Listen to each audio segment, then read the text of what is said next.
Yo, check. 1 3, 1 3, 1 3. Come on, Gaza, Gaza, Gaza, Gaza, Gaza, Gaza, Gaza, Gaza, Gaza, Gaza, Gaza. Hey boy, let me tell you about real mad dog. You hear me? Anyway, I'm gonna wake up with three mad dog.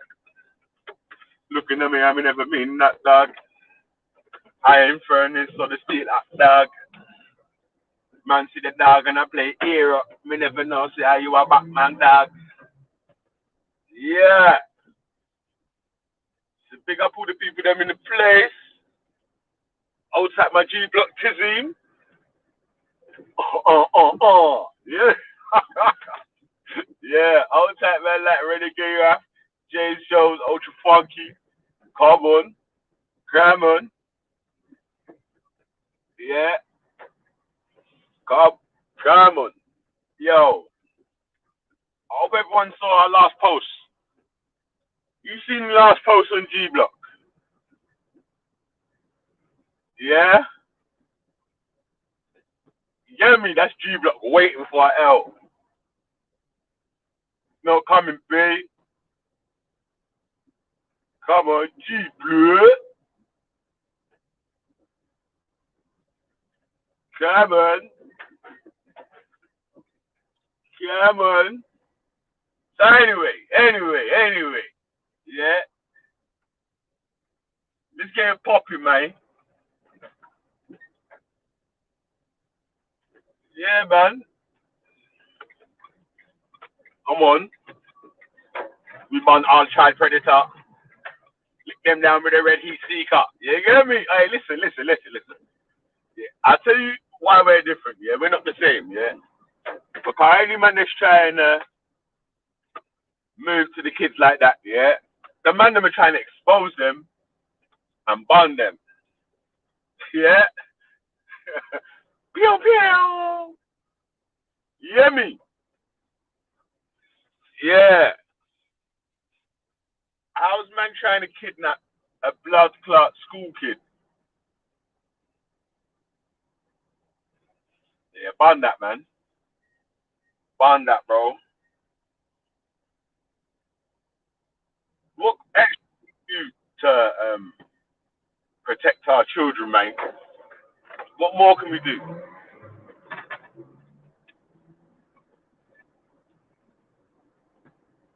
What more can we do, man?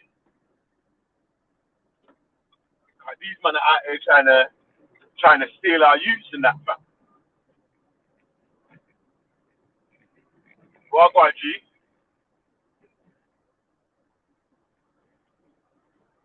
Yeah, man. Yeah, so these men Well, are out here do trying to steal our blood like youths. What about, man? you know what though? I think like, do you know one thing I didn't appreciate about that video? What's that? See the woman recording, yeah? She didn't look for a wedding ring on that girl or nothing. Oh, obviously. Yo, hey. He said that's what them man there would have said, didn't it? Them man there would have been like, but they could have been married though, fam. Oh. Yeah, but wait. What's mad though, yeah, is that obviously, man them are going to be making up noise when they see a video like that, yeah? But when man are explaining, oh, it's okay to get married to a 10-year-old, man ain't making up no noise though. Yes, Like, because that's it don't make CD, sense to me, bro. fam. That's CD. Belly, it's CD. That's the CD. The cognitive Cognitive. dissonance. Man said CD and we're like zoop zoop zoop. See the it's like zoop, zoop, zoop, zoop, CD, I'm zoop. like, No, wait. It's the CD. Boom, skate. Ocho, he got Bum, baby, the bum's gang. Boom, that phrase. Yo, I've never That's heard old that school before. though, Knox, man. That's in it. Come That's, on. I've yeah, never that's heard old that school though, before. What I'm trying to say. That's regular. Bro, I've never heard that before. Boom, skate. Yeah. Obviously, I ain't Yeah, gonna lie. man, I'm on Bailey Bum's gang. You must have had a mad childhood, obviously, because you all think that there's no real world in the Matrix and that. So you obviously a very strange child. All right, bro. I posted receipts. You didn't watch it because you knew what would happen to your view. So it's all right. We'll discuss But that what, later. you didn't post nothing. But post them again, Rude Boy, if you're bad. What Post do you them mean? again. Oh, But hold on. I posted it, but let me do it post again. them the thing, Jack, innit? The thing, what was that? I'll watch it because it's obviously a half-cocked quack theory. You get me? But Do you no, know back, what the funny back thing to, is? It's fully fleshed out, you're fuming. The fact that you just said that, you're fuming. All right, hold on. Let me post it now. One second. but quickly, yeah, should we get back to the protections that Strong Islam diesel. will afford that young man in Mitcham? So go on then. No, well, firstly, yeah, he could have been taking her to a Sharia court.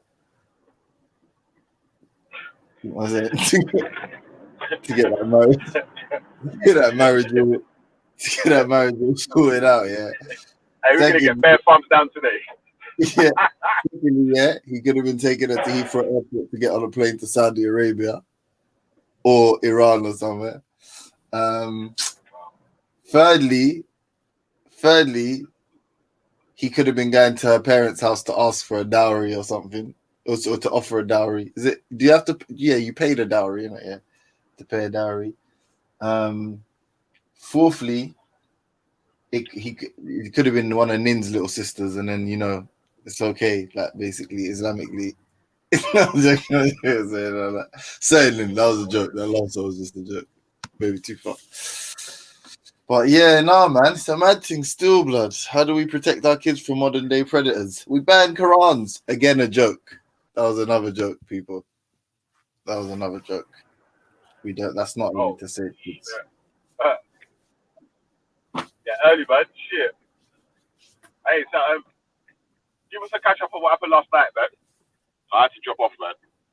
What happened with me and Shaq? You hear me? What happened with you, man? You, James and Anton. Like Witness says, it's always an echo chamber with us, man, because there's like little that we disagree on it. We just spoke about like how Hijab and Sabor got beat up by that Monkfish guy and the Jack Angstrak guy, and then what? He's got some Inspector Monkfish, Jack Angstrak? No, Inspector Monkfish. No, that Inspector Monkfish guy is a fucking shower, man. Are you dumb? He's a shower demon, yeah. He's a bad boy. Like he slapped man up differently, and even because James was like, "Oh, why don't you jump on?" But I didn't see it when it was live. I was like, "See, when it comes to that biology stuff, I'm way out of my depth." But he, like, man, try to hit him up with bare random names of scientists and all of these like weird abstract concepts, and this shoot just embarrassed him, blood. Like he just embarrassed that Sabor guy, and then the Angstrak guy. They couldn't deal with my man. They had to kick him off the stream because he was just on, like, he didn't allow them to do the little bait and switch. And then man, we were just chatting about what me and Shaka spoke about earlier about fucking. Yeah, man. Bruh. Some of these debating dons, yeah, like Jack Angstrak and them other dons like that. Some of these men want to be careful with these guys because these men will come up just punch you up. You get me? Who? Some of the Islamists. Yeah. Who? Even the Christian dons better be careful with them, man. Their car. They might get on Christianity as well. No, but them man, yeah, it's like a weird. I don't know how to describe it, but it's like because it's so they deal so like conceptually. They don't really deal like. You never get them man arguing about the age of Aisha or something. Do you know what I mean? They don't business about scripture. They business about the philosophy of the thing, like the logic of the thing. Do you know what I mean? So like even I heard them debating flat earthers, and it's like listening to them debate flat earth is not fun because they don't use science. They're interested about the reason for you believing that the earth is flat. Do you know what I mean? As in, James Jones, do flat earthers? Yeah, okay, never mind. What? No, go on. No. No. Yeah, of course they do, but no. But as in, I watched the debate, a really fun debate. Yeah, I'll send it to you lot when I think it was on that modern day debates, and there was this girl, fucking insane, bro. But she knows a bag of science. She probably knows more science than us, really. But like, obviously, she's like, you know, it's all skewed, isn't it? Like, and then she's debating an actual scientist, and the scientist is just slapping every point she makes. Yeah, like giving her real, you know, just like, and some of it's like really basic, and you can see how like she's being disingenuous. She knows, but she like basically just using science to make arguments for like why the Earth is flat. And then whenever he catches her out, she's like, well, there's a debate on it. He's like, no, there's no debate, bro. It's like, this is what it means. But the point is, anyway, is that them man will never have that kind of debate. Them philosophy dons, they're interested in like how you can know the Earth is flat. How you can know that that's true, or why you think it's true. And they never say that the Earth is not flat.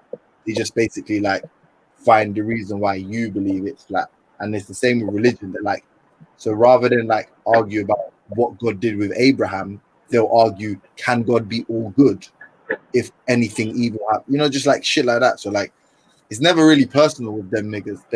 They're rude, like they cuss each other, they call each other bitches and shit, and tell people to shut the fuck up.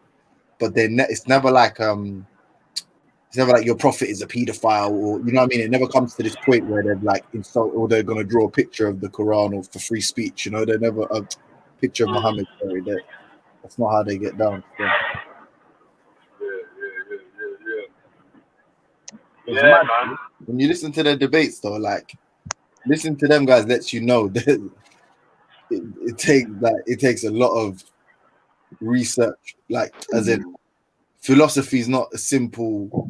It's not. It's a complicated subject to be well read in or well versed in. It's very complicated because one of the concepts that you're using, it's like these man know.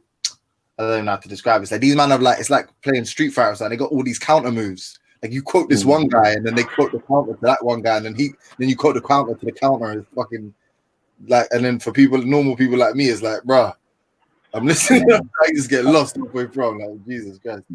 Yeah, it's not. You know what's funny, bro? Like about just to circle back to question of the day, as well as protecting our children from predators, we also have to be mindful of predator apologists. Like, just to piggyback off something James just said, because remember, like the people that actually go out and abuse, right, compared to the number of people that will apologize for and or turn a blind eye to child sexual abuse is astronomical.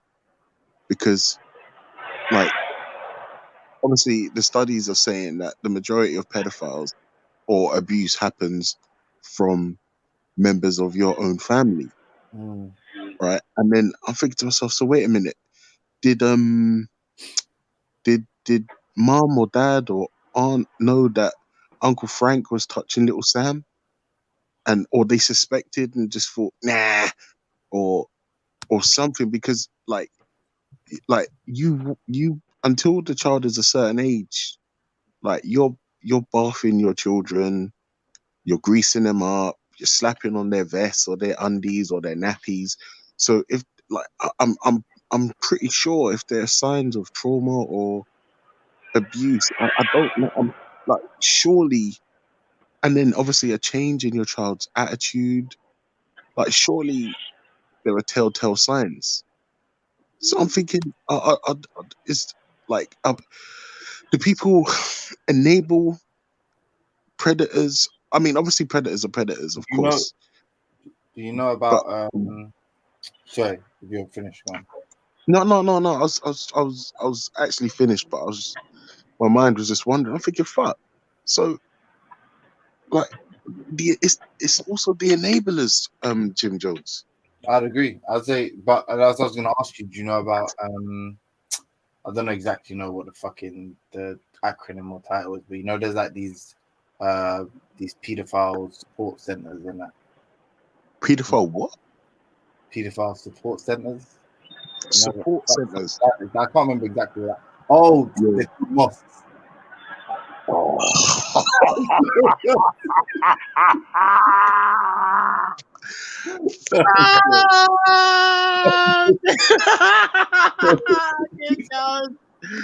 You're going to hell. I was probably trying to scratch my brain thinking, what I was talking about. Oh, shit. You're going to hell. Hell, You're going to hell. gasoline suit on. Yo, fuck, you know. Hey, you know what I'm saying, though? You see, look, let's bro. You see, look, obviously, you see this pedophile thing.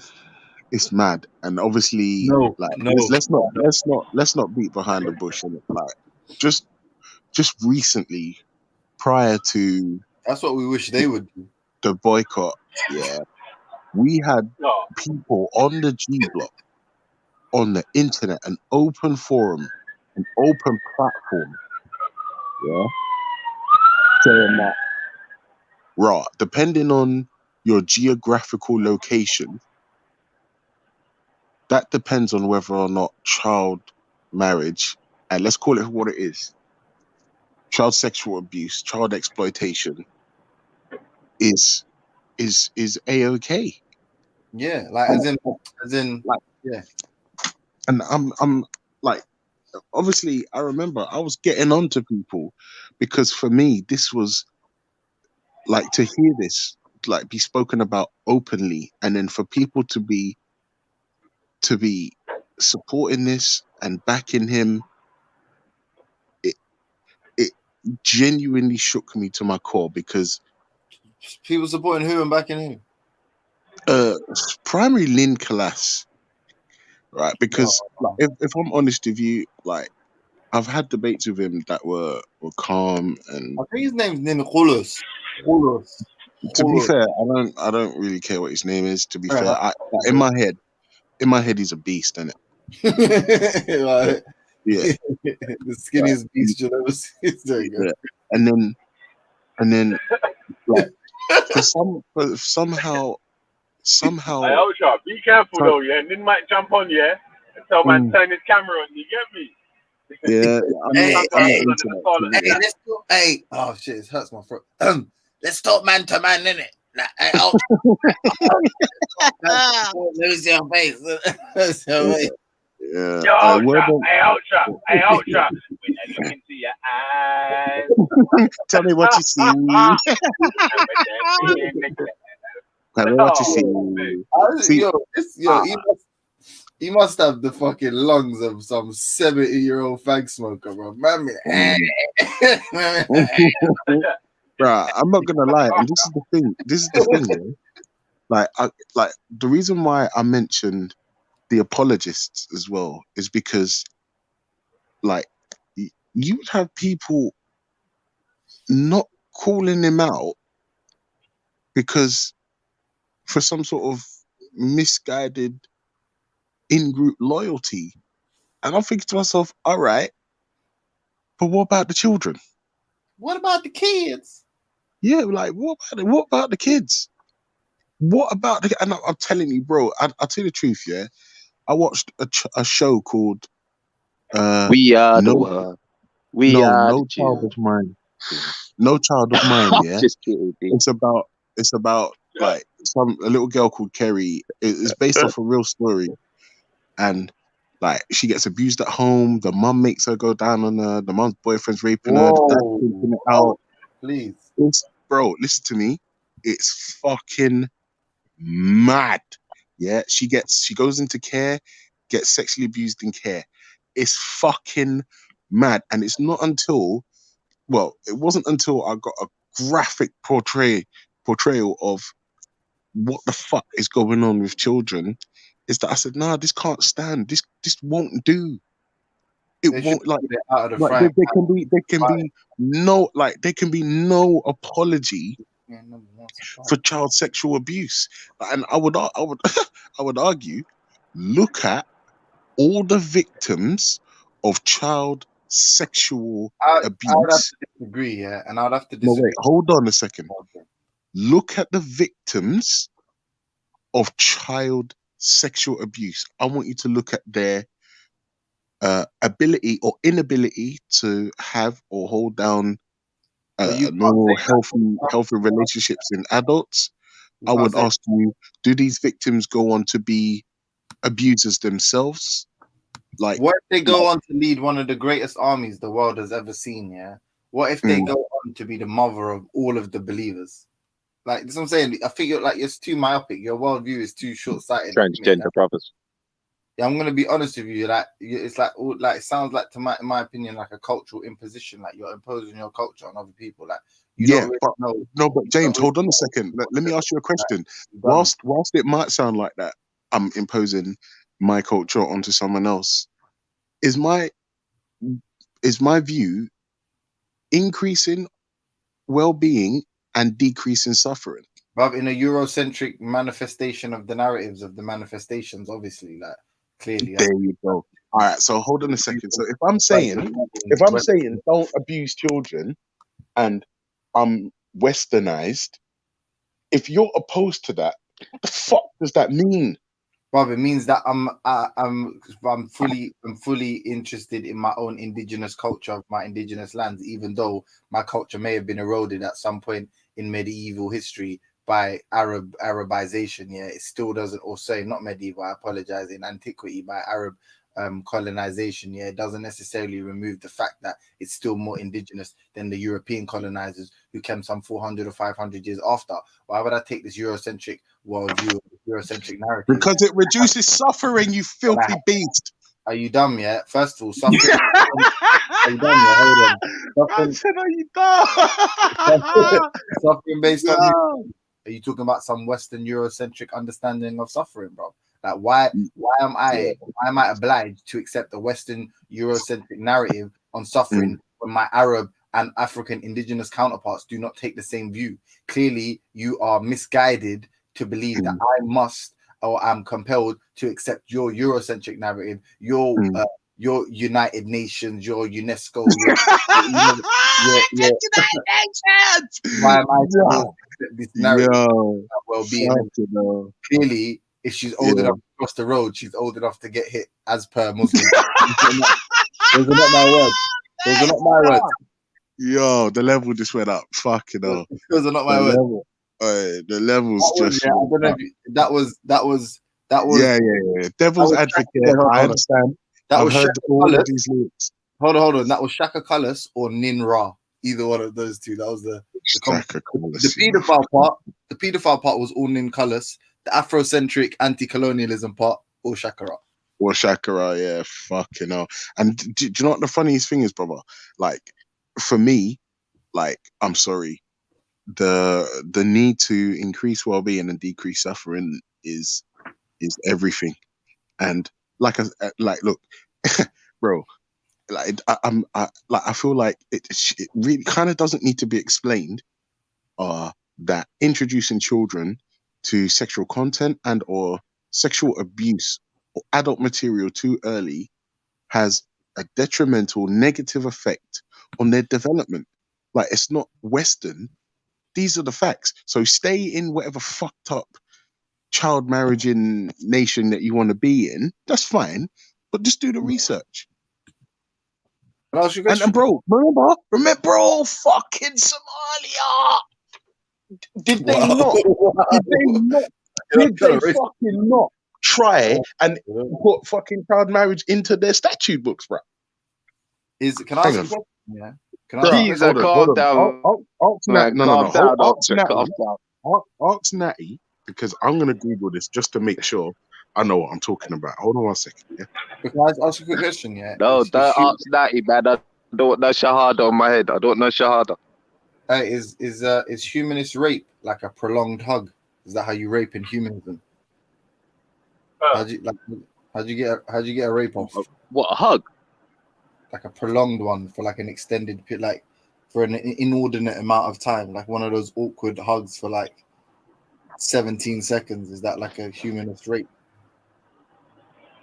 Humanist rape is spying on somebody in the shower.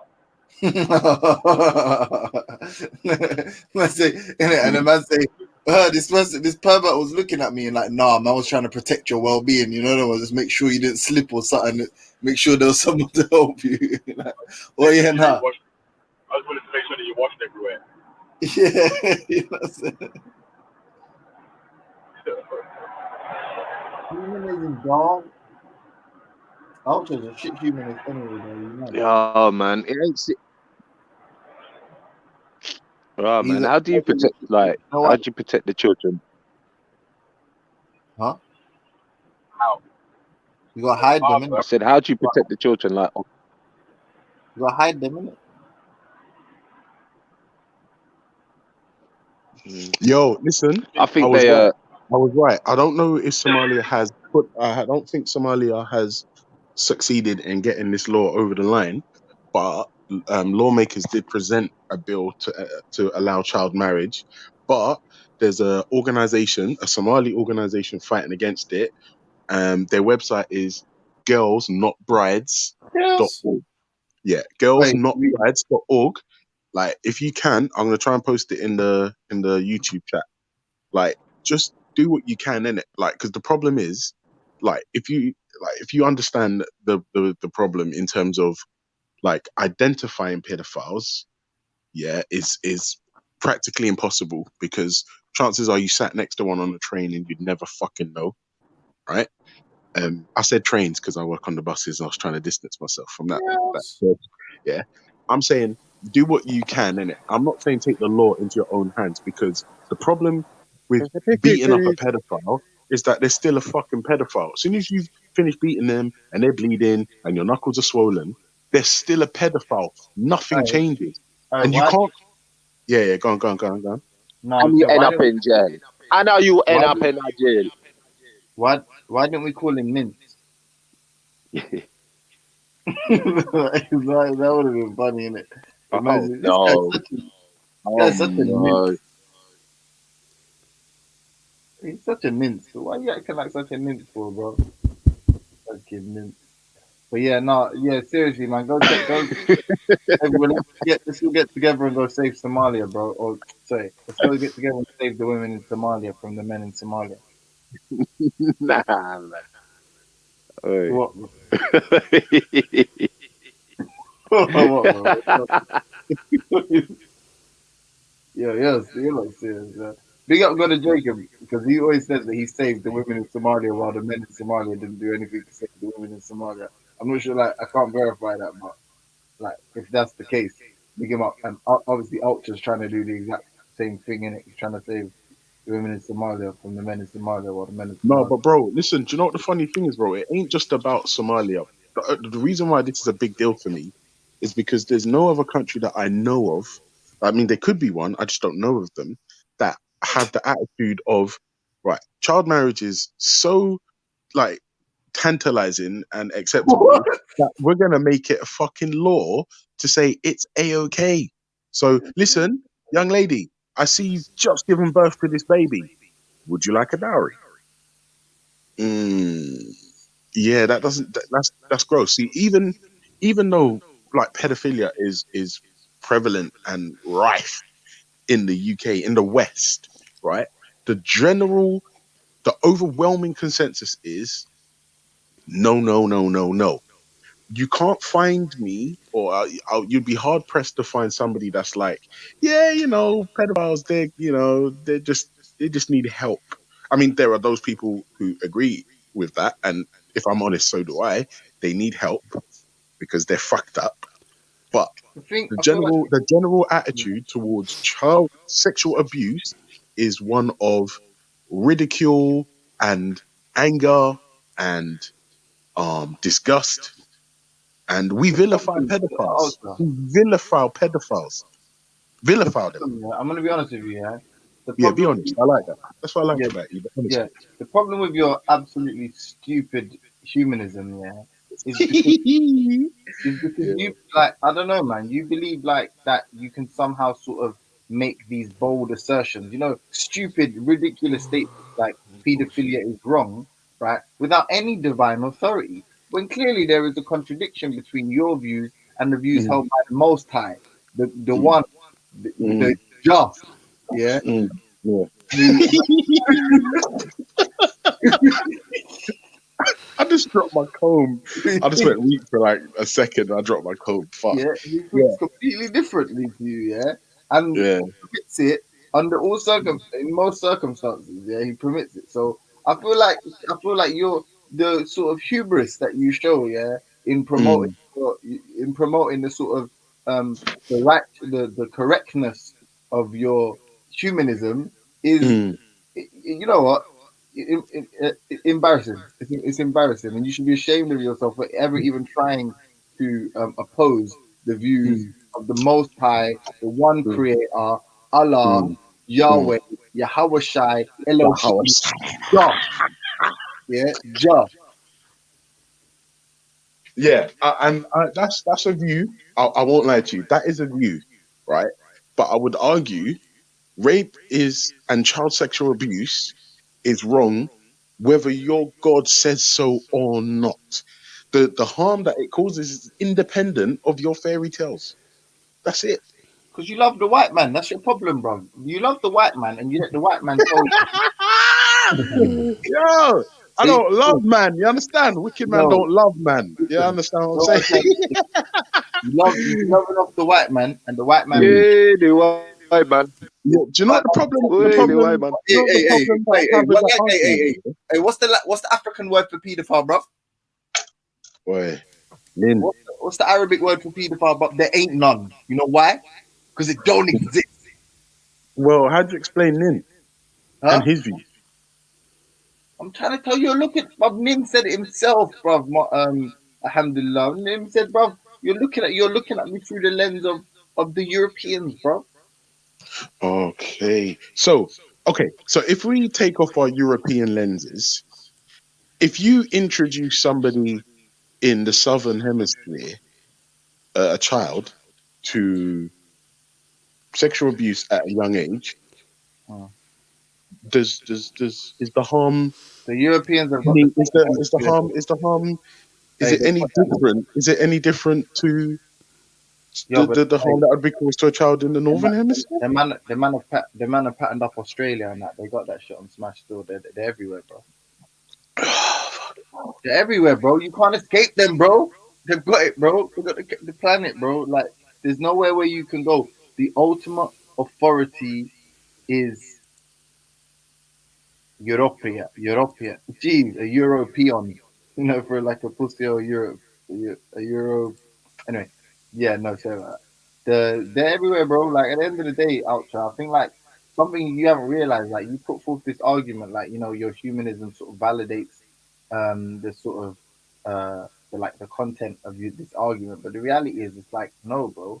Like you are clearly brainwashed, and you're a self-hating black person who believes that whatever the white man says is the truth, and if the white man says pedophilia is wrong, then you're like accepting it. Do The you know reality is, what the funny thing is, James? Do you know what the funny thing is? I've heard that argument before, which, as I'm sure you know. Um, the thing is, if I'm honest hey, with what you, does that mean? Hey, what does yeah, that mean? yeah. If I'm honest with you, James Jones, yeah, I'm fully prepared to take gems from wherever I might find them. So that means if I open the Quran or the Hadith and I find a gem that I can apply to my life that increases well-being and decreases suffering, I'll probably snatch it. I have absolutely no problem with this, right? But if the white man makes, oh no, actually that was the Koreans who made Samsung's. But I was going to say, look, if the white man, I'm going to say iPhone. I don't Bro, like it's iPhone. I'm going to Japanese. say iPhone. Look, the white man invented iPhones, right?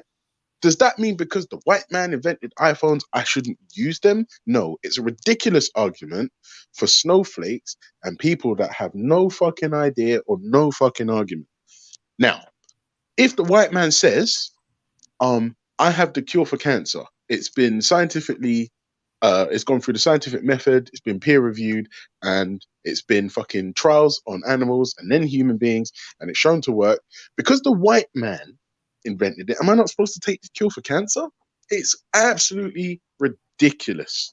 Is it I can't remember the phrase. Is it ad absurdum? Absurdum? I can't remember, Yeah. Anyway, it's ridiculous. So that argument's out of the water.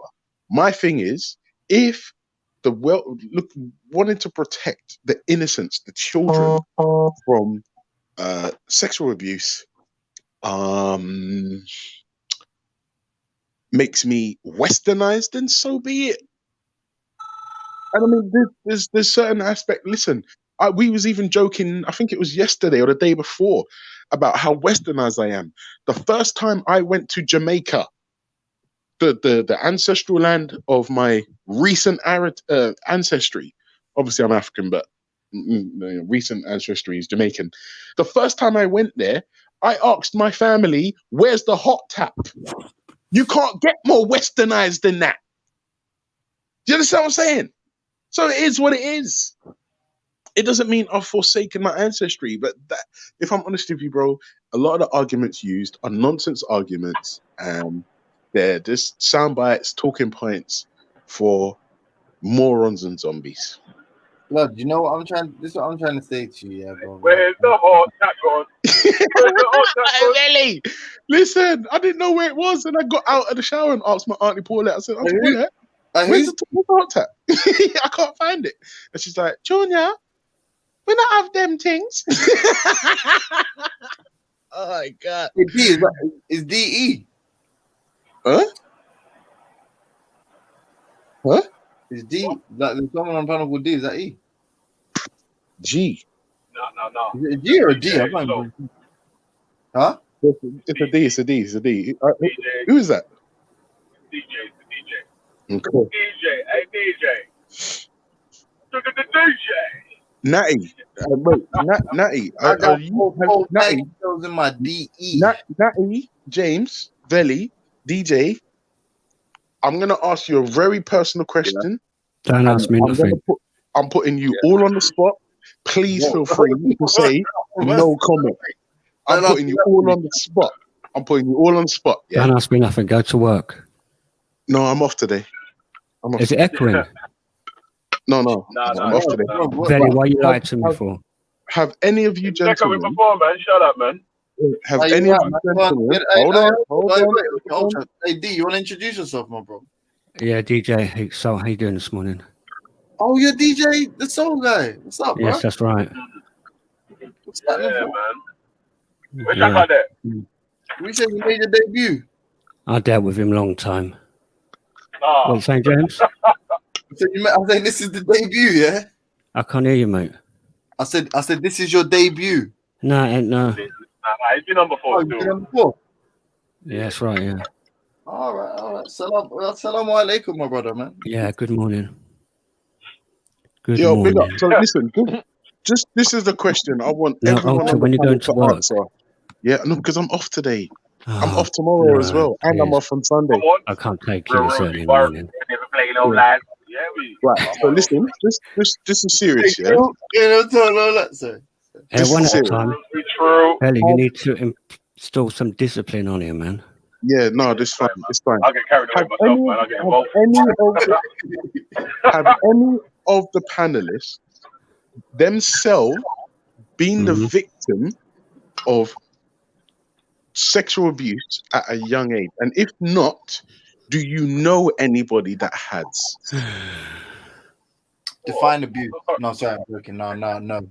Yeah, don't do the free brain cells That's stuff. a rather please. flippant question, if I must say. It's a sensitive thing, isn't it? Who's going to answer It's that? not. No, that's not flippant. That's not flippant at Who's all. going to I answer that on here? feel like your answer was kind of telling, though. Oh. I just did answer it really simply because obviously, fortunately, I must add, nothing's ever happened that I know about with any other kids, so I can't speak. Well, it is a sensitive question. Walter, we know it's happened to you. I can't laugh. No, I can't even laugh. Listening to I you, can't laugh. I can't laugh. No, Yeah, but it's fine. not, listen, it's not as bad if we're talking about men. It's not that bad. Am I? No? No, it is, bro. Huh? Of course it is, bro. Daddy, don't touch me there. I'm gonna tell on you one day, I swear. Oh, Get damn. you see out, get you're supposed to be my father. See, this is the thing. If you notice, right, addiction Daddy, don't is touch really me there. difficult to me. I'm gonna tell on you one day, I swear. Here's what I mean. No Get you discipline. see out, get you're supposed to be my father. What? Yeah, that's a tune, man, isn't it? So that's a country, man. That's a country. Listen, Yeah, why man, did but boy, that obviously- question just send the panel into meltdown? That's really weird. Like the responses were so varied, so mixed. Like, this is what I mean. This topic, Talking about no, but this is one the thing. One person answered. Only one person answered. No, bro. James responded. D How responded. do you expect anybody to respond when you've got people that don't even take it seriously? They think it's a big joke on the panel. That's what I'm gonna say, bro. And like, come on, man. Yeah, These yeah. guys talk You about think their this is a fucking child crime center, bro? sexual What abuse. was this Victims Anonymous, bro? Listen, answer it or don't answer it, bro. Don't answer it, don't answer it. Yeah, this is very true. Ultra has no behaviour. Go to work, even though it's your day off. Don't clean the buses or something. Don't go to work on my day off. Yeah? How does that work? You do some overtime, clean the buses or something, you know? All the money we that don't clean the buses, bro. We got cleaners for that. free, mate. Can't. We got cleaners for that, bro. All right. That's like saying, Now, on the you're a serious DJ. note, wait, hold on. On the serious note, though, obviously, the child abuse is a serious subject, isn't it? Yeah, it is, yeah.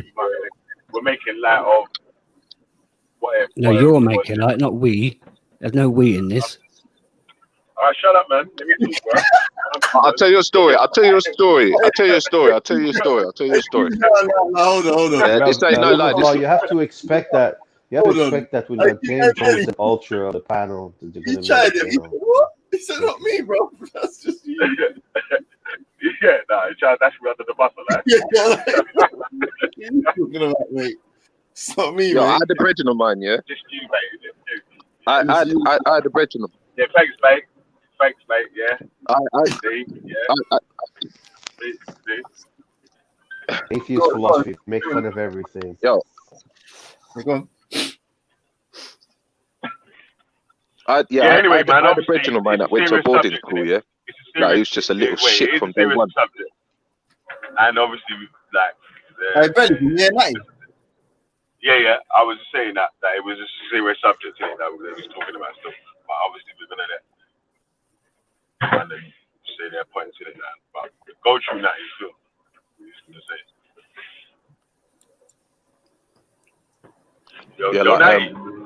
Yo, Like his mum. Yeah, I'm there, man. go through that. Yeah, like his mum left him, moved to like a next country and thing. His dad couldn't handle him, so he sent him to like a boarding school. And then before I met him, yeah, I knew a brethren of mine who lived around my end, yeah, who went to like the same boarding school as him. And like he told me something funny about him. He was like, oh, he's gay, and this and that. So this Donny now, when I met him, I was only what? I was like 18. I think he was just about 16, just turned 16 or something like that, yeah. But he was lying to people, yeah, lying about his age and everything like this. So anyway, when he was seeing this woman, yeah, that I know, yeah, this crackhead, yeah, back in the days, right? There was this crackhead girl, yeah. And because he didn't have nowhere to go, yeah, he was like living with her, innit? So all this time, yeah, like we're thinking, rah, this Irish Donny's like probably like our age, innit? Because we didn't know his age right now, innit? So anyway, it's only when her sister like done some dirt on him and found out about him and looked him up and stuff. Like she was like, you do know, like this kid. She goes, what do you mean a kid? She goes, like, he's only 15. She goes, what the fuck? Like, she goes, do you know he's like broken? Like he's like ruined, like really ruined. So she was like, how do you mean about ruined? She was like, well, he fancied his teacher. So she was like, what? And all this stuff, yeah. And like he beat up his mum. He was Waco. Anyway, guy was Waco Keiko, yeah. Anyway, so I'm talking to the guy that went to the same boarding school as him. He goes, yeah, bruv, he's gay. He's a fag, he's this, he's that, blah, blah, blah, blah, blah. So like this is like in older times now, yeah. So I think it wasn't like until about 2 years ago, yeah. Apparently he was on Snapchat, yeah, talking to some girl, no, to some boy that looks dressed like a girl from Ireland that was 14. And I see the video because I know a girl I know a girl called Mercedes May, yeah, and it spread, bruv. And she was like, "Oh, I get the guards on you. I get the guards on you, you dirty shite, you dirty pedophile shite, you." So like, it's all gone around and everything, yeah. And apparently, yeah, man, like this Donny was like all fucking texting a tranny pedophile, like trying to pedophile some little tranny youth boy all the way from Ireland, bruv. Like, just weird, man. So I think it's a serious thing, man. Like, I think it stems back from the days, bruv, because like I say, obviously he went to these boarding schools, yeah, and these boarding schools are full of man, and obviously they've got their priests there to bless them, and you know. So I think, yeah, man, I think a lot of it is like No. psychological damage. I just came back and I heard pedophile tranny, bro. What the fuck? The fuck is that? Yeah, but that's what I'm trying to say, bro. Like, that's what I'm trying to say. You shouldn't have gone He was away, trying to man. groom. Yeah, he was trying to groom some ting from Ireland, yeah, that was like a boy, but he looked like a girl, innit? Some mad thing, bro. So yeah, man, had to lock him off. I went to a party just the other day. It was live, man. I went to a little drum and bass, little low-key drum and bass party, and I mentioned somebody's name, and they were like, "Fuck off, bruv, don't mention his name." I'm like, "What?" He's like, "Oh, you do know he's blah blah." I'm like, "Raw." Like, I don't know, bruv, man. People, it's just mad now, isn't it? We had the school teacher. Like, I left school, but we had a school teacher, man, and she must have troubled up some tomboy lookalike girl at school and stuff. So, right, it's everywhere, man. It's just nasty, isn't it? But listen, that story's sad, of course, yeah. But have you followed up with the child that was involved in the situation? Do we know what's become of them? apparently, there's this thing called Monkey, yeah, and I've even told my son's mum, and I've even checked my son's phone because I'm like, I don't want you on that. Monkey's not really regulated. So what happens is, yeah,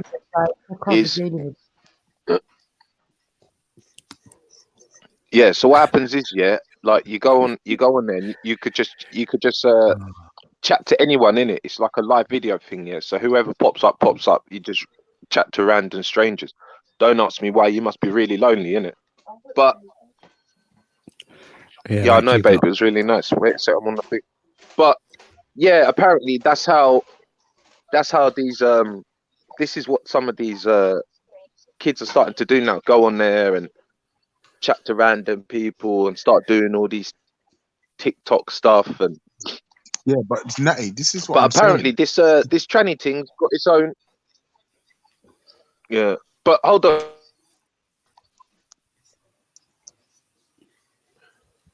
I'll answer the thing. Yeah, but apparently, like what a lot of people are cussing the. But I was saying it doesn't matter. Yeah, someone needs to obviously. But I thought you. Yeah, your mic's doing subjects. Your tranny story is weird, man. You might as well allow it, man. Let someone else have a story instead. Cut it out. You're talking about it. Now I know why your English is so good at writing books. Yeah, man. Louder tranny tale. Man's got like tranny tales. I don't know. Tranny tales. Damn. Yeah, man. kind of weird. Yeah, pick up everyone in the place, man. You're telling me. Obviously, we're. It's crazy. Yeah. You know what I mean? Like, we're trying to talk about how we can protect our kids from these mad predator dons out here. But Keep them offline. Keep them offline. School children trying to take them off road. Yeah, but that weren't online, bro. That was on road. Bring back the school bus thing where they could jump on the school bus and get dropped off at home. Oh, yeah, bro, we run school buses. Bro, we run school buses from my garage. There's a specific route that we do. What the bus driver to paedophile? All the And it's only school kids only. Yeah, innit? bro. It's just not more. Yeah, it's school kids only, and we literally just do like drive past all the main roads and drop off at the schools in the area. Like, and that's something TFL pays us to do. Yeah, but you can't even trust bus drivers. You can't trust cab No, you drivers. can't trust bus drivers. That's right, Jupiter. Yeah, I wouldn't trust bus drivers either. No, but you know what the funny thing is? No, but the one thing I will say is if your child touches in on a bus, if they touch the oyster in on a bus, that child can be tracked. They know who the driver is, where they dropped off. There's cameras, and remember, the CCTV on a bus can be downloaded remotely, right? So if a complaint comes, if Jupiter gets on a 185, You're talking about after the incident. And look at Yeah. Turek yesterday. You've got weirdos saying I'm touching myself every 5 minutes. yeah, I won't lie to you. That was he being Yeah, facetious? but that was Yeah, a but Torah was he story, being though, man. We don't really facetious? know if that was. And know not what I even mean? that, That Jupiter. To be fair, Yeah, that's was right. he being a pedophile or was he being a major cunt? Do you see what I'm saying? Like, you have to treat each circumstance. You have to use each circumstance. Sorry, you have to treat it as an individual case.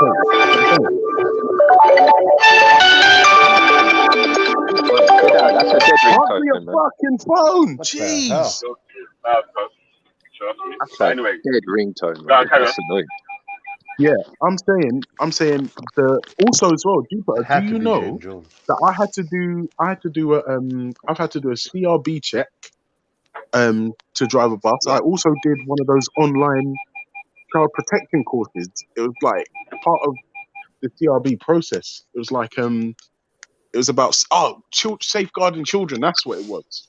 Safeguarding children. And if you don't get 100%, you can't fucking drive. And I would argue that your children are safer on a bus than they are in a fucking Uber cab. Because there's CCTV. They know who's driving the bus. And I think Why would we talk about bus drivers? There has never been that type of activity going on in school. Yeah, no, I don't know. But Bus drivers I are was filthy being freaks. a bit fucking over the top. But what I'm saying is, right, that it's all right saying, "Oh, we've got all this evidence if something happens," but you need to stop it happening in the first place. And the only way you can do that is to actually educate the child.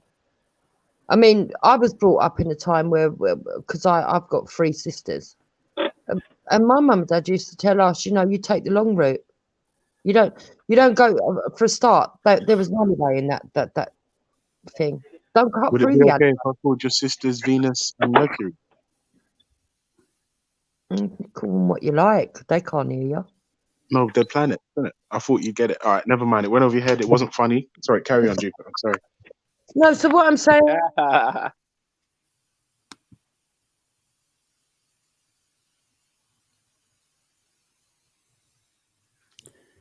Do you know something? The reality is, most sexual abuse happens in the home. How do you regulate that? Yeah, that's what I was saying. I literally said that this morning. I literally said that this morning.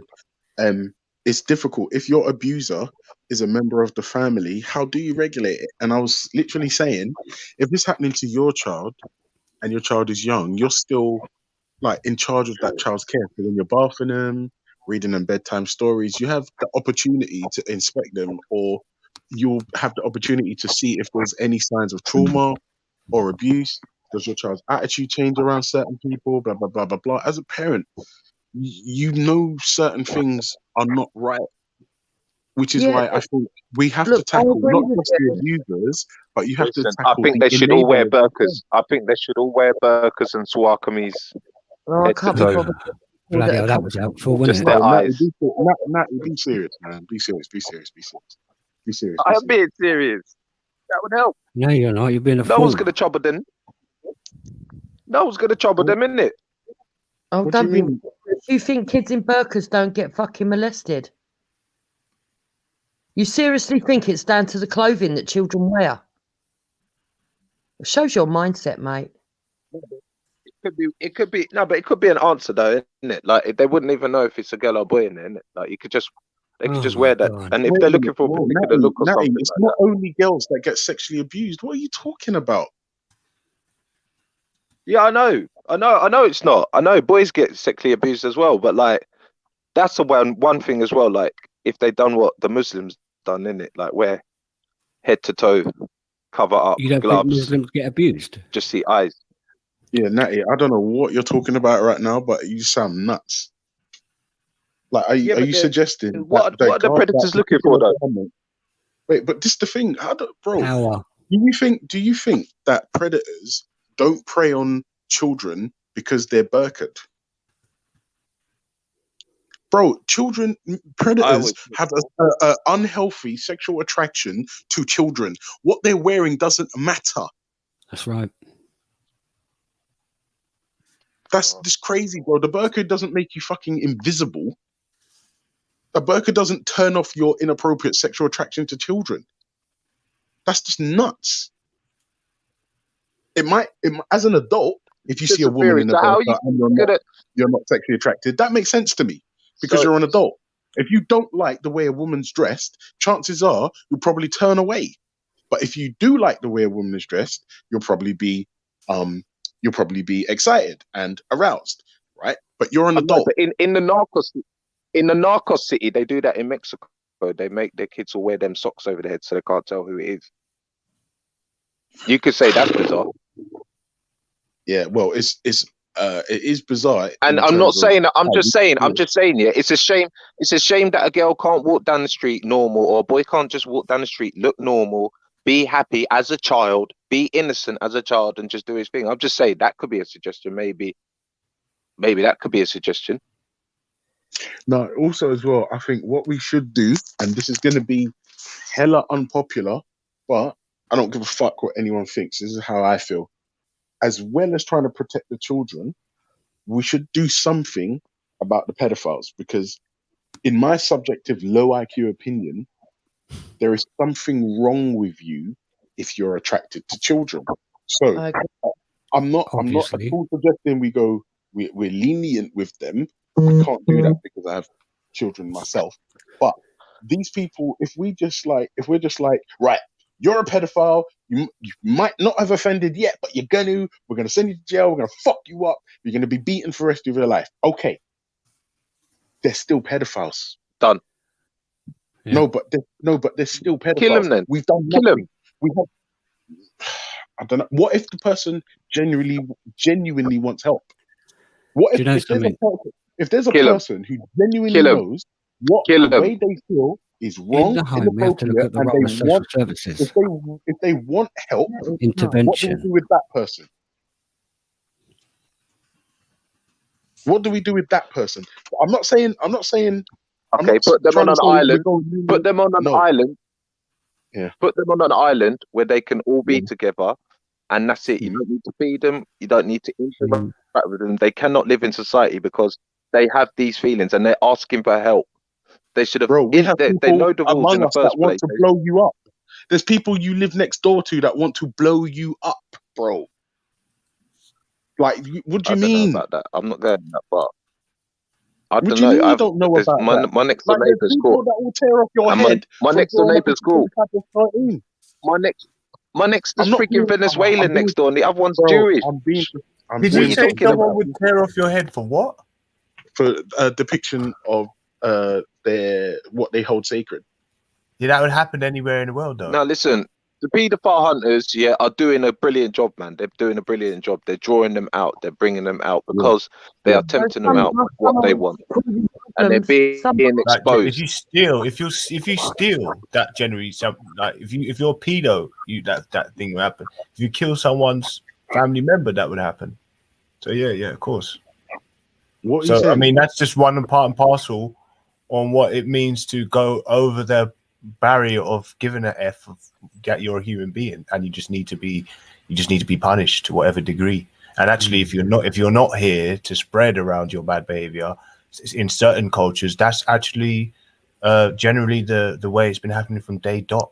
That's why there's All still right, death okay, penalty in America. No, I will accept that as a valid point. That has been the general approach. But I'm trying to move into a caveat now. I'm asking, my question is now, if there is somebody who identifies as a pedophile, has not offended yet, and genuinely accepts that what the way they feel is wrong, and they want help to get over that shit, what do we do with that particular person? Move him away from society.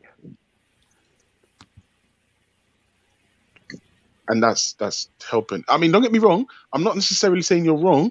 We do what we do How now. can you help We him? monitor So them. how can you help him? Well, that's the thing. There is no cure for it. No, like the fact that you're not. How can you you're help not a gay man? women, How can just- you help? How can you help? A gay, I'm not directing off, but how can you help a gay man from his feelings from liking another man? Like, how can you take that away from him?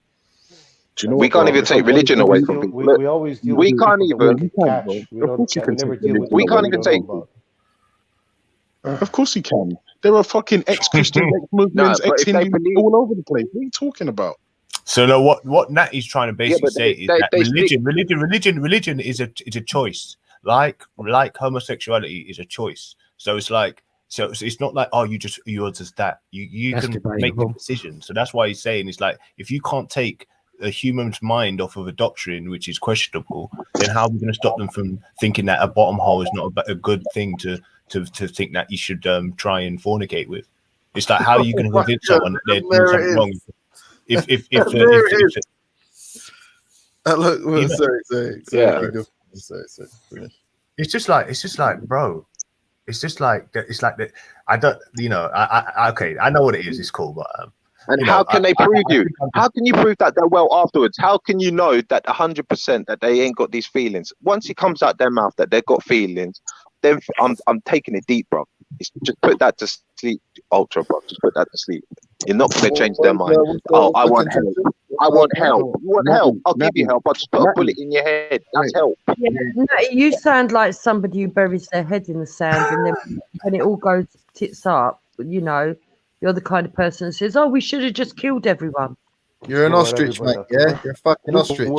The world is okay. Nah, for that part, listen, for that, the danger, listen, I see pedophilia, as much as danger as cancer and AIDS, mate. It just spreads and it's infectious.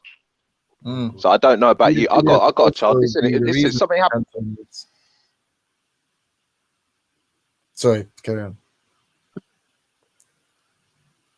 to my child. yeah, I'll take my own life. Like, I don't know what his wife being scared of someone who's powerful.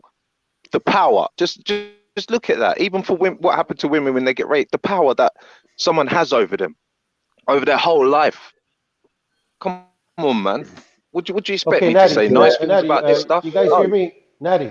You guys hear me? Listen, Natty. Okay, understood. We catch the pedophilia, we kill them every time. Every time you catch one, you kill them. The question is this: how about the ones we don't catch?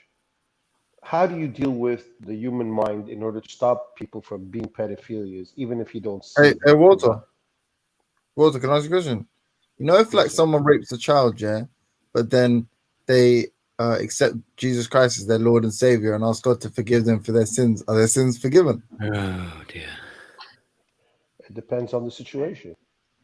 So there's a chance that they could viciously If- savage you. They could But savage you. because your low IQ mind doesn't understand that with God, what your low IQ mind is, you don't understand that with God, there's plenty of people dying every day of all kinds of things. Now, Niggas die every day. can God take away the pain of a lot of people? Yes, He can. So it's because Ow. you're low IQ and you don't understand Can He take this. the pain You're an away? atheist. You're an atheist. You're stuck to the world that you No, live in. God. But like when you think that that's all there is this. I'm But just asking. as bro, you like, can why see, is it so emotional? but you're asking me questions that are so stupid. Doesn't make Why? any sense to a guy who's religious who knows God. Because if I a know that in this world there's all kinds of sins going on every day. I hear you, bro. Just because you don't see them doesn't mean there's somebody suffering right that now. makes, yeah. Now, can God take away suffering? Why are They you get screaming? arrested. No. They get Well, you arrested. know, because they you're an do, atheist. They 2 years Why or are a you year, shouting? and then they Relax. get let out again, and then they do it Okay, all over it's again. always the dumb It's atheist exactly with like the stupid, It's dumb exactly comment. like a wild Relax. animal. If a wild animal goes out and Like a. But no right or Have you wrong. been It doesn't wrestling? know You've been right or wrong. wrestling a lot, If you don't understand right or wrong, I'll put you to sleep. Okay, relax, Natty, please. I just asked a really simple question. I just asked. I said, if someone, You didn't ask a question. You're trying to be fucking, an asshole. That's your basically. wow, that's very All right, disrespectful. we know where you're going with this Anyway, you can all answer the my time. I hear you every day, To so be I know fair, where that's you're pretty going from accurate. it. Is Nobody, there any everybody way knows you where James Jones is going with this question. We're Yeah, discussing yeah, the we do, subject. Why do you have to bring in if Yeah. God forgives and Oh God my doesn't? God. Listen, you're, Preach, Walter. oh, hold on. First of all, yeah, please. What I feel, maybe, yeah, I was going for a second. What I thought you guys were discussing was what the recourse should be for somebody who is guilty of perpetrating these kinds of crimes. If we decide to shoot him, listen, please. if Oh my I Somebody- was giving you, I was telling you guys, Listen to what I'm you saying, said please. we're talking about Relax, a situation Relax, where you keep on killing people relax. because you don't like obviously help the your sins son, they've brother. done. The Relax. question is, I was Calm asking, down. is you still have a lot of people that are doing things that No you problem. don't know Just calm about, down. so you Just still have no calm choice but to figure it out. All right, but Yeah. please, I can't speak on this frequency. So, like Preach, I'm Walter. asking, yeah. You So started because you defer to a divine authority, yeah, that's what There we you go do. with the divine I was authority. just interested to know. You're Are not those? interested, All right. James Jones. Oh I You want are to ask not Ultra something for that interested. question. Stop lying. Would You're Ultra? not interested in any divine Can I just crap. finish You what know I'm it, and saying? I know Can it. I finish what I'm saying? Can I just finish what I'm Yeah, saying, please? let's allow God in this I'm just conversation. one second, We don't one want to second. bring God into this For conversation. 1 So second, Walter, Natty, yeah, please, man. allow Can it. I just finish what I'm fucking saying? Is that too much to ask you people? So all I'm asking is, someone who believes they should be forgiven, don't you think that should also be reflected in society? So, in your opinion, should pedophiles be forgiven if that they've accepted their wrongdoing and stuff? Should they be forgiven? They can't be forgiven if the person who was Okay, that's sin was it. committed against forgives them. Okay, What are I you think gonna we do should look about up that? Walter as well then. Yeah, what was the What are you point gonna do of that? about that? We should lock up the sympathizers. We should It's not a question of locking up. It's not a question of locking up the sympathizers. It's the question of is that if I want to forgive somebody who did something against me, that's my problem, not yours. Nah, I'm only fucking with you. Yeah, don't How worry. do you know?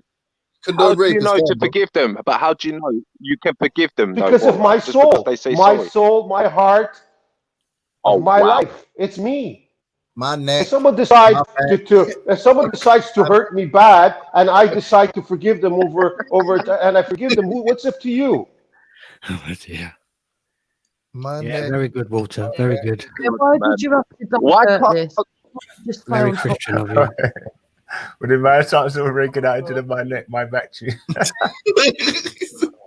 My soul. At the My end of the, heart. you know, at the end of the day, you guys here we have the atheists talking, but yet the one who the pedophilia who goes this whole life creating and goes to the ground with it, there's no justice for him, or there's no cure for him. So what are you guys blabbing about as I atheists? don't know, but James Jones won't and he won't find it so funny if it's one of their kids or grandkids. I know that much. My I'm grandkids. not. It's not. Listen, you've heard what I've said already. Yeah? It's not funny, Jupiter. Yeah, stop trying to make it like we're trying to say it's funny. Yeah, What's he trying I'm to just trying to angle say at I though, don't Walter? I care don't what. understand. Go on. Yeah, no, but I don't care what you're trying to say about God might forgive. Yeah, we're living down here, and God is not doing anything. God's not intervening. Right? It's up to us to do it, Walter. Right? So Where is he? just by Where going is on my he? feelings that. Yeah, like That's just what we going were on talking about, feelings Matty. that all right, you can have your faith. You can have your faith, yeah, but just by going on feelings that you think that he's all right now and he's okay. They've came out of prison. The judge has had a feeling that after 2 years they'll be cured. They've come out and they've reoffended.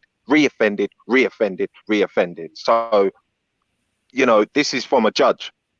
This is from a panelist. This is from a jury that have said, yeah, okay, we'll give him this, and then he's up for parole in jail. And they're like, oh yeah, we've assessed him. He's better now. Boom. Oh, And then he goes out and does it again to a new child. He ducked out. Walter So, ducked. Oh. Yeah, well, that's up because he knows God. Where's God, bruv, in this? He's trying to say, oh, God's this and God's that. God ain't doing nothing down here. God ain't licking down man with bolt of lightning, opening up ground and swallowing them up with whales and all them type of things. He's not doing that. Oh God, did he? He didn't say that. He didn't bring God into the conversation. He wasn't trying to excuse God. He wasn't trying to bring God in. James Jones. Yeah, did. come back and make your point proper. Well, I didn't really understand it. I was like, No, no, I but didn't know what you're trying to angle at. You know what it is, yeah? Like, from my perspective, yeah? Like, I don't know. I don't see how people can have these kind of discussions and be like, you know what? I'm not, no one spoke about God. No one but spoke about it was you. That's what governs your worldview, bro. You think who the fuck are you? If God decides to forgive someone, who are you to still accuse them or to still punish them for the crime that they've been forgiven by God? That the crime that God has forgiven them. How do you know? That's why I asked him, you fucking donut, bro. So you fuck. No, you didn't. Donut. That wasn't the question that you asked. But now I'm asking you, how do you know if God's forgiven them? Do you know why I feel? Exists, you fucking moron. Do you know what I feel? If God did, can I give you my opinion and tell me if I'm wrong? If God really did exist and He created like the world it is, you know, all the pain and suffering, do you reckon He would excuse a pedo? He created the pedophiles. Yeah, but if you listen to the pedophiles. Yeah, I suppose. If you're talking about free will, then boy, he's got the whole world. You want to say it, man? Just in case I'm blaspheming. Oh, well, it's true. You got to respect the unknown, you know, because our instinct is to fear it. So I suppose you got to respect your instincts because that's how God was meant to apparently have defaultly built us.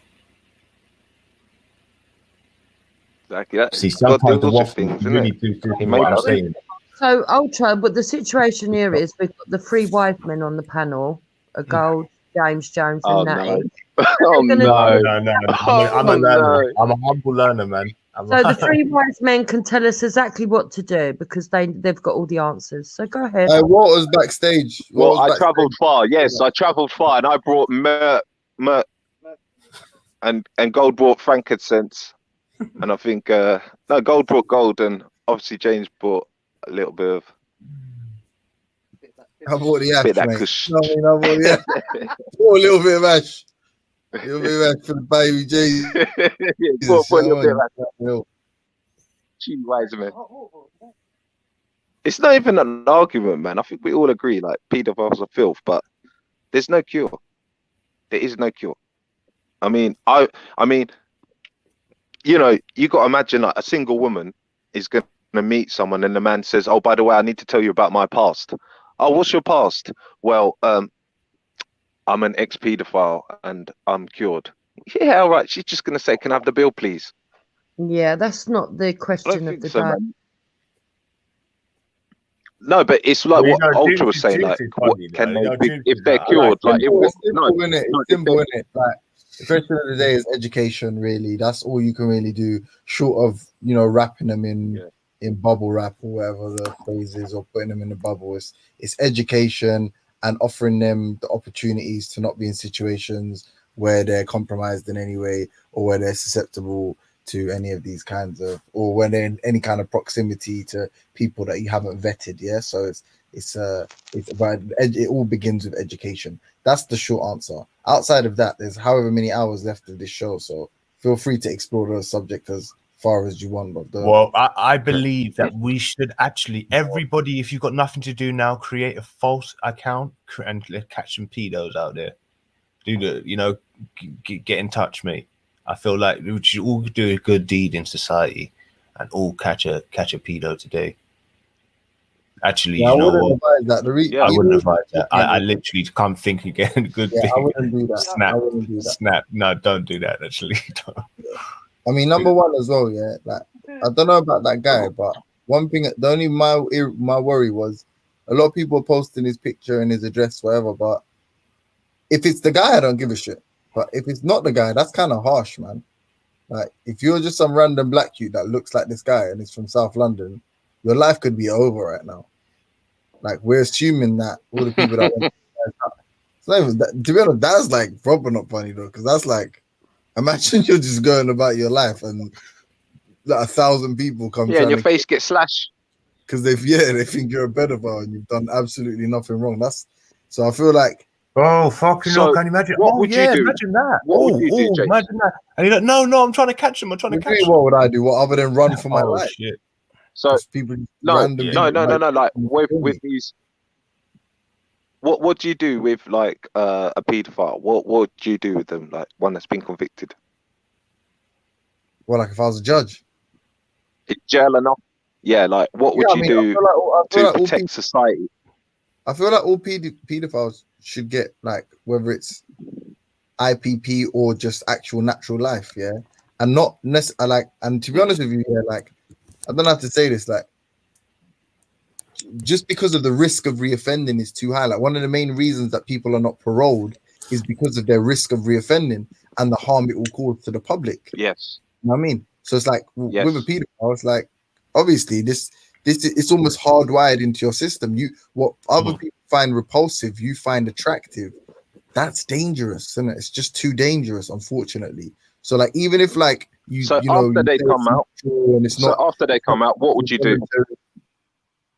I don't think they. That's what I'm saying. I don't think they would be able to come out in a perfect Good. world. I like that. I like that. But I like being that. saying would they Okay, kill? what about kill you, them, I Go? don't know. Yeah. What about anyone else? Let's anyone else suggestions?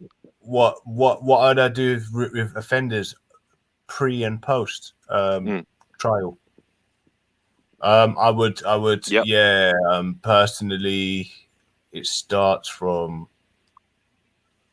more of an aware social services.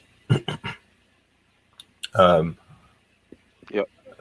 And then obviously education, obviously that, and then yeah, after a while, after the problem's been made safe, and then you would go on to obviously the predator himself. Fucking, you can't really say things today like openly up online. So what are you going to do with the predator? What are you? But in legal, so what I legal asked James terms, for society. Yeah. So after he's been trialed, found guilty, what are you going to do to protect society from this man for life, so that we know, guaranteed, he's not going to do it again? the tattoo on the forehead was a good one, but personally, I like that. I've never heard that. Hold on, but tattooing on the forehead doesn't prevent someone from raping. It only works in Tarantino movies. Yeah. Like, what's actually gonna do to stop someone raping? They wear a hat, they rape. They wear a mask. Obviously, that's why. Tattoo, they rape. What's that? Yeah, that's why there was a but. But I feel like definitely moving to a place where there's not a residential area full of kids. So it'd have to be an old age sort of area.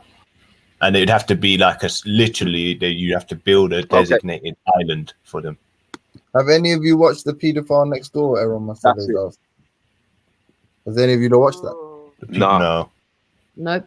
Nah. Oh, more about it. Apparently, Aaron Masade post the link in it. You, Jupiter, what would you do? What, to somebody who's released into society? Make sure everybody knows. Yeah. What the fuck Yeah. So just before. I think Anything if they're else? I think that everybody should be aware that they've got a paedophile living in their community. End of. Okay. So he can be free to roam, but anything else to that? Well, if everybody else knows who he is, he's either going to get beat up or avoided like the plague, ain't he? And that would be his cross to bear for the rest of his life. Okay. What about you, Walter?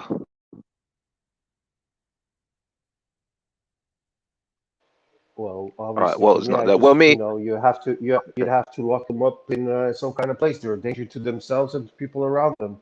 So you have no choice. And even if they did rehabilitate them, they're no use to society because nobody's going to listen to them. So they're basically over. So you basically have no choice but to put them in their own detention centers and let them figure it out until they die. Because I like that. I like that because at least we're not killing them. Yeah. At least we don't have blood on our hands and murder. Putting them on an island where literally it's a helicopter, they're in a cage, it lowers them down, and the helicopter goes bye-bye. We don't need to feed them or anything. At least they can now get on with a new life, new start around like-minded people themselves, and they have no contact, no TV, no electricity, nothing, just the earth, and that's it. Yeah, not lesbos, pedos. Well, unless they become a civilization, which I don't think is possible unless you put Perfect. women pedos inside. Yeah, and anytime you want to do some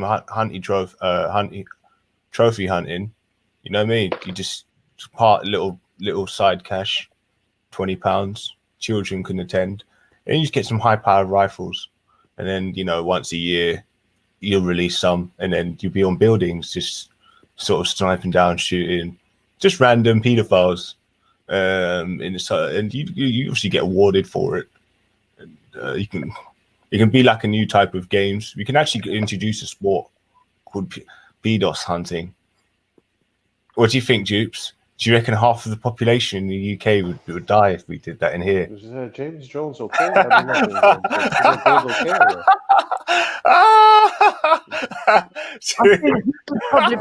don't know. What about? Okay, so what about like categories where they put? So I think you would probably be on the list because of your views. Oh, thank you very much. All right, that's nice. No, seriously, God. Nice. So you're calling me personally a paedophile. I'm actually pointing out truth, and you're being Let us speak, Gold. Thanks a lot. You've sat on panels where people have been trying to justify sleeping with 9-year-olds and talking about FGM and agreeing with them. What are you talking about? I would suggest that most of the public would look at you and think you're a bit weird, and there might be something sexually wrong with you. I haven't agreed with no one. You're chatting so much. Do you know what? Literally, you in a flash, in 2 seconds, you'll change what someone said completely. You'll say what they're saying, but it's literally the context is like the opposite. How can you get it that wrong? It might just be a little bit off, bit vague, but yours is the opposite. That means you're an oxymoron. You are literally in every way, shape, and form. You complain. You've got 8 children. You're getting about £1.5. Let's not make it about us, yeah. Let's not make it about us. She made it personal to me. So I'm saying she's getting about £1.5 a month in benefits from 8 children. She could stand up in the middle of Leicester Square, banging a drum with her knickers down, and get benefits falling out of her ears, and she's still online chatting shit. You're talking absolute nonsense. Take that benefits and go and get your pedicure, and just make sure they go really slow. They all are fat feet. What do you do? No, honestly, Dupes, no, leave it out. Come on, man. Stop it, man. No, I'm not going to listen to you. You've just told a whole bunch of lies. What I spoke was truth. You have sat on channels. You get about £1,500 having sex with benefits, and I was telling the truth as well. FGM, you said that it was FGM. Everyone can see it on the Reanimator. What you said. Go on. Yeah, obviously. Like I said what I said, but tell me. I want to go back to Jupiter. What Jupiter said. Cool, Jupiter. Jupiter. Do you think there is enough finances? And still, it doesn't really make Jupiter, me. Do you think there is enough finances and enough resources to allow them to still be on the street? To allow them to still be on the street unsupervised? Do we then have to supervise them? I mean, I agree with that. They should let the schools know, let everybody know. But then, I agree with you on that, Natalie. I don't think there's enough funds, and they need to make more funds. But put it this way, right? If you had a child that was autistic or an adult that's got the mind of a 5-year-old or whatever, they wouldn't allow that child to be wandering around unless there was a carer or somebody observing that person all the time. And I think the same should be done to paedophiles. If they're going to be let back into society, why haven't they got someone monitoring them? Yes, they need to be watched. Yeah, but that's going to cost money. Exactly. Because we're not talking about a few hundred. We're talking about. I don't even want to go that high, man. I'd rather just say a few hundred. That's how much it just chickens me. But I don't even want to say like higher numbers. But you get my drift, Jupiter. It's like, is there a certain way that we can? Yeah, I agree with you. Yeah, they should put more money into it, but it will be very costly because the more we look around, the But more we where expose are you saying? Where are we that. getting the They stats that seem artistic to be people under are a every danger crack to and the community? you know. Sorry, what was Where's that, the Walter? stats on? Yeah. Dude, I don't think autistic people are very dangerous to the community. You don't think autistic people are what? Dangerous to the community. I They're didn't say like, they were dangerous, but No, they're dangerous no. themselves, and so okay, they're therefore they dangerous have to. themselves, They're but vulnerable. they're not going to be. They're not going to. We can't consider. How does one to do with the other? Then? Okay, the point I was trying to make, Walter, is not that autistic people are dangerous to the community, because there are some highly skilled autistic people. I said specifically somebody who's got low intelligence. Okay, you wouldn't allow somebody that's Mm. even all right. Take it off the autistic people. Someone who's senile. You wouldn't allow somebody who's senile to be walking down the road on their own. No, They could that's not put true, themselves in Jupes. danger, It, or they could put other people in danger. You would no, want no, them to. Jupes, it's not true. It's not true, Jupes. There was a documentary that came out about a year back where Yeah, because the mental health sector's overrun, they don't have enough beds. What they do now is they have to take, if somebody's been sectioned, the police have to send them to a mental hospital. And what the mental hospital then have to do is assess who is the least risk to the community and send them out. So that wow. means even if the person's an axe murderer, right? If they've only axe murdered one person, whereas everyone else has done two or more, they have to release that person. It's absolutely insane the way that the Yeah. mental health in this country is overrun and underfunded. Yeah, I agree with you. But the thing is, if we've got so much mental health in this country, maybe we do need to bring back death sentences, because what's the point in having a country full of mental people? I don't know, but listen, I've just We come should back start because with the I was racists who having make kids breakfast. that talk I was racist having and I was Islamophobic. having as well. breakfast. Is that mentally ill? Kingo, focus, bro. We're talking about protecting our Yeah, stay children. Like, focused on the topic today. yeah. So I thought she I said, missed. wait, did she say mentally ill people should die? What did she say? Now I'm we're talking talking about about No, protecting Kingo, our she kids wasn't today, man. sending shots at you, bro. She wasn't Protecting sending kids. shots at you. Just relax. Yeah. Oh no, it wasn't Relax. me. I thought she was talking about a whole mental health. Yeah, no, no. I'm talking about Listen. paedophiles. Oh, okay. Oh, sorry. It's Sorry. mentally. No, she was mentally saying My thing she was sounds too saying low, innit? someone with a low IQ, i.e. handicap, yeah, might that obviously has learning, let's say learning difficulties, yeah, might be vulnerable to somebody who might want to even take their money, like just even like fleece money of them and do nasty things like that, you know. It could be But anything. we're talking about like with go on, Jupiter, go on. What I'm trying to say is that we're supposed to have people that care for people that can't look after themselves, right? And we wouldn't expect them to be allowed out into society, but Ultra's now saying no, they do let them out.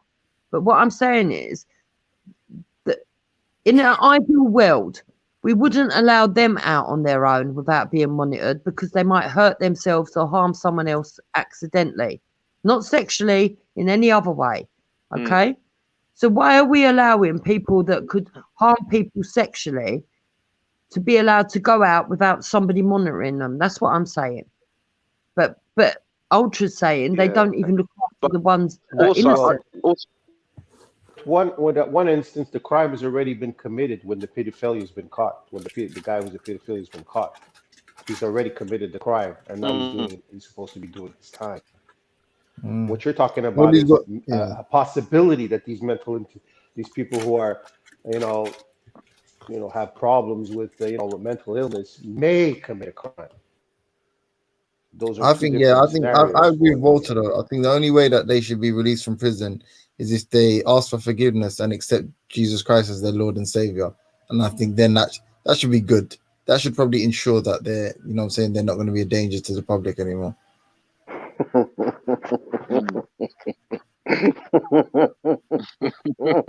And do you know what the funny thing is? Even though you're being a massive prick, right? This is exactly how it sounds when a religious person says, "We've got the answers," or "Religion is the answer." That's exactly what James just said, and the point he was trying to make is exactly how religious people sound to non-religious people. Like, it's Yeah, I just mean, absolutely insane. It's absolutely insane. Like, do we? In fact, just a But side with point. the atheist mindset, We the on the people that panel. are Wait, pedos and forget never caught. forget that for a second. The problem Do with the we atheist mindset we is that you could agree be a that pedo, and as long as you're not caught, you're fine, you're good. pedophilia is There is going to be no judgment for a you. mental health And life is condition, great for the or is it pedo like in an atheist society that never gets caught. Yes, is it but like a sexual Walter, orientation? At the end of the day, at the end of the day, we know that God makes judgment, yeah. But it would be nice if he actually came down and done you a favor and made the Listen to judgment me. instead of If making God claim by came God. down, You're again, making Natty, claim try for to God. move away. Naughty. If God exists, to us he does, there is another realm to life, not just this one. la-di-da-di, So this he one wants to here, party. this one in here is for a reason. Yo, Whereas Walter, you do you don't believe in believe there's parents? any All right, reason to nah, life. Walter, God do you gives believe in Let's reason get to back life. to the parents? topic. Let's get back to the Do topic. you Well, then believe in don't little bring flying parents, tell Walter? your loser friend there, Do JJ, you watch? to Do shut you up look at? you Do you look? about things outside of humanity.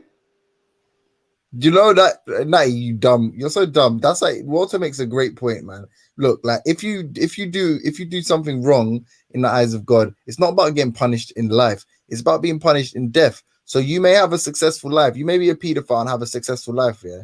But then obviously when you die, you're gonna go to hell. And the reason that you're gonna go to hell is because there's an actual specific age in the Bible, an age of consent. So if you contravene that in any way or transgress, then you're going to go to hell. And Walter, as soon as I finish speaking, is about to tell you what the specific age prescribed by God is. Go on, Walter. What age is that? The specific age is that you do not commit adultery. Okay? You're not supposed to go around sleeping around with kids. You're not supposed to be going around sleeping around with kids unless you're married. Hey, James Jones, what number is First adultery of all, again? that's the way it was supposed to be. So if you're anything, we should all be going to hell. So don't worry about it. It's like being, you guys laugh about life, but you give us no hope. We're sitting here going to our graves with nothing. You're such a G, but I mean, listen, bro. it's like at least I give the pedo, at least I give that child one day. At least when that child is growing up, and if he starts getting crazy thoughts of being a pedo, to a lot of them, maybe they won't, and they'll try to find God so that they don't become crazy psychopaths. Hey, Your atheist bullshit, with your atheist bullshit, a guy who's a pedo doesn't have nothing to look forward to. James Jones, I blame you for this, James Are you Jones. talking about the hey, guys? But that Here did answer this question. He did bring a Bible passage that showed that it was to do when a woman was mature. But hold on, just quickly, is he talking about the guy that made Pinocchio? Who's this pedo guy? What's that guy? I don't know. Oh, that's Geppetto. Oh, yeah. Okay, family. Walter. Hello.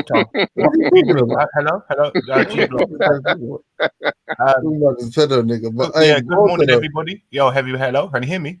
Yeah, 1 second. Oh, okay. But just to be clear, everybody, yeah. Obviously, I don't think there's a specific age for marriage. So unfortunately, if the guy has a successful life as a pedophile, he still may go to heaven if he accepts Jesus Christ as his Lord and Savior.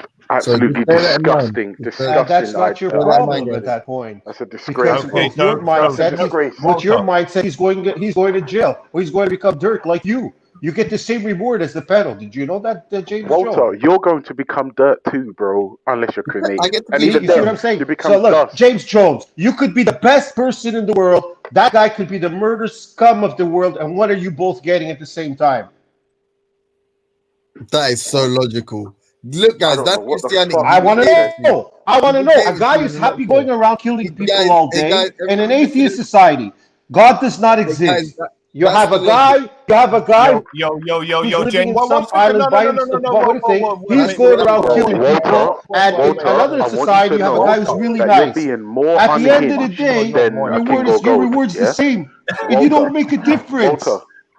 Walter, you're There being is no more difference unhinged to you than guys. a king or You're just gold. like wasting. Hey, No, Cells. Walter, focus. Shut up, bro. Walter, Hey, focus, Ultra, bro. I can't talk to you. You're also low IQ. You don't understand Walter, anything but that. focus. You're Walter, you're low focus. IQ, man. Shut up, bro. Focus, bro. You're Hey, getting hey, unhinged. no, you don't. Relax. No, Ultra, Ultra, man. It's not a not question that of man. unhinged. I'm Yo, talking what over some people. man? Don't you see how many What people are you? talking at the Ultra, same man. time? Listen, you 120. Listen, you 120 IQ donut. Yeah.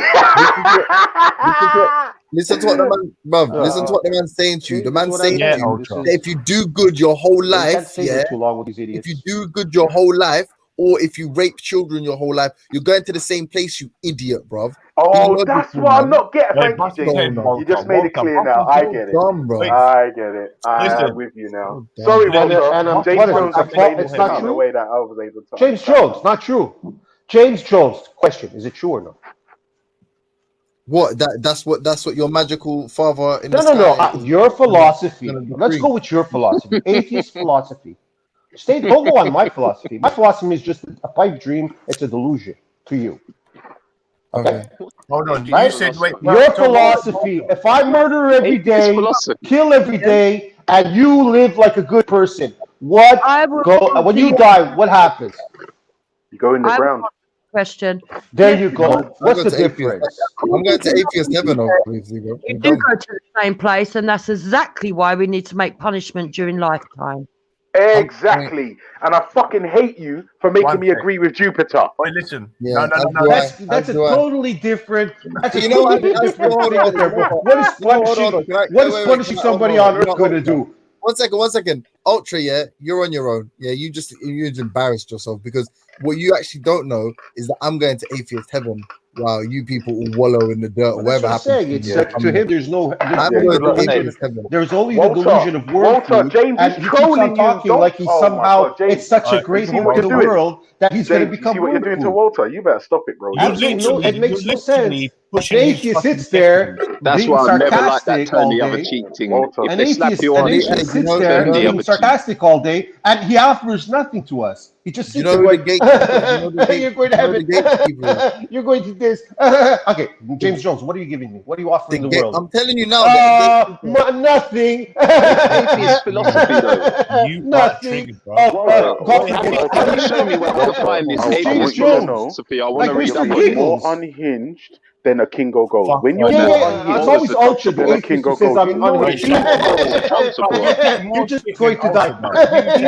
Listen, You're going to be worm food. It's a Dutchable. This is what you guys do all day. You're more of You're a a bunch clown of than Ultra idiots. has ever been on this fucking panel. Walter, Stop it, bro. An Walter, you're atheist being couldn't write a really, philosophical really book in his juvenile right lifestyle, now. in his whole No, lifestyle, honestly, his Walter, whole stop it. lifetime. Oh, can I Yeah, speak, Walter. Ultra? Walter, Yeah, shut silly. up, man. Walter, even a king or gold is telling you to chill out. So you Yo, know one it's deep. second, bro. Hey, listen, Walter, man. He's What do you making guys good point. want to talk about? James, Bro, every time I get off he and got- stop going, bro. James Jones comes with a I stupid said something comment. damaging. Listen, do you know why he's trying to? Do you know what this is called? This is a typical maneuver where they try and throw mud on a good topic, a hurtful. Now, he said something about if you want to, and I've got to say that, like, I'm all like 4G block in this sense, yeah. I have to admit, in this, you're right in this sense. So, look, anyway, to get to it, yeah. You said that you got to go to Christianity in order to them to stay away from pedophilia, in a nutshell. Now, Yeah, tell I that don't to know. the Maybe you Catholics. should. Maybe you should try and possibly rethink that. Not to tarnish the whole You don't even religion, know what you're saying, do King but Gold. You're listening to your own I'm head. not tarnishing the whole religion, like I Yo, just said. Belly. DC bad. DC Now, the bad. reason why I'm Backstage saying Belly. that, I'm just going to quickly say this now, yeah. Yeah, In so Christianity, Christianity. cherubim are There we go. regarded in traditional Christian. This is what you heard. I told you. Tradition Christian and angelology as angels of the second highest order of the ninefold celestial hierarchy. What the hell he's talking about? Now, this is cherubs. Cherubs, little child, okay, with wings. It's the crazy talk And of King of Gold. They're putting their fingers in their mouths like one would if they were, Anyway, so it's very strange. It's not sexual. I mean, for me personally, I don't want any child to be depicted anywhere near even like naked, let alone like or anywhere near like without having like a top and trousers on. Like nothing less than that. But let No, alone not them pictures. Gold. It's not those pictures. It's the pictures.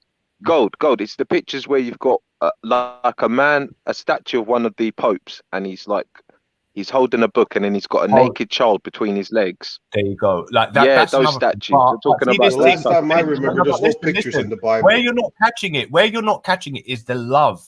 Now, the love part of it, what it represents is love. Yeah. Now, when you're talking about love and relationship between a man and a woman, you're not going to use children in wings, bro. Like this is you can't even say, oh, this is a reputation of what the King woman of and man Gold, have. what are you babbling about? The It's- art that's it's been not done has been done babbling, by bro. man. There's no something pictures in else. the Bible. This is What are you something that's been talking brought about? up, bro, a number of times, but I'm just highlighting. So that was a bad thing on your part. What you're talking about is harmless depictions. Only weirdos would actually see something wrong with that. Wait, hold on a second. Family. Naked, Whoa. flying Hey, around get children depicted. Is this I not something don't that we know could say? about the. Yeah, those Yo. servants. are weird. All right, cool. Anyway, I'm not even going to say anything else. Now, we'll see Nah, what they the do chat. look weird. Gold. They do look weird. Just like, God They do forbid, look King of Gold, you see a naked baby. I don't know what's going to happen. Oh, my God. Sexual to you? Is that what you're saying, Natty? Nah, I said they look weird. Oh, okay, weird, but not. I wouldn't say that they're sexual. I think it's going Nah, too but why far. the kids all naked though? Well, we were all Yeah, born but naked. why have they got that on there though? Well, hold on, Natty. I'm gonna look at it from a different point of view, right? We were all born naked. There's tribes out there in this world that walk around fucking topless and nobody's molesting them. The deviancy is of the Yeah, no, that's How the fuck do you know that? Yeah, no, Jupiter, that's a big fucking point. How That's is a it? big Why do fucking you know point. that? yeah, that's a big No, but point. not even that, Jupiter. That's a Yo, big that's point. That's a No, big when the point. Well fuck- done, hold on, Jupiter. hold on, hold Well on. fucking done, Jupiter. Hold on, mate. What?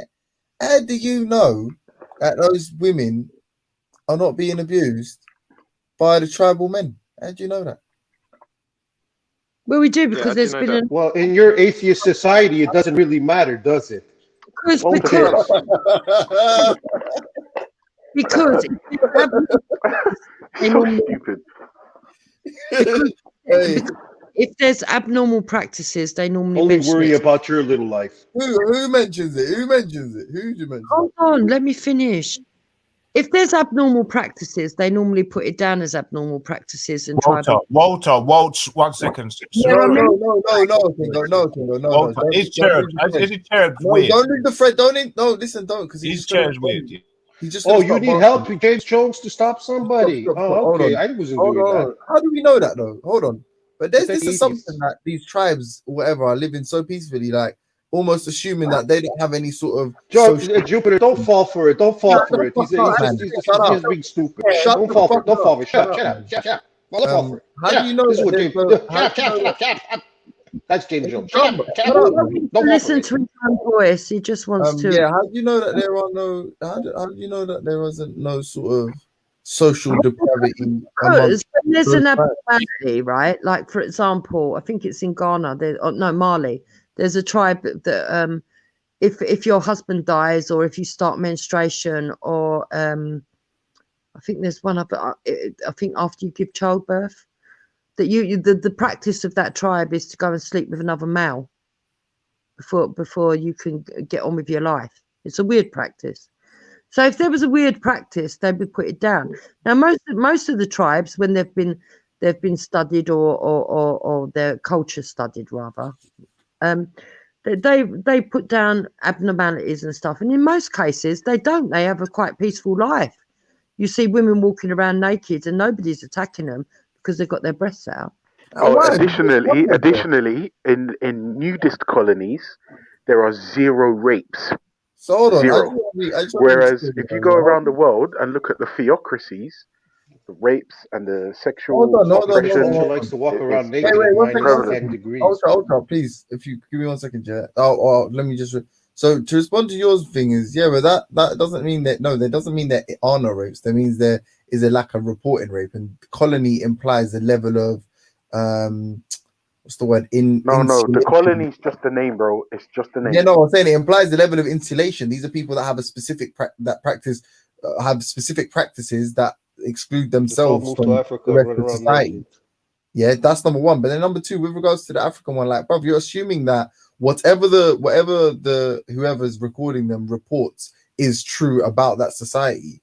And then how do you refer to it? Irregularities or something, or weird practices would have to be reported by virtue of the fact that because it's interesting, people will want to know it. Well, how do you know that it's not frowned upon within those communities and it's taking place within the communities? It's like you're not gonna go record a family in Britain and go like, oh yeah, I molest my child and I do this and all that. So you're gonna be like, so are you gonna come back with from a documentary saying, oh well, you see that family, they were proper funny and that? Well, there's never a chance that family there could have been any incestuous abusive relationships there, because they would have reported it on the documentary. Like that isn't a good explanation as to why that isn't the case. Hence the point that people that you don't know are doing many black women, many of those tribal women could be being abused. One of the clearest examples that a lot of these tribes practice How do FGM. you know now? All of a sudden, it's how do you know? How do you know? FGM. But you do know when you're talking about pedophilia. Bro, are you guys high? don't know.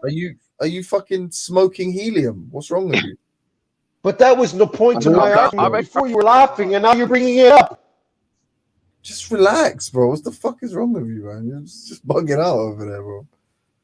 Jesus Christ. But yeah, anyway, James, you were making that stupid dumb. What are you talking about? Now all of a sudden, say, how do you know? How do you know? You could be pedos going all around. How do you know unless they're being televised? That was my whole point before. Even though you're catching some, there's plenty of them that might be doing it. So how do you fix the ones before you do it? But it's an atheist. You shouldn't give a shit because you're an atheist.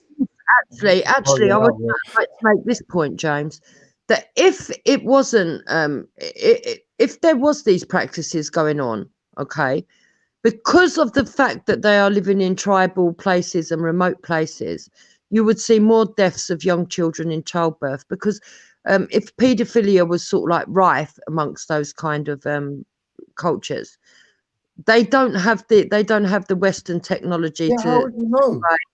Do cesareans and stuff. How do you know that they don't? How do you know that they don't?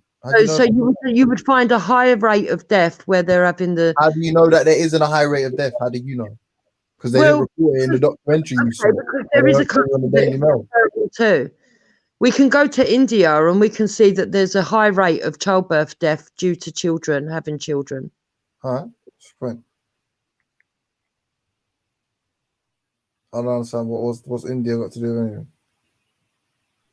What I'm saying to you is that there is a way for it to show up. It would show up in society at some point, and you would also see the ages of when the children are being born within the tribal groups.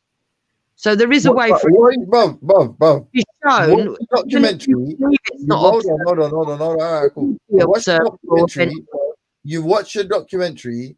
You've seen some naked African women, and now you believe that you're some kind of statistician, and you can tell us that things are okay because you know that the ages of the average ages of giving. No, that's what you're saying.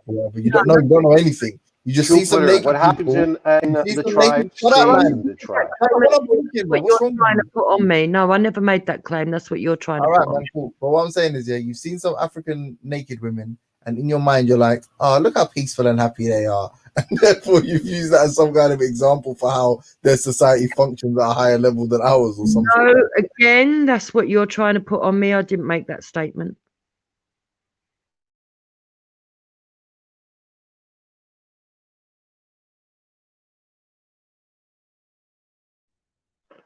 Yo, what happened? Yeah, I can't hear anything. What's going on? Anyway, listen, fuck that. Akingo, can I just say, Akingo, like, well done today. Stay calm. Like, and I feel like when, like, in your opinion, Akingo Gold, right? Is it a moral position to hold to say something like, don't worry if you get sexually abused and raped as a child because you get to go to heaven? Don't worry. Don't worry at the fact that you've been sexually abused as a child and your worldview probably been warped. As an adult, it's probably difficult for you to Which religion does that? maintain or hold down Which faith does that? Let 1 second, Walter, bro. a relationship, or all the other There's snobbery in ills heaven, that you come with child sexual abuse. Yeah. But is it then right to say, don't worry about all of those things that you went through because you get to go to heaven? I mean, yeah, exactly. It's just it's ridiculous now. Thank you. I don't even Like know a where very you got that philosophy from. need to be taken. Ultra. Thank you. Could you Do you know- quote there's a lot quote of- the philosophy, There's a lot of Ultra, there's a where you lot got of that from, please? xenophobia in heaven, yeah. There's a lot of I xenophobia mean, in I'd like heaven. Ultra is saying something. Can he at least quote the books where he got that from? Yeah, I'm gonna quote. Hold on, I'm gonna quote. Yeah, but I just want to tell Ultra When you something come up about with heaven. something, you because just I say feel it like out of the blue. At in least give me you see in heaven, yeah. somebody who's been preaching Yeah, that. you see in heaven, there's a lot of You see in heaven, there's a lot of Oh, he's gone. Forget it. What happened? Oh no, Maybe no, he can't Ultra, find the book, so he took off. Yeah, I feel like maybe do you reckon God should have certain things that he shouldn't be able to forgive, like pedophilia? Like, because I don't feel like people should be getting that much of a comfortable ride with God. You know, if that, you know, it should just be like no one has that point of view that someone should get away with, say, even 9 years prison sentence for that. A lot of people would say in other obviously a lot of places they would be dead. Pedos get killed, don't they?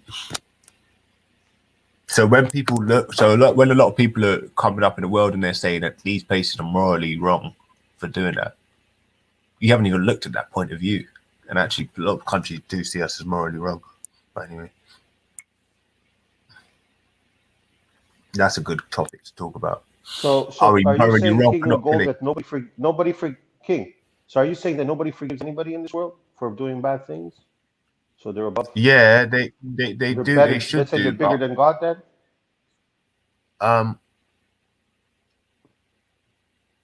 I would say like dogs when they're too much of a problem. You've I got to don't put want them to talk down. about dogs. We're talking about humans.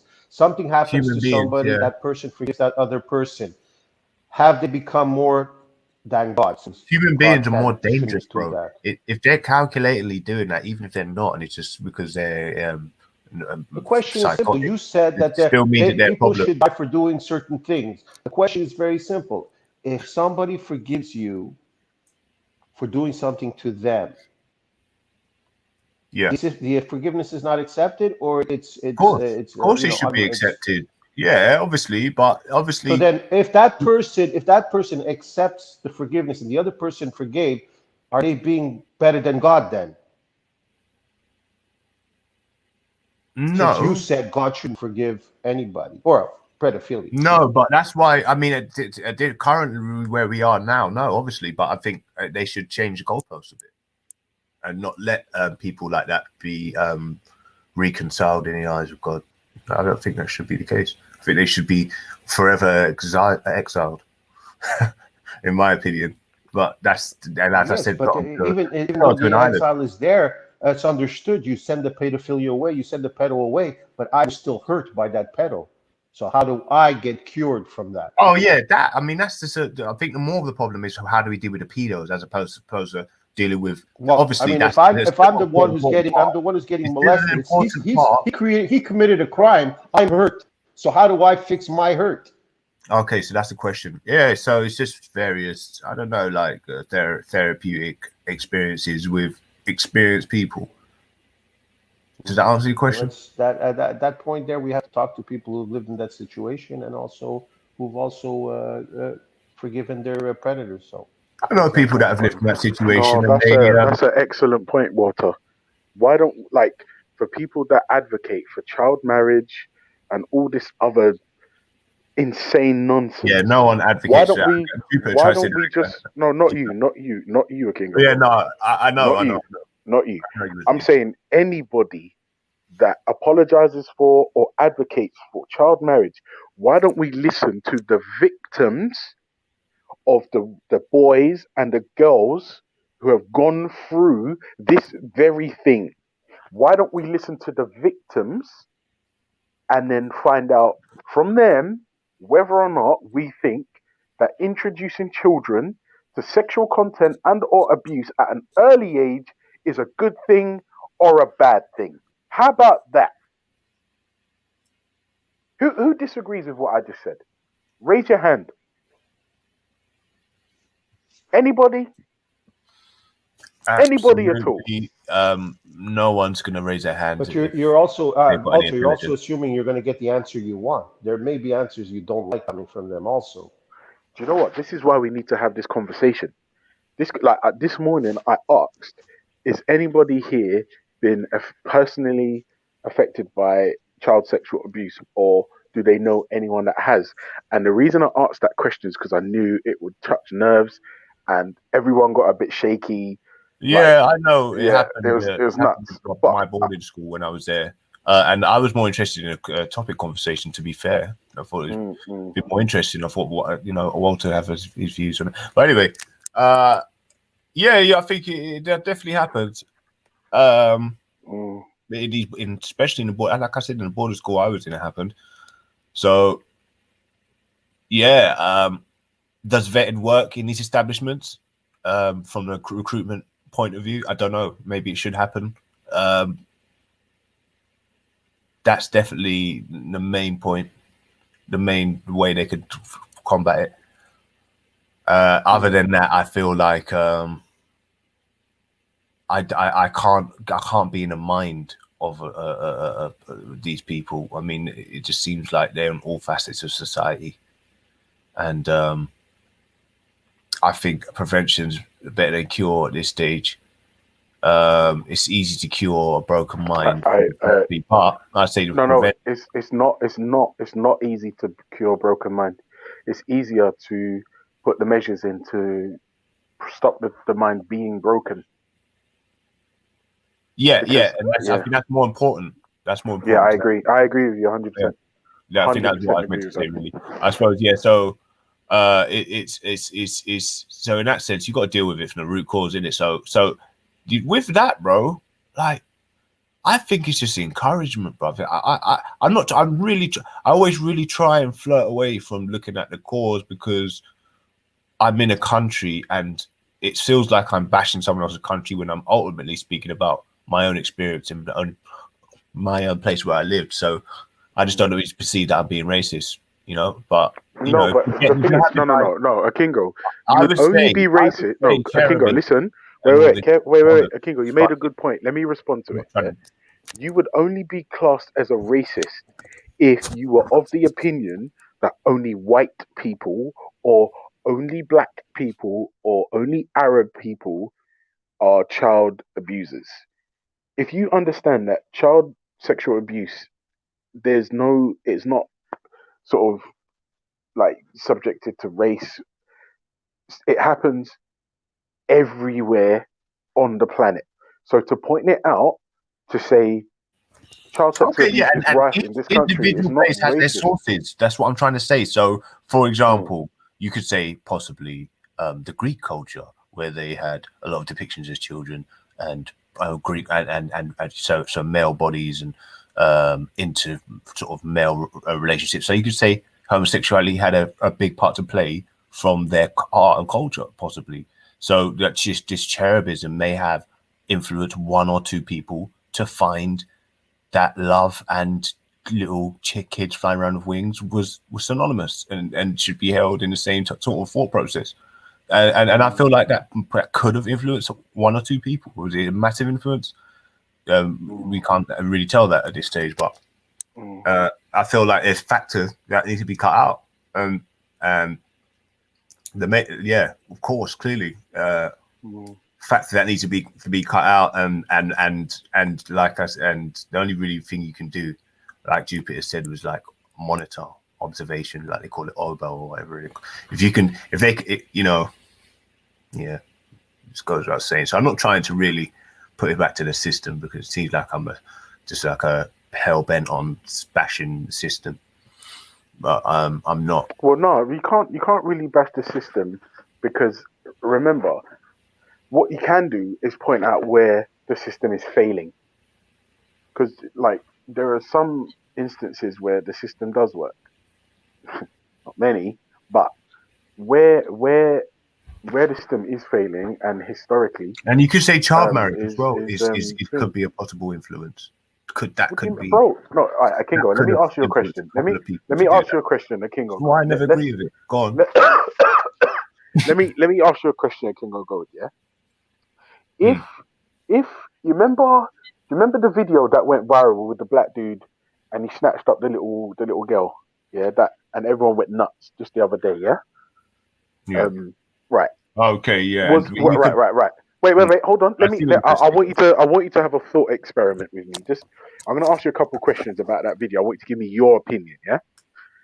Is any part of that video, could it be justified in any way as is? No way. Right. Okay.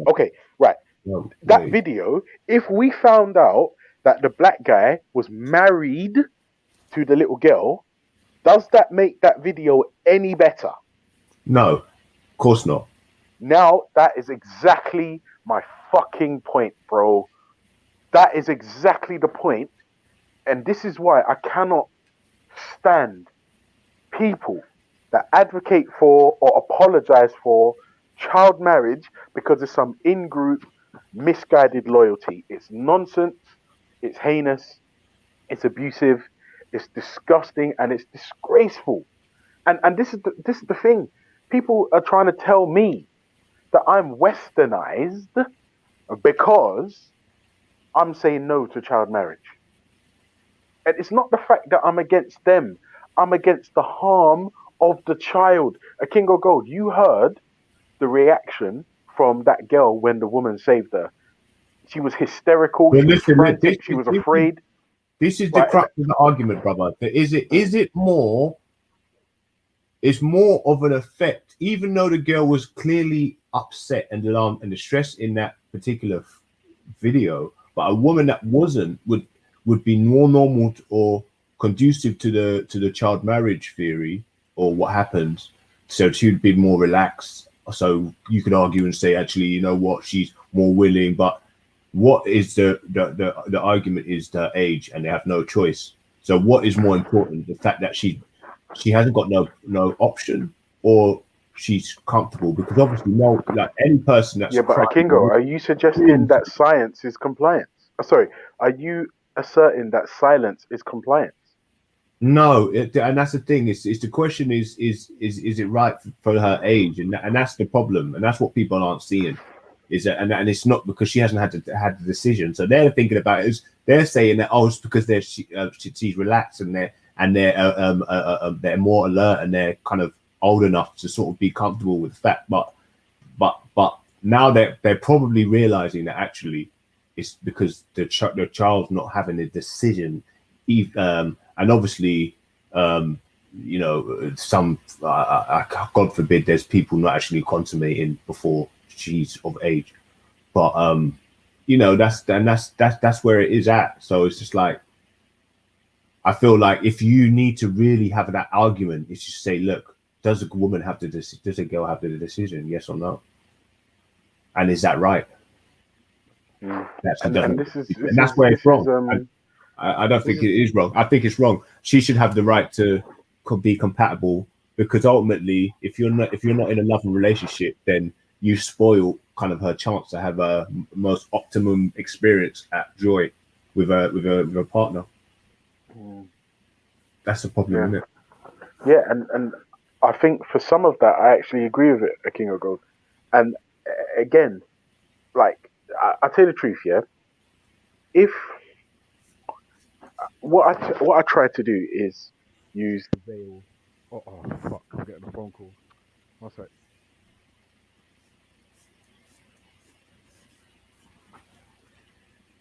Yeah, I think that's pretty bad. But you know, pick up yourself, Walter, man. I'm not trying to dig you out, bro. I know it seems like I'm always stuck on like, and I don't really say much to the fellas. You know what I mean? Like I'm biased or anything to any degree.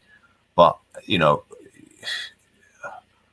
these things have to be pointed out, bro. I just feel like this cherubism thing was a bit like when I looked at that as a kid, it was a little bit strange to me. Like I am the way I thought Absolutely as no. a kid, When I used to it was a see, tiny trying to bit. cut you off, But whereas news, Power Rangers wasn't, it was kind nothing. of normal. You know what I mean? Power Rangers, but the cherub thing was a bit like strange for me. You know? What was strange to me was that big picture of Jesus hanging above my mother's bed. That was like really spooky. Seeing their dicks all out, and then there's Forget about it, yeah. there's big statues cherub. with little penises as well. Why did they make them white statues with the smallest penises? It's like weird, man. It's like, no, man. Like, we're young. We don't want to be seeing things there. Like, you know, like the like English people are pretty taboo of sexual things, and then we've got this Greek culture, like in education, it's like rah. Yeah. But anyway, but that was just, you know, that's my opinion on it. I think that the rabbit hole goes deeper. And I don't want to open that door any further, to be honest with you. Yeah.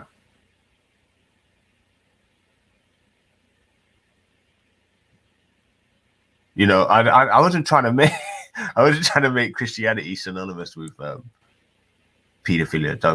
Don't get my words twisted.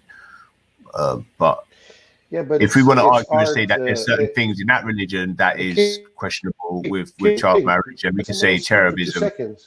This is one cherubism is equal. Go on. Sorry, go on. It's art for most people, and for me personally, when I used to see these pictures, if I even maybe saw them, it didn't mean nothing to me at 7, 8, 9, 10, 12, 13. You know, it's a kid, it's a child. I mean, you see kids running around naked all the time. In some countries, you know, I remember when I went to Portugal, I came from a Western world, and at that time it was in a little island, it was a little village, and you went to the beach, and 90% of the kids were running around naked into the water. And we were like, as kids, we were lost. We were like, what's going on? How come we're wearing this and they're not? You know, right. They also didn't have shoes, a lot of them, and stuff like that. But I wasn't sitting there as a 10-year-old, 11-year-old, you know, wow, it's hot. It's not going in your head. It's like, why are you running in the water naked? That's the question. Like, you know, that was it. It's all you're thinking as a child. You're all just having fun. You know, and even my brothers got into it. Like my younger brother, all of a sudden, it was, you know, he was running the same way. We were just like kids having fun. There was no strange thing about it. There was only innocence. So, I think, because you know what I'm trying to do is to look at a picture of a child on a wall that might be naked and think sexual. It's no sense there. It's not working. It doesn't make sense. It shouldn't make sense. And if it does, that's when you got to be like, you know, whoa, you know, I got to get some help or something. That's when it clicks. You get to a certain age and you start looking. You see a grown woman. That's one thing. You see a little child, and that child's turning you on. We got problems. We need help. That's how it works for anybody it's out these weird there. Old men, bro. It's these weird old dudes, bro. Guys, or you know what I'm saying? Trust me, man. It's all these weird old traditional dudes, bro. They don't like they're fascinated with history and the Greek culture, and it's the only thing sort of represents the early stages of European civilization. So it's like, oh, I don't know what them ones up, and they're all synonymous. Disney is part of it. Transferring all these sort of mythological stories into the media, into our consciousness, and putting it through the TV screen, you know, in sort of cartoons and movies. You know, I feel like the African presence and conscience was so strong that they can't say that it's like, oh, this is a choice. They are literally saying, because the impact of the African mindset would have stopped a lot or made up people sort of not like that way inclined. So obviously, this is like completely manufactured. It's disgusting. That's my opinion. But yeah, I personally would have to agree, man. I like seeing women's naked bodies, man. I like to see a lot of covered women, not uncovered fully, but yeah. So yeah, I feel like that's probably kind of stopped me from going to religion, or yeah, I just felt like I want to see women kind of half naked. The body of a And woman has I stopped you don't from really going to want to religion. have, you know, being playing around with just dodgy characters, man. These priests in a place where I could be possibly anything to do with that, man. I'm just like so skeptical and shy and introvert. I just like anything to do with fuckeries like that. I'm just gonna run away from it.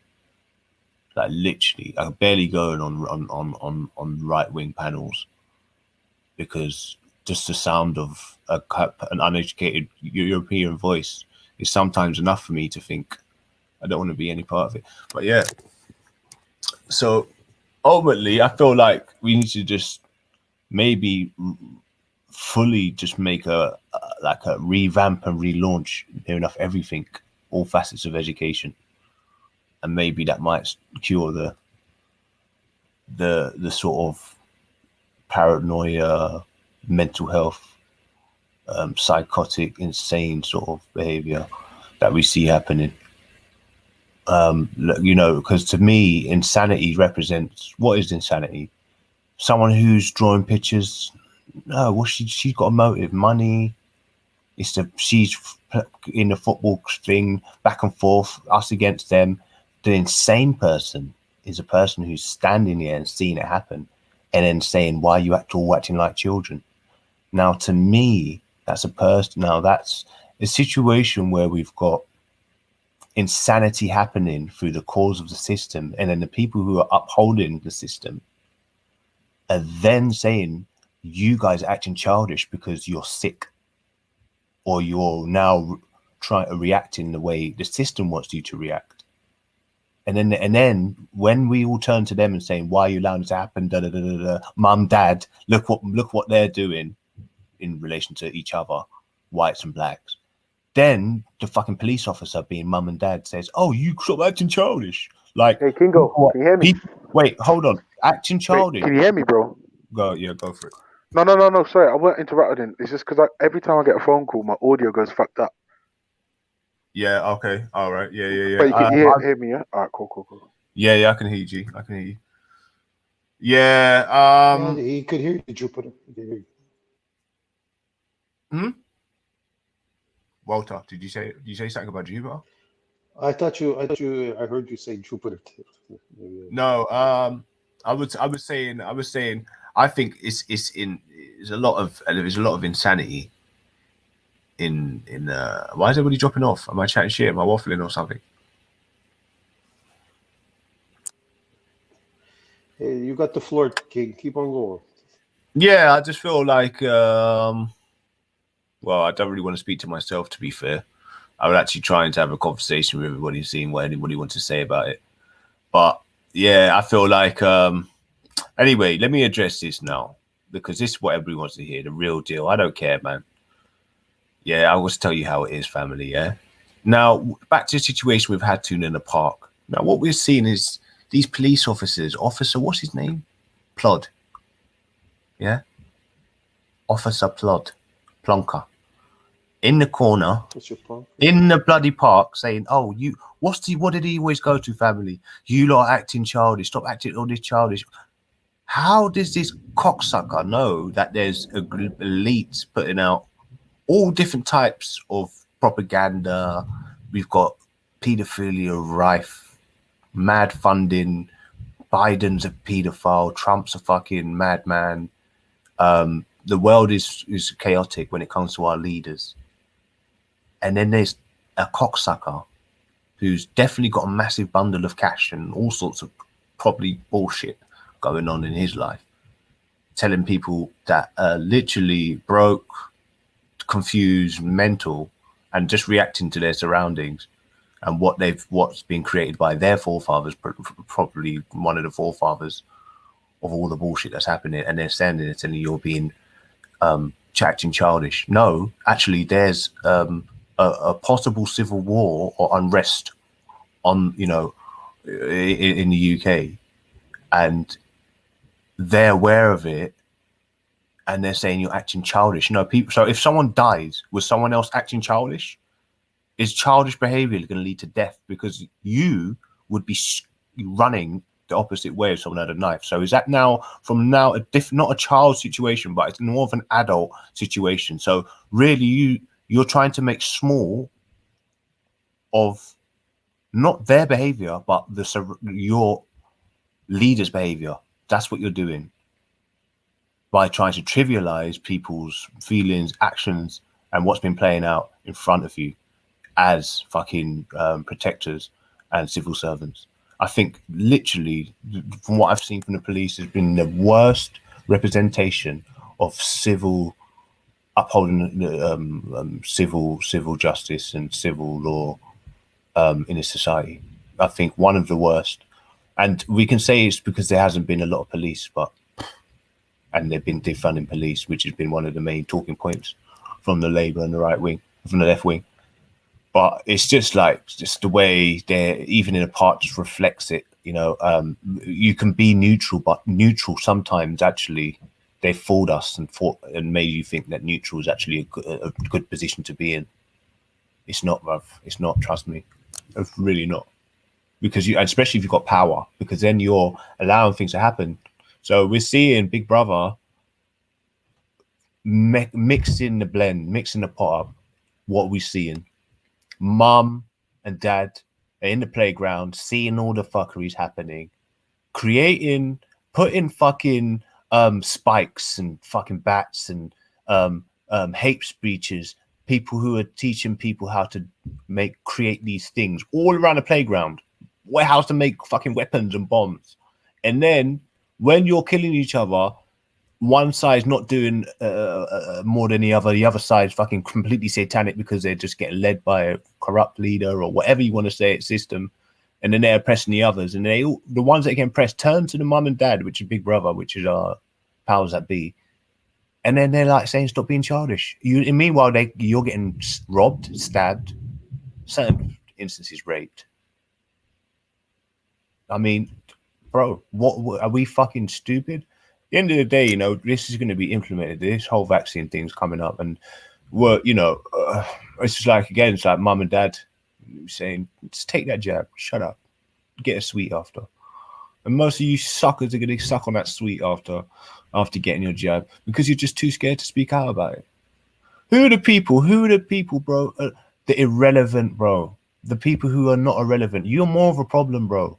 You come up, what's your content? All irrelevant. It's you. Oh, it's good energy. My own bubble. The irrelevancy, your silence is your compliance, my friend. And we're not saying compliance like, oh, this is some sort of fucking movement and some Nat Turner shit. No, not at all. But science and compliance for the humanity. What are we talking about? Every facet of life. If you're just in your own bubble, you're selfish. You won't even fucking bang out for your own family in that sense because your family getting affected.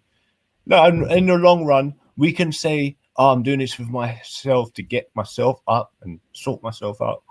But, you know, it's about really making an effort to address the powers that be all together now. You know, it's all together, bruv. You know, I mean, they haven't even started threatening us, and no one's even, I think I've seen one or two people talking about things. Unless they're threatening your fucking livelihood, you know, I mean, why not? I think they respect you, more people for speaking out, I suppose, one way or the other. You know what I mean?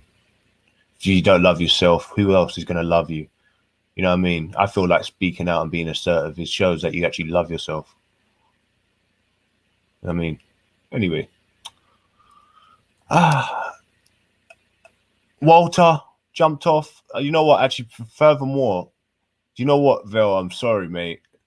like if it pick up just everybody inside. I'm not even really looking at the chat. I'm just speaking. But generally, like, I do come on and I'm speaking to Jupiter, Walter, and I just get to points that it's just quite uncomfortable. So a lot of people run away. So like the cherub thing, for example, like, it's a bit bad. Jupiter about all of her benefits she gets, all 8 benefits, £2,000 and the rest. And she's just banging on and chatting shit to people and everything. And yeah, so ultimately, I'm gonna have to come on less, family. For the 1 or 2 people that may be silently listening that like the sound of my voice. So I like the sound of my own voice, and I've got not much else to do in the mornings. But hopefully everybody's enjoying their winter, because it's definitely winter, family. If you get any sun, you'll be lucky. Get that melatonin. Do you know what? I come on this morning, yeah, Vel, and everybody. I went onto this channel, Open Debate, and Jupiter jumped on, and this other guy jumped on. Man was talking about my brown skin. I'm ashamed to be brown, and don't talk to my white woman like that. Talking about Jupiter, because I was just telling Jupiter that she was wrong about something, like she always is. So yeah, that's what it is, family. So obviously, I've been abused on that channel. I probably doubt I'll go back. But yeah, I'm gonna have to come on this channel less, because unfortunately, I'm gonna probably come in when the family are on, as opposed to sort of random people like Walter, Jupes, and don't know where Ultra's gone. But hopefully, people are back in it. Some people jump on, because I'm not talking to myself all day, bro.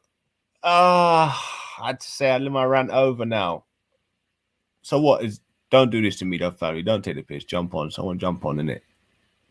Couple jump on. Couple people jump on.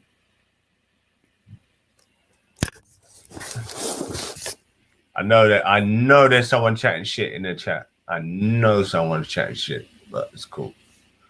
Atticus Gold. I know you have to look. What's his name? Atticus. Atticus is trolling me in the chat. Yo, Vil, man, fucking hell, I came on, bro. I didn't realize they were gonna jump off.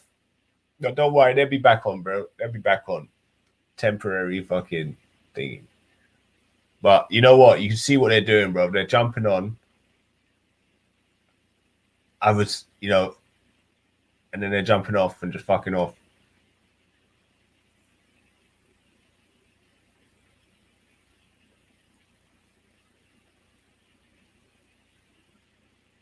Let me see who's in the back. Is anybody in the back? We can't. Vel not around. Oh. Yeah, everybody's in the back, bro. A lot of people in the back. People in the back, bro. Yeah, so hopefully everybody's having a good time. Everybody's having a good day. I don't really want to say to you, just good afternoon, because it's 12, just 4 minutes past 12. You're locked into G Black's finest, African Gold. Bring in a day of information and hopefully some laughter along the way. I hope you've got your greens flashed out, that mucus and bile created by that meat in your belly. You know what I mean? You know what them stars they do? They wake up, yeah. You know the stars, Burner Boy and all them bugs. They wake up, they have a glass of hot water. Have a glass, flush out that cancerous meat or whatever it is. That's a little tip I'll give you. Trust me, it's just so different, bro. When you got money, that one thing that the Jews and the English they do, when you got money, they treat you good. They treat you good. They'll treat you like a star. They'll tell you all the little they'll you know what I mean? They look after you. Physiotherapists, you have, yeah, when you're making money with them, they're, I give them that. You're not gonna get kidnapped, robbed, done a shoddy job. You know what I mean?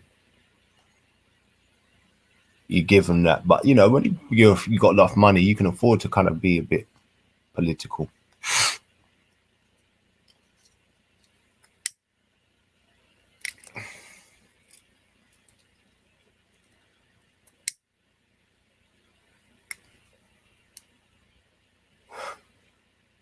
Yeah, so I think the main thing now is what Biden and Trump lost. Apparently, it's going to be a little bit of a conflict. What's going on, family? I haven't even looked at the chat. Let me have a look. Sorry, family.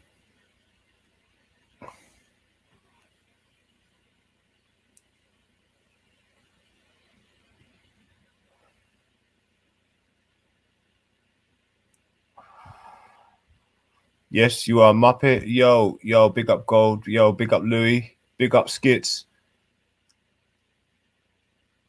A in the building. A, the top general.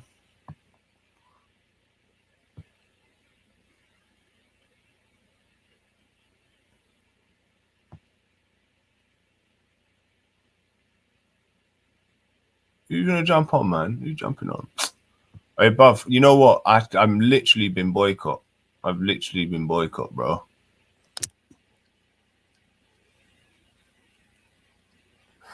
This is sad.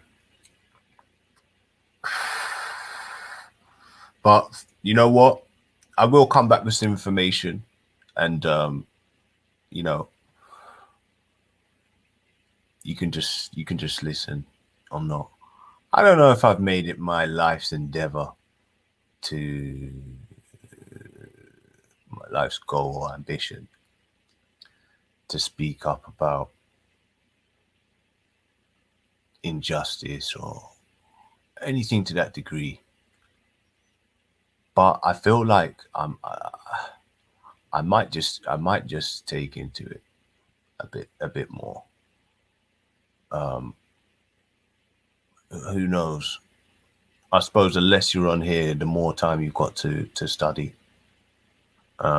which is one of the hardest things when you get older.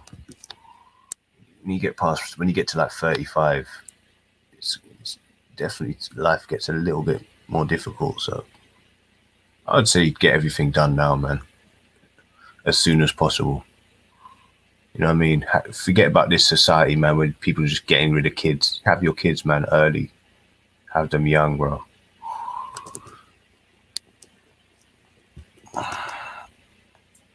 Yo, Ultra, back, bro. Oh, shit. Man, you left me stranded, G. You left me stranded. I felt literally like Tommy Robinson, bruv, No, sorry, bro. Do you know what it is? Every time I get phone calls, bro, my phone just acts up. Yeah, I felt like Tommy Robinson in Somalia, bro. Just bro. You know what the funny thing is? I'm meant to upgrade my phone on I think it's March, yeah. But I might not upgrade, you know. I might just get my phone fixed and go down to £15 a month SIM only with unlimited calls, unlimited text, 30 gig of data for 15 quid a month with O2. Do it, but don't go over. I was thinking, oh, do I want to treat myself to a brand new, nice, shiny phone? But then I thought, I can't be arsed, man. Wait, bro, you know how many times I've done that and I've gone over, man? Fuck that. You know what? Just get one of. You know what I'd end up doing? Pay only SIM. Are you on time? Yeah. Are you instructed like that though? Yeah. Yeah, I'm not, bro. You need to get a pay only. I'd say get a pay only SIM. If I have kids, I'm saying get a pay only SIM. Top up every £10 a month, put a bundle on it, and that's it. You saved a lot of money. I broke that down from being frugal and resourceeful. Be frugal. Look at frugal and resourceful.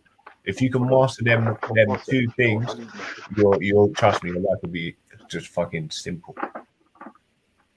Frugal and resourceful. Look, Kingo, 1 second. I can't. Yes, I need to get my headphones. Yes, people, jump on, man. Jump on. Everybody comes on and jumps off for a bit. I'm not going to be on for long, so come on, man. Someone jump on and come and help out the stream and come give us your thoughts, family. So anybody wants to come on, man, like, subscribe, donate the rest of it. You know what I mean? Couple pounds, whatever. Do it directly to the Cash App, though, or the PayPal, because, they suck 60% on this. Yo, Kingo, can you hear me? Big up. Yeah, what's up? Oh, brilliant! Yeah, I just switched headphones. Yeah, because I want to lay down. Yeah, because I'm off work. I smashed up my knee a little bit because I changed bags. Yeah, I changed my work bag, and like as I was getting into the cab, it kind of fell off one shoulder, and then I tried to catch it with my shoulder, but I shifted my body to the left as I was going into the cab, and I smashed my knee on the latch, and my knee is fucked, bro. No, but I do. Since Sunday, my knee has been bruised, and it hurts when I fucking extend my leg. Oh, mate. And plus, I'm off and I'm tired. I work really hard. I work 5, 6 days a week. I've got a wife, 4 kids. I just want to relax sometimes. You know what I mean? I think that's okay. Oh, that. You know what the funny thing is, right? I wish I could bash my knee. I wish I could. No, Kingo, trust me, you don't, bro. I'd be jumping with joy and be like, oh my God, I bashed my knee. Trust me, Kingo, this pain ain't worth it, man. It's not even pain. It's just like a really real discomfort. Oh, man. Hey, what are you saying? If you had your D3 though, your vitamin D3? Yeah, I had it this morning. I'll show you. Look. Good. Multivitamins? Bro, I feel like I'm in a movie. I'll show you. I feel like Max Payne, bro. I'm literally got all my little antidotes. Look. Where's my thing? I'm not playing out here, bro. I had a good couple of multivitamins. Cod liver oil, multivitamins, and vitamin D3 in the morning. I don't know why I've still got this, yeah. Hummus. But no. Cucumber. Pit I bread. think I bought it from the missus, but like she didn't finish it, and she kind of had the baby a little bit early. And we got this one. Yeah. Got this one. Bish Bosh. Pharmaceuticals made a killing this year. Yeah, this one. We got this one. We got these ones. We got these ones. Oh, come on. What's this? Yeah, no, Kingo, listen, just quickly, yeah, because we was talking about like I think we can all agree that pedophiles are the lowest of the low, yeah? I think we can all agree with that. We can all agree that introducing children to adult materials and child sexual abuse at a young age is detrimental to their health and well-being and their development. But how do we protect our children? Do we protect our children just maybe keeping them indoors, or do we protect our children by identifying pedophiles and killing them? Done. Or do we help protect our children by identifying pedophiles and helping them, or do we help the problem by, instead of abusing the child, we marry them first? Oh, fucking hell. So what we do, yeah, this is a very, how do you protect you know what, you've got to tell them, yeah, you got to make them aware, bro. Unfortunately, you've got to bring it to their conscious. For anything, it's a possibility it could happen. So you've got to leave your child in the care or play at a time where you're not like you can't have your eyes on them at all stages. Just say, look, there people don't take no sweets from no one. You know, if you're with them, then it's okay, innit? Do you know what, Akingo? You just showed your age. You just showed your age, yeah? Because you said don't take sweets from anyone. That's what I was told as a kid. You don't take sweets from, and do you know what the funny thing is? It was always from the man. You never take sweets from a man. That's what my parents, well, not my parents, mainly my mum. But my mum always used to say, Junior, you never take sweets from the man. And it was always the man. Like, it was weird. It was, it was the man. But you know what the funny thing is? They say women can do it, but like, do women, they do rob people, things and kids, I can imagine. But oh, bro, listen, women are prolific as well. But you probably feel different about it because you're a man. No, mate. No, not at all. No, it's bad, bro. That's a weird behavior. Yeah, I'm not gonna lie. I don't understand what a big woman would want with a little child. See, again, it's pedophilic behavior. It's fucking predatory, right? And Akingo, this is why I'm asking you for your opinion, because like I said, I feel like it's easy for us to just say, right, pedophiles burn in hell, we hate you, you're done for, no remorse, blah blah blah blah blah blah blah, right? We find out and we beat you to death, yeah. All right, cool, Right. right? But I'm saying those people, once you've beaten them and you've imprisoned them, they're still pedophiles, right? How do we protect our children? Is there one approach, or is there I many? heard in certain places they're castrating them or something. Yeah, I've heard about chemical castration, but again, my immediate response is the person still a pedophile? Is chemical castration some sort of cure for pedophilia, or is it a way to just try and null the uh, the urges? And if so, someone's gonna have to bring me some sort of peer-reviewed science, because nah. Someone needs to tell me how I protect my child, because at the moment, I tell the truth for King of Gold. This video that Yeah. surfaced the other day, I'm not gonna lie to you, bro. It shook me to my core, because you, we don't know that the victim, the little girl, the home that she left that morning might have been a good home. The parents might be working, and the parents ensured that she had a good breakfast, and the parents told her, "I love you," before she left. They made sure she had all the stuff she needed for school, and her hair was done. Like, we don't know. We don't know. And the reason why it shook me to my core is because that could have been my child. And how, as a dad that works, and I have a wife that works part time because we just had a baby, but how do I protect my child from that type of thing? Because it's nuts, bro. Yeah. How? I mean, I won't lie to you. My 18-year-old boy and my 13-year-old girl, I showed them the video. We were together. I sat down and I said, guys, you need to see this. My 18-year-old had obviously already seen it, but my 13-year-old needed to see it, because I needed to say, Shan, look, babe, this type of thing is happening, and I don't I want would this to say happen to more you. for Blah blah you. blah. I Yeah. would say more for you for letting your kid out at 13, as opposed to Yeah, letting them well, out when I can go to walk to school. No, yeah, but I mean, there's She was when going to school. only the Kingo. listen. Only the police will have the numbers on actually how many different paedophile cases there are and what are more prolific. I'd say that was not that. I say there's more paedophilia happening in care homes than there are in with little kids going to school No, or on I their way would. to school. I don't have a way to substantiate it, but that's besides the point, bro. So we Whether no, it's paedophilia is not. happening in care homes or not, I'm asking you, a Kingo Gold. How do I Yeah, protect my 13-year-old from that type of thing? Because remember, for all intents and purposes, I believe my children have a good life. We're not poor. We don't struggle. My children's hair's done. They've got all the uniform and the school supplies. I bought my daughter an iPhone X, even though she asked for an iPhone SE. I went all out for her. The kids don't want for anything. They have good shoes. They have extracurricular activities. I take my daughter horse riding. It's closed now because of lockdown.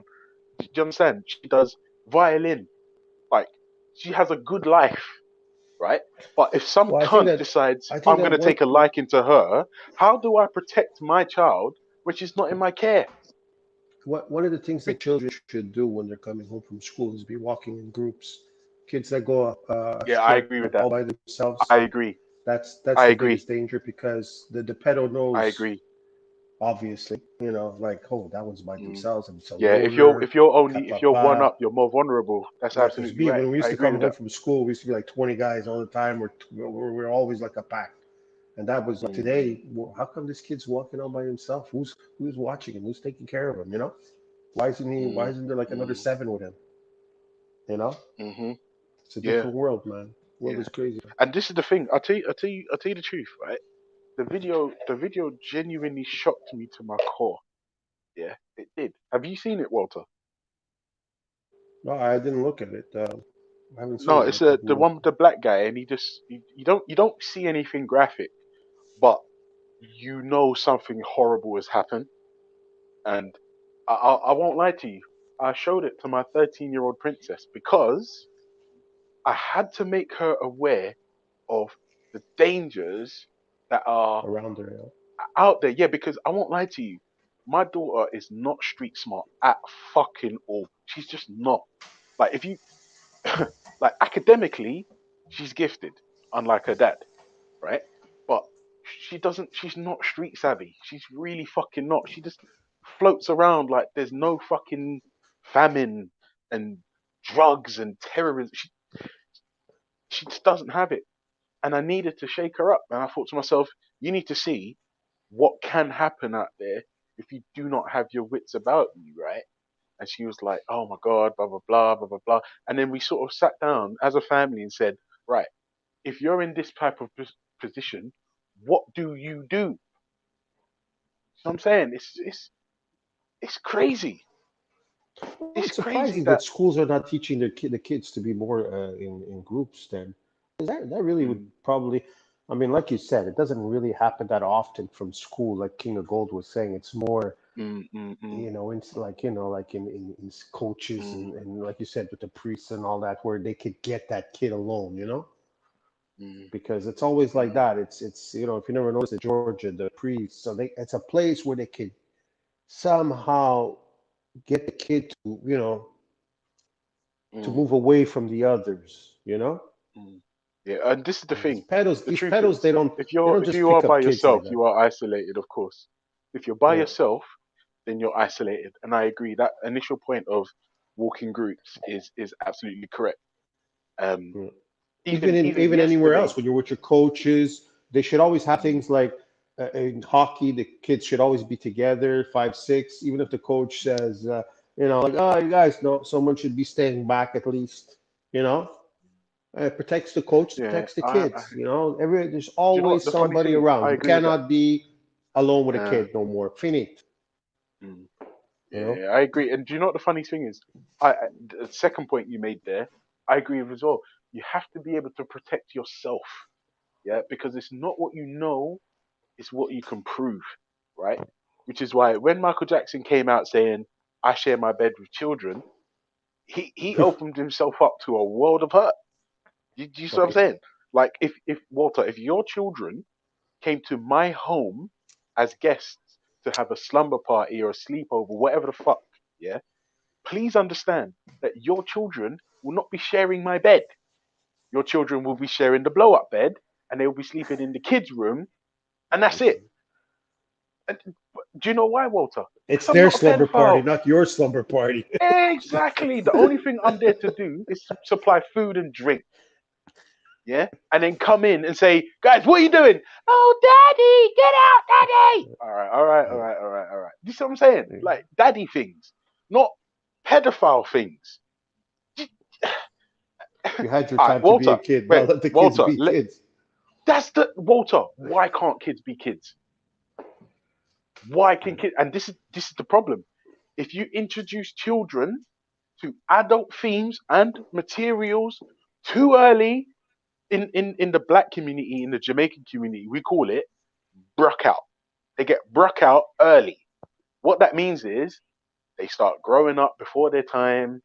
They start, you know, displaying particular types of behavior, um, and their worldview on what's healthy in regards to relationships and sex gets warped, and it fucks them up. And we know this as a species. Yep. So, King of like, Gold is in the back chat again, Villa. okay, it's just nuts. It's just nuts because, and you, Walter, I think just a few months ago, we had someone on the G block saying child marriage is okay depending on where you are on the planet. Yeah, you could see he was brainwashed already. Brainwashed with. But that's the problem when And you get so brainwashed, you can't even realize that something's going wrong. That's dangerous in the faith. That people don't have an open mind. You have to have an open mind. You have to be able to say, this doesn't make sense. Not mm, find a way to make it make sense, especially mm, in the year 2020.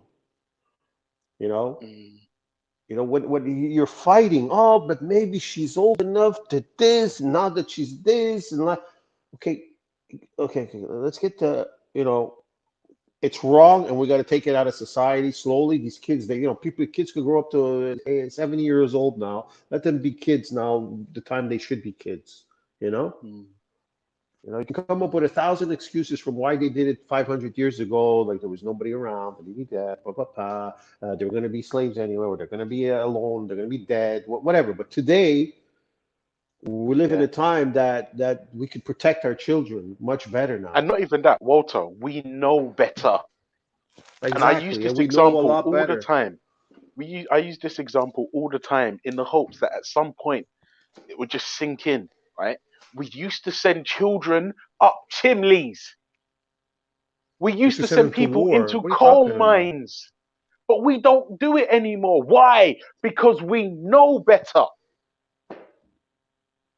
We know better. We know what early childhood trauma does to children.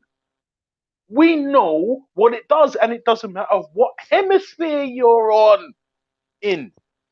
But Ultra, look at this. Even the war machine itself figured that out. The war machine, back in the days, let's say in World War I or before that, used to put guns in kids' hands, like 10, 11, 12 years old. To one point, they figured out, you know what?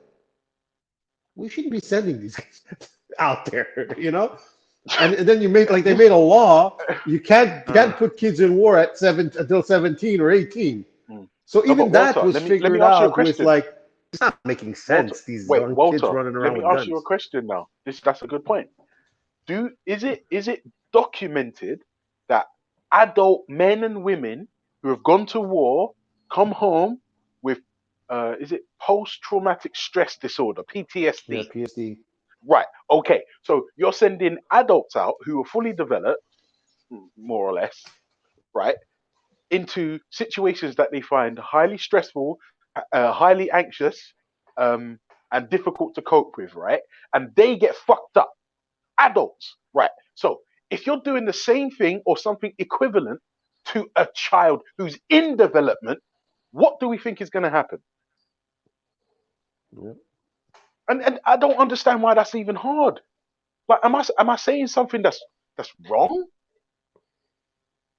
Like, I don't understand why I could even Did he get come from? pushback. Did he come like from his country, or was there, or was You know, doing more? to be honest with you, I don't know.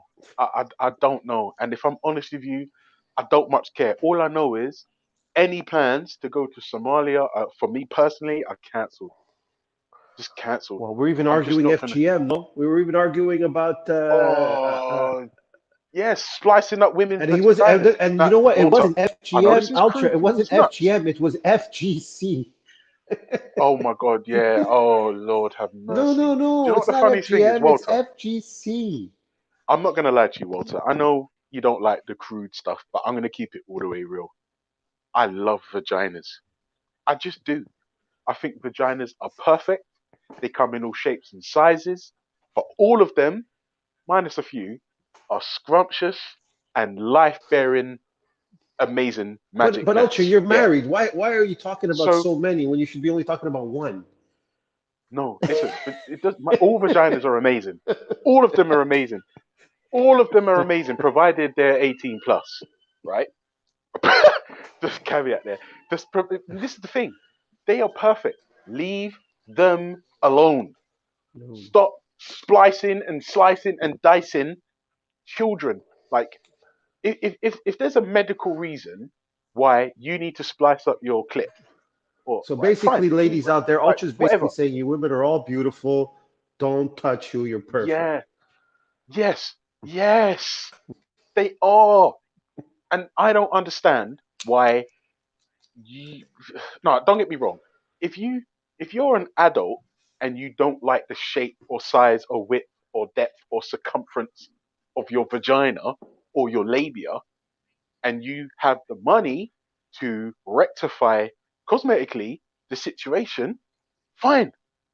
Go and do whatever the fuck you want.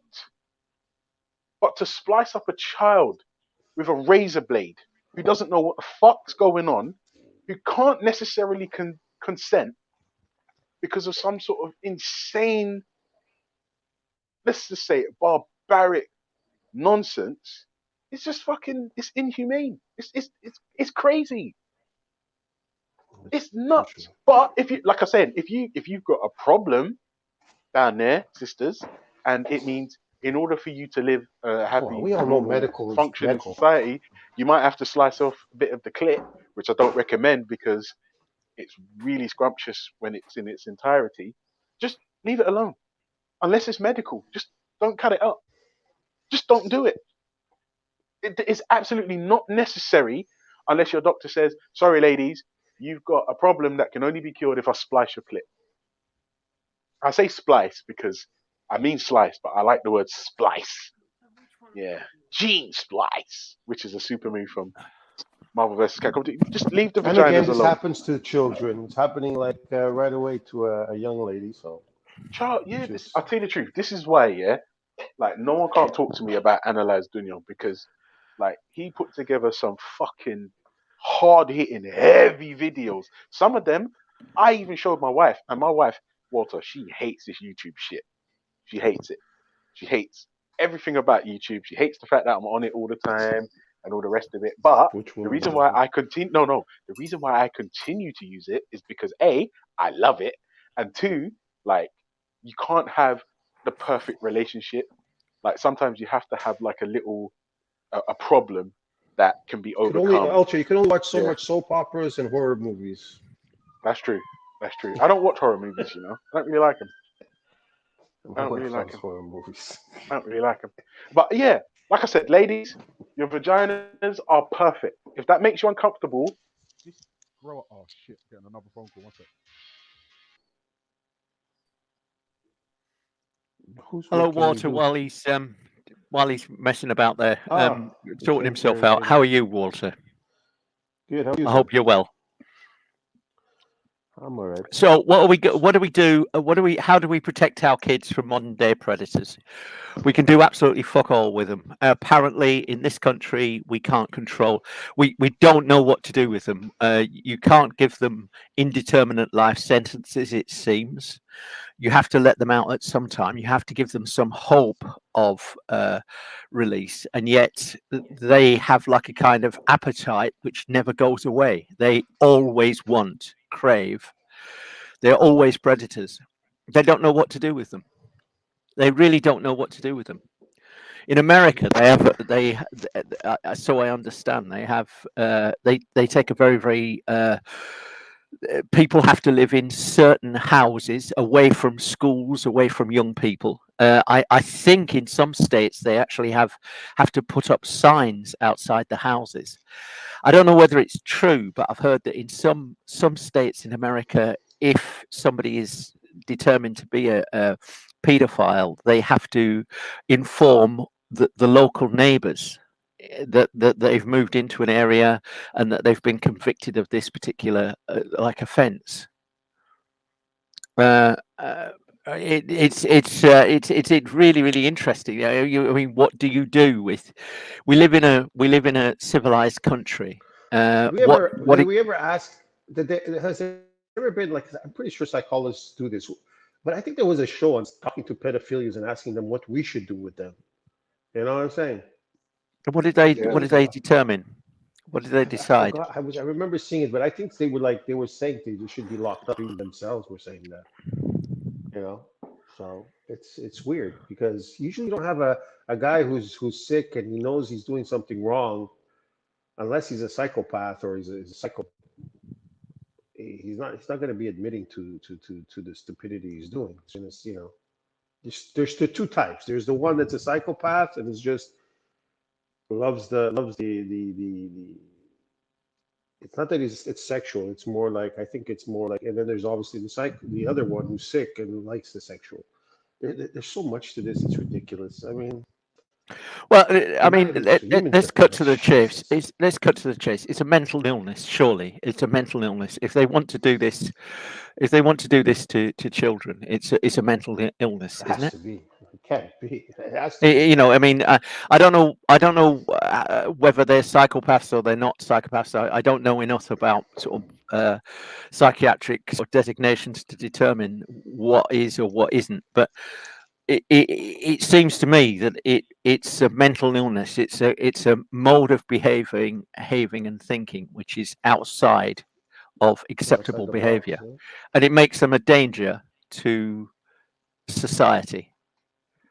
Absolutely. And so the Look thing at is, this. Look at this. Look at this. Can you see who this is? yes, Louis Theroux, yeah, And look at the documentary. Look at the name. a place for paedophiles. Mad. Mad. Absolutely nuts. I don't understand, what does that mean? Like a place for pedophiles? It means like there's a Yeah. house that they're all there? I No, don't no. It's understand. basically saying, is there a place for pedophiles Oh, a in place society? for pedophiles. Yeah, yeah, a place for pedophiles. I watched this episode, right? And in my head, I was like, I am a humanist, right? And I'm a bleeding heart liberal, but I can't have you near me or my family. And do you know what? Believe it or not, I wouldn't even want a pedophile like near my worst enemy's children. Like if you're my enemy, you're my enemy, not your children. And I just I can't square Was the can't show square saying this. the contraire? The show was saying something different? Yeah, he's basically, to be honest, Louis Theroux doesn't actually make political points or really make his position clear a lot of the time. But in this one, he's Oh, he's literally not a asking pedophilia. questions. He's the guy asking the No, question. no, He's not like. no, he's just a host. Yeah, yeah, he's got loads of Yeah, these okay. documentaries. I actually recommend Louis Theroux. He's such a cunt. He's such a cunt. But I think, if I'm honest with you, the reason why I rate the documentary is because he's asking a question that's uncomfortable, and when I asked it today deliberately, everyone was uncomfortable. And But okay, but Ultra, that's the question I was asking. I forgot your name. Ned. Oh, Ned. It's I'm Ned, so, yeah. I'm Ned, so yeah, sorry, Ned, Walter. sorry. Ned. I thought I didn't you introduce myself. changed It's your my name. fault. Sorry. Ned was saying the same thing. Like, was there anybody on his doc that was a pedo that said what they should do to them? What did you see that there? Because Yeah, was he bro. talking Have you to got pedo? What bro? did they He's say? talking to pedophiles. He literally And what goes. did they say? He goes into a jail, and you get different answers. Like where, You see, that's what I'm not talking gonna about. lie, Walter. When you watch this, right, you don't you don't believe they've been rehabilitated. Like nothing any of the pedophiles said made me feel safe or secure or made me feel like, yeah, your time in prison has given you the time you needed to rehabilitate yourself. I just didn't feel that. No remorse, I no didn't. nothing. You mean you don't feel the remorse? That's what you're saying. I can't speak for this guy because I don't know him. I'm not in his.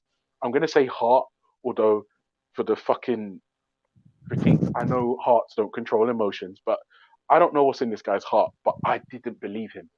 From his speech, he did not convince me that he is not a fucking danger to my children and others.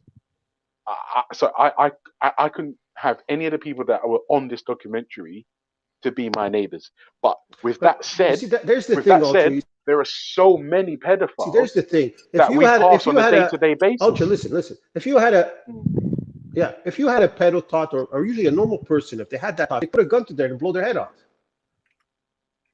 This is why it's weird, because why would these guys even? How could they even live with themselves, right?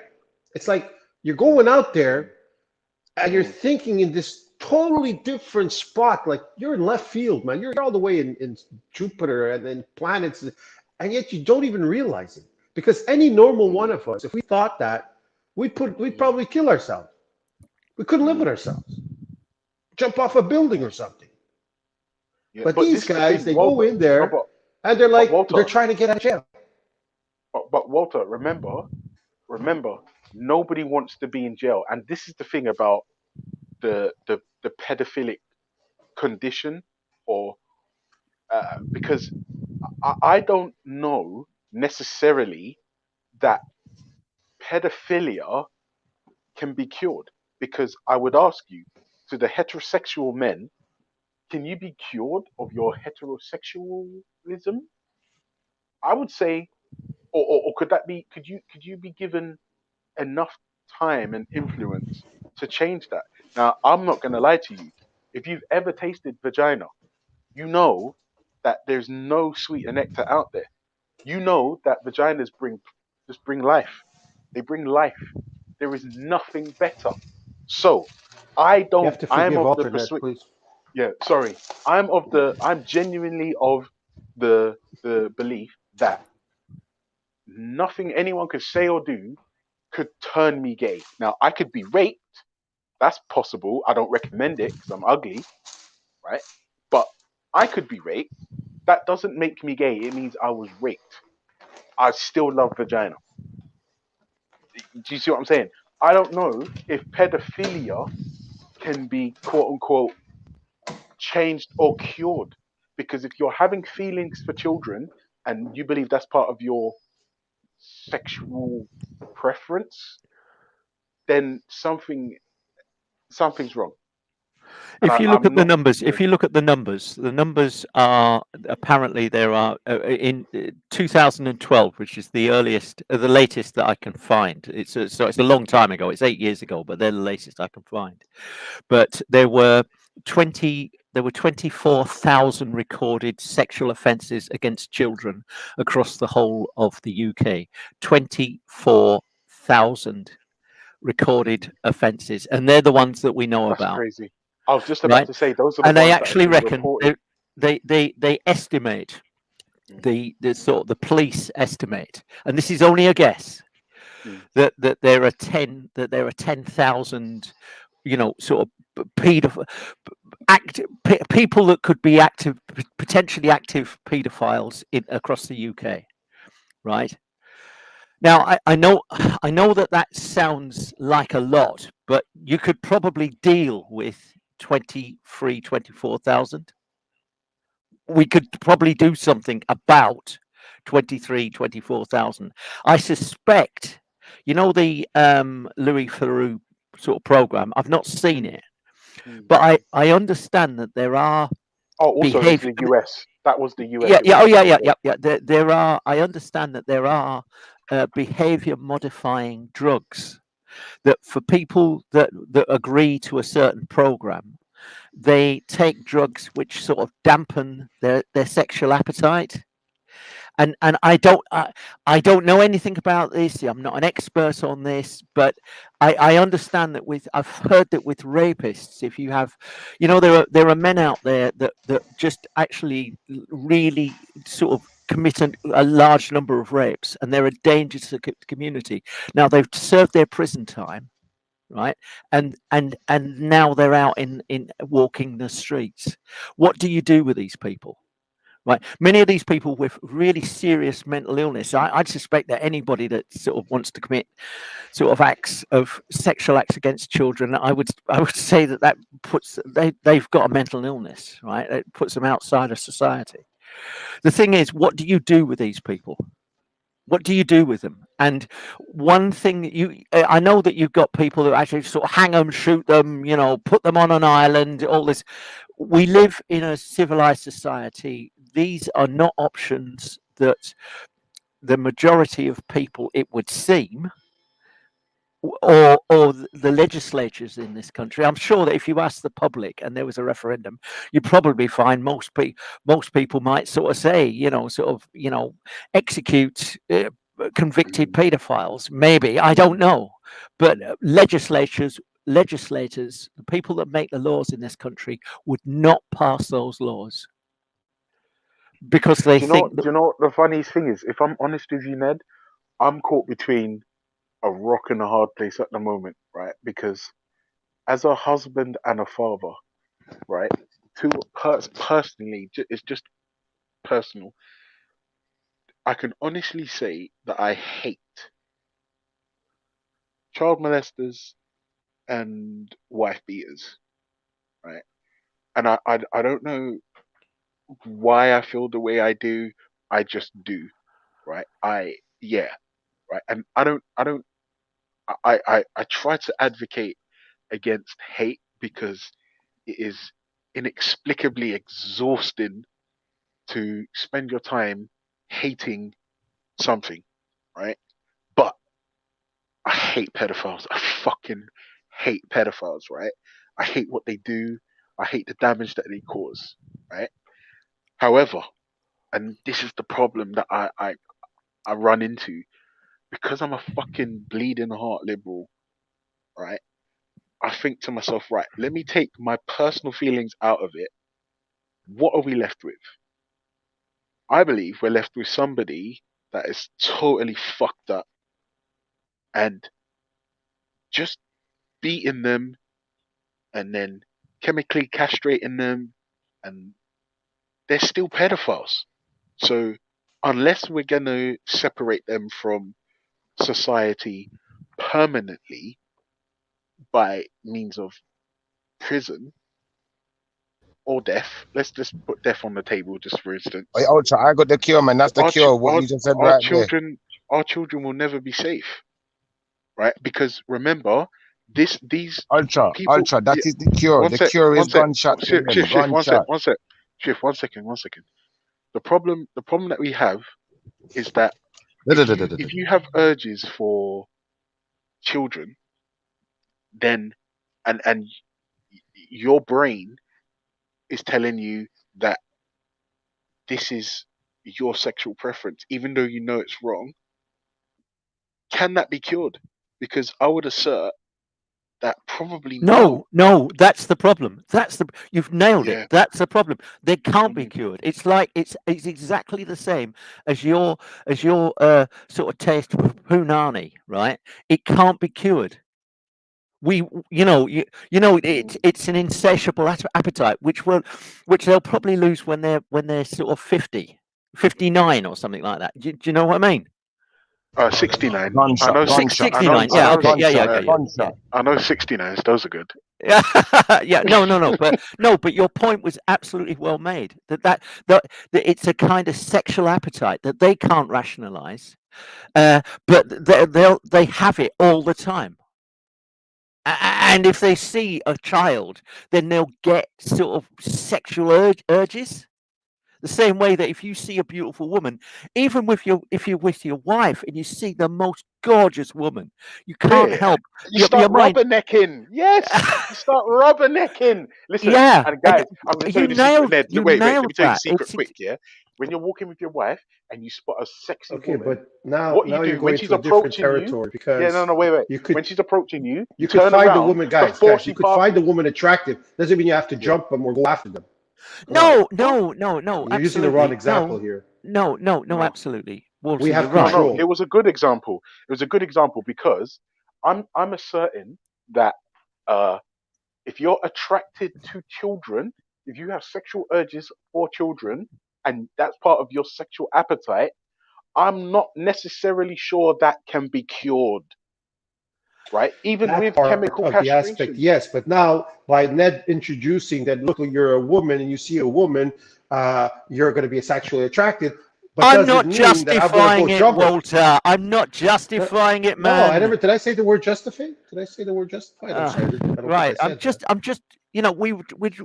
I'm just saying, putting it in the same kind of thing where I believe that as men we could respect the natural beauty of a woman, and like even though we find her sexually, okay, but we're not. I'm not. I gotta go get her. I'm gonna hunt her down. I think the Ultra was making the point. I think the Ultra was making the point that it's like an uncontrollable sexual urge.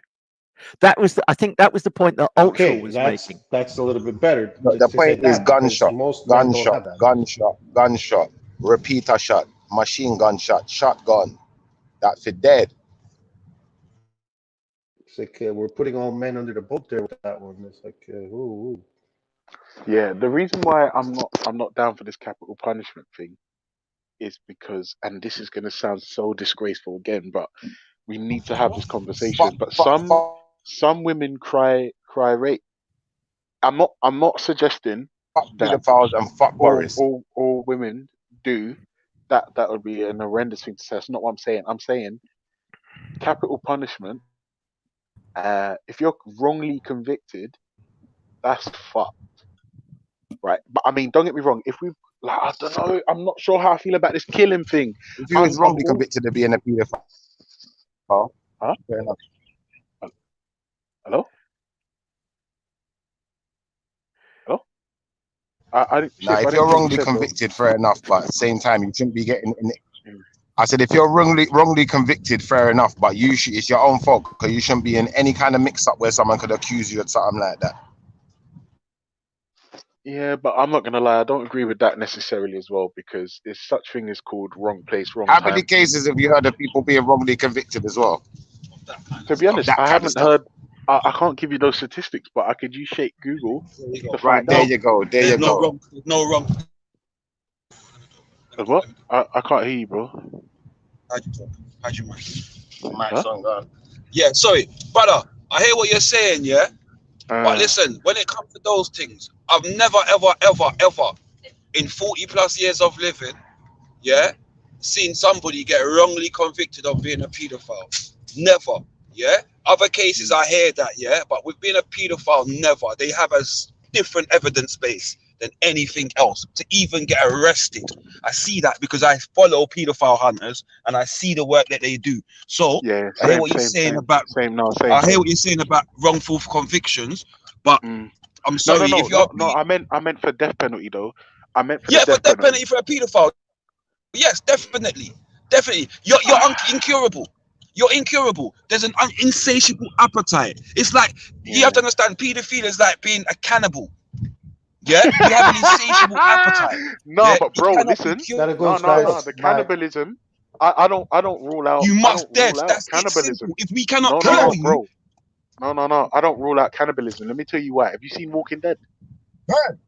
Have you seen the series The Walking Dead? Yeah. What happens? Yeah, I've when seen they a get to few the series terminal? of a few. Have you seen when they get to the terminal? I haven't watched all of it. I watched about number 2 or 3 or something like that.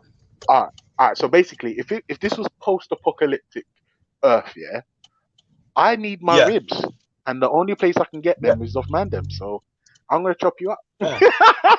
What I'm saying is, what I'm saying is, it's not so much as a necessity thing. Like at the minute, you're talking about it's like it's on a necessity. But for me, it's not so much the necessity. It's more about like these guys have got an insatiable fetish. Yeah, it's like for me, like when I was in prison, my fetish became pornography. Do you understand me? That was almost. Wait, what kind? Big booty, onion booty, big booty, squirting, big booty, interracial. Like, do you know what I'm saying? All kinds of things. You know what I'm saying? Interracial, yeah. Like, come on, bro. Like, Ebony, man, search for the thing in it. Like, come on. But, like, that was an addiction. That was almost insatiable to a point where. Yeah, it got mad, didn't it? Yeah. Do you understand me? To a point where a man's now having to like cut back and retrain your mind and your body. Now, see, for me, like everyone's got their motives and their routines in it. So my routine would be right. Man's gonna do this. Man's gonna ban a spliff. Right. Man's gonna get a lappy out. Man's gonna. You understand me? That was a routine, right? Where I can document and say, right, that's why I need to stop. I need to stop that to be able to stop that. If I stop that, then I can stop that. Whereas these guys, there's no routine to them. They just have a generic nastiness. It's like the serial rapists and the serial killers. They can't be cured. There's something directly wrong with them. You feel me? Yeah, no, I agree. If I'm honest but with some you, of them, leaving that honest aside, with you, some of them are not right in the head. I mean, they're actually educationally, you know what I mean? True, true. You know, it's not just that they are deficient human beings. You know, leaving aside the paedophile. You know, these people are sort of. I don't know what the politically correct way of saying that. You know, but I know what you mean. They're the kind of people that we'd look at and they seem like they've got a genetic something genetic deficiency. Deficiency. Yeah, a gene's gone haywire or something. I definitely agree with that. Definitely. But again, that's also the misconception that we have because we're like, oh, he looks like I remember sitting in jail and there was a guy, we all thought he was a pedo. Nobody chat to him. He had that generic look of a pedo. Nobody talked to him. The man was an armed robber. He was more gangster than enough of the man them. You get what I'm saying? Like, he had that look. You know what I'm saying? That taught me there's more than just a look too, because now we're seeing police officers that are doing it and more people are being exposed that are actually normal people. No, but bro, do you know what the funniest thing is? Pedophilia isn't like fucking isn't bound by race or IQ, bro. It's prevalent through all of society across the planet, bro. Nobody is free from this shit. All right, wait. Let me ask you a question now. Let me see how consistent you are. Have you seen Go the on. video of the black don who snatched up the little girl while she's going to school? Do you know what, brother? I've heard about it. I can't watch the video. Yeah, no. You don't see nothing graphic. You do not see anything graphic, right? But you You know do from when you hear the little girl at the end. No, when you hear hear the her. little, You that hear you, her. No, that's you graphic. hear it. Yeah, no, you hear it, but you don't see anything Oh, I'm graphic. sorry. You just I'm know. sorry. You're right. Yeah, Yeah, you're right. Yeah. you just know she's been abused. Yeah. Yeah. I was hoping you'd seen it, bro. Because my question to you would be, if that guy was married to that little girl, would that make it any better? No, It's to me, no, wait, bro, wait. It's the same thing, same scenario, same guy, same little girl, but they're married. Does that make it any better in your eyes? It doesn't make it better. It's still pedophilia, isn't it? It's still pedophilia, innit? Yeah. Facts. Case closed, done, finished with. Because remember, brother, you probably don't know this, but we had man on this panel months ago saying, depending on where you are on the planet, child marriage is okay. No, we're not into no child marriages over here. No, man. I hear you. No, I definitely hear you. Mad thing. Hang on a minute, bro. I'm just logging in, on my my own phone because I'm using my man's phone, so I'm just logging in now on my phone as well. Yeah. It's Mike's mad. working. Enter broadcast. It's mad. While we're actually waiting, there's a The background. There's a difference between there's a sort of disconnect between politicians and the public. I understand that an awful lot of members of the public, they would agree to sort of hanging under certain circumstances, right? A vast majority of the population would like to bring back hanging. But politicians, people that sort of usually tend to be sort of university educated with degrees, they are dead set against it. They will not pass sort of hanging legislation. So, so the thing is, it's quite interesting. Quite a few people have said in the comments, people have said in the chats, we should hang them, we should shoot them, we should execute them. But the politicians, they would never ever agree to that. If I'm honest with you, I don't think I'm down with this. I don't think I'm down with this. This capital punishment. I'm not sure if I can. But if I'm honest with you, apart from separating pedophiles like from society forever, like whether that be prison, right? I don't see a way. I don't see a way of keeping my children safe. And your chemical castration, chemical kosh, keeping them heavily sedated. Yeah, but all right, I won't lie to you. Yeah, you could do that, and to be fair, it's an option, but they're still pedophiles. They're sedated, and they're chemically castrated, but they're still pedophiles. Wait a minute. I feel like I'm kind of. I think my line of thinking is advocating for the capital punishment because there's no solution. Because if you're attracted to children, then you're fucked up. Something's wrong with you. If you apologize for child marriage or child sexual abuse, you're fucked up, right? You need to be separated from society permanently, right? And the only way to do that doesn't cost me anything. Is a bullet. Is a bullet. Or just execution. A couple of lethal injections. No, right. Yeah. So you'd advocate execution. I don't want to though. This is the problem. I don't want to, but I do. But I don't. But I do. But I don't. But I do. Well, here's something else. Here's something else to think. Here's something else to think about. Apparently, an awful lot of paedophile crimes are committed by people in the family. So they're people that know that they're like sort of related, or they live in the environment, right? I don't know what difference that actually makes, but that is a factor. Another factor apparently is like opportunity, like scoutmasters, swimming Football coaches, coaches, football coaches. coaches, That's right. Yeah. People with an celebrities. opportunity. Is it teachers? Is it teachers as well? I don't know Yeah, whether yeah, it is, yeah, yeah, yeah. but people that are in contact with children. So is And it that don't paedophile? forget religious leaders as well, right? Come on, let's not Yes, leave them out. yes, of course, yes. Those religious peeps, they are So it's fanatic. opportunity. Now the thing is that are these pre-existing paedophiles that are attracted to those kinds of positions because they will be put in contact with children, or Oh, that's a good question. no? I mean, I'm asking. I don't know. No, it's a good question because if I was like addicted to arcade machines, I would position my education towards computer science and then try and get a job in Sega World.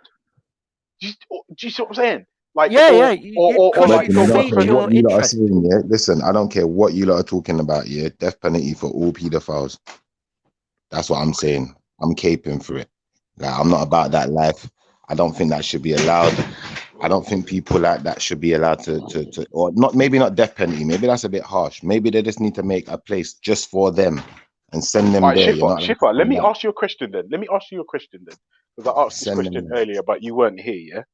If there was a guy who identified himself as a pedophile, but he has not offended, but comes to the government or the police or the authorities for help, what do we do with somebody like that? Hold on, say that again, Ultra, because there was a bit of Yeah. noise in my background. Say that again. Yeah. So I want to know what you personally would do with a man who has identified himself as a pedophile or having pedophilic urges, I think is the correct phrase. I don't know. But he hasn't yet offended, so he hasn't like molested or raped anyone's child, but he goes to the authorities himself asking for help. What do you do with him? He's got to go with them, fam. You see these man, yeah, that talk about like fantasizing over like little schoolgirls and them thing, yeah. You see some of these Japanese man that like Chinese, like man that like schoolgirls in their school uniform and they look like they're about 12 and all of that, like no breasts and them thing there. It's just not on, cuz it shouldn't be allowed. Like, we got to put an end to all of this, man. We got to put an end to it. Like, put them somewhere. Like, we find an island and we send them there, innit? If they pedophile each other, it's not our fault. Yeah, but pedophiles won't be attracted to other adults, bro. That's the whole point. Exactly. So that's the whole reason you put them there, innit? So then, well, that's the same as just stashing them in jail. Then, what's the difference? Tell him I'm backstage again. Yeah, Motion's backstage again. Still, turn down your speaker, please, man. Yes, yeah, Motion's backstage again. Oh, you know, I'm gonna do it all through the Alexa. Yeah, but what I'm saying is, Schiffer, that's the same as just chucking them in jail. Say that again. What you're saying is putting them somewhere where they like away from society. It's just putting them in prison. No, I don't believe that in jail like that, man. I think like send them somewhere, put them on an island. Wait, what do you mean you don't believe in jail? I don't believe in jail like that. I don't think jail does nothing. Like, what is it doing? It separates pedophiles from society. Yeah, but then they get let back into society. So what's that doing? Ain't doing nothing. Yeah, it's a waste of time. I'm saying for life. No, I'm saying for life. All right, you're saying put them in there for life, yeah? Yeah, if you're convicted pedophile, that means the evidence is overwhelming. Like, that's it. Jail for life. No, like you'll never ever see like the outside of these walls. Yeah, I hear you, but I don't believe in keeping people like animals, innit? Like, sorry. Wait, even pedophiles. Pedophiles. No, I don't. Why we keeping them? You suspend your standards for pedophiles. No, but why are we keeping them? What, to look at them? To go and look at them in the cage? Yeah, but you don't go to look at pedophiles in prison, bro. Well, someone's gonna have to feed them. Yeah, but that's what inmates are for, bro. Inmates dish up the food. Inmates dish up the food. Inmates do all that stuff. Send them to an island, yeah. Make them look after themselves. All right, what island would you like pedophiles to go to, Shift? I don't know, one that's not habited. There's only two solutions. To me, there's only two solutions. Yeah. One of them is either castration, full That doesn't work. castration, so you can't Wait, have as the in, sexual urges, or two, wait, wait, it's death. wait, wait. You can't Hold send on, them to hold our on, hold on. islands Wait, because hold on, they're gonna hold on. no, Hold they're on, wait, gonna wait. One point at a time. they're gonna One point end at a up time. in a situation where they get access to be able to do what they're doing and be online and look at certain things and so on and so forth. So at the end of the day, that there's two solutions: castration or death. That's it. And you know what? I'm not even going to change the standard to say it's only just for pedophiles. Listen, if you're categoric, yeah, you're serial rapist and you're out here raping multiple women and so on and so forth, yeah, like you need to go as well. Wait, isn't You one need- rape enough? No, do you know why I say multiple?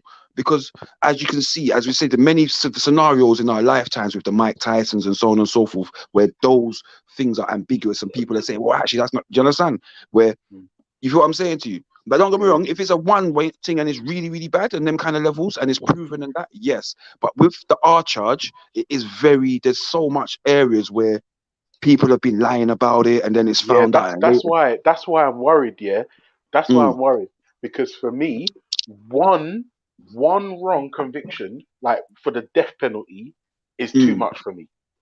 Yeah, One true, I wrong hear you. conviction for me is too much. But at the same time, like that just sounds like I'm caping for the rapist. No, I need help.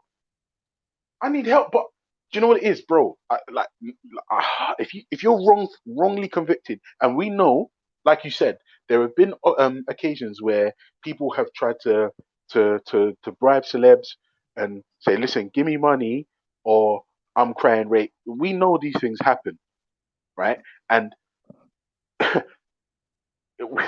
but that's the thing. If there's two groupies and a hotshot celeb and the guy goes, come back to my hotel room, and he says, like, we're fucking, at what point does it become rape? If she says, Hey, Ultra, I've got a question for you, man. Oh, I'm literally Go going on, to go answer. on. Let him finish his sentence. I want to answer his question. Yeah, I'm thinking to myself, so at what point does it become rape? And if the celeb guy goes, listen, you're in my concert and you have to be over 18 to get in anyway. So I want two groupies come up to the hotel room tonight. We're going to party. If those groupies go up there and they're fucking, and he's like, when does it become rape? And what happens if one of those girls is underage? It's statutory rape in the eyes of the law. If they're underage, it's statutory rape. Fucking hell. No argument No, about it's it. not. It's No, only it isn't. statutory if you know the age. You can if No, you're no. deceived. I'm sorry. I If don't you're think so. deceived, yeah. If you're deceived, I know this because I sat in on the Old Bailey with a man on trial for the same thing. Yeah, back in the day, and we used to cuss him, and he used to fight, and say, "Nah, fam," and so on and so forth. And when it transpired that the girl deceived him to say she was of an age that she was, and he was found not guilty. Do you understand me? Yeah. Okay. It's just listen. See, for me, I look at it like this. I'm 40 years old, innit? So you see, if I was to meet a woman, yeah, or a girl, or whatever the situation, like. You telling me you're 18, 19 is not good enough for me. You need to be at least 30. Do you understand me? Because that's my view and that's me as But if you're myself. 40 and No, but even you're when I was linking 25, 18-year-olds, 26, that's mad. That's mad. even when I That's was mad. 25, 26 though, it was like, do you know what? If you're not 20, 21, like that's Not trying to just hear me. it. Do you understand me? I So hear you. there's I hear you. there's gonna be no grey area. No grey area. That's what I'm saying. We ain't got time for grey areas. No Listen, grey show me your areas, brother. ID. Show me your ID. That's it. Get what And I'm being saying? deceived is Show not an me. excuse anymore. But certain men are going for girls that's undeveloped. What's going on there? Yeah, but bro, we're saying these people are not well, Schiffer.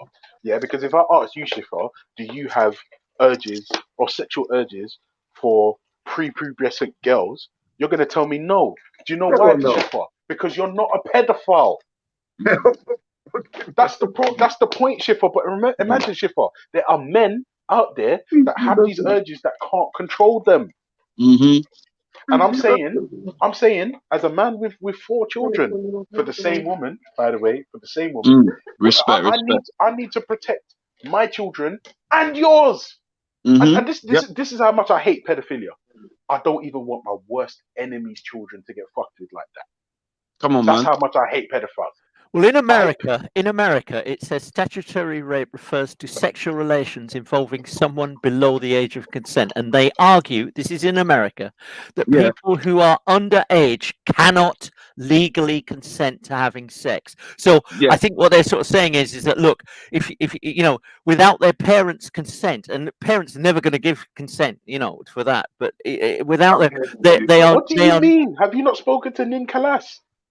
Of course, all we have to do is dash a dowry down, and that's it. You're done. You can have the girl. Oh, right. Who Okay. was that just saying? Who was that just reading the America thing? Was that what's your name, bro? Ned. Ned. Thanks for that. Listen, I agree with what you're saying, but I do genuinely think in that sense, the law doesn't cover. It doesn't. It does say, oh, anybody. It covers a generic idea of what children are like, and it will clearly be set around for children that are preteen.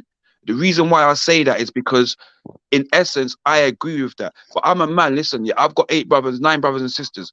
So I had a sister. She's a year younger than me, right? And I used to chase down man away from my sister. But understand this. I also know my sister was telling man she was older than what she was.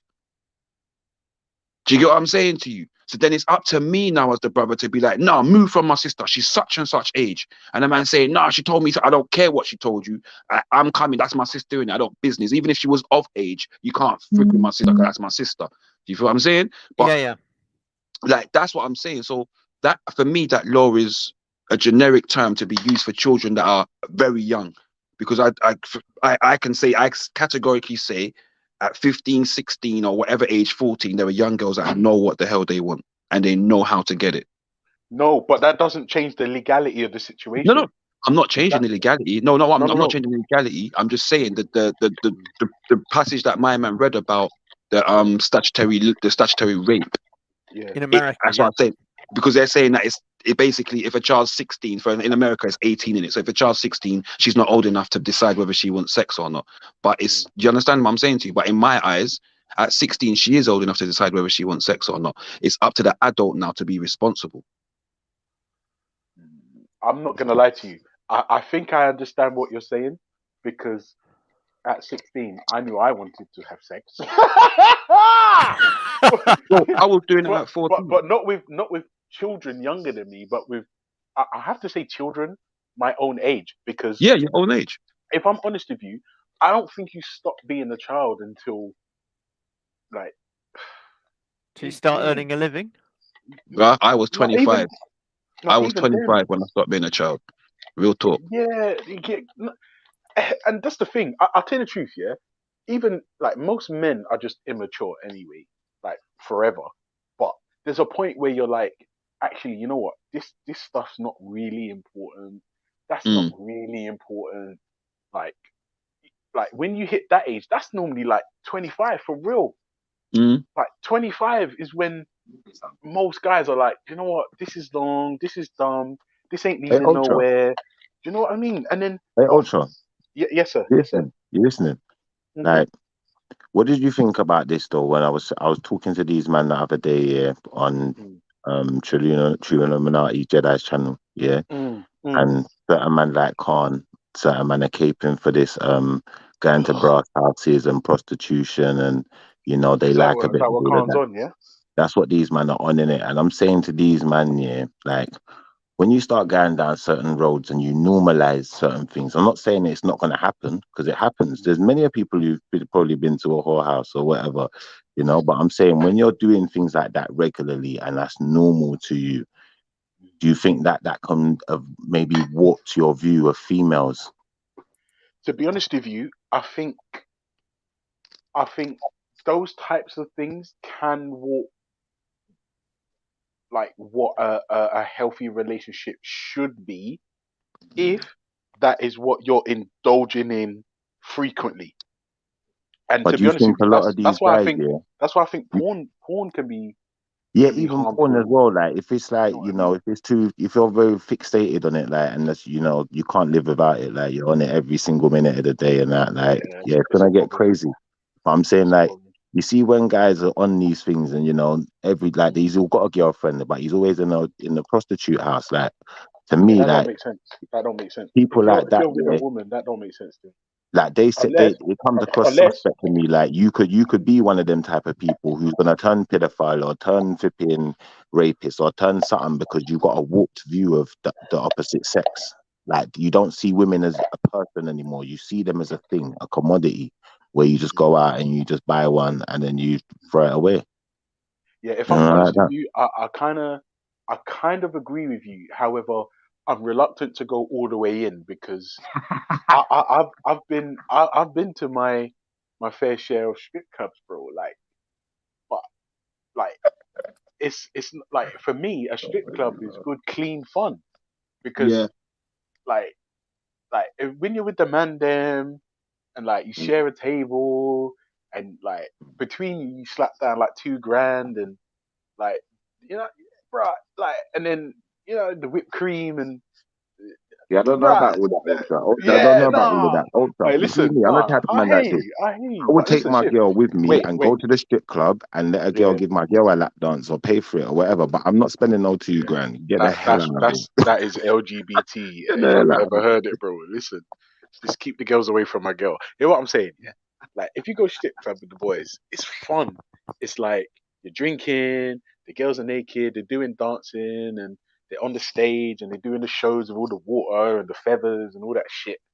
And Yeah. I won't lie to you. I won't lie to you.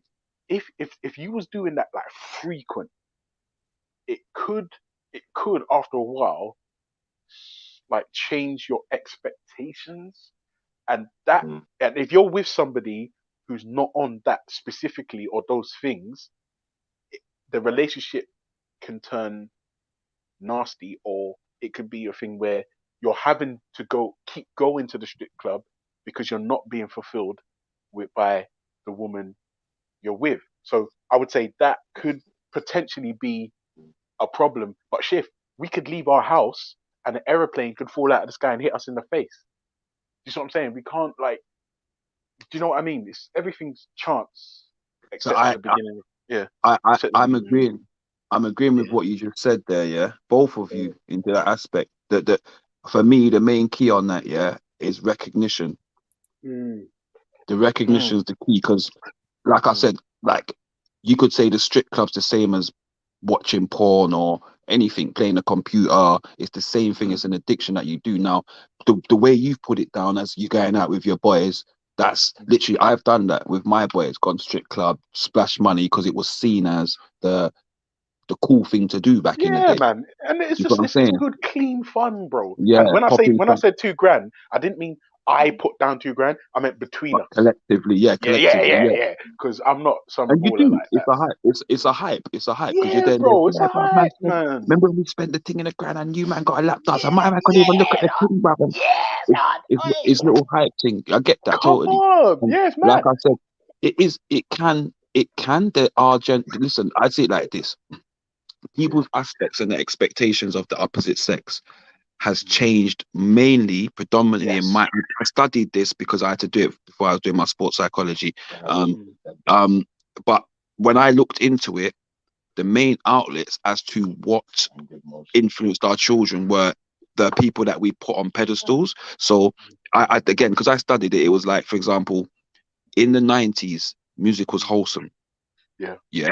But if people were talking about sex, there was like there was a way of doing it that Taboo. you It had was to a have, taboo. yeah, you had to have it was subtle, so you had to have a level of intelligence to understand what was being talked about. If you think Until R. about, Kelly came around. well, That yeah, filthy but bitch. then, but no, because I don't even think it was just R. Kelly, because R. Kelly was just one of, because R. Kelly was around, but then there was still the Jodeci's, there was still the Drew Hills, there was still loads of Jagged Edges and stuff like that. Boys to Men. Oh my Boys to Men, goodness. Boys to 112. Men. There was still there was still a lot of wholesome music Yeah, going like around. baby, I want to give it to you. You know what I'm saying? You had Yeah, Maxwell, yeah. you had loads of people, Music Soul Jodeci, Child. You know what I'm Genuine. saying? Intro, Fuck. H Town, like so. Yeah. You still had a lot of people doing Like, so for me, I look at it like this, yeah. What I learned about relationships with my dad being in the army, I learned from the old school music in it, on how to treat a woman and so on and so forth. So when you hear me listen to my music, the Luther Vandrosses and so on and so forth, you know this young man knows how to treat a woman because he's listening to that music. Now, from my studies, when 50 Cent came out, okay, I'm not blaming just 50, but you got to think, put him in there because he was one of the bigger ones in the early 2000s. He comes out, he is literally what all the young females want. Black, white, whatever. He can rap. He's rich. He's comes across as a hard man, so he's strong. He's tough. He can protect. And then the other part of it is he's big and he's muscly, and the girls like that. So now he's out there talking about he likes this type of women. Now the women that aspire to have a man like 50 will then become that type of women to have a man like 50. The young men, we get left behind because we're like, well, I'm not a type of 50, but the girls don't want me no more because I'm just the average guy working a job. So now the aspirations of young men change. I gotta be like 50 to get these hot chicks. Yeah, boom. Now it comes to attitude. The women want 50 attitude. You gotta talk to me like this. Okay. Now it comes to a point where the men start talking about I need a ride or die. So now the women start becoming ride or die. So what we find attractive gets dictated to us through the music we listen to and the people that we put let on me the tell you. pedestal. Let me tell you why. Let me tell you why I agree with that, and let me tell you why my attitude will make sense to you. I'm only into old school garage. Okay. So you're a vibes man, a happy vibes Yeah, man. that's Well, me, bro. That's well, it. That's my life. Schiffer will tell you, I was offered a hip hop show back in 2012, yeah, to DJ on Genesis Radio, yeah. And I stood there with the guy and said to him, brother, I will not DJ hip hop. I wanted to DJ house music. And I said to him, but I will not DJ hip hop. I will listen to hip hop. But as a grown man, I feel I have a responsibility to the youth them. And I don't feel like the message in hip hop is what I want to be putting out to the youth them as a grown man. Wait. Today's hip hop, you mean? Brother, this was 2014, 2012. So yeah, modern day hip hop. I'm You not feel what I'm gonna saying? lie. For me, hip hop sucks ass, man. Mm, Like it sucks ass. And Like, so I sacrificed that show, and I ended up doing a 2 a.m. a 1 to 3 a.m. set show rather than doing a prime time hip hop show. prime time. Yeah, You understand me? I hear you. But again, that's my morals, isn't it? And that's come from little things like I remember the first time being on a bus with my mum going shopping, and it was packed, and she said to me, son, she made me get up and give my seat to a woman, and said to me, son, when you're on the bus and a woman gets on a bus and there's no seats, you must get up your Give up the seat. seat. Yeah, And you but see you know what the funny that thing is? stuck with That me all my don't life. happen no more, Right, exactly. bro. It doesn't happen Hey, anymore. Ultra, let me just put It's this out there, though, mad. yeah. Ultra, let me Yeah, just put this out there, yeah, because you said yeah. hip hop is whack, yeah, but you see, when I do hip hop, it's not Today's whack. hip hop. No, when I do Today's hip hip hop. hop, today, it's not whack. It's great. It's next I don't level. know. I don't know. Yeah, you weren't listening to the show yesterday, was you? You weren't there, cuz. No, I was Go and off rewind it yesterday, back. man. Go and rewind it back. Go and rewind it back. You get me? When I do stuff, it's great. It's not this hippity hoppity or this whips and bolts and hoes and foolish Yeah, I'm not into that shit, bro. I'm jiggly not puff into stuff. It's not hoes that and all this jiggly puff. shit. I tell you what, yeah. Do you remember the Double X posse and like KRS-One? Yeah. The Like proper people. yeah, bro. Like that's me. Like if I'm gonna listen to like in fact, I'm old, innit? Like, oh yeah. But music for You're not me, old, I brother. won't You're lie to you, aged. You're it's so aged and you're important. mature. Yeah, it's so important that the message about the music, because like people say the art is an expression of the times, yeah. But like I don't see anything good coming out of drill music. Like I understand that it's a reflection of their expressing their circumstances, but if your circumstances are fucked up, surely it makes sense to rap about trying to make it out of there, not glorifying the badness. Or fixing And it. that's why I'm about garage. I mean, most of garage doesn't even have lyrics. It's just that feeling. You see what I'm the saying? same with house, brother. I'm the same with house. Yeah, It's just even about house, love. as It's about well. love. You understand? That's it. It's about love. That's it. And drum and bass is about energy. That's what I heat, like. bro. Do you understand me? Yeah. But like you said, brother, like you said, and I totally agree with everything you just said, the situation has become like, man are talking about their life, but they're not talking about their life. They're talking about what's cool. what's seen as cool. You understand me? Because a real tune that will make me listen, and this is how I'm gonna categorize it. Remember Ghostface Killer, All That I Got Is You, Yeah. right? Now he's talking about his life and how hard it is. But he's put a song out that will last for the ages. Because everyone that's poor will hear that song and be like, rah, I live that.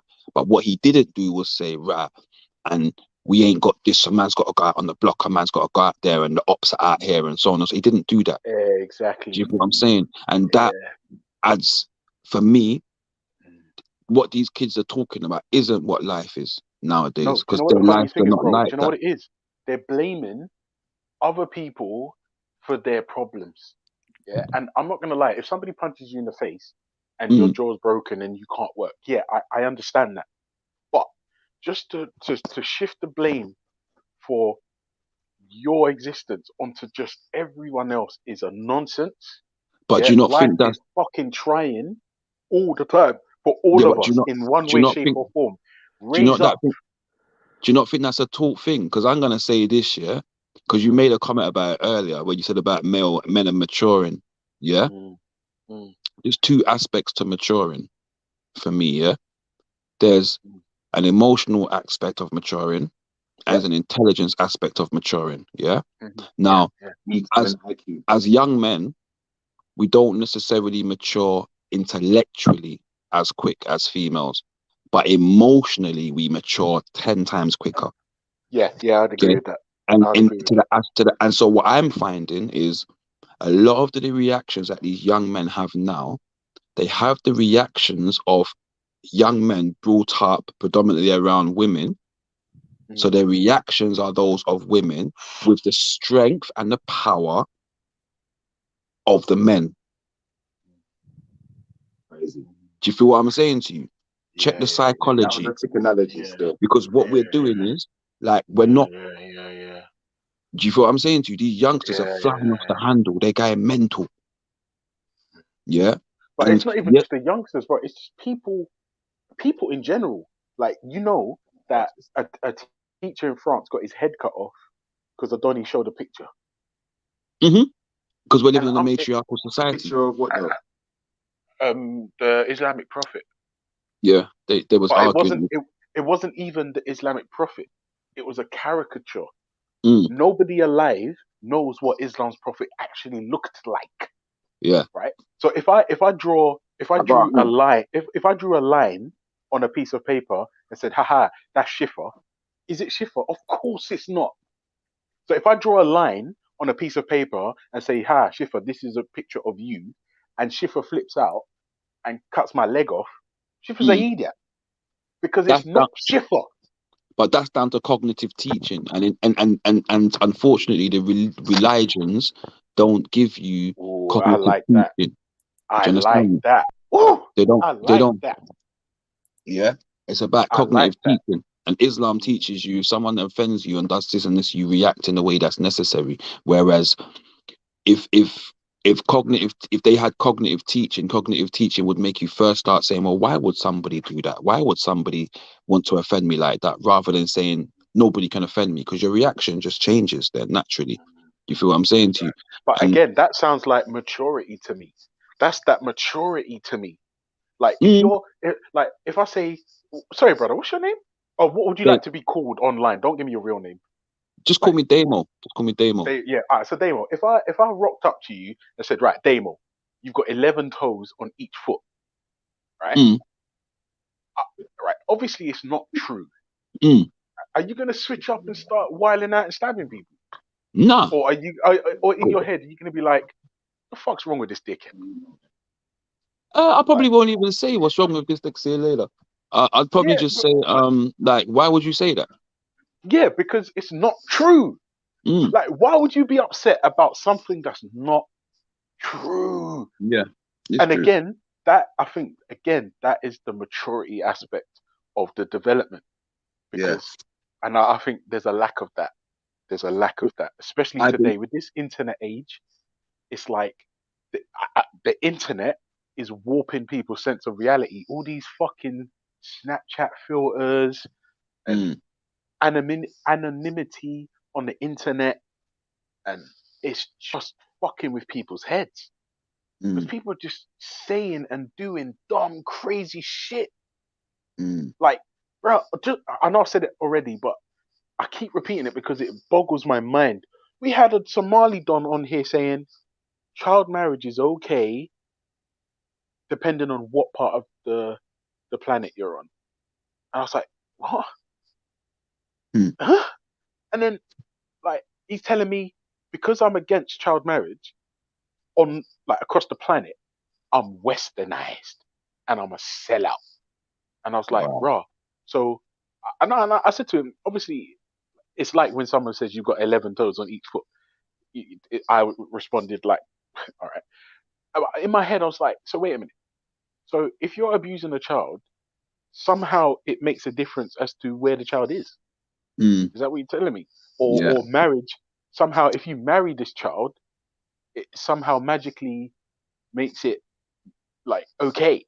Okay, yeah. Like it's like what the fuck are we talking about here? And Well, again, that's madness. This is the thing that I see in is like even in Islam, Islam and in Christianity in the Bible, whatever you believe in, it will teach you. If you live in a land, you live and abide by the laws of that land. Do you feel what I'm saying to you? So whether they turn around and say, "Oh yeah, in this country and in this times it was all right," listen, it's not all right now, innit?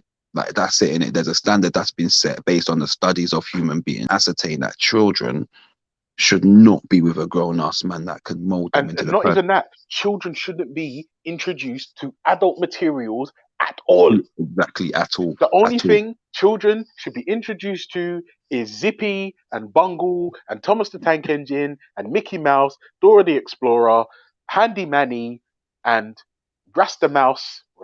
What a Brother, disrespect. I don't even expose Rasta them to Mouse, that. Bing, I don't. and In the Night Garden, Yeah, and I don't. and I don't even and expose them to that, brother. I want to expose them just to love. That's it. Because you know what I realize as well. Like I said to you, I've been inside and I went inside for a long time. And I used to have I was a young man with anger issues. That's the only thing that was wrong with me. I was a young man with anger issues. Okay. And I sat down doing courses and I chose to do these courses because I wanted to better myself. Do you understand me? Because I'm sitting in prison, I'm saying, yo, listen, I'm better than this man. But that. And I got a woman traveling the whole of the country for me. Do you understand me? Telling me, listen, you've got so much potential, you can do this and that. At some point, you have to start listening. In the same way that I agree. you can keep being told, no. You're just going to keep on not believing. But the minute someone keeps telling you, yes, you're going to be a believer. You feel me? Yeah. So I hear you. what happened with me, and so I can talk from this, from my experience as being that angry young man, is I've sit down and I've studied Islam, I sat down, I've studied Christianity, I still do. Do you understand me? And so the excuses and ancient religions and ancient tribes and all the rest of it, that's what I'm into. Do you understand me? So when I sit and I hear these talks, I'm looking at the old tribes and the old system is different to how it is now.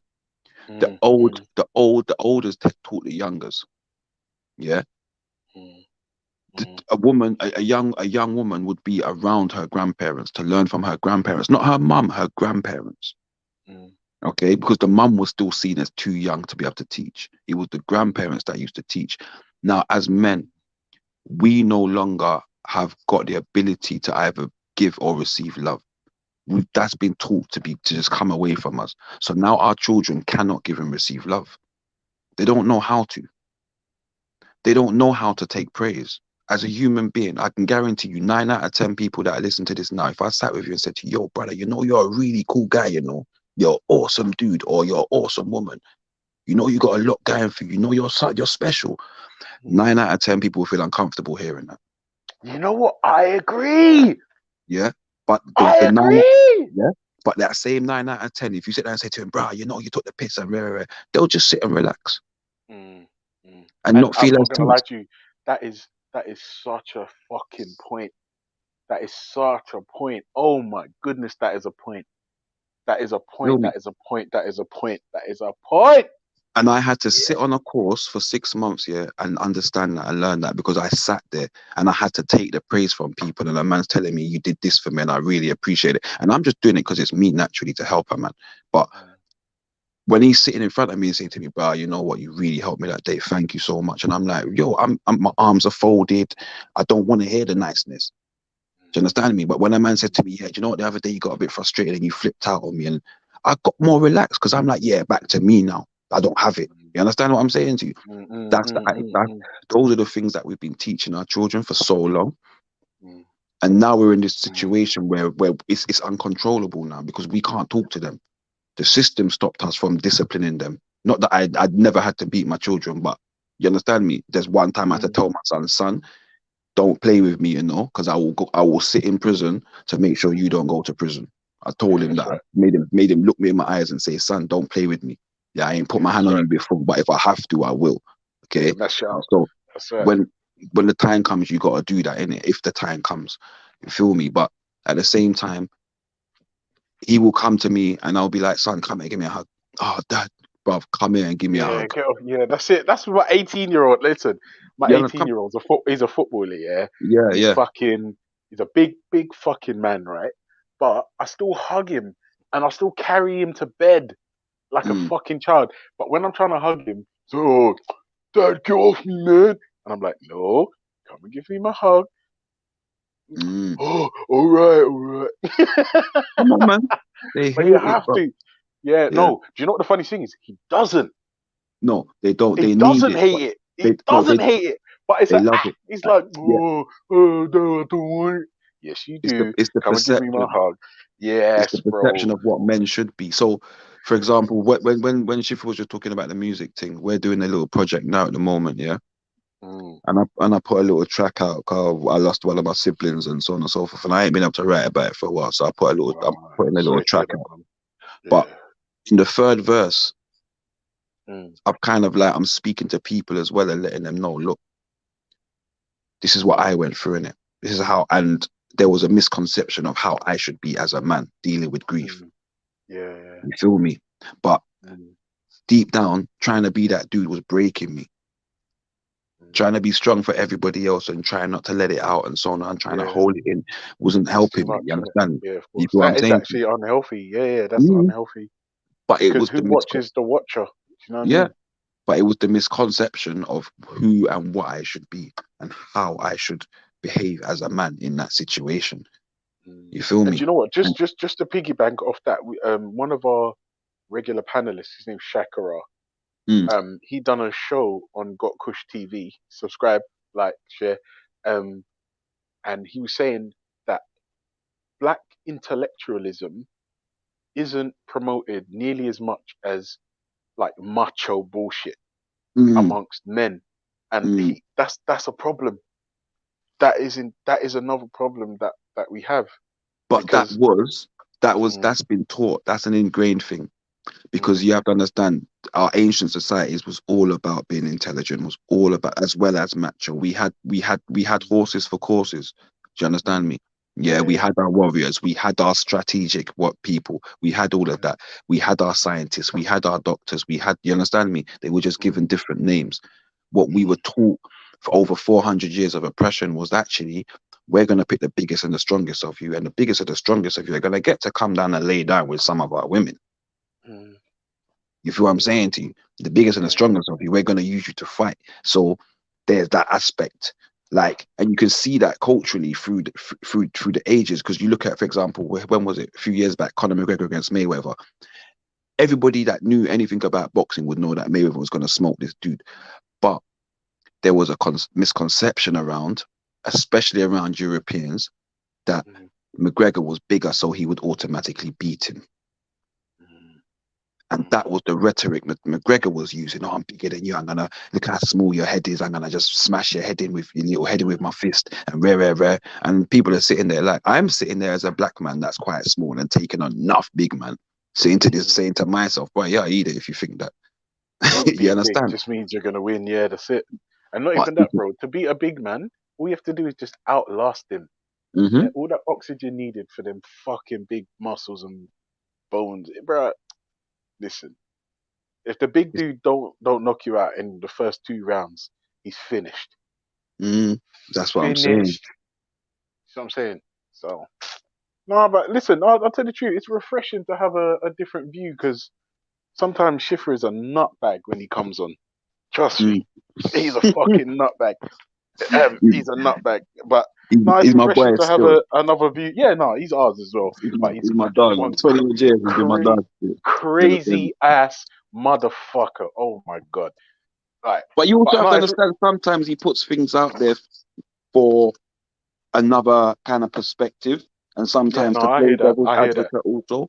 Because Yeah, I hear. I Do you know do what? that It's as good. well. I actually respect that. If I'm honest with you, sometimes, like, in order to not be in an echo chamber, you do need to have another. Sorry, just wash my hands. You do need another perspective from time to time. But yeah, it's refreshing. It's refreshing to have a new voice on the panel, man. So this new track you're releasing, is it? Yeah. It's not copywritten, is it?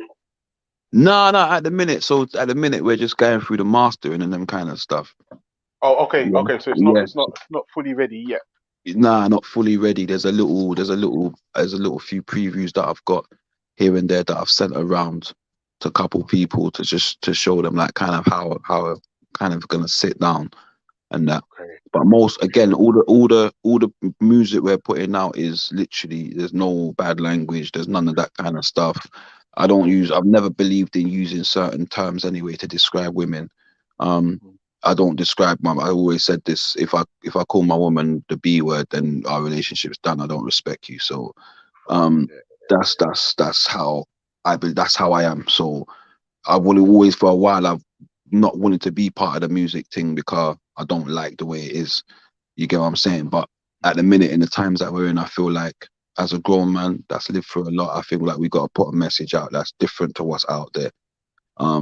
Because at the minute we're getting trap music is in the charts, and as much as I want these young lads to do well and succeed and do stuff, we also have to understand that with the talent you got, man, you can do so much more. Do you feel what I'm saying? You can educate people. So it only starts from us, innit? We're the generation that kind of, not to say we did, because there's a lot of us that didn't teach our kids this foolishness, but you know, in our actions, sometimes even me, my actions, I got young people that looked up to me.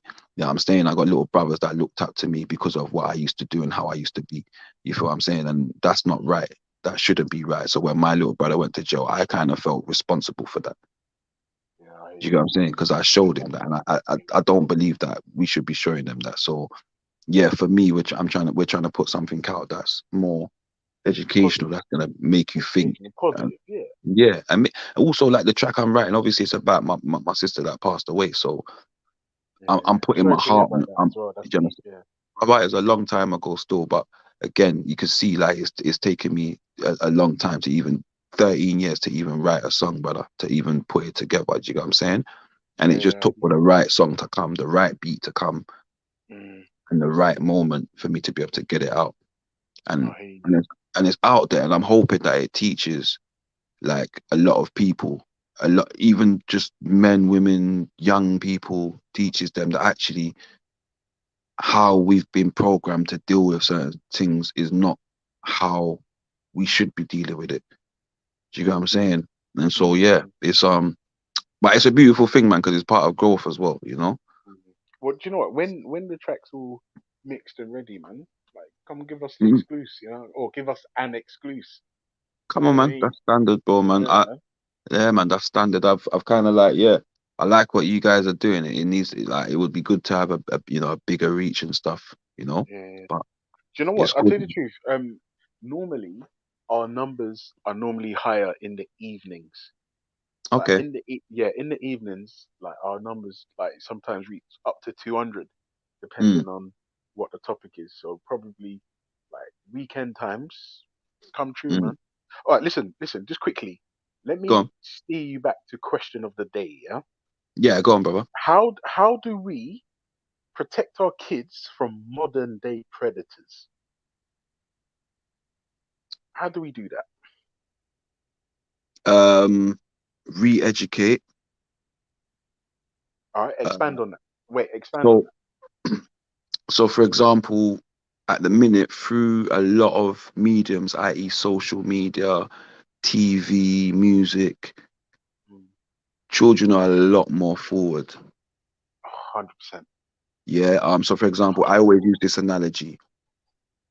When I'm with my partner and I give her a kiss, the children react the way I want them to react, which is to be like, I want to come out the room. Don't get me wrong. I want the children to be able to see their mother receiving love and know what a loving relationship is.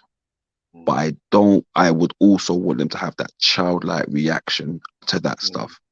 Do you feel what I'm saying? At the minute, they don't. I've sat on buses hearing 12-year-old girls talking about young men. All kind of madness. You understand me? Yeah, And yeah. everyone's on the bus not saying nothing. But I'm the dude. I'm going to turn around and let them know, listen, no You're too self-respecting young for man. them fuckery. Yeah. No, I'll tell her straight, no self-respecting man is going to want you just talking like that. Yeah, and that's how you got to put it in that term. So in that sense, it's re-education. It's also re-educating ourselves as well and what we have to do, because a lot of us are putting, and the pressures of life is hard, but a lot of us are putting our job and our work in front of actually taking our children to school and doing the thing. Do you know what I mean? And it's not. Do you I'm know not what's judging. funny, brother? Do you know what's funny as well? That's important as well, because this video that came out that everyone's flipping out over actually made me have to check myself. And I was thinking, wait a minute, I let my daughter walk to school. Mm. Like, Yeah. I let my daughter, but I don't let her go by herself. My daughter's always with like Friends. the same 2 or 3 girls who live in our building and the next building over to us. The problem is, how do you teach them to stay safe without putting fear into them of the No, streets? you know what, brother? If I'm honest with you, I think a little bit of fear is actually healthy. Hear me Yeah. out. Hear me Yeah. out. Because I think it's the fear that keeps you sharp, keeps you awake. Whereas I agree. my 13-year-old, she doesn't have a care in the world. Like if you didn't know better, you'd swear she thinks the world's made of rainbows and flowers and fairies. Like she just like she doesn't know about life. Bro, listen to me. I'm personally from like one of the most socially deprived areas ever. That's where I grew up in Hackney. Yeah? Now, my daughter lives a life such as she has the gall to tell me I don't drink tap water. Wow. That's the type of bougie fuckery my little girl is telling me. Now, don't get me wrong. Part of me is like, yeah, I'm glad you feel that way because I grew up poor. It wasn't great, but like she doesn't know about hard life and real life and guys who have to snatch purses to live and like order chicken and chips and then get the box and run out. And she doesn't know about that.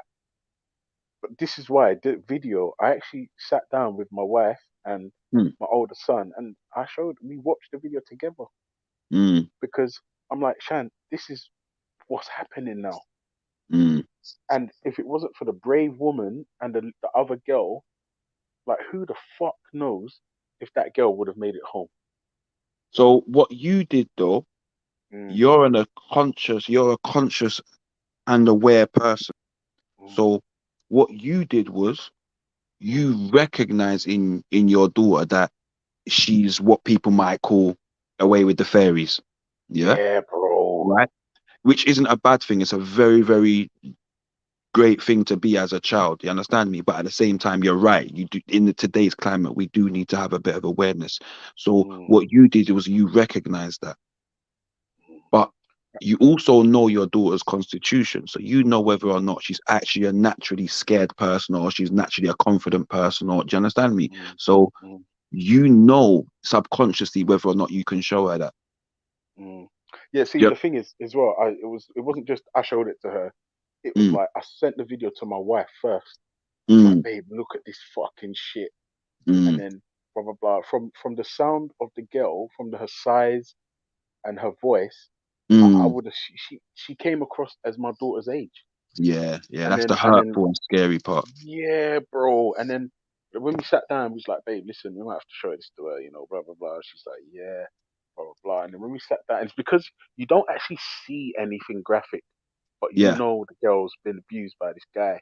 Yeah, Yeah, yeah. she's traumatized and blah blah blah. And I'm like, Shan, listen, like we have to keep your wits about you. If you're ever in this situation, da da da da da da da Mm, da da mm. da da. But I knew it wasn't something she wouldn't be able to handle, but I knew it was something that would shake her up. Yeah. And yeah, I think you have to be able to, you have to read your audience. If you don't think that's appropriate for your children, Yeah. and your children are street savvy and already, then obviously that's different. But for me, I Yeah. felt like no, I needed to shake it up a bit because in my Because I bet head, your I, sorry to cut you, sorry, but I bet yeah, you your no, go on, daughter's go on. highly I bet your daughter's highly intelligent Yeah, bro, she fucking makes and me well feel dumb. spoken. Yeah, Right. bro, So that she makes me and feel like a dickhead sometimes. yeah. And so that's why I could tell she could Mm, comprehend that because she's got mm, that intelligence. And to be fair, it is something that the youngsters have got more nowadays, especially the young females. They've got more of that intelligence and awareness now. Because my daughter's the same, you know what I mean, and she's been like that since young. But yeah, it's about, again, back to the question about how do we protect them.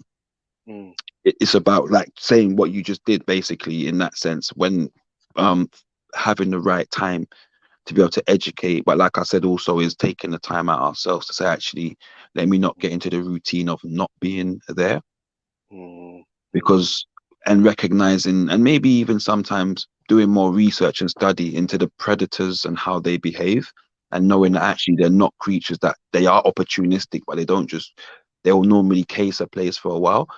mm, And so it's about us being a presence, and then maybe community. We don't have that sense of community anymore either. yeah, I In, agree with that in 100%. terms of community parenting, you know, I grew up with my mother teaching me, why if you did there in Jamaica, you don't say good morning, you get a Yeah, box from good yeah, person, you come home and you get a yeah. next box. You understand me? Mm, So mm, that showed me that actually the community will discipline your child. Not to saying it's right that you must put your hand on someone else's picnic, but no, but understanding the that motives that no, behind but it. that Yeah. fear would keep you in line to Mm-hmm. make sure that you acted accordingly. Mm-hmm. And I grew up in that time. Remember, and I know you did too. I grew up in a time where even the wicked man would say to the kids, "Go to school, Brother. go to school, read Mm-hmm. your books." Now, the wicked man them are saying, "Man, fuck school, come and earn this money." Yeah, that's it. And it's the psychology. It's just completely changed now, bro. Totally changed. And the other aspect is a lot of these wicked man, they don't have for example, they don't have they're not the best with their things like reading and writing and so on and so forth, but they've made it in the eyes of some people because they're wealthy and they got this and that. And Mm, that's the other aspect of what we've got to teach our children in order to protect them, is what constitutes you've made it. mm. Do you Well, this is understand the me? thing. Again, this is why I think intellectualism should be put at the forefront of every community, Yeah. of every community. Like for instance, the Chinese. Yeah, when most people think about Chinese, you're either thinking about their food or the fact Mm, that their kids are like forced into extracurricular, really good at math and tech.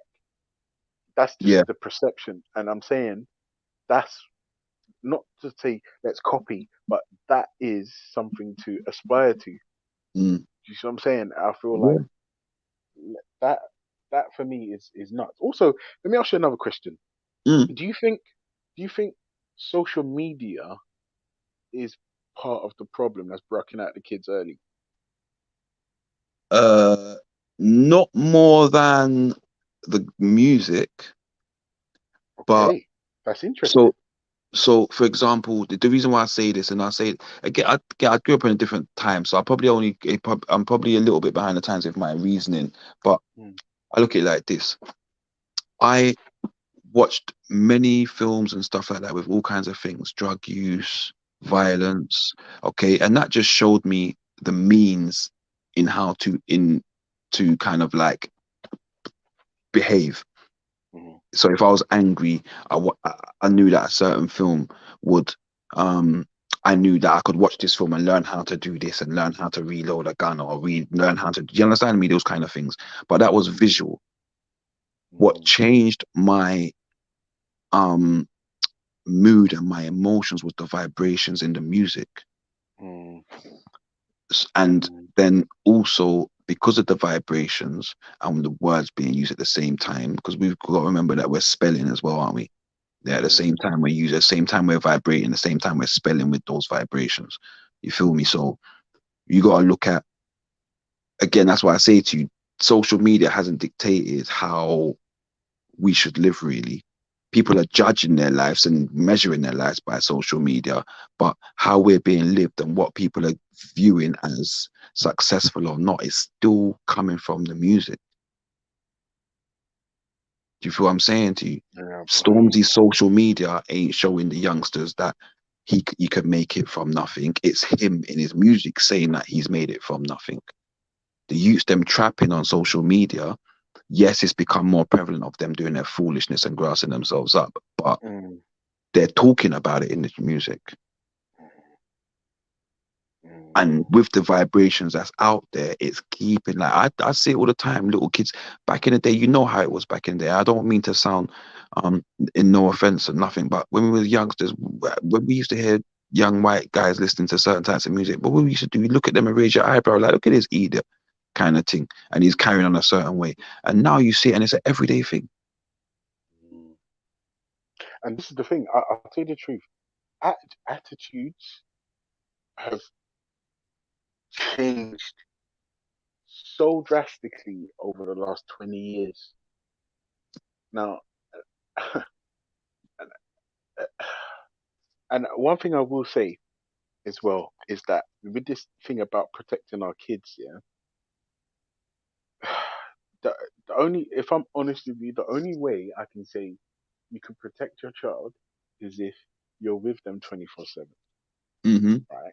But in a functioning society, it's not possible to do that. Like if you're, and I would even argue, maybe it's not even healthy to do that, right? Because like the children have to go to school, right? Obviously, the cure for that is educate them at home. The problem with that then becomes, but I need to work, and you can't leave the children at home alone. So then you're back to school, and then at school they're subjected to all manner of fuckery, whether it be the bad brat kids teaching them or telling them or hearing them say X, Y, and Z, or the bad kids are smoking, or you know what I mean, and then the ones that aren't the ones that aren't interested in education are trying to lead others astray, and the kids that are being abused at home come to school and keep up their fuckery to vent their anger on other people, and then the teachers are pedophiles, and the swimming coach is a pedophile, and the fucking pedophiles everywhere, and then on the way home, like it's just, bruh, I'm not gonna lie, if you're not careful, you just won't leave your home. Do you know I think there's a simple solution though? And I'll say it's simple. It's not simple, but there's 3 things I've learned and I've seen over the years. As a child, I didn't fear these things. Maybe I should have. Neither did I. Maybe I should have, but I didn't. And I heard about them happening, but in my head, I always said it's not happening to me. Number 1, because I was always a very fast runner. Yeah, always a very, very fast runner. And number 2, from a young age, my mother put me in martial arts. Now, same. For me, that's one of the solutions. That's the first solution for me. Any child, lack of confidence, overconfident, bad behavior, stick them in martial arts. Yeah, for the start. I'm not gonna lie. I did martial arts when I first watched Karate Kid. I was mesmerized by that. No, shit. I got put into it because I was bad and I was fighting all the time. And my mother put me in there and said, you know what, you're gonna get your head bust. Make you go in there, go fight and serial fighter. And I turned out very good. Turned out very good.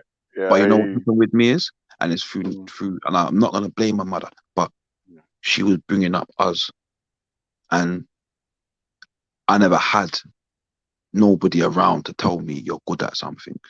So you see where that's the thing, because mum was busy trying to feed. Like, how many of you was there? There's loads of you. At the you. time, there was 5 of us. At the time, there was 5. You understand me? That's a lot. bro. That's a lot, man. You feel what I'm saying to you? So at the same time, Mm. I might want something, I'm getting told no. So my taekwondo classes, my teacher used to give me for free. My first suit, my teacher gave me for free. Do you understand me? Because she knew the situation, but she also believed in me so much that she did that. Do you get what I'm saying to you? Like, she put me in my first competition as a white belt that I won. Yeah, this was for green belts and above. Yeah, she put me, she gave me a green belt and made me go in, and I won the competition. And she went back and told my mum, your son will be a world champion. Yeah. So don't worry about the money. I have faith in this guy. And that showed me the first person that ever put their belief in me. Like, my mum did. My mum believed in me, but outside of You that, needed to hear it. Yeah, you needed to hear it from an outside source certain times. mum You know what I believed mean? in me, but mum believed in my academic ability. Yeah. Do you understand me? Mum was programmed. Forget the sports thing, and them just go make it run up and down and rare tate. Look how them I treat John Barnes and rare tate. Look, and you understand me? Yeah. I remember, man. Fucking hell, he was going through it, but he held it up, man. Look at him now. You know what I mean, Yeah, Liverpool legend. Fucking, he's not struggling for money. You know what I'm but saying? this is the thing. Now, there was this misconception. So again, we having to re-educate ourselves because our parents are uneducated. Not uneducated in a disrespectful way, but they were indoctrinated, should I say, Yeah. I'd agree with that. on how we should be. So now we're trying to break that cycle. We're trying to break the cycle of teaching our children without beating them. We're trying to break the cycle of not telling you picnic them, so you wish you never had, and all kind of talks that enough Jamaican parents drop on their picnic them because they're traumatizing. They cause trauma. They cause children to have sense of doubts, to feel whether they belong. And we don't realize this. Children are too delicate. Some of the things they're seeing and learning and watching and seeing is causing the trauma. Do you understand me? Make a child watch. I remember this because was it 6, 7, maybe 8, when I watched Terminator the first time, and I went to bed. I had nightmares. The first Terminator. Yeah, was it 88 or 86? Yeah, I So, love that film. yeah, I watched it the I didn't first see time. it till the 90s, though. Brother, you know the worst thing is, I watched it, I had a nightmare, and then I still watched it afterwards. But you know the worst thing is, remember Alfred Hitchcock, The Birds? Yeah. Yeah, I did watch that. You know, up until 3 years ago, I was afraid of birds. No. Hey, let me tell you, my experience with that was Freddy Krueger, bro. My mom said to me, Junior, don't watch Freddy. I was like, but what do you mean? Like, she's like, don't watch Freddy, Junior. Yeah. I was like, and what did I do? I watched Freddy, and I couldn't sleep for years, bro. For years, my sleep was fucking plagued, because the problem with Freddy, this is delicious. The problem with Freddy is that he got you while you was asleep, and I was a sleeper, bro. I love my sleep. As soon as I put my head on the pillow, Come on, man. Mad thing. I was pissed for at least 2 years, bro. And then I realized, hang on a second, if he ain't got me by now, He ain't gonna get me. yeah, like. But it then- weren't like that for me, brother. I went to Brighton with my ex, and we're walking, and she's like, "Yo, should we go to the pier?" seagulls. The Yeah, she's like, "Should we go?" Oh She's like, no. Should we go to the pier? I was like, yeah, all right, cool. So we're walking. So as we're walking now, obviously every minute my head's looking up in it and flipping around and be a whiplash action. So we get to about 100 yards. We get to about 100 yards from the pier, brother, yeah? And Oh no. obviously the more close you get to the pier, the more there is in it. And I looked at it and I just said, you know what, babe? It's long. You know I can't go down there, innit? Yeah, it's long. It's long. But you know what happened though? Yeah. I started studying. I started studying about Moors and Israelites and ancient and the original Arabs and Africa and just little things like that. And I realized we were the first falconers. We were the first all of that. You understand me? So I started having the discovery of self in it and discovery of my spirit in it and who I am and realizing actually these birds don't do nothing but vibrate with me. Also, as And well, those, if you really want to keep the birds away, just get some bread or some chips and mm, throw them in one direction, and you go the other way. mm. You'll be fine. But even that, brother, listen, you know I'm out here flying hawks now. No way. Brother, listen, I'm out here flying hawks. Right, My next plan. with the hawk glove and everything. Yeah, I'm out here planning to buy one next, bro. I'm doing a like I've got a guy, a mentor and everything now. Everything. No. Yeah, the first time I did That's it, nuts. I met a guy that had them, and I went the first time I ever stroked a bird. I got the pictures of it. You can see my eyes; they're bulging out where I'm scared. You understand? Yeah. Yeah. And then, Yeah, I hear you. That's bro, mad though. I got a membership at a hawk conservancy. Yeah.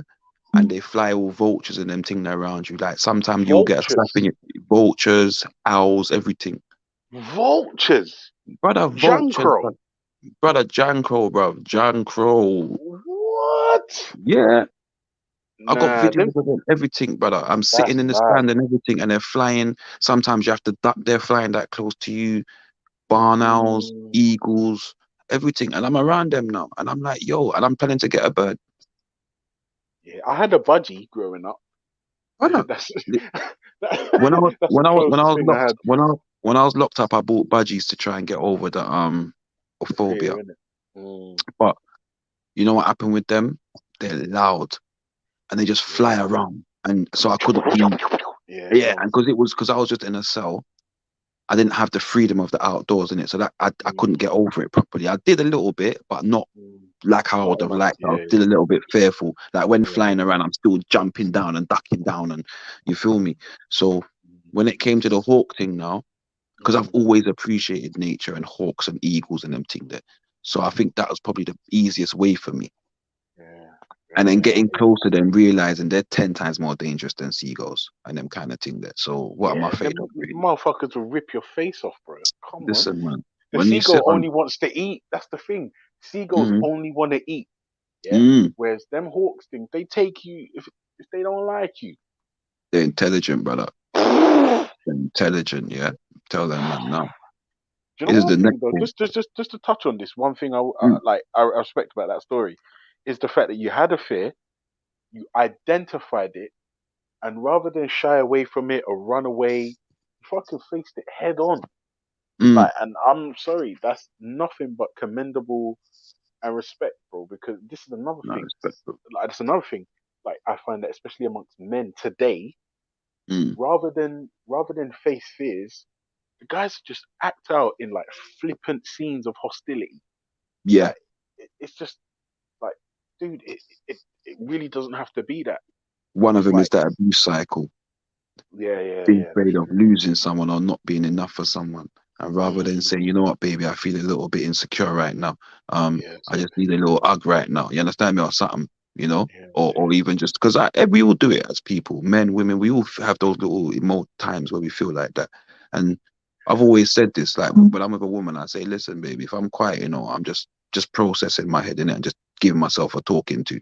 Yeah, that's what I do. I give myself a talking to. So if I'm quiet, don't watch nothing. I'm just telling myself off because I'm being an idiot. You feel me? And again, it's about recognition. Yeah, I agree. As I men, agree. you're with a woman, she's of a certain constitution. She's not supposed to change. She's who she is. You as a man are supposed to say, listen, I can cope with that or I can't. And you know whether you can. Don't lie to yourself because she got a big booty and big breasts. Don't lie to yourself. Be real. Because domestic violence isn't the woman's problem. It's about you. You feel what I'm saying? Like all these things we have to teach ourselves and retrain ourselves and understand. Actually, listen, we have to think better. Agreed. Yeah. Do you know what? That's going in the chat. Think better. Hashtag fuck's Mhm. sake. I'm taking that. I'm sorry. We do. We have to think better. I've always said this. When I chose with my fiance, my now fiance, yeah, when we met, and I said to her, I tell her real talk. I say, listen, if I'm single, I sleep with who I want to sleep with, and I do what I'm doing, and so on and so forth. And I let everybody know the truth, and that's who I am. But when I'm with someone, I will only choose to be with someone. That's it. Knowing that I will not want to cheat on them. That's it. I don't see If the you point in being with someone you can cheat on. Or That's it. So It don't I've make had no women, sense. yeah, I've had women approach me and say, "Yeah, I want to be your woman." I'm saying, "Listen, I'm not gonna lie to you. Yeah, I'm I could do it. otherwise Yeah, engaged. yeah, I could do it for you. I could do it to you for 2 or 3 months and lie to you, but in the long Yeah, run, something's go gonna on. turn my head that I'm gonna be like, yo. So why not just find the yo with the rest of that I want, with the Yeah, attitude and that's it. everything that I want? Why? Because it's out there. That's it. That's it. So That's it, bro. you know, That's mother, how I'm looking at things. This is how mm, I'm looking at things right now. It's like, mommy, why be mommy, with someone that you could cheat on and it mm, be nothing? And then mm, go as far as to ask the woman for her hand in marriage as well, because you're mm. engaged. Congratulations, by the way. I Respect, heard brother, that. respect. Yeah. You know what I'm saying? To me, it don't make no sense. If Mm. you're gonna be with a woman and you're gonna, you know, like, and you're gonna cheat on her, then yeah, yeah, You understand? yeah. Like it all comes I down mean, to don't the get me wrong. Now, sometimes men slip up, and sometimes, and I won't lie to you, this has happened before. Like, even happened with somebody I'm quite close to. He cheated on his woman, Mm. and it was only until he cheated on her that he realized, bro, no, actually, it's my woman. No, this is what I need. brother. And He now, never slipped up. He never slipped up. but We he make did. excuses for each other out of love, and what you're saying is out of love. There's nothing wrong with what you're saying, but he never Mm. slipped up in his Mm. mind. Do you know No, why I no, know this, he brother? You did. see, He did. before, He slipped and fell into the other woman's vagina. mm, Yeah, mm. 100%. He Because slipped. He slipped, and he fell. I look at it like this. Yeah, my Yeah. my ex, I was with her 2 years, Mm, and for the last 6, 7 months, I was unhappy. And again, I mm, was getting offers, but I never took them. mm. And I rate that. I split up with her. I moved out, Mm, and even when I found someone, I didn't tell her straight away. I didn't make anybody know straight away. The reason why is because I didn't want her to believe and say, "Do you know what? He left because he had someone else." Because that was always a yeah, fear. I didn't want her yeah. to believe that. I wanted her to understand and know that I left because I was unhappy in the relationship.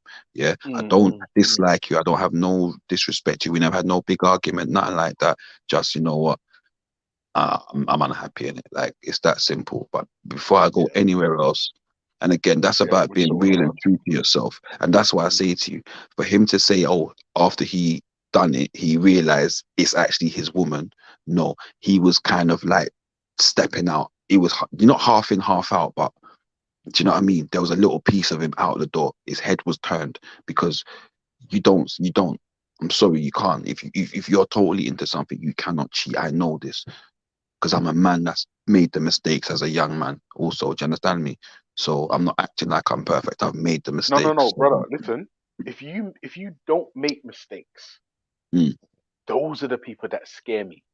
mm, Do you know what I mean? People that pretend everything's fine and perfect. No, mm, no, no, no. Them people, cannot trust them. If you're making mistakes and you're learning and you're growing, yeah, yes, that's mm. that for me suggests emotional maturity and personal interpersonal growth. I could fuck with those people. Whereas, like, I'm gonna send some serious shots now. People that are ego driven narcissists who will make excuses and or apologize for child abuse because Yeah, of the geographical location of the child, those yeah, people yeah. can go fuck themselves. Yeah, and I'm not gonna lie to you, brother. We've had them on the panel. Mm-mm. We, I and wish I and was the, on the, that still. I nah, wish I bro, was on. you don't, bro. It's so long. Like, I can't lie to you. We like the topic was going strong for about 2 months, like every day Mm-mm. for 2 months, right? Because I couldn't believe in 2020 we had those kind of vile filth views being espoused openly, publicly, and it being supported by man them on YouTube. I couldn't believe it. And then when I'm telling man, wait a minute, hold on a second. I'm saying to man, you can't marry a child today, like, because we know what introducing to children to adult materials and early childhood trauma does Mm. to their development. And hear what one of the pussy said to me. What's your definition of a child?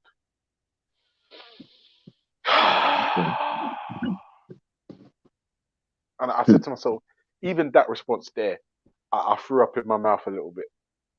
Yeah, but I try not to lose my cool on this thing, because then you're like, oh, ha, you got triggered, and somehow that means I beat you because I provoked an emotional response.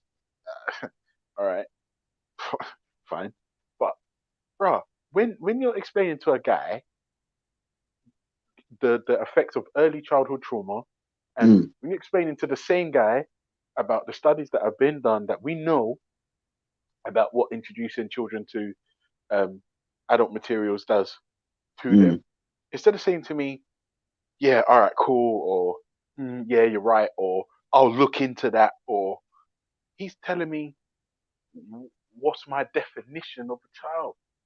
And I'm thinking to myself, wait a minute, what does that even mean? Did anything I just say to you even register? Because and then oh well, I said to him, all right, look, if there's a culture somewhere around the world where they think their tradition is to drink car battery acid, yeah, yes, it's their culture, but it's harmful, is it not? Yeah. Okay. Right. Put So that in another scale. In some countries, or just for example, in some cultures, you can't rape your wife. So yeah. No, wait. Well, I'm laughing because I'm assuming you're talking about the UK. Well, wait, or do you mean you could just sex her without her consent and it's not rape? Is that what you mean? It's not. Yeah, that's what I mean. Oh In wow, some I was cultures, laughing. I laughed Yeah. because I thought you meant you can't rape your wife, as in it's illegal to rape your wife. No. But you mean that you could just drape up your woman anytime, no matter what she's saying, no matter what she's doing, sex her, and she has to shut her fucking mouth. Yeah, she has to give you the thing. Right. Now, is it okay for me to say that's wrong? It is wrong.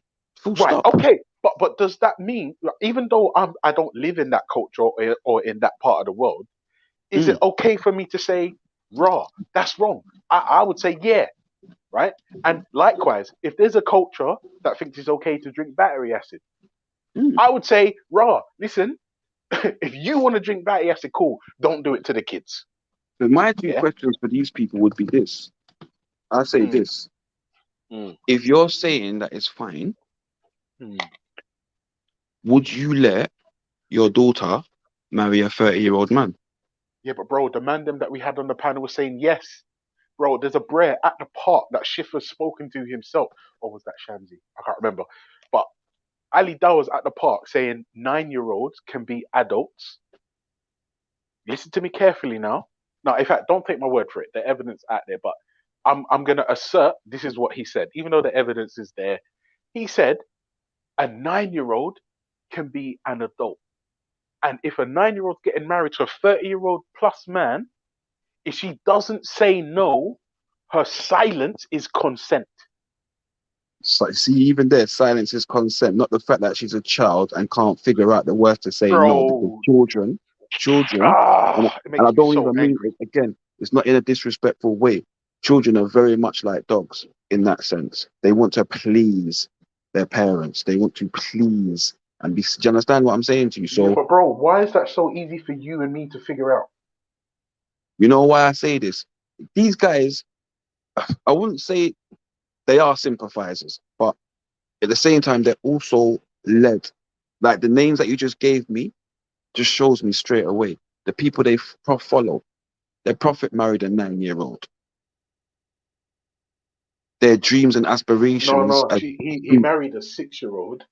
6-year-old. And the story goes that he sexed it when she was 9. No. It was 9 and 11, I think it was, or something. I'm sure it was. No. Married at 6, sexed at 9. That's right, because what was that thing they used to call it? They did, yeah.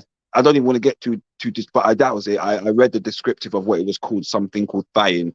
Yeah. If you don't want to look it up, go look it up. But No. Yeah, that got brought up as well. Fucking hell, bro. I'm not gonna I'm not gonna Listen, and mad thing. again, see that there? That's the indoctrination, the nasty bastards, excuse my French. But yeah, that's the Mad thing. indoctrination.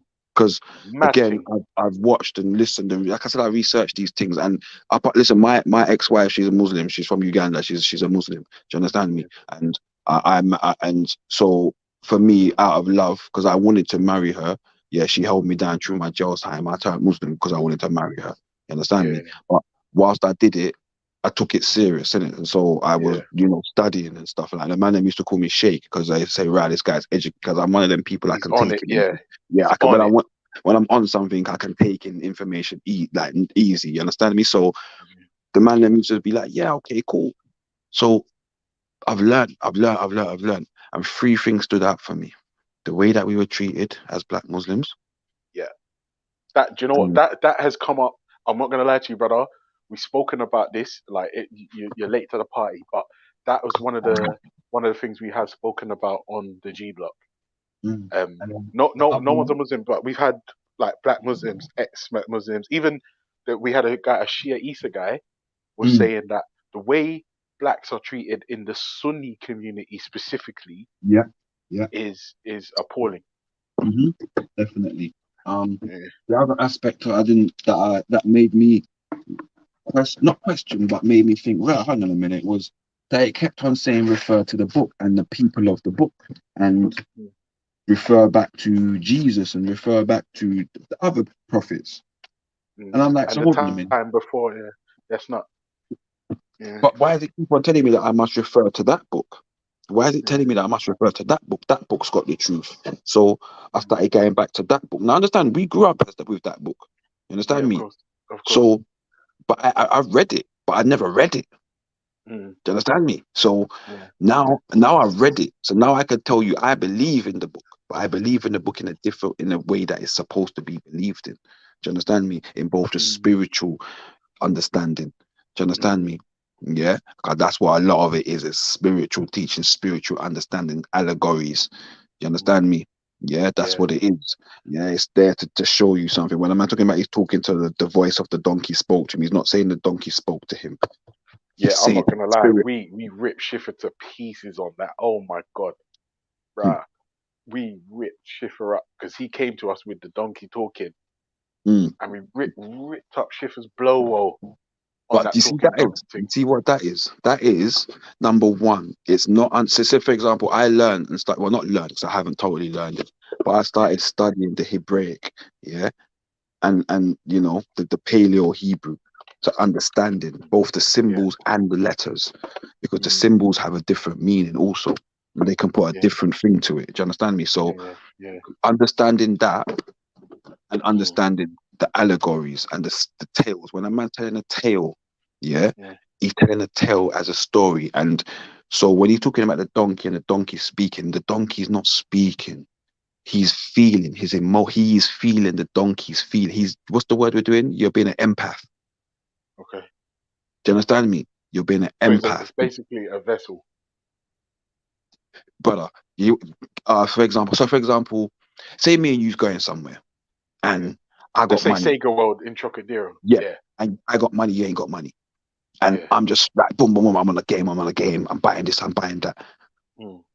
Okay, so you in this situation, you're the donkey and I'm the guy, right? But in my head now, something says, rah, my man ain't spent no p, rare, so on and so forth, boom, boom, boom, boom, boom, boom, boom. Like, I'm gonna say, rah, like he kind of spoke to me, but you didn't speak to me. You got what I'm saying to you? Yeah, that's the allegory, and that's why people should not talk the Bible if they don't understand when something's meant to be a parable, an allegory, whether it's meant to be fact, whether it's meant to be like literal or spiritual. And the This is the majority, thing. I won't lie to you though. This is the thing. By what authority do we decide which parts of the Bible are indeed allegory and which parts are supposed to be taken literally? Because I think that's important. They tell you. No. All right, what about Genesis 1 about the creation of the earth and the universe? Is that supposed to be taken literally or is that an allegory? It's an allegory. It tells you that. It tells you that. So, for example, Ah, so this is what yeah, happens. See, if you read Genesis, yeah, yeah. you read Genesis the whole way through. Uh, You have to take the Bible like you're doing a piece for university, for okay. example, yeah, and you're using references. So, for example, say I take like the word sea, yeah. Mm, No, let me give you the one. Say I use the word trees, for example, yeah. uh-huh. Now we look at trees as yeah, boom, what's out here, green, big and grow. Some of them are big, some of them are small, all different types of trees, yeah. Now Yeah. there's plenty, there's like probably the trees have mentioned probably over 200 times in the Bible, yeah. Okay. So you go to the word trees and you find out each time the word trees is talked about, whether it be through Jesus, John, Paul, whoever it is, you find out the words trees. And when you go through it, you then to start to find out that trees don't mean trees. Yeah. So what Yeah. do the trees mean? The trees mean nations and people. Do you Okay. get what I'm, oh yeah? So that's how you study it. You don't study it and say, rah, he's talking about trees. No, no, no, no, no, no. He's not talking about trees. He's talking about trees as in nations, because he talks about there was the wild tree and the old tree, and the old tree misbehaved, and so I recruited in the new tree, and little things like that. And that it shows you he's talking about nations, and that's why people have lost translation, because again, we're just using the English words that have many meanings. We're not going back to the paleo and the old sayings and the old languages what don't have so much meanings. And also they have like symbols. So the letters also has like, it's the same as Chinese writings. They've got, I can't remember the naming for it, the letter, actual letter it is, but it's the gates. And in Chinese, that symbol, even though it has a letter word, a letter itself and a sound it makes, it also means house when written in another sentence. Mm. Do you feel what I'm saying to you? So Yeah, yeah. No, no, that makes sense to me. But the problem then becomes, why hasn't somebody like yourself or somebody who's further along in their scholarship put mm. out a version of the Bible that uses the correct terms and phrases so that we can probably get a better Oh, there is. understanding of the There is, message? there is, there is, there is, there is. So I study under a guy called Michael Johnson. Yeah, he's an American guy called from the King James Bible University. Yeah, Okay. and he's also a Hebraic scholar, Paleo Hebraic scholar also. Yeah. So Okay. again, I don't follow the average. I'm not a camper. I used to listen to the camps and be like, nah, I don't like the way they talk. I don't like the way they teach, because you're not teaching. You're just shouting down people and putting them down. That's not teaching someone. You understand me? Yeah. So because someone don't agree with you, you don't sit down there and be like, oh man, you're a hoe, you're going to hell. No, listen, sister, why don't you agree? So did you ever think, do you understand me? There's a different way to Yeah. talk to people and put your things out there. So from a very early time, I was like, nah, I'm beyond these guys teaching. Plus they just go through the same thing over and over again. And it's like, okay, so when you're going to teach me something new? You're not. Yeah, I agree with So that. you This feel what I'm talent saying? shit, man. Yeah. So here, what I'm Yeah. here to learn in it. So if you're not teaching me something new, let's move on to something else. So Yeah. the King James Bible University, I've been studying now for like the last 3 years with this guy. So just goes to show you the depth of learning and understanding that goes on through this. Do you understand me? So Yeah. it talks, and again, because of how he's learned and through the Hebraic, he's understanding the multiple meanings, the spiritual meanings, and do you understand me? So, Yeah. and the other part is you don't just take it for yourself. You get the book and you write down your notes and you look for things yourself. You feel what I'm saying to you? You find it yourself. You go out and you look and you read it, and you go and get your own precepts and you go and get your own things and understand. So, again, back to the thing of trees, and again, understanding language, the language of the time it was written. For example, there's a word in the Bible that people always used to say, "Oh, this is in the unicorn." Yeah. Yeah, yeah, yeah, yeah. Yeah. Now go And the study teachings, Latin. when you go back to the concordance, it Go don't study go like Latin. that. Go study Latin, Yeah. and Latin will tell you that a unicornus is a one-horn rhino. Yeah, unicorn, one horn, rhino, simple. So when it was talking about that, so then what does it tell you also about that book? Where is it set?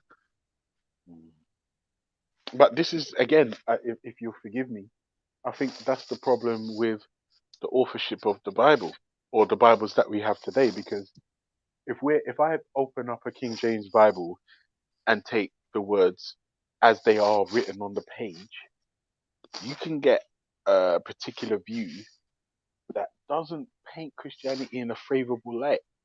But then, if Give you me an going back, example, please, if you don't mind. yeah, like for instance, you can beat your slave to within an inch of their life, but if they don't die after a day or so, there is no punishment.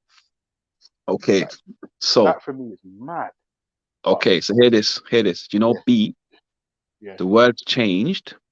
yeah. Die. It's changed. Yeah, because we're talking in English. So do you remember the commandment, "Thou shalt not kill"? I have You've heard heard the it, commandment. Yeah, but everyone's I've heard the also heard commandment. that there are two sets of 10 commandments, and both sets don't say the same thing. Okay, so But I have suppose. heard thou shalt not kill. But I also heard through just like Mm, a cursory bit of study is yeah, that thou shalt not kill meant thou shouldn't kill thy fellow Jew. thou shouldn't kill Apparently, what? thy fellow Jew. Okay, Yeah, yeah, mad, bad, bad. okay. So this is the two kills in understanding. Yeah, Mm, is there's two deaths you can have: mm, the physical death, mm, where you die, you can't breathe, and the mm, death of your spirit. mm, Yeah. mm, So when you go to "thou shalt not kill," yeah, mm, you're not just talking about you shouldn't strike your hand down and kill a man. Yeah, mm. it's also meaning you shouldn't kill another man's spirit and break another man's spirit. That doesn't make sense to me. I'll tell you why.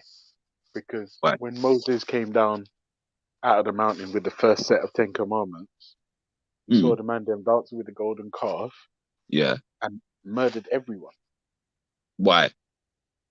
because they were dancing or worshipping a golden calf.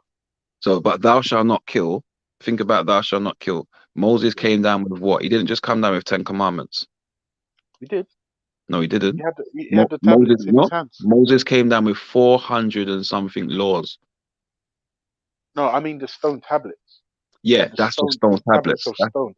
Yeah, when Yeah, he came out of the mount with those, yeah. that's when he saw everyone dancing with the calf, Mm. and then He with smashed the remember, car. apparently he smashed the tablets first. Mm. He dashed down the tablets that God himself or herself itself wrote, Yeah. and then smashed them. Hmm. Completely disregarded something that God himself did, and then Yeah. murdered everyone Hmm. that was worshipping the calf. Now, to And what me, and what happened to Moses? nothing. You went back into the mountain and got another set of the 10 commandments. No, that's not what happened. Is it not? No, if you read on, Moses never got to see the land. Moses never got to see the Holy Land because he had sinned. Moses had to walk the wilderness for 40 years. Moses never saw the land. Moses' ancestors got to see the land. Moses and the same people that were doing the crimes, they never got to see the land. Read on. Trust me, read on. Yeah, but that As doesn't a sort of sinner, he negate. was. No, It's the same as Solomon. Same as Solomon. Solomon yeah, was allowed to yeah. build the temple because David was a man of war. So Mm, David couldn't build this temple. That's why Solomon had to do it. mm, You understand me? That's what I'm saying. We can look at the parts where it doesn't make sense, but they're also very much. I'm telling you, also explained very much. It's just that people, again, with the Bible, it's the same as when people are teaching it the Christianity way. They've mm, taught you bit by bit and taught you this part and said, "Oh, Paul said this." Okay, but Paul also said this though. Because mm. I can refer you to where Paul said this. So you're using this phrase from Paul, but I can say to you if you read on to what Paul said or read before what Paul said, it will tell you who he's addressing. For example, someone used one the other day. I can't remember exactly what it was, but Paul was writing a letter to his son from prison, teaching his son how to be a man. It wasn't for us. Mm. So you've published Paul's letter without putting it you put it into context, but you're taking it out of context when you teach it. So you're not telling people read the whole thing and understand who Paul's talking to. You're saying this is what Paul says for mankind. No, Paul's talking to his son. Mm. Do you And get what I'm also as saying? well, there's that I can't remember who says it. Oh shit, bro. Sorry, one second. I'm getting a phone call. One sec. Say that again, bro.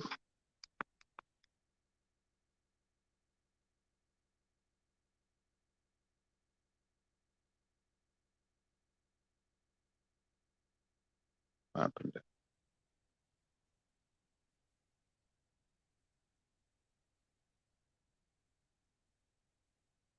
Oh, he muted.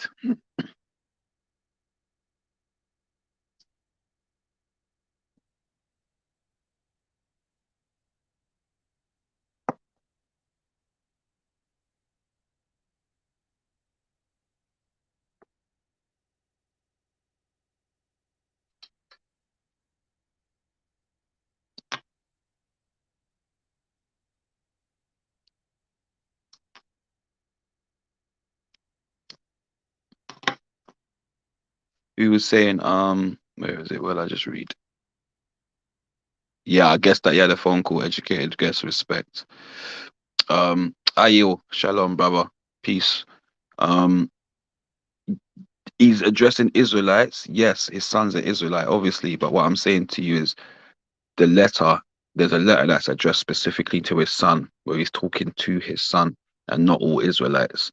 And we must also put that into context. Do you understand me? Because if I'm writing a letter to, for example, my community leaders, that's one thing. Okay, and I'm going to give them instructions, but the instructions for my son are going to be a little bit different. I'm not going to give my son the same instructions I'm going to give to other community leaders.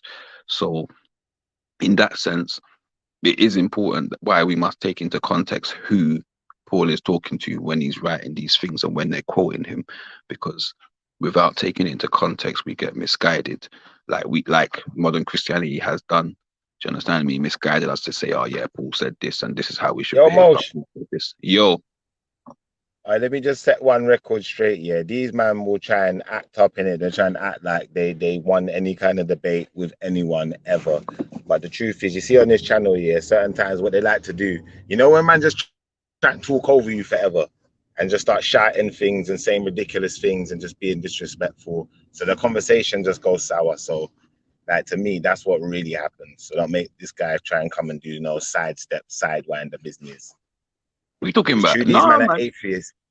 It's true, these men are atheists. That's why they talk certain ways. That's why he's asking you certain questions, but he's not No, going to but he tell can you that. ask, brother. He can ask. Listen, you He's see not going to the tell you that. Most High, the Most High put me on this earth, yeah, to teach in it, like, and to teach what I know in it, and it's for each man to go and look it up for himself in it the same way I did. Yeah, that's it. I'm not telling anybody that you must go off what I say. You understand me?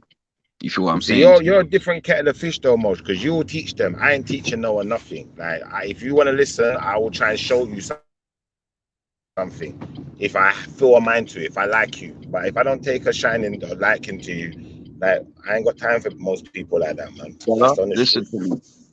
I don't have to like you to want to know. Listen, I don't have to like you to want better for you. You feel what I'm saying to you? That's how I see it. So But that's where you're if good. You're good like that, man. there's You're a good like that. misunderstanding, if there's a misunderstanding about something or someone's been taught something, um, yeah, it's been respectful, brother. Yeah, you're right, DJH. So it's been very respectful. There's been no form of disrespect whatsoever. Um, but yeah, if you want to teach someone something, the idea of teaching them is not to is to answer their questions, innit? Like that's where we're going, innit? A man's putting something to me and I'm saying, okay, well, this is the way it's supposed to go. This is how It's the terms that emotion. it's supposed to be meant in. Go on. Go on. When a man says to you a sentence like, your sky daddy doesn't exist because you can't show him to us, how do you take a sentence like that? How would How you do I deal with take it? it? How do you deal with it? How would That's you what deal I'd with it? like to know. Yeah, That's what he believes. That's what I he hear you believes. still. I hear you. I've Listen, started taking it that way. I didn't at I've had, first. I sat in a pub. I sat in a pub with a man, yeah, and me and my brethren, and this man was arguing with two guys, yeah, two English guys, and they were gay, and they were scientists into science, and they were politicians. Jeez. And he's trying to convince them about God, and he's getting into a big argument with them till the voices are raised. And I went over and I was like, listen, let me explain to you what he means, right? And I explained to him what he meant, and I sat with him and I said to him, brother, you do understand that from an archaeological aspect, and even from science, it's proven a lot of biblical things. And he said, yeah, that's true. So I said to him, so if the science started to dictate towards you, now that it's dictating, now you're admitting that it's kind of like making points and proving certain things for you. Like, what's stopping you from them believing? And straight away, his mindset starts to think, innit? Now, the only reason he didn't want to believe is because he wants to live his lifestyle. In my So what are you eyes. saying? What the scientist crew and that man there, and like the man them that don't believe is because they just want to do what they want to do. Once they do what they want to do, but yeah, there's a level. Listen, there's a level of discipline that people don't want, and again, the discipline part of it is mistaught, and the other part of it is we do live in a world of show and tell nowadays. Do you get me? We live in a world where people are like, well, if you can't show me, it's not real. Do you feel what I'm saying? So Do you think that's why a lot of the scientists and like the big name scientists and the atheists and XYZ are caping for the pedophiles and XYZ? Because they just want to do what they want to do. nah, because there's people that believe in God that are pedophiles too. I hear you still. But do you think that the people who believe in God have got a different reason for being, not for being, but for what's the word? A different defense for their pedophilia. No, in the sense of, you know, scientifically they would say that you pedophilia is like a sickness, it's like an illness, yeah. So there must be some type of cure for them, innit? Some type of mental rehabilitation or something for them. But then, you know, from a religious perspective, you know, really and truthfully, regardless of whether you was that preacher in the church, once you're found out, really, them for dead, innit? But here's the joke. I'm not religious, so I can't speak for them. I get you. I'm just saying that would be the perspective, though. If you was but see, for me, I can only be who I am in. So I'm showing you. I'm a spirit. We're all spirits. That's our essence, innit? When we sinned, again, it's again a misconception in the teaching. But when we sin, we got put in skin. Do you know what I'm saying? Yeah. And so I'm a spirit. So everything that we do is our spirit, innit? So for me, if your spirits vibrate in a certain way, you're gonna go and turn out and be that kind of killer, that pedophile. The only thing for you is to be put down. That's my opinion on it, and that's that. It's never gonna change. There's no cure. There's no cure. That is that simple. There's no cure. That's how I see it. And so, like, I can't, on those kind of things, I can't put that in the same realm. I can't put it in the same realm because people come in and out of belief. People come in and out of religion. Yo, like, I'm back. Sorry, brother. So are you Samoj, are you saying that you think there's people in religious establishments that support pedophilia? Yeah. Openly. Of course, the Catholics, bro. Are you mad? The Catholics, bro. Of course. The Catholics, they're How the do they most support it prolific openly? child Though? abusers. Talk to me. No, they don't do it openly. No, bro. how did I This is didn't behind closed ask doors. you? No, bro. Ultra. Did you hear the question? Because you're saying something that's just, I don't even know what you're talking about. But the question is, You said religious institutions. do you think there are people in religious establishments that are openly promoting pedophilia as an illness or something that is not that bad? Wait, There's both. Whoa. Openly promoting pedophilia as an illness. And then you went on to say something that's not that bad. Bro, if it's an illness, it is that bad. We understand the harm that is caused from pedophilia, bro. If religious institutions aren't promoting that, then I need to look at you sideways. If there's a religious atheist institutions what are run by people like Richard Dawkins, people like that, what they say is that pedophilia is not that bad, and that's the point I'm making. All right, what institution does Richard Dawkins run and or manage? He works for the scientific institution and the atheist institution. Which one? Well, you got to give the proper institution. Can't just put out the British one. The British Scientific Institution. So he's a professor, or something like that. Hold on, let me look him up again. Hold on, I'm going to tell you exactly his credentials. We're not going to get in confused. We're going to look at his credentials, and we're going to get his exact credentials. So you can't play this game. Okay, so whilst you're looking him up, Yeah, go on.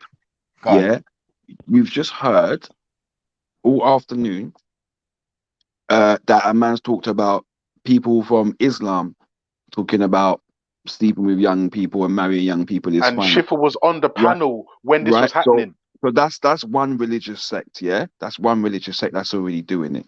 Whether the Catholics say it out loud or not, they've been doing it for flipping time. Hundreds of years. That's an open secret. So they're promoting it more than anything else. Yeah. So as far as I'm concerned, yes, you're gonna look at atheists and say so on and so forth and this and this and this and this and that. But here the joke thing again, if you believe, look, the Queen, if you believe the Queen's out there eating and yamming kids and stuff like that, yeah, don't she go and sit down with cross and sit down in church and all the rest of it? Thank you. And not even that. Isn't Do she you know what isn't she the happened? leader of the Church What of Schiffer's England? talking about? What Schiffer's talking about is apparently Richard Dawkins was abused as a child himself, and he See said there. his experience wasn't that bad, right? And Okay. Schiffer is using that as some sort of trump card.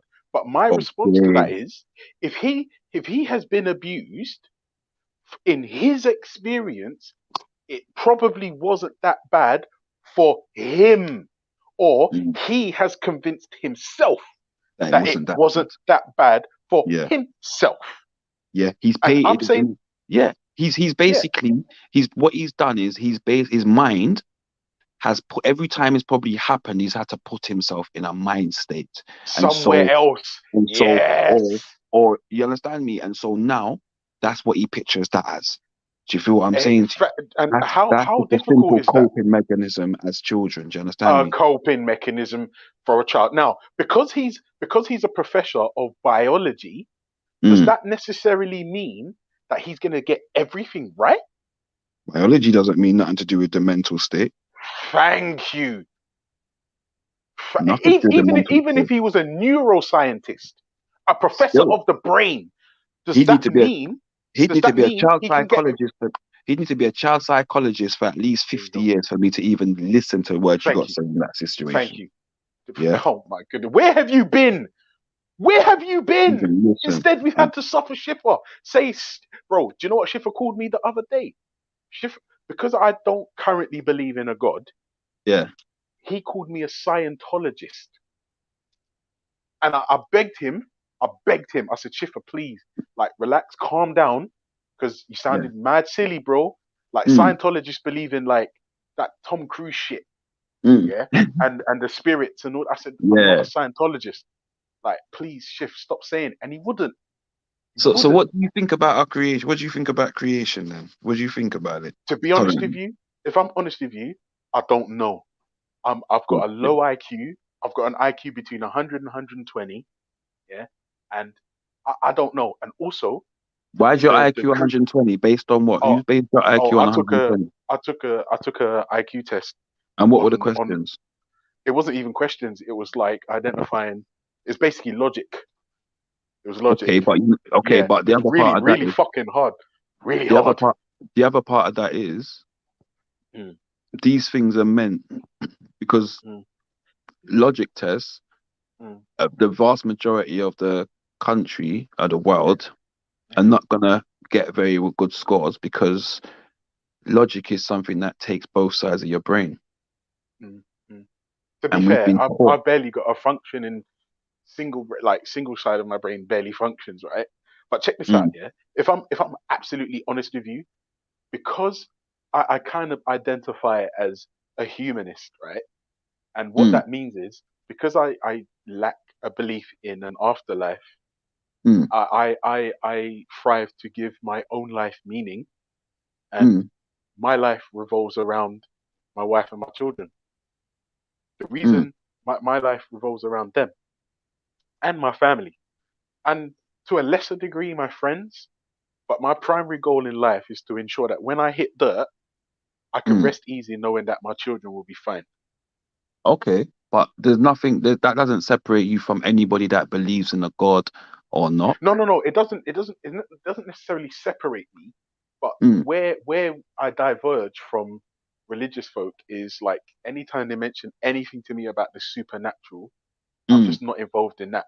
Now, mm, what I do is somebody tells me something that is absolutely insane, I'm gonna yeah, rip you to shreds. I am yeah. gonna rip you to shreds. Like Schiffer called me a Scientologist, Mm, and then he seems to think there are atheist institutions that are comparable to theological institutions like the Catholic Church mm, and that type of thing. And I'm trying to tell Schiff this is not the case, mm. bro. I'm so And sorry to the cut you. I'm so sorry to yeah, cut you, brother. yeah, Yeah, no, no, no, cut him, bro. Come in, come in, I come in. just need to make this. I just need to make this assertion. Yeah, and I need to Yeah, because there's more people online as well. I want you all to hear this when I say this. Yeah, you yeah, know, you said to me you just got a low IQ, yeah, and I'm hearing you talk. Yeah, yeah. and you don't have a low IQ. No, You no, have a low. You have a low opinion of your IQ based on some test that you did. But no. If I'm honest with you, I actually don't. I was actually being facetious. I was actually sending shots at somebody okay, when I was saying low IQ. Yeah, okay, because okay, because I'm sitting there there's like this that's hard it's to a believe. yeah no there's this trope going around now that if you are not studied heavily in a Mm, particular subject, mm. then you're not worth you're not worth speaking to. So like Well, if for those for those that know, they know, innit? yeah. Well, I'll back you That's up on basically a that. shots fired thing. Yeah. I'll back you up on that. If a man comes to me and tells me that he believes that he knows something more because he's got a degree in something, or I'll let you know, all you've done is just teach what just learn something that you've been taught. That's it, and you've Yeah. done it Oh, you're very well. regurgitating things That's that it. you've learned. That's all you've And done not is even very. that, I just haven't had the opportunity to learn what you've learned. And but this is the thing, I'll tell you the truth, there's a lot of classism along these panels as well. But that whole low IQ thing, it's like a trope Mm, to try and shut down arguments or belittle people. So what Hey, I mm, tend to Ultra, do, who's that man like Schiff or Veli? you see on the subject of Oh, Schiff, IQs and yeah, intelligence, yeah. yeah, So talk to me. Dirty Dawkins, yeah, Mr. Dawkins, yeah, Oh my is God, we still he back was on a him. professor at Oh, Oxford University. So yeah, mm. he is a professor and he is part of the establishment. And this guy's out here teaching our children that paedophilia isn't that bad, and being mildly molested by an elderly man isn't that bad. So I've had it put to me in context. wait, brother, hold on. The reason why you struggled to respond is because you heard the insane bullshit that Schiffer just said. And I know he's your dog, but this is the type of thing that we have to deal with when Schiffer comes on, right? Because Schiffer just made the wild claim that Richard Dawkins is teaching our children that being molested by old men isn't that bad. No, what Mm, he's doing is expressing his opinion on his experience. At no mm. point did he say it's okay to be molested. And since Did when he does say it's not that bad? Did he say it's not that bad? yeah. In his I'm experience, done it there. wasn't that bad. Me done talk. Perfect. Then everyone's happy. Come in, brother. So yeah, because I heard the context, and I'm listen. I'm not a hypocrite. So I'm the one thing I'd not want to be as a hypocrite. So I'm not going to sit here and tell you when we're talking about a biblical thing that you got to take things and put it into context and not take what was just said into context also. Like, and again, I'm not agreeing with what the guy said at all because he shouldn't even be putting that out there.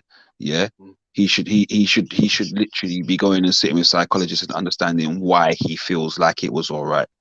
Especially being an Oxford University But my professor. bro, That's why. Can you fix a problem if you haven't yet identified that there is one? No, that's the truth. That is the truth also. And that's That where, is the But we truth. just identified the problem. And no, because Shifa, we literally sat here and we did say, and I did say that he's probably gone through a coping mechanism as a young man to deal with that situation. And so in his head, he's painted a picture of it being okay and not that bad. Do you understand me? And maybe is that common? Is that common in children that very have been common. abused? Very Yes. common. Very common. And you also have to put into the factor of also that not only is he painting a picture of what's happened to be able to cope with it, but he could be saying it wasn't that bad in comparison.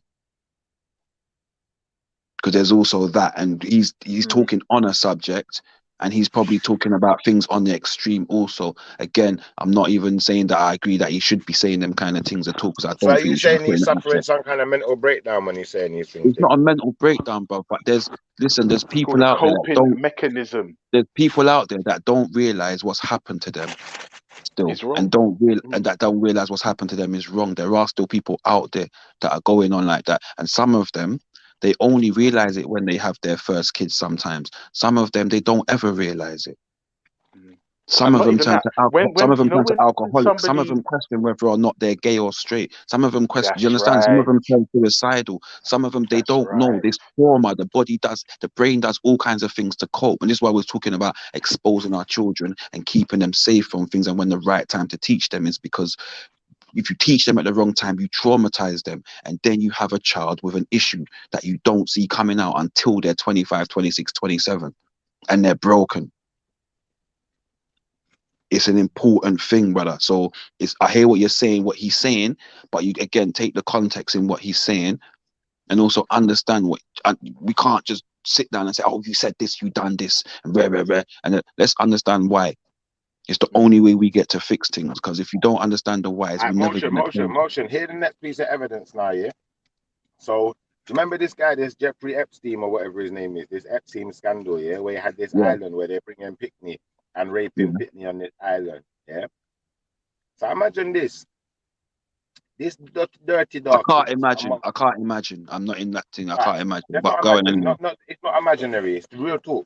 This Dirty Darkins. This is what Dirty Darkins and the rest of the scientific community, mainly atheist and scientific thinking people, seem to be backing this guy. Like he's not that bad. Where's the evidence, Schiffer? You said you was about to present evidence. Wait, you gave us an opinion. Wait, I'm not finished. Listen, I'm eating. I was kind of eating food, so I was just like, yeah, we can tell. Schiff, why don't you finish the food and then? Let me finish my sentence, innit? Let me just finish my sentence first, man. Finish the food first, man. Finish the food first, no boy. Finish the food first, man. No, just relax. I'm making a point, innit?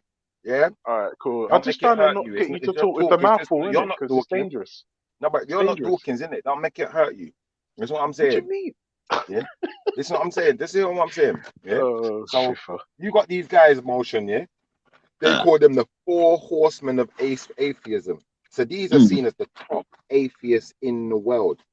3 out of 4 of the 4 horsemen have they're backing Epstein. What does that say for the world of atheism? What does it say for the world of atheism? Wait. Motion. Before you answer that, Schiffer just gave you 3 prominent atheists who allegedly are backing Epstein. I would ask you, is any of that comparable to the horrors that have been enacted from the Catholic Church? Listen, I'm not even going to talk about the Catholic Church, and some of you man won't like to hear it, but hear the joke thing. I'm going to give you 2 names right now that went into all kinds of debauchery. Yeah? Martin Luther King and Jesse Jackson. Allegedly. R. Kelly. Man like R. Kelly and all these pussios. Listen, Schiffer's not right, you know, bro. I'm telling you. You understand me? So right. you can't. And not even that. I'm sorry, Paedophilia is not a black or white problem. Paedophilia is not a Christian and atheist problem. Paedophilia is a problem. These are the same people that throw up symbols in their videos, putting symbols like Egyptian symbol over their eye, talking about Freemason and them thing there, yeah? But they're paedophiling people's children along with the rest of the atheist community. Yeah, but Christians are doing it. Wait. Schiffer, hold on a second. For hundreds of years, the Catholic Church has been molesting and raping boys and girls as young as 4 for hundreds of years. Explain to me how any of that is comparable with 3 atheists backing Epstein. Remember, these men believe in God. Do you know what the worst thing is? This is one of the oldest in the world. Religious They're some of the most influential people in the world, Ultra. You caping for it, them. All right, brother, listen. Brothers, listen. I think this is why these this is why these situations don't get solved. And I'll tell you why they don't get solved. Because you know what's happening is there's finger pointing. And I'm not saying you're finger pointing, Ultra, but I'm saying like you can't point the finger and be like, atheist, so on and so forth. Because again, like I said, this problem isn't just about atheists. This problem is about people that are running the churches. There's people. There's pastors that are being done for paedophilia. Do you understand me? There's people from all different types of religious institutions. Right now, Tommy Robinson's out on road talking about Muslim grooming gangs and all them kind of things there. So we can't be sitting down there. We can't be sitting down there saying, "Oh yeah, it's just this and that. It's just this and that." Nah, man. There's all kinds of things going on This is from the all point. types of backgrounds, bro. All What types a of backgrounds. wonderful balanced view. What a wonderfully balanced. In fact, Motion, you need to come on, more often, because like I won't lie to you. It's so refreshing to hear a balanced view, because this is the problem that I have. Schiffer has a problem with atheists and atheism. He's convinced himself that it is something that it is not. Because even though I identify as an atheist, if somebody else who identifies as an atheist rapes a child, that has nothing to do with me. Brother, I was an atheist. When my sister passed, I became an atheist. I didn't believe. I thought, why would God take? Do you understand me? Yeah, That's what I was. I was walking around saying, nah. I'm telling you, I spoke with people and they heard me. You understand me? I sat with people that heard me talking. You understand me? And I used to say, what God? Nah, man, ban God. You understand me? Ain't no God. Like that's how I used to talk. So I was an atheist. I was an atheist too. But I went. Wait, let me ask you. When you was going through that, did you rape any children? Nah, hell no. Well, there it is. Case closed. We're done. The I'm not argument's an atheist finished. now, and I'm not an atheist now, and I still wouldn't do that. So it doesn't. And You understand me? Oh, okay. It's a Hold on a person thing. second. I identify as a chocolate agnostic, but I'm basically an atheist. I haven't raped. I haven't raped any children. Simple. I haven't apologized for child marriage in any way, shape, or form, irrespective of the child's geographical location. That's Shots it. fired. That's it. To be fair, you're very strong on the point. And do you know what, bro? I can't lie to you. Yeah, I'm not necessarily worried about my 18-year-old boy, right? Because he's a boy. Like he knows what's up. Yeah. Whereas my 13-year-old princess, I'm concerned because I've had man on the panel tell me he would shot his 9-year-old child to man them because we're poor. And I'm saying, but like, surely it's the father, the mother and the father's responsibility to ensure that they go hungry and not the children. And I'm hearing man say, nah, depending on the financial circumstances, you could take a dowry or a lump sum, and we'll take your child daughter, marry her off, and see you later. And I'm like, what? Nah, Dre. You can't talk to me about child marriage and then tell me the thing you believe in is perfect for all time. Go and fuck yourself. Yeah, it's not that. And that's what we gotta do. We gotta stop fight. Man don't believe in no child marriage though. I don't personally, but I'm not going to talk for anyone else. But this is the point. We just need to stop fighting the Schiffer, finger. be honest though, Schiffer, was you on the panel when Nicholas was gassing up child marriage in Somalia? Yes or no? No, sir. Did you hear? You didn't hear none of it, no? I couldn't be there for something like when you talk about gassing up child marriage. In what way? Give me the correlation of that. Schiffer, I'm sure you was on the panel, bro. When I said to him, "Hang on a second, how can you tell me child marriage is okay?" He's like, "Yeah, but it all depends on if the family's poor, and we could give the family a dowry." I think I know what you're talking about now. This is what Nin said. Nin said the way some people are looking at child marriage is wrong. He said basically the child could be married, but never be with that man until she gets to a certain age. What the fuck you marrying her for then? You see what I'm saying? All this nasty apologism, it's nasty, bro. If Jimmy Savile said that, you would have a problem with it. He said due to people's financial situation, they might have like a daughter and whatever, they can't support them properly. Yeah, so you married shot the them daughter. to someone. Yeah. Hold on. Wait a second. They've married the daughter into another family. What she's not going to join until she comes of age. But that's not married. That's betrothed. Wait. Say that again. That's not married. That's betrothed. Exactly. I'm trying to explain this to shit. But the guy said married. Let me finish though. He said, she's giving him marriage, to a person, and when she comes of age, then the marriage will be consummated. But Mm. ultimately, until that time, no funny business, no sex or nothing like that. But that family still has to support her and her family Mm. during that period. So because there's so All much right, poverty, but the Schiffer, man does that said not that's why sound they're like doing stuff like shotting that. your daughter? Is that not shotting your daughter? It's not something I would do, but don't sound the way you put it out there before. All right, no, Schiffer, I'm just keeping it all the way real. I'm just making it raw. I ain't trying to butter it up. I'm saying if you're shotting your daughter to another family for a small sum or a lump sum or an undisclosed fee, you're shotting your daughter. Mm. Your daughter has Ultra, fiscal value. Your daughter has economic value. My daughter Ultra, is hear this sentence though. Hear this priceless. sentence, Ultra. No, I'm not gonna quote Ultra, the same I words hear to you. it, Ultra, but I wouldn't do it.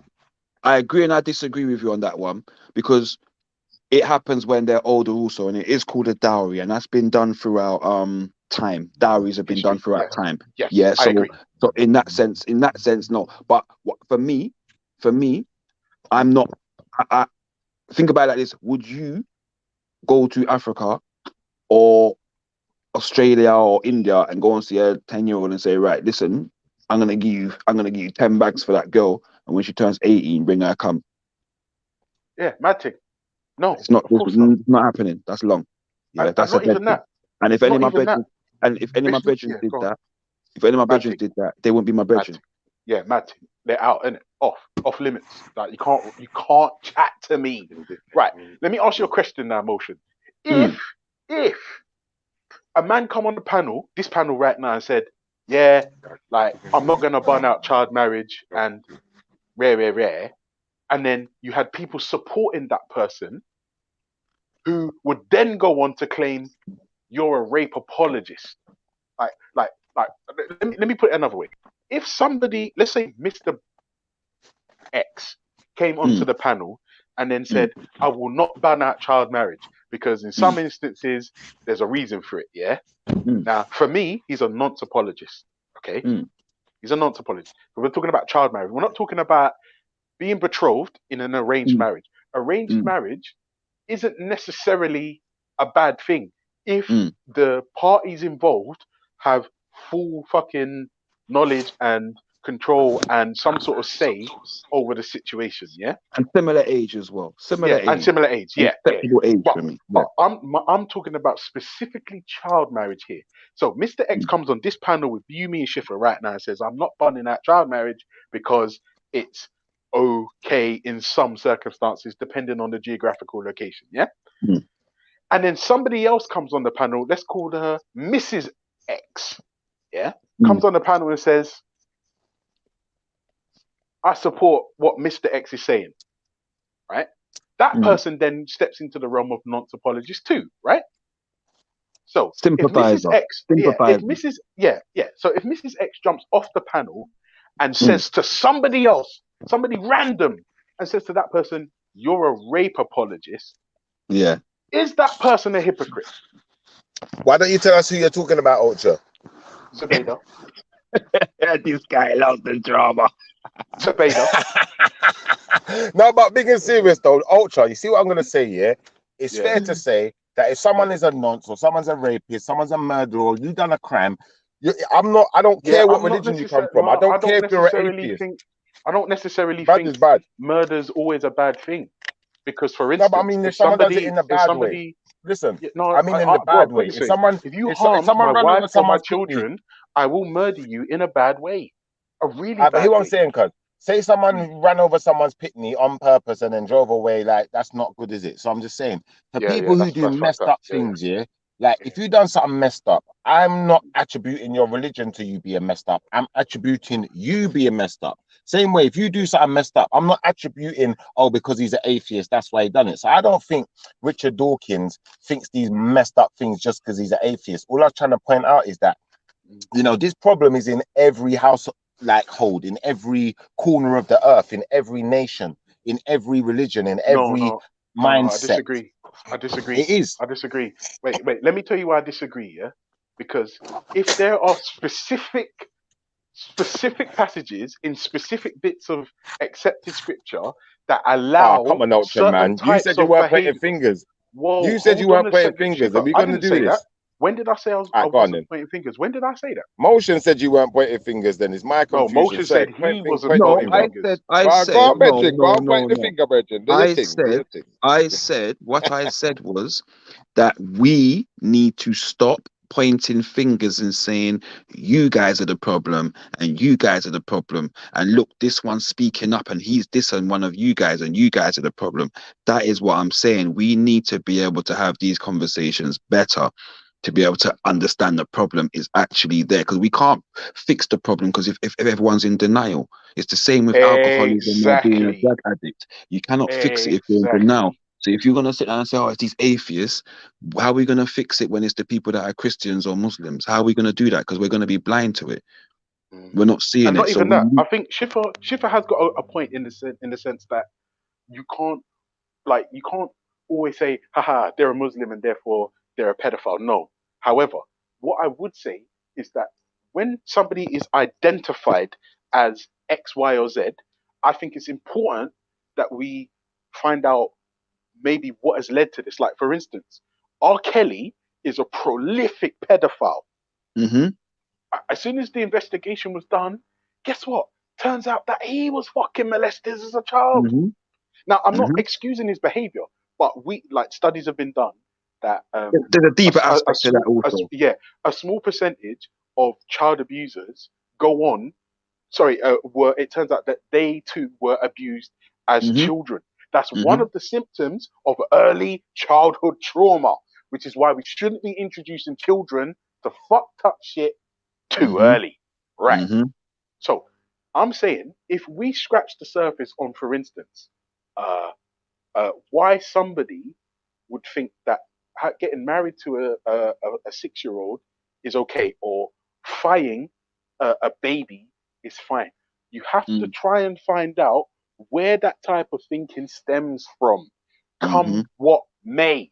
So Mm-hmm. if you, like, for instance, sorry, white guys, I'm throwing you under the bus.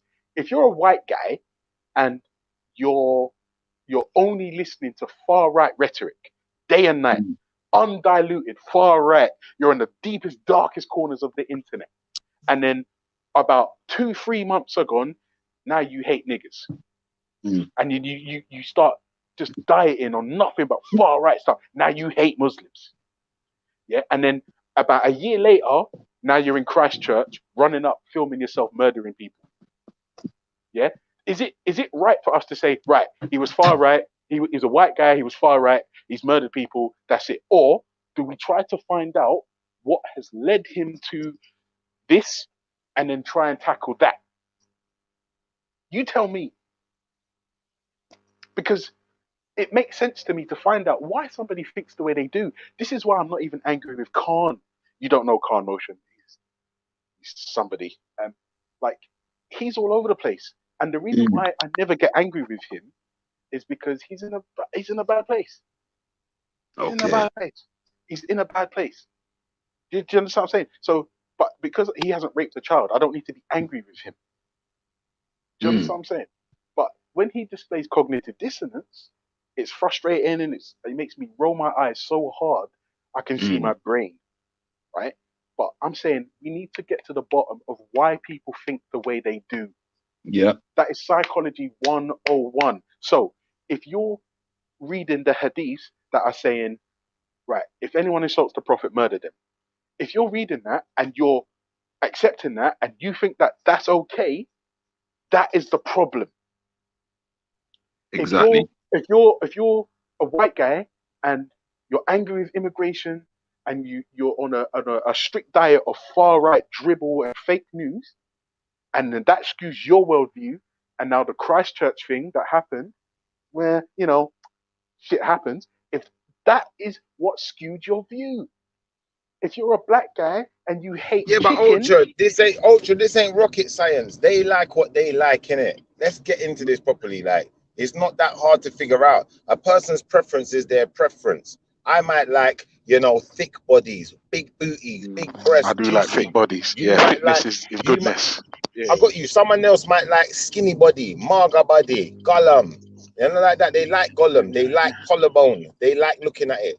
So what's the preference of a paedophile? No, Gullet, don't Yeah, but brother. Schiffer, no, but style Schiffer, looking do you know girl. why? Do you know why that's not a good comparison? Yeah. All right, Because guys. if you like thickness or you like slim things, they're consenting adults. With Yeah. the pedophiles, their victims are not. Mm. Do you understand what I'm saying? And it's consensual, bro. It's Yeah, consensual. and that's why you can't put it down to preference, because you see a preference, you see everything that you just said, yeah, you're proud to say everything in your preference. Thank you. Everything in your preference is that you just said you're proud to say. Me like thick body, yeah. Yeah, but Even if you motion, if like it wasn't skinny and you like illegal, collarbone, yeah. no, Nobody but ain't cuz sitting if down it there wasn't saying, "Yo, illegal, me like motion, thickness," motion, because you back in know the it's day, wrong. yeah. Motion, think back in the day, yeah. How much man you could have asked this question, yeah? Do you eat pum pum? Mama say, no, never did that, ever I did it. do. You I come, do. I go you down come like a years later down the submarine. line, I don't give a you got man fuck. like Ultra out here. Man like Ultra's like, you know, like that, and just So, getting dirty with it, getting dirty with it. So so the times have yeah. changed. That's what I'm saying. The times have no, changed, innit? Different. no. All right, go on. Again, that's a preference and an act, and that act was based on, It's consensual. again, what people were listening to, what people were told was acceptable, how people develop their own cultures and their own practices amongst their cultures, in the same way different tribes have different practices that have developed over time. You just got different sets of black people that were like, okay, I'm gonna do that. And then you had certain men, they're losing their woman to the man that do that. And you got certain women talking to a man about, boy, Little Kim started it. If you ain't doing that, don't lick it before you stick it. The next thing you know, what was Little Kim back when she was younger? A sex symbol. So all the young black boys was onto Little Kim and Foxy Brown and all that. And if they're talking like that, at some point the indoctrination starts to kick in. You know, we got to do this if you want to get to these people. Do you feel what I'm saying to you? That's where it is. So it's, again, that's totally different. There ain't nobody sitting out there rapping, talking about, yeah, man, let's go get us a 9-year-old. No. Nobody ain't talking like that, bro. Because they know straight away they're gonna have 100,000 people outside their yard looking to mash them up. And nobody, you're getting X, nobody ain't buying your stuff. So let's not talk about cultures changing, things changing, times change. No, not with that. It's never been okay to kill. It's never been okay to be a rapist. Never. 100, Also as 100. well, But I mean, like, I'm not gonna Motion, lie to you. I mean, go on, But go on. sorry, I just Shift. want to say one thing quickly. Yeah, Go on, when you're yeah. finished. One sec. One thing I was just realizing as well. When I spoke to my dad's old school Jamaican. Yeah, like the thought of going down on a woman for him is just like the same as like like like putting a nuclear bomb in your mouth or a hand grenade in your mouth and pulling the pin. Just it's absolute no. But when I speak to certain other men, like of my dad's age, they were like, yeah, man. So I'm telling you, bro, it's just these things was always happening. Mm-hmm. It's just a lot of sexual taboos in this day and age have been broken. That's it. Like imagine Yo, the Ultra, time. Yeah, yes, sir.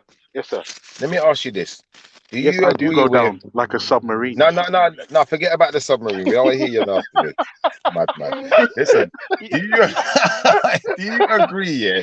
Ultra, do Yeah, you agree with, yeah. scientists and doctors, or psychologists coming up with this theory that, pedophilia is like a mental health illness, and, putting forward proposals, to say that, these people should be treated in a hospital and not be even in jail? Do you know what, Shifa? Do you know what? That's a fucking interesting question. I kind of tackled this earlier a little bit, yeah? Because if I'm honest with you, I think if you are sexually attracted to children, I think you are mentally ill. I think you are. I think you are mentally ill. So you The think that problem, they should wait, go wait, wait, into wait, wait, wait, wait, wait. Hold on, Go on. hold on, hold on. Let me finish. Now, the problem that I have, Shifa, is that I hate pedophiles. And you know me, Shifa. I don't hate anything except celery and wife beaters. But like pedophiles, Shifa, I hate them.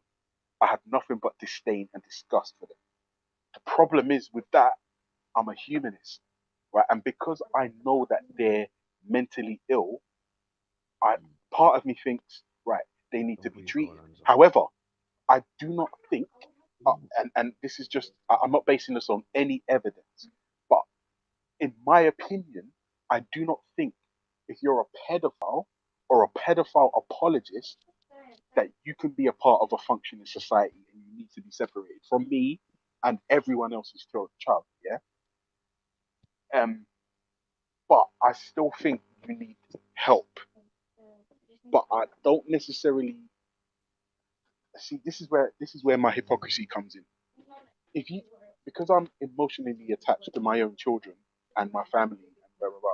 If there was a pedophile that interfered with somebody I loved, I think I would want you dead. Right. But at the same I'm time, with you on that. Still. yeah. But at the same time, they're fucked up, Schiffer. If you find children attractive, you have to be mentally ill by definition. Yeah, but By Ultra, hear what I'm definition, gonna you're say. fucked up. Yeah, Do go you on. know, in Ultra, hear what I'm response gonna to your say though. question, Shifa? Go on. Go on. I Let think it's like Motion respond this. first. I think it's like this.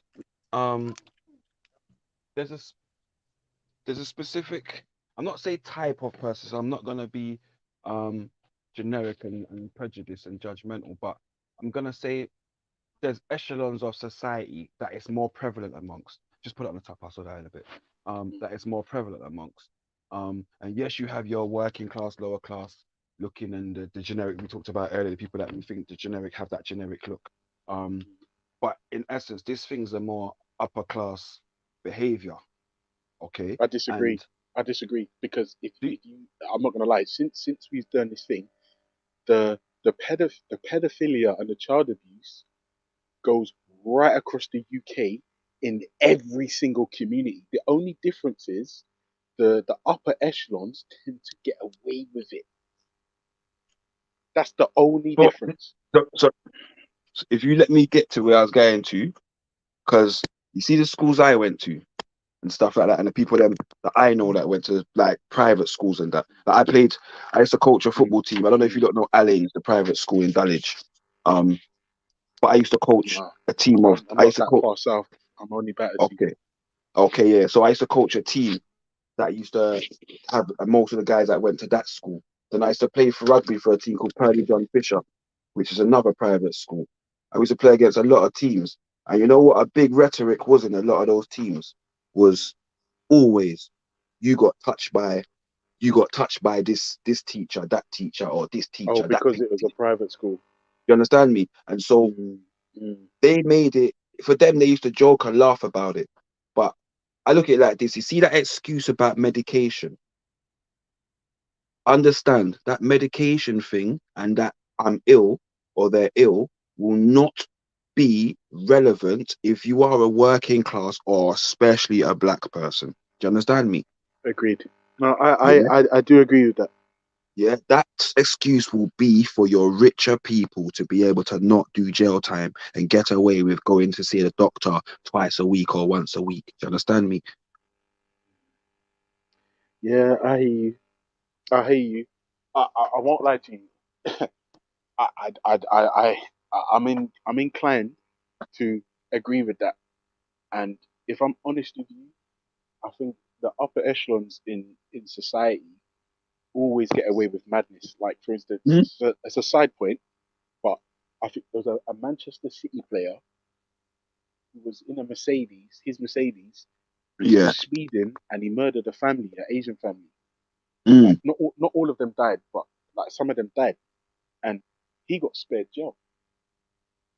Now, Yeah. that for me is when I thought, right, I see what's going on here. Like, I see what Wait, society is trying to tell me. Ultra, what's going on? Ultra, what's going on? I don't know. Tell me. Bro, when did you grow wings and a heart and them thing there? What do you mean, bro? Because I'm an atheist, I ain't got no morals. Is that what you're saying? No, I'm just saying, Ultra, you don't usually demonstrate a lot of feelings like that. You don't put a lot out there like that. But today I'm seeing a turn in you, Ultra, man. This is good. It's not a bad thing. Bro, you're just not It's around not a bad logically, thing. bro. You're just not You're around. putting your I'm heart saying on your to you? sleeve today, though, Ultra. Do you see what I say to you about why not merchant? You are though. I'm being honest. I'm not even winding up this time. Maybe a little bit. I'm being playful, but I'm honest and sincere in saying that. Like, You sound like you got your heart on your sleeve today. You're letting the emotions flow, and you know it's a breath of fresh air. No, because bro, I don't have to be. I tell you the truth. Normally, I can be clinical. Yeah, normally I can. But this pedophile thing, like, bro, it actually hurts my head, bro. I feel like I've got a headache because, like, man were calling me Islamophobic because I got a problem with individual Muslims saying it's okay to shot your daughter at 9, or to if your daughter, if you marry your daughter off your 9-year-old off to a 30-year-old and she doesn't say no, then that's consent. And like, bruh, I can't deal with fuckery, bro. You see what I'm saying? And like, if someone's like, Ultra, I hate you, Ultra, you're ugly, blah blah blah, I could deal with that because most of it's true. You see what I'm saying? But the fact that people that are trying to fuck with children, the innocence, to try and rob that is like heinous on a level that I can't even like articulate. Hey, You see Ultra, what I did you say rob them or flog them? Rob them Serious, of you're their taking a innocence. piss. Oh, I thought you Rob said them. flog them. I was about to say, my when goodness. when you mentioned that oh, what was I gonna say? Yeah, when you're talking about the people, they're not talking about the phobia, your Islamophobe and all the rest of it. This is what I say. Listen, we're all entitled to an opinion. We're all entitled to feelings on what we see going on. Yeah, we're all entitled to speak on it. We all are. Yeah, a phobia is an irrational feeling about something that elicits in a response. Yeah, that's what a phobia is. It's irrational. Yeah, you cannot have a phobia of something if you're speaking rationally on it. Exactly. Okay, so again, I do this because I hear people talk about all kinds of things, homophobe and that, and I'm telling people homophobia is an irrational fear. I'm sorry, and it's not irrational if people don't agree with it. That's their ration. It's totally rational for them to not agree with it. It's totally rational for them to agree with it. It's up to you. But you use your rationale and you do that. So anybody that does that, they've already lost an argument. Facts. It's the Big easy facts. way to lose the argument because you put in that words that don't even flip and exist. Do you understand? They And are not made even up that, terms. just flinging them out when it's unjustified is a madness. And remember, these things only work with zombies. Do you know what I'm saying? And you find that when you touch on the difficult questions, people just turn into snowflakes, bro, and can't deal. Do you know what I mean? Hey, Because Motion, can I ask? Sorry, can I ask Motion a question? Motion, before this goes on for too long, yeah, I just want to ask real quick, yeah. How would you advise someone to deal with someone just being blatantly disrespectful because they don't like what you deal with? How do you deal with that? It And depends I'm on not what pointing fingers here. it depends on what you deal with. No, I mean if someone's being blatantly disrespectful, yeah. Say for instance, now, yeah, I'm a Sikh then, and I come onto this panel, and there's a Muslim guy, and he's trying to belittle my faith blatantly, just taking the All right, mick out of me. let's not see, for example, let's talk in facts. Because a minute ago you said to Ultra, bruv, name them. Yes, I'm gonna say to you, bruv, talk in facts. Hello, yeah. Can my partner give you the details? Yeah, we're broken down. Yeah, we're on Sandown Road, BS4. Oi, Schiffer, mute up, man. Don't give us your What were you address, doing bro. outside my house, bro? We bro. On postcodes. Yeah, I've got the number, Schiffer, the mute up, bro. policy number. Yeah. Schiffer, mute up. Bro, mute your thing. Fucking hell. Yeah, listen. Yeah, I can. Wait, who's that? Urban. Yeah, I'm a bit sorry you didn't welcome me. It's my first time on the G block. I was expecting an Ultra. Oh shit, sorry, bro. No, your mic's not that clear, you know, bro. Sorry, bro. Your mic's not that clear. Can we all stand to attention, please? We have the Urban Analysis on the panel. G block. G Big up. Stand up. Come on. Can I But just Urban, say that your mic is shit though. Should I come out and come back in? No. Just keep going, man. Fuck it. We got you now. Just keep going. Go. Yeah, I just want to say the conversation today, man. I think is it Damo? I think Veli should cherish Damo and treat him very nicely and try and keep him on the G block. Motion. It's Motion. Damo or it's motion, whichever. It's Damo motion, whichever you want, man. Yeah, yeah. That's good. Isn't it? You've been talking a Respect, lot brother. of sense. Yeah. I don't know. The pedo thing is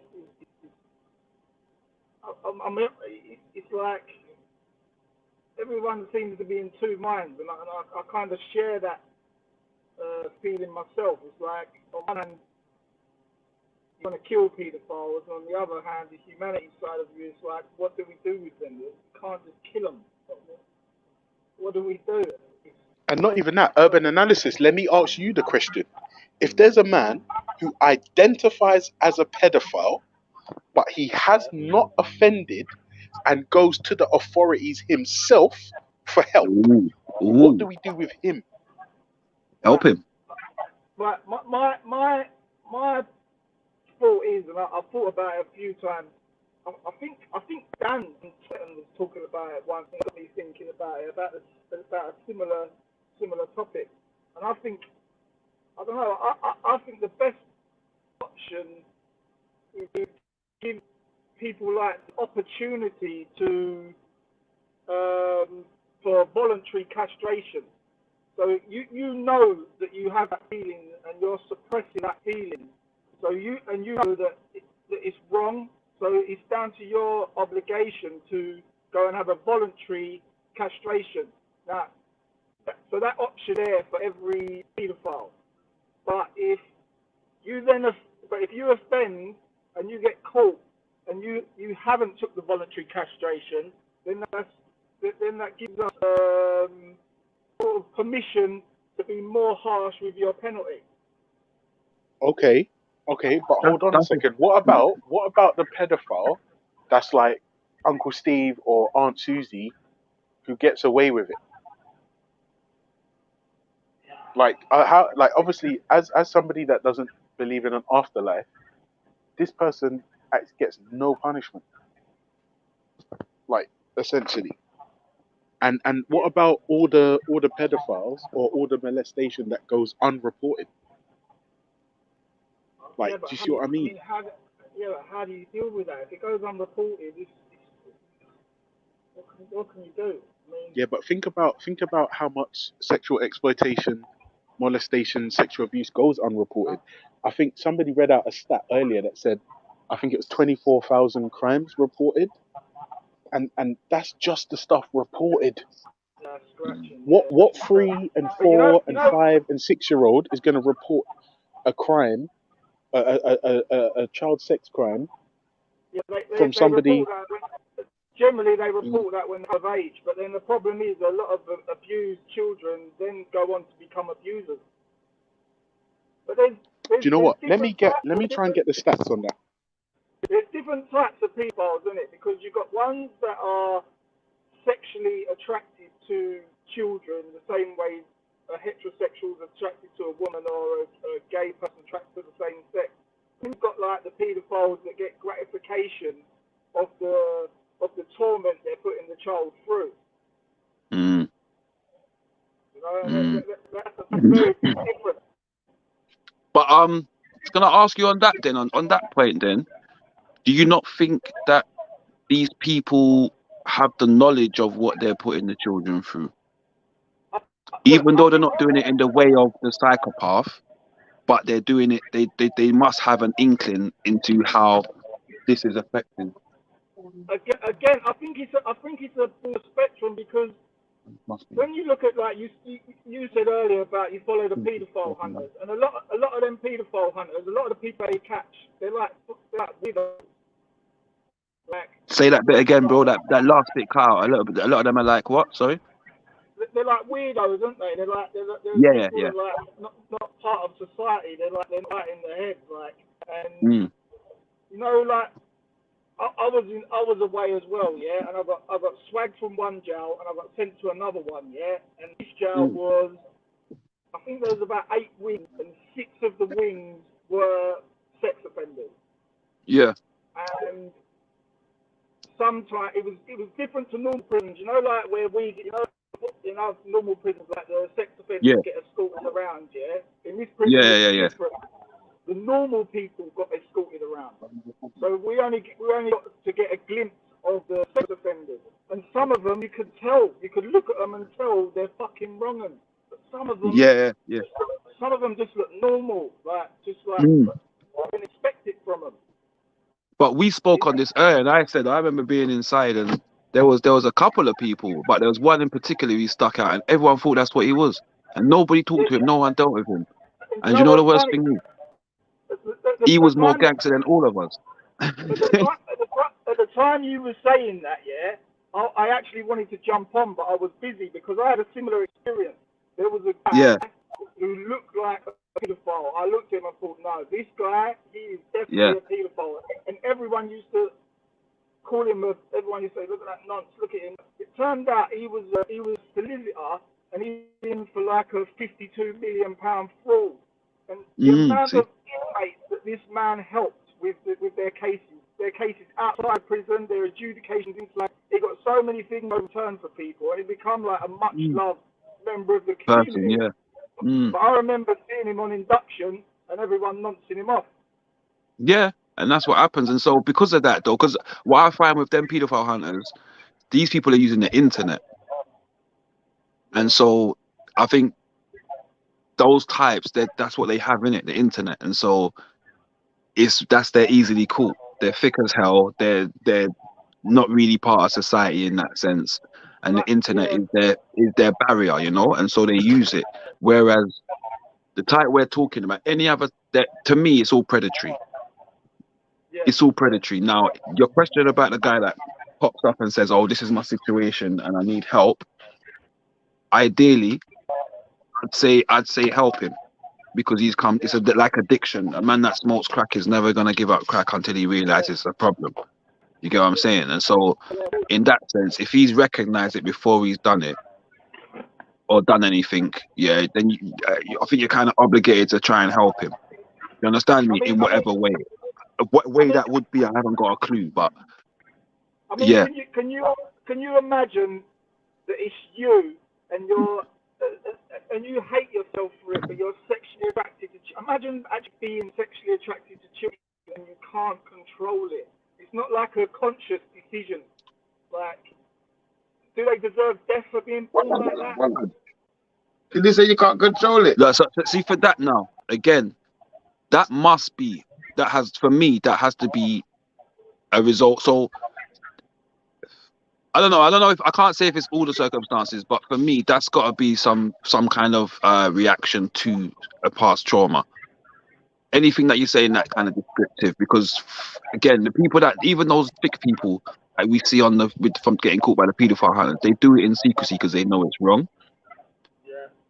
And I see that for the majority of the time, the people that I see that feel that it's not that bad, or it's not as wrong as they thought, or they just thought they were just showing love, were people that were heavily abused. Yeah. You feel what I'm saying? So if he's got that uncontrollable urge, then for me, again, you have to help and you have to go back to where that started and where it came from. And if you know what I mean? Yeah, I mean, from there you got to establish whether something went wrong, whether they was born like it. I mean, I'm sure I've heard before that they established a gene to do with homosexuality. I mean, I'm not sure if there's a gene to do with paedophilia as well. I'm not sure.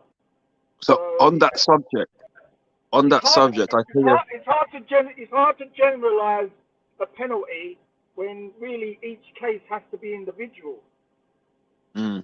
So for me, I don't know, because they put a minimum term on knife crime. They put a minimum term on having a gun, even if you haven't shot anyone.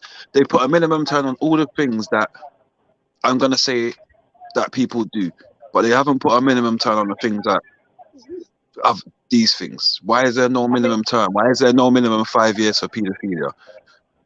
I mean, look, minimum for 5 years, bro. No, but I'm just saying. Isn't it? It's minimum 5 years for a gun. No, it is. What's armed robbery? What's armed robbery? I'm sure armed robbery is like 20 years straight. No, armed robbery you can get anything from 12, from 10 to life. Yeah, but this is what I'm saying. But if you fuck up a child, you just have to sign a register. I know, that's what I'm saying. But what I'm saying to you is, why is there no minimum? Why is there no minimum for it, like they have with other things? You feel what I'm It's mad. saying to you? Yeah. Damo, as you They're more than likely protecting them. all know, the IPP introduced force offenders, and then obviously they used it for violent offenders, and then it clogged up the system, which is why they've stopped it now. But I think an IPP sentence for sex offenders, I think it's fair. Like, you don't That's a come good out, idea. you know, you don't come out until we believe that you're rehabilitated. But whether or not that works, I don't know, because as we all know, See, as you've been through the system yourself, we manipulate the system. We tell the but then patient about what they want to hear just to get us the out the only door. way, You know? the only way to measure it, yeah, and I'll tell you how you measure it, but it will breach people's human rights, and it's literally put them in a position, not so much physically in a position, but put them in a position and see What the do you mean? chemical reaction. No, bro, Hook they them up. do that, bro. On this Do Louis they? Theroux, Is that in America though? yeah, it's Yeah, American. that's why they don't do it here, because they love it here. You don't do it here. Bro, imagine this, yeah. On this I Louis think Rob Theroux Harris thing, come here. they put a pedophile in. They wrap some sort of like metal ring around his cock, and they show them images, like indecent images of kids. And if they get aroused, they fail. Imagine that. But you can beat that too. Imagine that. Yeah, but just Fucking because you get aroused, it doesn't mean that you can't suppress the urge. Animal instincts. Yeah, but I believe I get what you're saying. It doesn't mean you can't suppress it. That's true. That's true, because there's plenty of times you might get even slightly aroused in public or wherever. Sometimes it happens. It doesn't mean you're gonna Yeah, go of out and course. start But let banging. me You ask you a understand me? question. Can But he suppress it if he's had like a rare nephew with cranberry juice? Yeah. Where do you know what I mean? Well, you should, because again, the I drink don't shouldn't know, be the bro. excuse.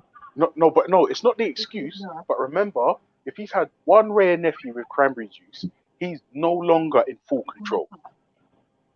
Yeah, but you say that, but listen, I've been with girlfriends and I've cheated on them, and my current partner I've never cheated on, and I've been in situations where it's been very hard not to, where it's been stuck on me. I've had a drink, but I've decided not to. I've chose not to cheat on my partner, and that was a conscious decision that whether I was liquid or not, I managed to control myself, and I've got self-control. But That stems from your belief system. No drink can break your belief system, because anybody that stands on and says, "Oh, he was drunk and whatever," listen.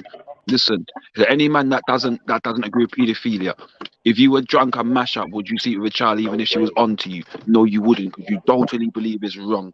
So if you get drunk and cheat on your woman, it's because you don't think it's wrong. Wait, hold on. There was one time, yeah, where I was with my girl in Palmer's Green, and it was New Year's, and I got drunk. Oh shit! Getting a phone call. One sec.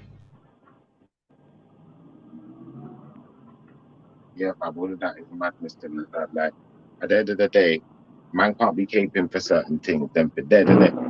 And if they're not for dead, then they can't be put back in. It can't just be normal, because what they did isn't normal. Because it's normal for that person to be hungry. Schiffer, yeah, you come on earlier talking about gunshots, which is like, that's how we are most of the time. But within 10 minutes, you conceded to the fact that maybe we shouldn't kill the people because No, I didn't concede, man. This is what I said. I said maybe we can make an island for them, yeah, and put them on an island. But you see, that's not. You said no. Hold on. Wait. You see, the only problem with that is, yeah, it's no different to putting them in jail.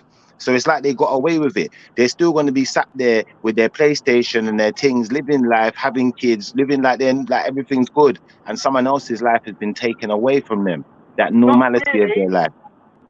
Yeah. If you put them on an island where they can only be with the same sex, so they can't reproduce, so there'll be no children. They won't have no internet, no technology, and they'll have their sexual organs removed, so they can't even get sexual gratification. Yeah, they do that in jails, but in the jail they just sneak phones in, bro. They put them up their bum and them things there. Like, let's be honest. I know. They play about in a jail where one of them had a USB. That ain't no different, fam. They shouldn't get away with it like that. That's too light a sentence. And someone else's life, their path has been altered because of the situation this person put them in. You understand? And you can't change that. No amount of counselling can't change that or give them back their dignity that's been stripped from them. No, of course not. Yeah. It's hard. So I'm It's a not hard hoping one for to putting them on answer. no island. I was just saying maybe not kill them to put the idea out there, but really that's my real thoughts on it. Just to clarify, to make sure everyone knows. Cause you see, when I went onto Jedi's channel, I went onto Jedi's channel. It was unanimous decision. Them for dead.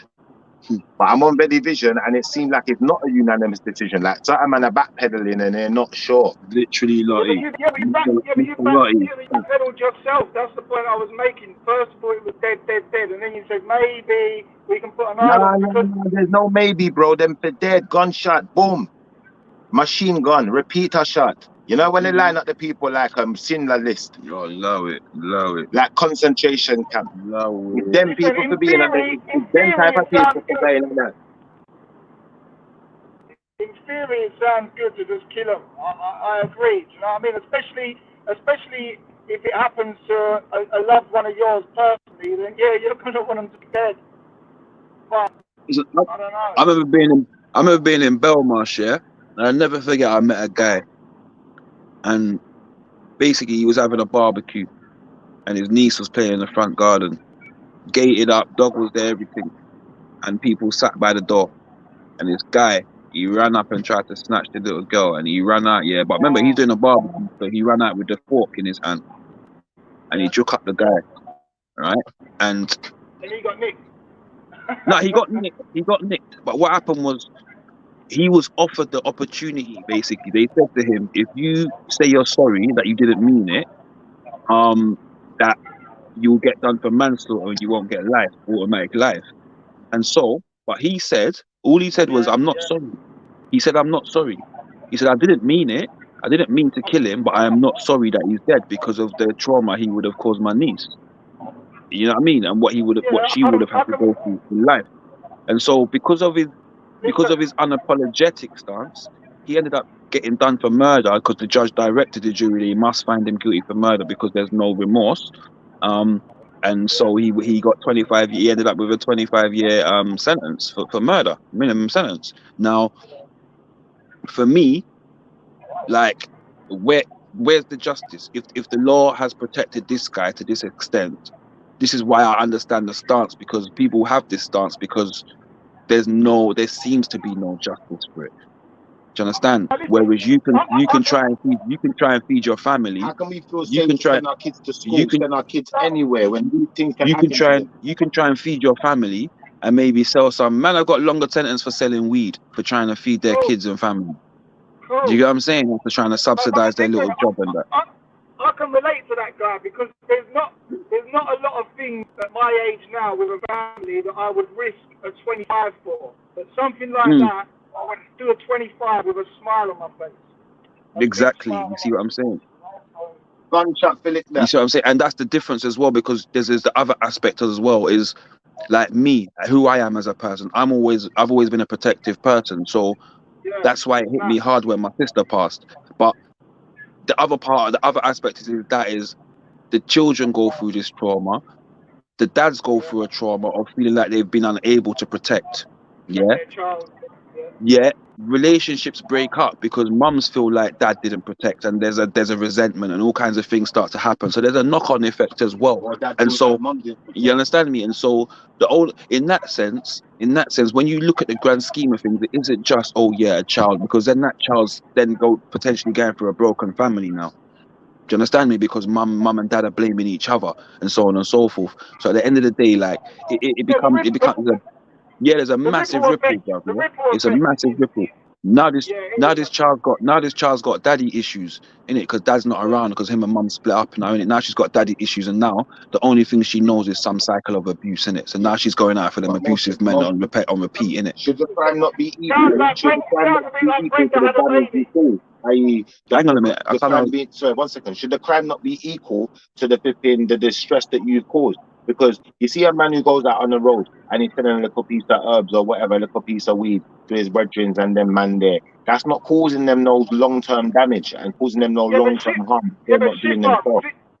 See, when you had the phone call earlier, I was saying that there's different types of offenders. There's the ones that are are biologically attracted to children, and then there's the ones that are getting gratification of the torment that they're causing the children. So No, there's two sir. different No, types sir. of paedophilic behavior.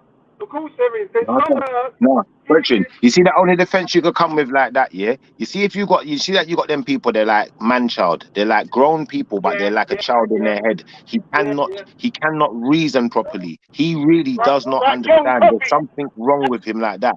Yeah, now if he's that what's the word? Is it retarded? Whatever the word they use for it, yeah, then there's an excuse that he could have thought, you know what, he feels like he's a child. He still feels like he's that size. So we need to monitor that person. And if someone's let him slip to that extent that they've left him around little babies where he could do anything, he's still a child in his head. It was that person's fault, not his fault in that regard. So they're both, that person's now responsible. But unless you're that type of person, you got no excuse. You can reason. You understand the difference between someone giving and receiving something. Yeah, but how do you define which people have the mental deficiency and which ones don't? Bro, you see people who have mental deficiency like that, yeah? They cannot compute simple things in life. Simple situations, they cannot compute. They have to be looked after. They have carers. They're not allowed, listen, they're not out on the road without their carer. They're not going nowhere without their carer. So those type of people, if one of those people slipped, there'd be an excuse. That person was supposed to have a carer. Someone was supposed to be there to be responsible for that person's actions. If you are not one of those people, you don't fit into that bracket. Get out of it. Gunshot for them. I somewhat agree with that because I'll give you a situation that I was in. Yeah, there was a chick. She wanted to be my missus, and I weren't really in her because she just wasn't she wasn't to my liking in terms of spirit. But anyway, I come to this brethren's yard, and I go upstairs to say hello, and I walk in this room, and this girl's son is doing an act on another youth in the room. Yeah, so I'm like, yo, what the hell you doing? Like boom, boom, boom, cool parents, boom. This is what I want. Anyway, let me finish. When I get to understand later in life now, the same his dad is sitting inside for being a pedo, yeah. Plus the mum is a junge bag, yeah. Things all over social media and all kinds of behavior, yeah. Seen and certain pictures she's putting up on social media, you can all see the youth in the background and them things there. So God knows what he's exposed to. Now, in that sense, what Shifa's saying is right. There's a biological thing that's gonna go on. Now, for me, that confirmed to me that gene's passed down. For me, that confirms that gene's passed down. So now that child should have been monitored from birth, or as soon as my man was discovered as being Is what he that was. a gene or is that learned behavior? Boy, do you know what? He wasn't around his pops to see that. So for him to know that kind of, like, don't get me wrong, it might be learned behavior, but he needs to, like, you see, like now, what they've been doing for the last 10 like years. he's predisposed to it because both his parents was nasty. Yes. So see, like now, he's got a genetic thing in him because his dad's got it. You understand me? But now he knows the method because he's seen it from his mum. You understand me? So now, so now for me, I'm looking at as soon as this dad was discovered as what he is, like they do with the criminality and with the black children nowadays, is, oh, your dad's been to prison, so here what now, we're gonna monitor your youth now to make sure, because he's got a higher chance of going to prison. Why they're not monitoring? Number one, why they're allowing them to breed, number one, and get with people with kids? Because even where I live, there's a guy, not where I live, but a guy that I know, where he lives, opposite him is a guy that's convicted and he's been allowed to live and move in with a woman with a daughter. You understand me? So yeah, that's I'm saying, mad. you understand me? So I don't know how like if it's a like sex offense and he's on the sex offense register, I don't know how that's been allowed to slip through the net. Brother, listen, I went to prison. That's mad. I went to prison for robbery, yeah? I come out, they told me, listen, you got history in it. You punched up 2 policemen when you was younger. Hey, what, you got history in it. Like, you've been caught with weapons in it. Listen, you need to be going to a contact center to see your child because you're volatile in it. Like, I've never done that to a child in my life, but hey, what, this is what I've got to go through. But this guy can be a convicted, you understand me? That, and maybe he has had to go through that, but why have I had to go through it for as long as I did? And he's probably had to go through the same amount of time when he's provided a very real threat. And all they've said to me is, "Oh, you might fly off the handle and hit some and punch something, and it hit, and the door flies open and hits your child Yeah, or but something." all right, listen to what I'm saying. I'll rather you punch me in the face than you fuck with my child. That's Straight just up, the long and short of it. straight up. Like, and this is what I'm saying. Like, how is that even I'd rather difficult? die. Yeah, do you know what I'm saying? I'd rather have someone fly off the handle and bust me up, yeah, than to someone to mess with my child in that way.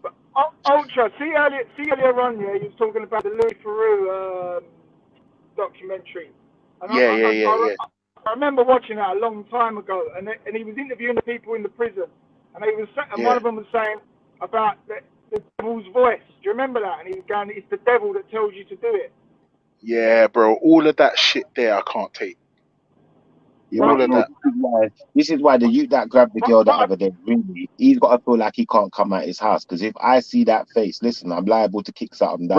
Bro, have you not seen the videos that have gone around, bro? Listen, man, them found his address and was stalking him, and the only reason he didn't get lifted was because feds were perched outside his room. Man, see all the videos. Brother, listen, all I'm gonna say to that is this, yeah. And this is why I can't stand what I see on the roadsides nowadays. You see them youth there that are talking about they're on it and they're this and that and where they're joking up each other. Listen, shut your mouth, innit? Because you see, if that was 2001 or 1999, that feds there or not, that door's getting kick off. Yeah, and man, them know that too. Yeah, this is why I can't stand. Man, are quick to job up each other and tear. And this man's out here, man, are talking about, oh, the feds are here, so we can't run up in his yard. Run up in his yard, fam. There's no armed police there. Run up in his yard and bust up that. And not even that. If I'm honest with you, like, he's finished because he's getting convicted, and as soon as he lands, he's fucked, bro. Because like like obviously I've got an older brother, yeah, and he's not a very he's not right in the head. No, he's otherwise engaged in yeah, and he's on holiday. He messaged me from his current dwellings on his and he said to me, "Yo," he calls me kid. I don't know why. He's only like 10 years older than me, and I'm 36. So he calls me kid, the cunt. But he goes, "Kid, have you seen this?" And I was like, "Yeah, bro, it's a bad thing." I sat down like my princess. He's like, "Listen, if he lands here, he's fucked." If he lands here, he's fucked. You can't go nowhere. Listen, I was part of one of the teams, innit? Like, in a couple places I was in, innit? Like, when they came on the wing, like, we would get the ends up, innit? And, like, my door would be left open, little piece, innit? When their door's left open. Yeah, that's what I was doing when I was inside, innit? So I know what I got, innit? The reason that kind of slowed down is because certain things were said, like, so people were taking prisoners to court and stuff and saying, yeah, look, she left my door open and then this one came in and she was standing there or he was standing there. So then lawsuits and all that came and happened. So now it's a lot less because obviously feds are screws and that have been done criminally and that now. Because when I was in 1-0, a man's neck got broken. And so yeah, in those little situations there now it's a lot less done. So and also they're now But you get hands on him though. You'll be able to get hands on him. But it depends. From 2002, they made the whole of the Isle of Wight pretty much into that kind of place. Oh, it's just for nonsense. Yeah, that's what they was doing from 2002, 2004. Oh, yeah. Is that what they're doing now? That's what they've been doing. So that's and then you know what? Even then, they was trying to filter them in on the wing. Yeah, but what would happen is you get a one screw, say, yo, you see my man? Yeah. He's one of them, you know? And then man will say, all right, cool, we're on that. Cool. Obviously, you get certain man will come up and say, all right, blood, allow it, blood, please, man. Don't mash up a social. I need to phone my girl. And that man say, blood, allow it. Don't want to hear nothing. This, like, when they want to make this prison into that kind of jail, I need to be gone out of here, innit? So as long as I'm here, they're not coming on my wing, innit? Like, it's No, that my simple. ring, yeah. Yeah, it's And do that you know what the simple. funny So, thing is? That's how you know, bro. Like they're the lowest of the fucking low. mm, And do you know what, brother? Let me tell you. Oh no. Hello. yeah, go on. Oh no, shit! I switched screens. I thought it cut me off. One dude that I was in school with, yeah, and I used to live downstairs. I was on the ground floor. He was on the 4th floor growing up, yeah. Mm, Turns out he's a nasty bitch, blood. Like mm, he mm. was sexing up his own daughter, impregnated her, mad thing, fucking mad thing. And I want to find out which jail he's in, but how do I find out what jail someone's in? Is that possible? Do you know what? You can and you can't, because nowadays, when I was in, you get a request, you get a request from someone to contact you, and you get a request. Doesn't matter, man. You get a request from someone to contact you, and they're only allowed to contact you if you let them. That if you allow them to, that's it. Simple. So what? So if I just write to every jail in England and say I want to speak to Adrian Donaldson, and then one of them will get back to me and say he doesn't want to talk to you. No, he will get a letter or saying somebody wants to contact you. You want to allow contact from them, etc. And then he will say yeah or no. You get me? Like if Oh, you're so just I have to going and send it to searching, like a obviously, if central you know location. him, if you know him, and you know his details, that's different. You can contact him. But apart from that, I don't, bro. I only found out recently that he's a nasty fucking you know what you're son best of to a do. You bitch. know what you're best to do. You're best to just wait and just let life go, because like Schiffer said, yeah, man are on stream. Man are on Yeah, I hear you. stream. You get me? Yeah, Yeah, I hear you. But yeah. bro, do And you know what the funny thing is for me? Yeah, that canoe there is not. bro. Do you know what the wickedest thing is? You know what the wickedest thing is, bro? I got a picture of me and him and one other girl in my bedroom floor playing with toys, and I was about maybe 6. Brother, listen. Like, Listen, and then I hear in you. my I hear you. It oh, happens. So bro, it happens. Listen, man grew with people. Man used to go play steel pan with a brother, and this guy used to get bare things, because he was tall as well. He used to get more things than everyone. He used to all get big women. We were 16, 15. He used to get big women. You get me? All the time, because he was tall. Boom, next thing you know, man found out he's a serial rapist. You get me? 3 life sentences. A boy I went to school with, I see him a couple of years ago in the gym, and he was like, yeah, I'm selling steroids and blah blah. But I took his I don't do steroids anyway, but I took his number because there was something else that I needed. Anyway, I popped round his house to see him. I know his mum, his brothers, everything, and he's like, yeah, I'm on bail at the minute. I got caught selling guns. And I was like, you selling, like, it didn't seem to match up. I thought, you selling guns, that's a bit of a weird one. But because I've known him for so long, I just took it as what it was. I sort of believed him. I thought he's exaggerating it a little bit. Fucking a few months later, his brother sent me a thing on Facebook of the newspaper report. He was grooming 13-year-old girls. Got them down from up north, from the children's home. Got them down to a hotel in Leighton. Got them drunk. He got a blowjob off of the girl, I think, and his mate done whatever with the other one.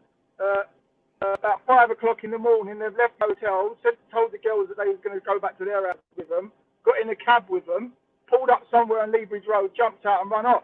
Left the 2 drunk girls in the back of a man's cab at 5 o'clock in the morning. And he got 12 years for it. You know what I'm saying? It's just there, bro. You can't beat yourself up about what was around you when you was a child, because you was a child. And he would have got away with it too if he just came from damn cab. You're a fool, bro. True. Come on, man. The one for those meddling kids. It's not like a Scooby-Doo episode, cuz. Come on, fam. Like, this shit ain't right. Gunshot to them. He should have got longer, yeah. I'm not saying that the thing, but I was surprised he got a 12, because I thought they got a lot smaller sentences than a fucking 12. I was very surprised he got a 12. Good. You need longer than that. But still surprising. And I don't know if you remember earlier that Ned was saying, "Oh yeah, the people that sanction the laws and stuff, they won't allow death penalty." And I believe that the reason why these judges and that won't do harsh penalties is because they're fucking at it themselves, and they know if they get caught, They want minimal fucking sentences. Well, to be fair, it's not the judges that set the sentences. To be fair, but it's the they're judges all can like only follow. The judges can only follow the guidelines. guidelines that are set. Yeah, I know, so in that you know what I sense, mean, and don't get me wrong, some of them do go more lenient than the guidelines, but there are guidelines, and I have seen a few judges say, "I'm really peed off that the guy that I can't give you more, and I'm only like I'm imposing the maximum, and I'm really peed off, I can't give you more." Do you understand me? So some of them do really want to give more for it. You understand me? But what happens is it is the guidelines, so it is about campaign really. It's about campaign, but then the other part of it is we're run by science, and everybody believes science nowadays. And what science, if science is now telling the world, and the people that make the law, and people that enforce it, and people that and that have the power over and what sentences we get, if they're sitting around scientists that are saying, yeah, well, this thing, it's natural, it's like it's just normal, and so on and so forth, and this and that, and this kind of talk, yeah, they're less inclined to do that. So who's the people that are going? It's up to us then to petition and make that become that, because without Do you know that, what? Do you know what split my mind? Because before I was like, yeah, kill them, yeah. And then one day I listened to LBC a couple of years ago, and a woman come on and she was saying the same sort of thing, like they're ill, they're very sick, they need like rehabilitation and therapy. And the way she explained it, she had me. I was like, yeah, she's right. Like the poor bastards, like they are sick, they do need help. Like imagine what they go through, like with them feelings and urges. And then it weren't too like a little while later, I think I heard a YouTube stream and someone said, yeah, these lefty thingies like LGBT, they're trying to normalise it all. And I was like, nah, fuck, these writers where that fucking woman had me. She was trying to normalise it and I fucking sucked into it. So that's why I'm in two minds. I see both. Part of me thinks, yeah, kill them. The other part of me thinks, oh, they're sick. Like, there must be another way. But at the minute... and that's part of the plan. Yeah. That's part of the plan. At the minute, though, there's nothing in place to sort it out. It's still going on every day. No matter whatever the authorities are doing about it is not working. That's for sure. Do you know what? And this is the thing, innit? Like, again, like the authorities, their hands are also tied with what they can do. And that's why you got the paedophile hunters and stuff like that out there nowadays. Do you understand me? Because they're the ones that are they're getting the results. Do you understand me? It's a resources thing, it's a manpower thing, it's all the rest of it. And these are the people that are feeding these people. And so what's needed next maybe is for us to start campaigning for tougher and higher sentences and a high minimum sentence and stuff like that because of it. But the problem is, go on. Can I ask her opinion then on the Tommy Robinson grooming thing and what he done? On the what? You know, Tommy Robinson bringing to light about the grooming and that was sort of being brushed under the carpet in the mainstream media. And what the the Muslims? Yeah, the grooming gang thing. Whether or not it was Muslims, whatever, there was paedophile grooming gang going on. So see, Tommy, I'm not gonna be. I'll be real with you, yeah. I'll be real with you. You see, the day I see Tommy Robinson, that's the day that everyone's gonna see him get splattered all over the floor. Because I'll tell you why I say this, yeah. I don't like racists, innit? I don't like racists in any form, innit? Yeah. So you see, if your argument's based on somebody's race or their belief or something, listen, we're all entitled to our opinion on stuff, yeah. But you see, if you're gonna highlight grooming gangs, yeah, you should be shouting out saying to everybody, don't pay your BBC TV license first and foremost, innit? That's the first fucking thing you should be shouting, because for fucking 30 years they had Jimmy Savile at the forefront. He's definitely a one-trick pony, but this is the point I'm saying to you. So on him. Okay, so in the jails I went to, and in the 7 years I was in jail, yeah, I never saw. The majority of the pedophiles I saw were not Muslim. Yeah. So for me, you can't highlight just because it's Muslims. So what is it then? Because to me it sounds like you're. To me it sounds like Tommy said. To me it sounds this. I'll tell you exactly what it sounds like. Tommy saying. He's saying, leave our children alone. They're asked to fuck. That's what it sounds like he's saying to me. Because he's not fighting anything else. Look, I'm by no way, shape or form a supporter of Tommy Robinson. I think that from what I see and gather, that the grooming gang, like, in quotes, grooming gang thing, was it was being sort of hidden by mainstream media and the authorities of how deep it was going, and he sort of brought it to the surface.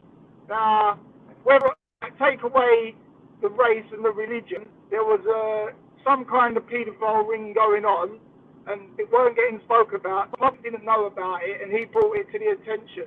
On that merit, I can't really fault what he done there.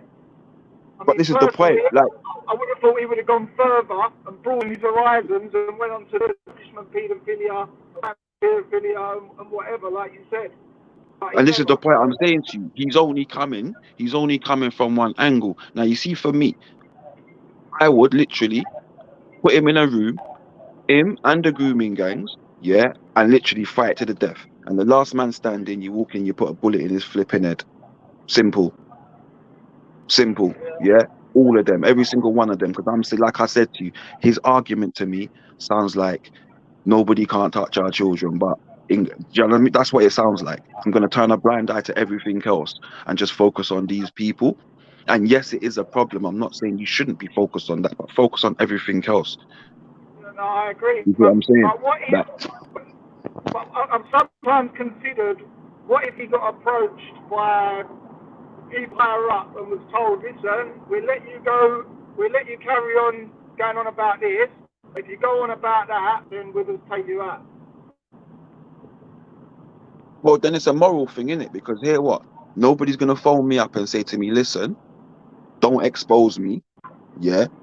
I'm going to find a way in it to expose you, innit? To hear what? Even if I die, it's going to come out, innit? Because it's about a moral thing, innit? That's what it becomes about, innit? It becomes about what will you do?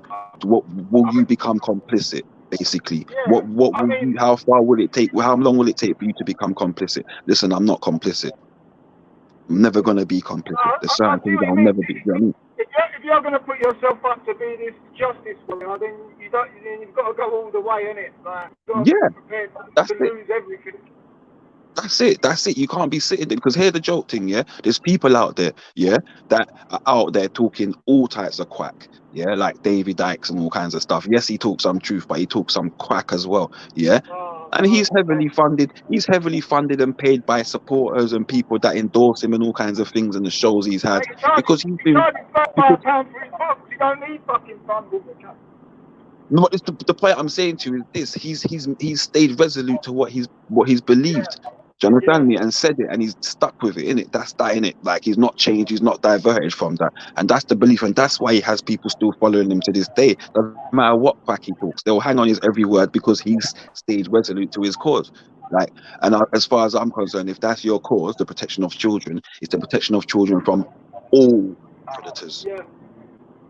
Yeah, Muslims, black, white, Chinese, all predators. So here, what? Any grooming gang we're going for, I'm gonna expose. Yeah. So we're gonna go for. Listen, guys. Do you know that the grooming gangs in Bradford and that are Muslim? Okay, we need to sort them out, and we're gonna protect them. But here, what? We just discovered this grooming gang in London now, and they're from the churches. Here, what? We're gonna expose your asses to, and we're gonna walk outside your buildings and protest you as well, and we're gonna come to your trial and make your noise. 100% agree with that. And hear what, Tommy? And hear what, Tommy?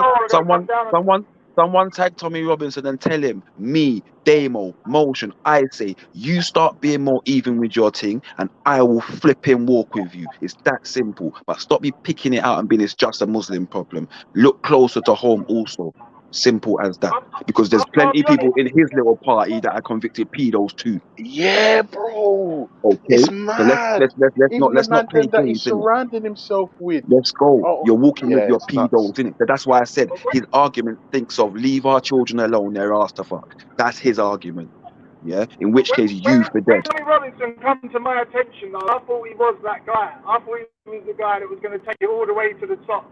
Like, he just sort of stopped, like, with Muslim grooming gangs. It's like, why would that? I don't know. Why would you do that, man? Like, And the when worst thing, when I've seen his marches and the following he had, I thought, yeah, this guy is going to make a difference. He didn't make no fucking listen, difference. Tommy's a coward. Tommy's from a part of town, yeah, where he's used to the old school Asians, innit, that were only serious when they was on there, when there was a group at them, innit. Like he forgot that times changed, innit. He got that people and times changed, yeah, but he doesn't realize, yeah, like he's going up. He doesn't go after black. How many times do you see him go after black Muslims? He made one thing about the Black Lives Matter video, and then the next thing you know, he's talking about, like, you know what, on second thoughts, I better not go down there. Do you know what I'm saying? Tommy's a coward, man. He's didn't kind of, you know what they say in Jamaica, innit? Duppy no ooper frightened. You understand me? Like, forget Tommy, man. Like I said to you, innit? When you start talking about, yeah, let's go deal with all of them, innit? The Muslims, the whites, the blacks, let's deal with all of them. Yeah, when you talk like that, brother, then I can start taking you seriously. Until then, I can't take. He's just a clown. He's just another clown that's probably sponsored by some media outlet to chat shit. But why ain't we got someone like that? Why ain't we? Because everyone that gets it, people in this country, we haven't got someone like that. Why the we fuck do. not? We do. We do. We do. We do. I am one for one. I'm one for one. But hear the joke thing. You see what I've happens never heard of is a you thing called, before. I've seen you before. you don't need to hear from you. You're hearing of me now, though. Yeah, but where's the movement? That's what I'm saying. Where's the leader of Hmm? movement? Where's the fucking movement? Why do you need a movement? Because one voice is not enough. Nah, you need a mindset. You need a collective. No, you need a collective mindset. You don't need a movement. You need a collective mindset. It's what we've been doing all this time. Every movement that you create becomes an organization that becomes answerable to something. Do you understand me? This is what happens. You don't need an organization. You don't need a company. You don't need none of that to be dictated to. You need a mindset, because people cannot dictate to you your mindset. But you need a spokesman, though. You don't need a spokesman. Why do you need to just have a spokesman when? No, why? When everybody's thinking, listen. Why do you think Tommy's got so much support? A lot of the things to do with Tommy, yeah, it's not people are not like so in love with Tommy as a man. His support comes from the mindset. Like they believe that he's their voice. That's what they believe. Okay. That's why he's got such strong support. Okay, let me show you something. Tommy is only saying what people are feeling. Yeah, he's only igniting people's emotions. Yeah, that's it. So people are reacting to Tommy. Yeah. Tommy, there's cause and reaction. Yeah, listen, Tommy is causing the reaction. Yeah, okay, that's all he is. He's just put there. He's invoked an emotion of anger. Yeah, and he's just dripping, keep on feeding. This is not what I'm talking about. You don't need a spokesperson to do that. Listen, if your mindset as a collective, if you've got 10 people with a collective mindset to make $1 million, they will make $1 million. They don't need a spokesperson to stand up and say, listen, guys, we're going to make $1 million and tell the whole world. They don't need that. They collectively just put it together and get it done. That's it. It's a mindset. Nothing that we need to do needs to be out there spokesperson in. Have you ever read the 48 Laws of Power? I picked up on a few. I looked for the titles and the ones that I felt were relevant to what I needed at the time. I read them chapters and sort of left the others to the side. Okay. So this is part of it, innit? See that book? The same with the Art of War and Machiavelli the Prince. See these books. These books are not written for general life. These books are written for political world. This is what they were built for and written by. So when you read these books, you understand, because it's written for these worlds by people in these worlds. Okay, so when they write these books, they teach you things and they show you things. This is why you read all the book. Because we're looking at what's relevant to our life, but not looking at what's relevant to life. And what's to life is, the teachings that we look and be like, oh, that's not relevant to me, so I'm not going to read that. You know what? It's relevant to your life, though, and what's going on behind the scenes. Do you understand me? I can only take in what interests me. So I can read. I've done it 100 times. I've read a book. I have to read a page about 54 times before I take it in, because it didn't really interest me. I didn't really take notice of it. But then that's it's not about what interests you. It's about what fuels you. If it doesn't fuel you, if it doesn't give you sustenance, you're not going to look for it. That's it ideally. Listen, we're creatures of habit. And we just put all these fancy words onto the things that we don't want to do and that we do because we're creatures of habit. It's literally, if it doesn't give you sustenance, it doesn't make sense to you, which is fine. Because it's relevant to your life now. We're talking about eating now, that sustenance now. But what about the sustenance for later in life? Because again, the sustenance we're eating for now, because that's what they've taught us about the now. That's why we're all in the rat race. Do you understand me? The sustenance they've given us is for now. But what about they're giving us sustenance? What are they eating from? That's what you got to think. What are they eating from? Because their sustenance is different to mine. Because I need my sustenance every day, but from we're looking at it, their sustenance has been set for the last 400 years in their family genes. So what kind of sustenance are they on? So you start looking at their sustenance and understand there's a different world. There's a different world apart. And until you understand that world, yeah, you will never, ever, ever, ever look at every organization, NAACP, Martin Luther's, the only ones that they couldn't get through, they destroyed. Understand that the only ones they couldn't get through, they destroyed. Yeah, every other organization. You look now, even in America, you got those Israelite crews. Yeah, they're signed up as charity statuses. They're now being dictated to and told, actually, even though you might think white people are Edomites, yeah, if one wants to join as an Israelite, you can't turn him away because you've signed that charity status. Because this is what happens when we organize and become organizations and say we need spokespeople, because you then get governed. People pay you money to say what they want you to say. Do you understand me? And they're paying you good money. So you then now say what you want to say. No, this is why the mindset's more important than the spokesperson. Do you understand me? What did they used to say? No one man is bigger than the team. Yeah, collective mindset. Think better. Yeah, collective mindset. It's that simple. 100 people thinking the same thing will not be broken down. It doesn't matter where you go. I agree with what you're saying completely, but our opinions differ there, because I still think that there needs to be a representative, whether it's trio or a solo person. I still think, and I think that's what also helped Tommy Robinson as well, because he has charisma. Does he have charisma, or does he appeal to the British passion?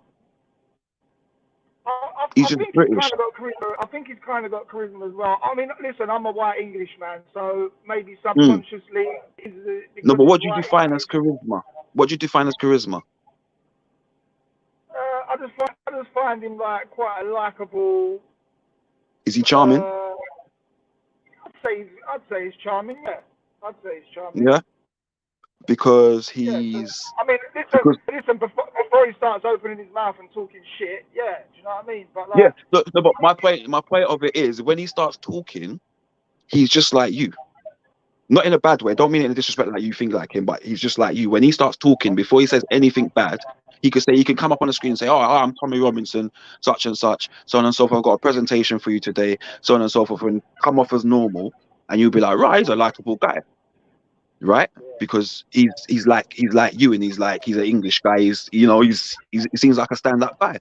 Yeah. Yeah, I can relate. Yeah. Yeah, that's it. That's what happens. And so you put a spokesperson up. It's like Stormzy. They put Stormzy forwards. It's the same thing. The young kids and the young people, they relate to him of a certain demographic because he's just like them, and he's come from them. So it's easier to put that spokesperson up because he's from you. So the people that you're aiming to get to will gravitate to. Tommy Robinson's your typical English guy. How do you feel with Stormzy as a spokesperson? Do you feel like he represents the people that they want him to represent, or not? To be fair, you'll have to ask people that he represents, because he doesn't represent me, because I'm a different demographic. I'm a different demographic. I'm no longer a young black man. I'm a 40-year-old black man with children. You know what I'm saying? So my demographics are totally different. Yes, I'm a black man, but that's not, being black doesn't define me. So does he represent? Is he talking for me? No, he's not talking for me. He's talking to the people that he's talking to. Do you understand me? Yeah, but do you the people that he's talking to? Do you think that he's a good spokesman of them? I mean, saying you're a family man, you've obviously got children. So would you like? Do you think he's a suitable spokesman for your children? Do I think he's a suitable spokesperson? Not really, but they could be worse. I think he's sort of favoured more towards the quote road, Towards the what? Sorry, you cut off there. towards like the sort of like quote road, like Yeah, the people that follow his genre of music. yeah, potentially, and to be fair, that's what he's always going to be, because again, nobody's going to put you forward if you don't have a reach, and he's got a reach that you have to understand this. I know this from my experience, and saying that I wanted to work with young people basically because my experience, the young lads in what we call the ghetto or the hood or the roads, they would relate to me.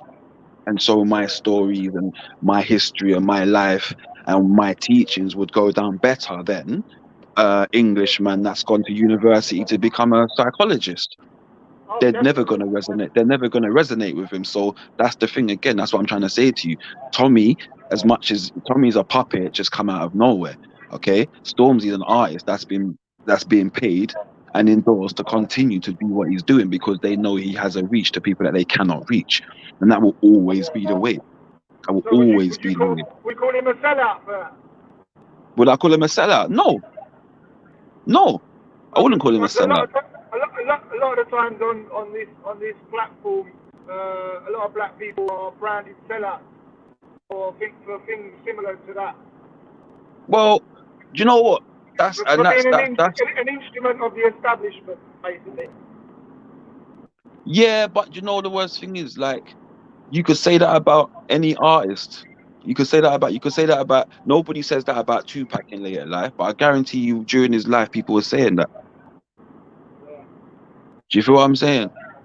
Like, and there's some it goes the other way around. Some that people think, oh yeah, he's a rebel, and then later on they turn out and that he's a loser. Like, I've heard people talk about that about Nelson Mandela, and say Nelson Mandela sold out and rare and gave up this and that. What? Because he gave up nuclear and had a long-term vision for Africa, and so he sacrificed stuff so that he could have a longer-term vision, which meant that, you know, the people that are indigenous to the land could end up running the country without the war and without being sanctioned and stuff for many more years, keeping the country in desolation. Like, that's the fact of it. But he's called a sellout by some people, you know. So I think it's easy for people that sit indoors and have an opinion to judge people like that.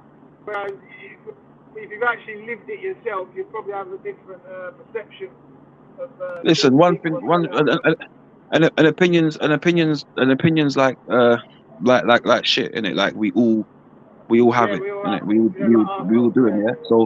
So like at the end of the day, like, what can you do?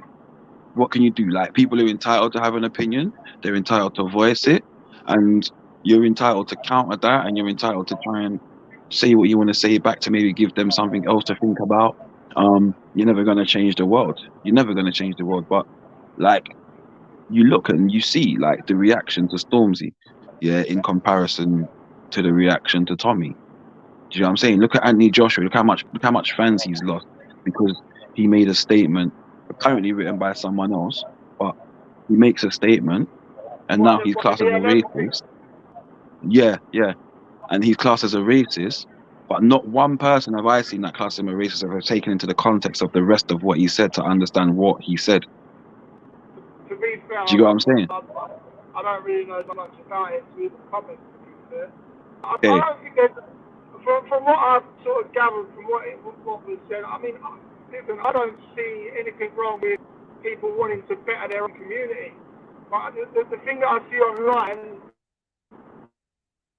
I don't know about in the real world, but the thing I see online is if you want to better your community and your community, then you're looked at as a separatist and a racist. Well, again, that's what he said, but then that only ever really applies to black people, because Chinese have been better in the communities for hundreds of years, and so have the Muslims been better in the communities for years since they've come here.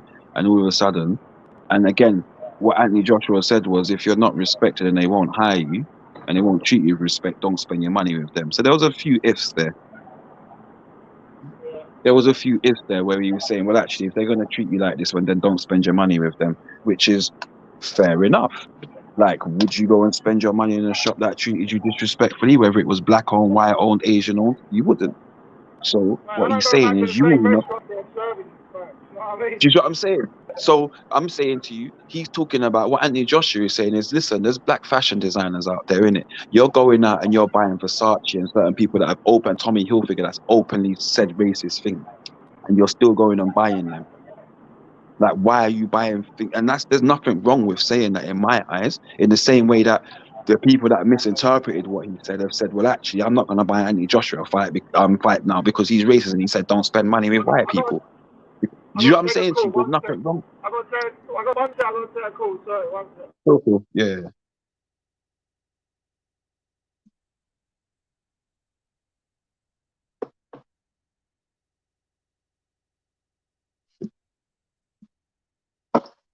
I'm talking to myself.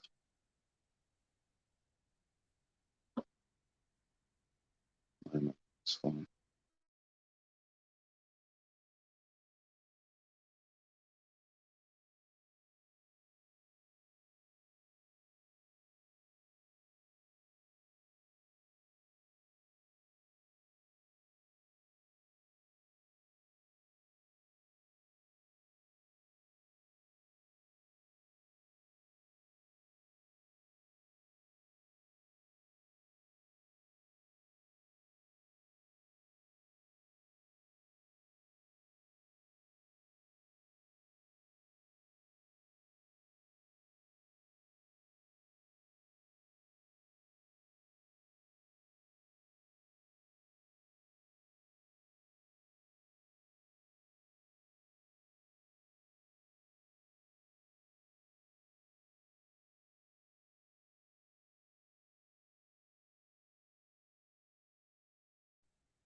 Macy, why don't you come up and talk and put your opinion in, rather than type in foolishness? Like, actually come with an argument or something, innit? You know, don't just put things out there with clarification. So to actually say what you think is rubbish with waffle. Sound really intelligent.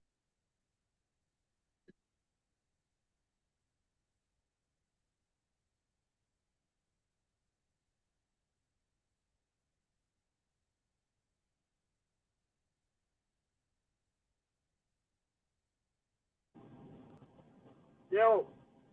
Yeah. Yeah, sorry, it was very philosophical, what's it called? Philosophical conversation, but can we bring it back to the pedos now? Yeah, go ahead, man. Did you watch Stacey Dooley's show on the pedophiles? Was it on TV? I don't really watch TV, bro. If I'm No, honest with you. I don't either, but the missus had it on, so I had to fucking watch it. But it was actually quite interesting. There was, I think she'd done a few different episodes, and the two I remember is, one was in Japan, and it was about the anime porn, where it's all like schoolgirls and stuff, and they're having these sex robots that are depicted like children. Yeah, so that one for now. Let's talk about that one. Like What was that? An investigation she done? Yeah, she just went over there and done like a documentary thing, like interviewed people, went into like the comic shops out there and stuff like that. I mean, I've seen a thing before about Japan, like their sex lives and relationships are quite falling apart. So is it something that's rife in Japan, or is it something they're providing yeah, to it's the rest of the mainstream. world? Yeah, it's mainstream in Japan. Shit. They've had a breakdown. I've seen it before on a different show, where they're sort of having a breakdown with relationships. Anyway, a lot of the Japanese young men are in relationships with like a Tamagotchi. Do you remember them Tamagotchi things? Yeah.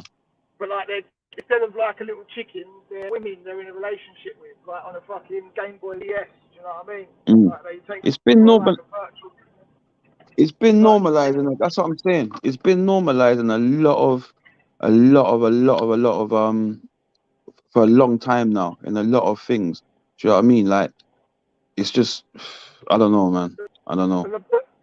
The point I'm getting at, yeah, is like, so if you've got a paedophile, like, because she actually interviewed a guy who was a paedophile, but he only carried out his sexual urges on a doll of a child. Like, Okay. Yeah, I mean, I don't know So how what I do feel you about think about that? Are you asking me my opinion I on don't it? know. Yeah, I'm sort of, yeah, it's kind of like a rhetorical question. Yeah, Disgusting. like, Disgusting. Absolutely it's disgusting. disgusting, but he's not actually harming a child. It doesn't He matter. would never It harm doesn't a matter. child because he's basically harming an adult. I mean, It what's doesn't worse? matter. It doesn't matter. I'm sorry. It's there. Like, it doesn't matter. I'm sorry. But that's like For me, that's like an aid to stop you from harming a child.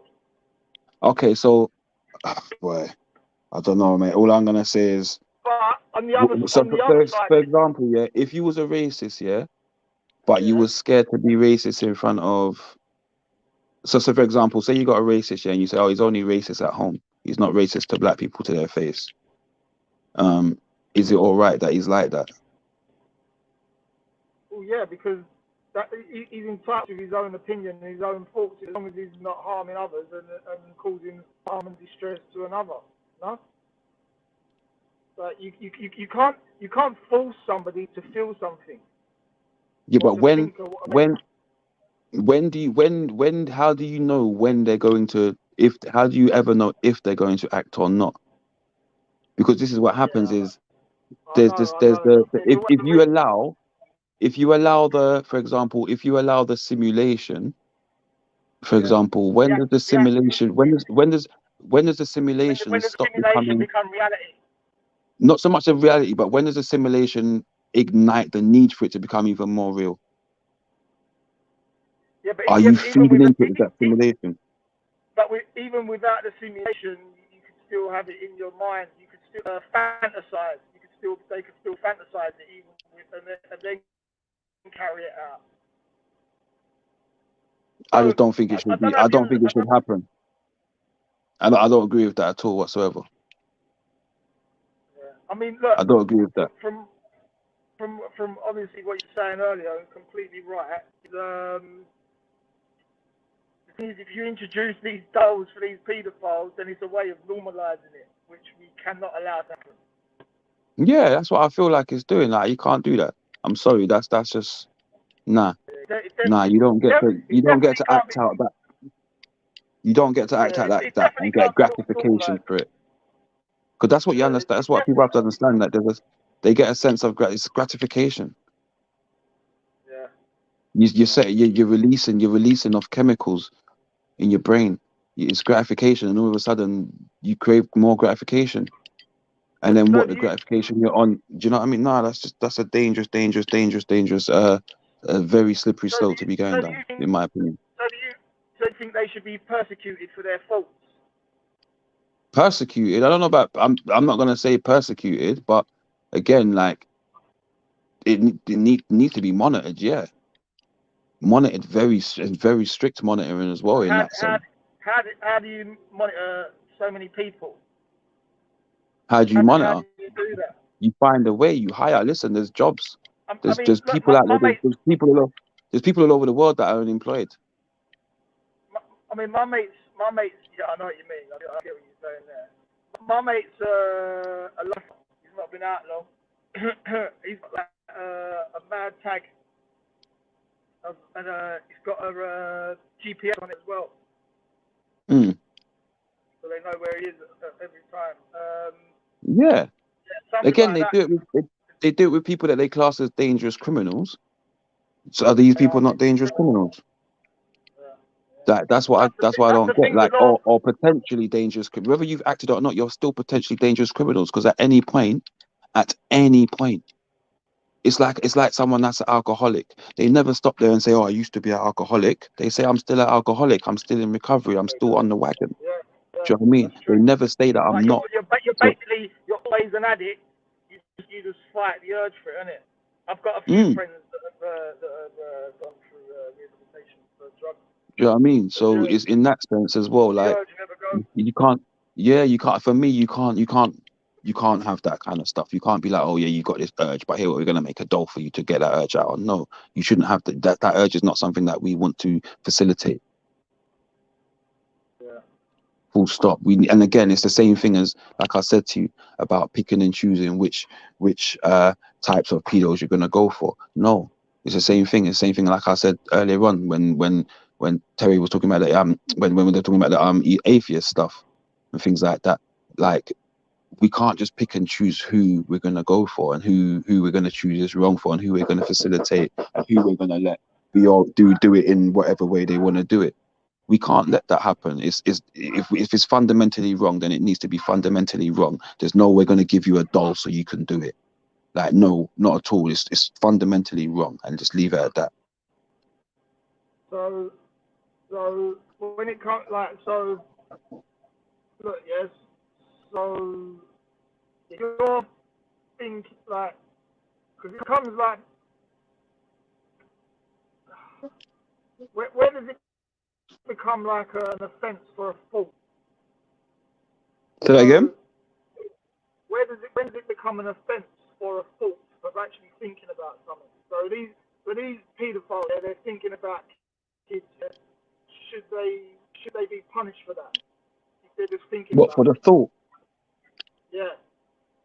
Look, I can't listen. I'm not going to be a person that dictates punishment about what they should when they should. But what I'm saying, punish. But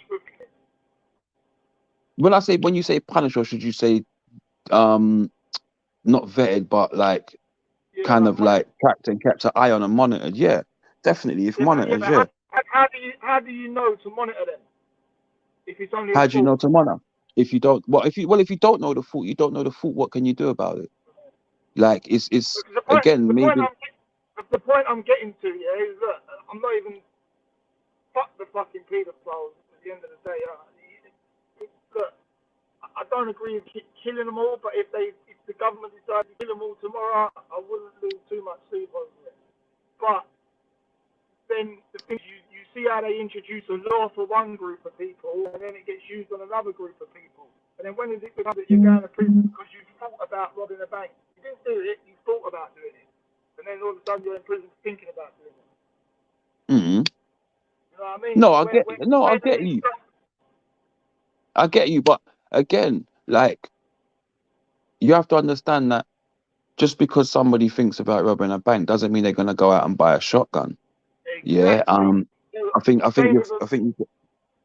you got to find that in some of the aspects what you're talking about in that, like and from what I can gather, the vast majority of cases that I've ever read or seen about or heard about is there's been some kind of paraphernalia involved, paraphernalia or action or something that's involved, and if not, some kind of past trauma. So again, like maybe it's down to just how we've helped people cope from abuse in the past and how the support for them has been pretty much non-existent and not there, and the fact that maybe over years young people weren't believed and so on and so forth, and they felt they couldn't be talked and they couldn't talk up and things like that. So like all those things you have to look at in it, because like if someone's been abused, like it's not nice to say, oh, we're going to have to monitor them, but in some ways you do. Do you know what I mean? Because we don't know what that trauma is going to lead to in later life. Do you get what I'm saying? And so, like what I was just saying, it's not punishment. I'm not saying punishment, but like I said, they started doing it with the young kids of parents that were gang members and stuff like that in the early 2000s. And saying, oh, they're going to start monitoring their kids because there's a more higher chance that they could become gang members and things like that. So they started talking about doing it in the schools and things like that. And so why are we not able to do it in that sense? Do you know what I mean? Yeah, and just things like that. And it's mate, honestly, it's a very, very, very deep dark hole. And you go down it and you look and you think, okay, how do you get around it? You can get around it. Like you said, I've never really even thought about the thought side of it, and people, what you do, people that just think and maybe not acted out, and so on and so forth. Like, you have to find a way to monitor people and find a way to be able to what's the word, kind of like predict how it, who and when it might come out. And yes, you're going to get some wrong, but the aim is to protect, isn't it? So I guess it's something that needs to be done.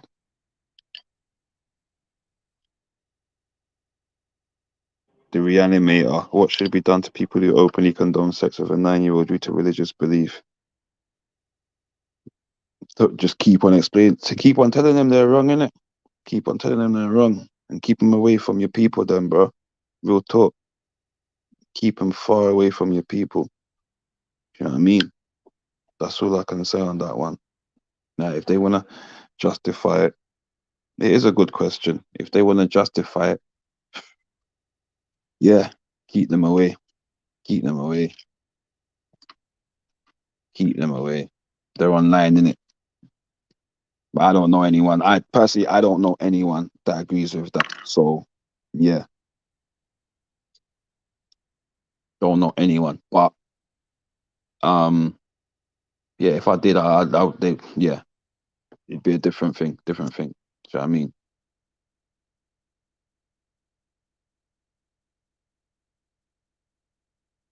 What you're talking about, how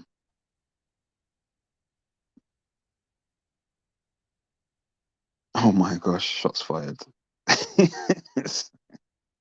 Shots fired. How do you enforce it legally? Boy, that's a good question again. Boy,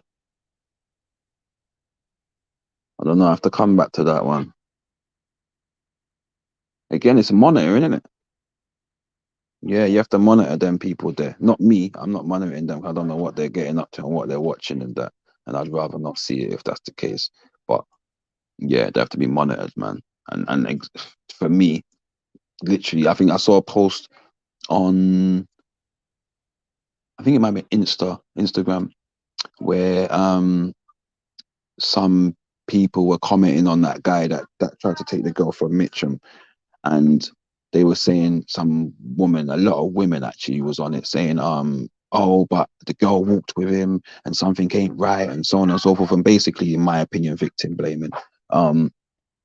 And when it happened, a lot of people, all the people that liked the comment that said that, somebody screenshotted them both pages, and literally those posts, those 2 pages then done the rounds on social media to say, look, these are the people that are sympathizing and trying to say, like, this girl's to blame for what's happened. I guess that's not by law, but it's by the power of the people, isn't it?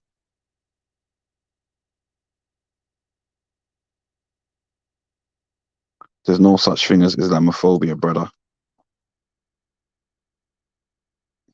I said about earlier, I don't think there's no such thing as Islamophobia and all that those kind of terms, because they're irrational fears. I don't think people are fearful of Muslims as per se. There's a mistrust because the media have perpetuated a specific characteristic to Muslims, and so there's a slight, there's a mistrust of them rather than a fear. But again, that's for, like I said earlier when we were talking about Tommy Robinson thing, for me, there's people that are not just Muslim that believe that. Also, there's people from tribes and from different backgrounds that believe that also. So even them need monitoring too. Monitor all of them. Anyone that believes that and think it's cool, monitor them. Yeah. In an ideal world, man, a lot of monitoring needs to go on, but then it's like the monitoring's good, like, for these offenders that we don't want to offend, but like then all of a sudden the monitoring becomes normalised to monitor us. Yeah, and that's the risk, isn't it? That's the risk, and again, but then, and I guess people that want that, people that are fighting for that whole monitoring of society would be then saying, if you've got nothing to hide, you don't mind being monitored. Do you know what I'm saying? And then there's people that will be saying, well, actually, no, I just want my privacy. When I want my privacy, it's not about having anything to hide. It's just about privacy. So, yeah, it is, bro. It's like literally, it's that whole how do you? And there's so many ways too, but then it could bring on a whole another can of worms that people don't want to go through. As do you know what I mean? And say, well, why should we be monitored because of pedophiles? I'm not a pedophile, you know, and feel like your rights are infringed upon, which then makes enforcing something like that even more difficult. Yeah, definitely cutting stuff. Name and shame for real. But then should we be morally unselfish and allow ourselves to be monitored to save the abuse of children and other similar offences? To be fair, we're monitored for pretty much anyway nowadays. To be fair, yeah, we are pretty much monitored now anyway. But within reason. Personally, me within reason. Look, back in the day when I was a youngster, I wouldn't have wanted to be monitored because I'm up and down on the roads doing all kinds of things, with all kinds of things in my car. But now, as a grown man with my own business and so on and so forth, like whatever, man, knock yourself out. You're gonna see me go to work and come home. Like literally ain't nothing exciting. You know, I play rugby as well, but I'm injured at the minute, recovering from an op. So, like, what am I gonna do? Private messages between you and your partner.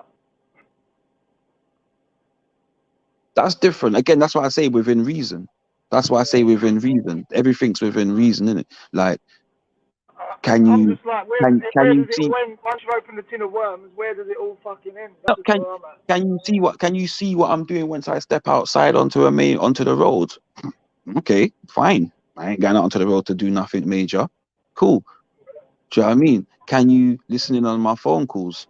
Do you know what? If I say certain keywords, I can understand you doing it, but ideally, no. Okay, but it happens. And that's why I say within reason. So, do you know what I mean? So you're kind of happy to give up your own freedoms for the benefit of the masses. It doesn't infringe upon my freedoms. I'm on a public highway. True. I'm on a public highway. No, that's why I said within my home, within my home, I want my within my home, I want my privacy. Do you understand me? But like I said, if I step onto the public roads or the high roads or whatever, like, cool, if you want to monitor where I go and you want to look at where I go and use it in case something does happen, fine, because you know what, the amount of people and children and all kinds of things that have been saved and tracked because of that is like, you know, why am I gonna begrudged that? I'm gonna sit and say, no, take the cameras off the road. So what about the child that gets abducted and then gets found because they've been able to follow the people or the van? Exactly. Do you know what I mean? Like, yeah, it's not. It's a no-brainer in it.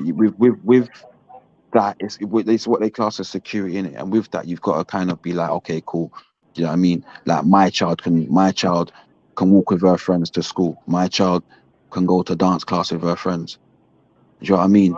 And be safe, knowing that actually, you know, like, she can walk down the road knowing that they're gonna map. You know, there's all of that, and then there's things like if I need to, I can turn her tracker on her phone and look. Do you know, little things like that, and you know, so yeah, there's positives to it. With everything, there's positives, and there's going to be negatives, and there's going to be things that we're going to say, okay, I don't like Alexa being on. I don't like it. I sit down here sometimes, she lights up. I don't like it. Maybe that's paranoia, but I'm just like, yo, turn that off. Well, I don't want that. My mate nicked, and the first thing they raided, and the first thing they took was the Alexa. You see what I'm saying? Take from that what you want. But listen, I'm about to go where I've got bad reception. It's going to cut out. It was good talking to you. Do your thing, brother. Even though I still haven't established how I feel about killing paedophiles or finding an alternative method.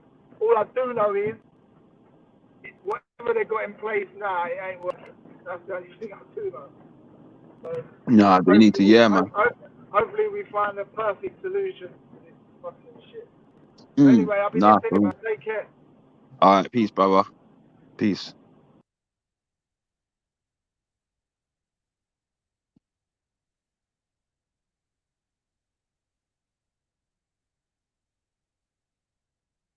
Are you saying having schools teach girls how to behead? What school was this?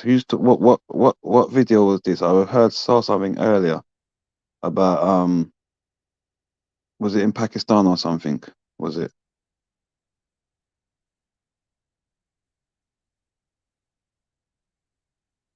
with this Macy cartel woman? That's Ben as Natty. Who armed to this fool?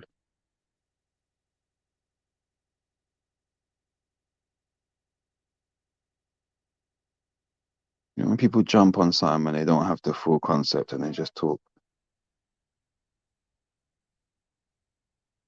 idiot. Anyway.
Okay. How's it going? Hey Raj, listen, I'm in a customer's kitchen at the moment, yeah. So Oh, right, stealing their money, are you? I'm just fixing the lady's tap, man. Yeah, you plumbers steal the money, man. You're not going to. They're crying in the chair, crying. Just all you do is just like turn a couple of pipes, and then you take like hundreds of quids off them. That's not. I've seen a movie about that stuff about when the plumber goes around. Oh yeah. Veli's laid the pipe in different ways. I don't know what Raj! Yeah, how's it going? How's it going? Okay, down. Okay, down. We say down with the Punjabis, man. Bund. Bund. What's going on here, man? I've got the worst fucking headache, man. Oh Yeah? my god. I've been asleep. I for got like a hold on, 2 let me hours. just say all right, sorry. I'm a bit amateur today. I actually left my first stream on, so I had a double echo. That's all right. Everyone in the chat, crying in the chat. Wow. Crying in the chat. Listen, yeah. Raj. What's the how topic the today? hell are you? Well, actually, we were saying, what's the best way to protect our children from modern day predators? Now, Raj, Oh there was a god. video that has caused like mass outrage across the country.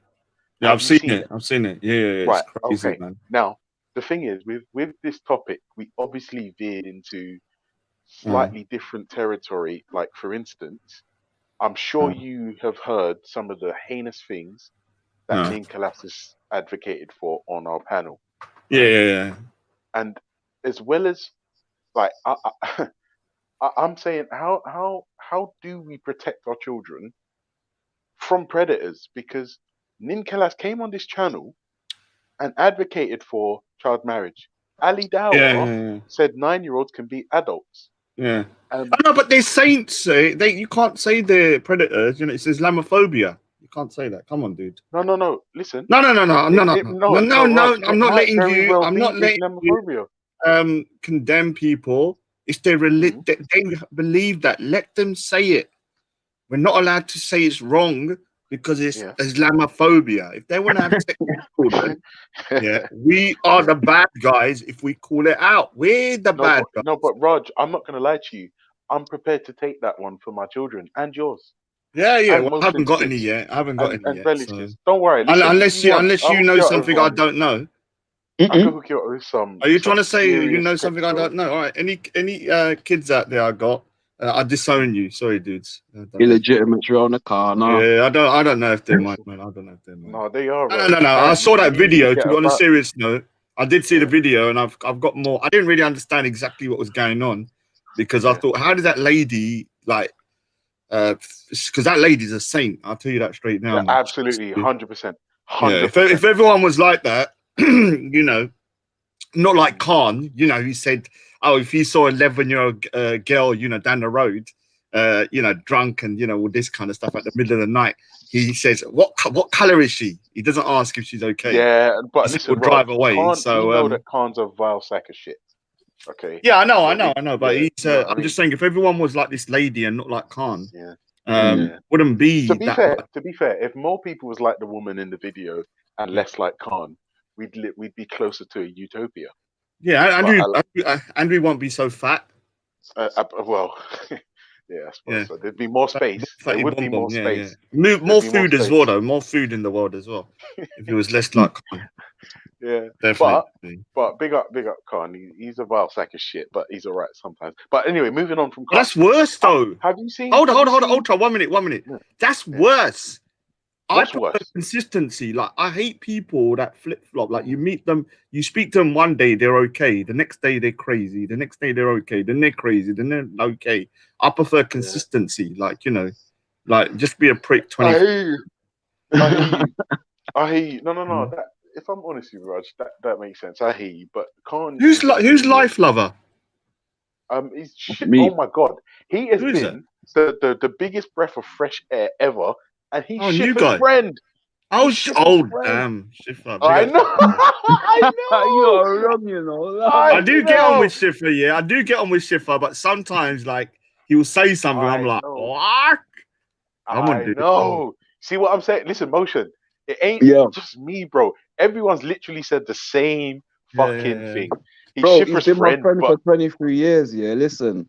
you're gonna Yeah, I have to talk can't to him, lie. bro. The amount of times, like I said, I used to have a temper problem in it. So the amount of Yeah. times, like I've been like, "What? Get out of the car, bro!" Like literally just Get out the car. like honestly, like. But it's my boy, man. Like honestly, we've been like, you know what I'm I saying, know. my We've guy, all man. got We've that been, one friend, you know what I'm innit? saying. We've all got that he's, one he's, friend. he's a good guy, but once in a while will say, "I'll chuck you down the stair. I'll chuck your Yeah, grand." he knows how to press your buttons. No, do you know what the funny thing is? I think he doesn't, because on G Block, yeah, he threatened to murder my children and throw my 4-month-old over a balcony or down the stairs. Yeah, And downstairs.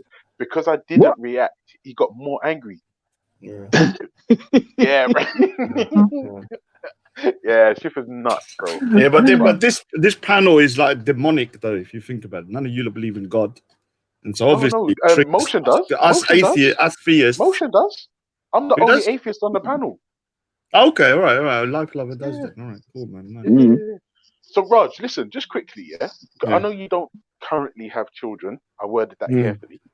Yeah. How would you, like, obviously, being on the panel with Ninkalas and hearing what you heard for yourself, going to Speaker's Corner and challenging Ali Dawah for his views, seeing the video that has sent the nation into uproar, how would you say what would you say is the best way to protect children? You know it's happened. Look, I know a lot of modern people day don't, but predators? some people say I'm lying, but it has happened to my relative. Like I No, told you, I know. she was 14. Yeah, She was 14. She was 14, and she got picked up and basically groomed, and then I would say raped, in my opinion. And so Sorry I've to hear seen, that, man. yeah, and the thing is that it's very difficult though, because like especially in today's day and age, like if you interfere now, people will say, oh, you know, you're a busybody or that. But I think it's worth taking the risk. Like, Definitely. okay, you might, all right, so there might be a guy with a girl, yeah, and it might genuinely be her father. It might genuinely be her brother. But if you got a suspicion and it looks odd, you know, just take the risk and go, okay, dude, you know, is everything all right? Or, you know, and you might be wrong and you might even get slapped. Yeah, the guy might even go crazy on you. But what if he was right though? Do you understand? And like the lady, she could have been wrong if you think about it. He could have been her brother. And he was lying as well, Raj. He said, I know, but "This is my family." I'm saying her gut instinct was like, no, I'm gonna. Yeah, you're right. And she followed, and by the end of it, you know, even up to the point where she went up to him, and he was still acting like that was his sister or something. It was only until he left, because obviously, when you got a grown-ass man, and you know he's probably threatening him. We don't know what he had, a knife or whatever, and he will say, "Look, I'll kill you if you say anything." And it's only when she went over, and it was very sad when you heard her crying and stuff like that, that you realize that she did the right thing. Yeah. Whoever she is, man, big up to her though. But I did see more of the video though. I don't know if you've seen the other video. No, I haven't. What's happened? I don't know if it's 100% the same person, but I was wondering, how did she figure out? I don't know if Veli wants me to play the video. It's nothing bad. It's nothing too bad. I think what happened, from my understanding, she was with her. I think she's got a son. Yeah, you know, the lady that intervened. Yeah. And he saw that guy grab that girl and put his hand around her mouth, and then told his mum. And then she went outside and followed him. And there's a video of a guy grabbing a girl by the mouth, and it looks like him. It might be a different video, but people are saying it's him. It was from a CCTV camera. Oh shit! And I think that's why they, the woman, then went outside the house, and then all right, then we just follow the guy and see what's going on. That's the story I've got. Whether it's 100% correct, I don't know.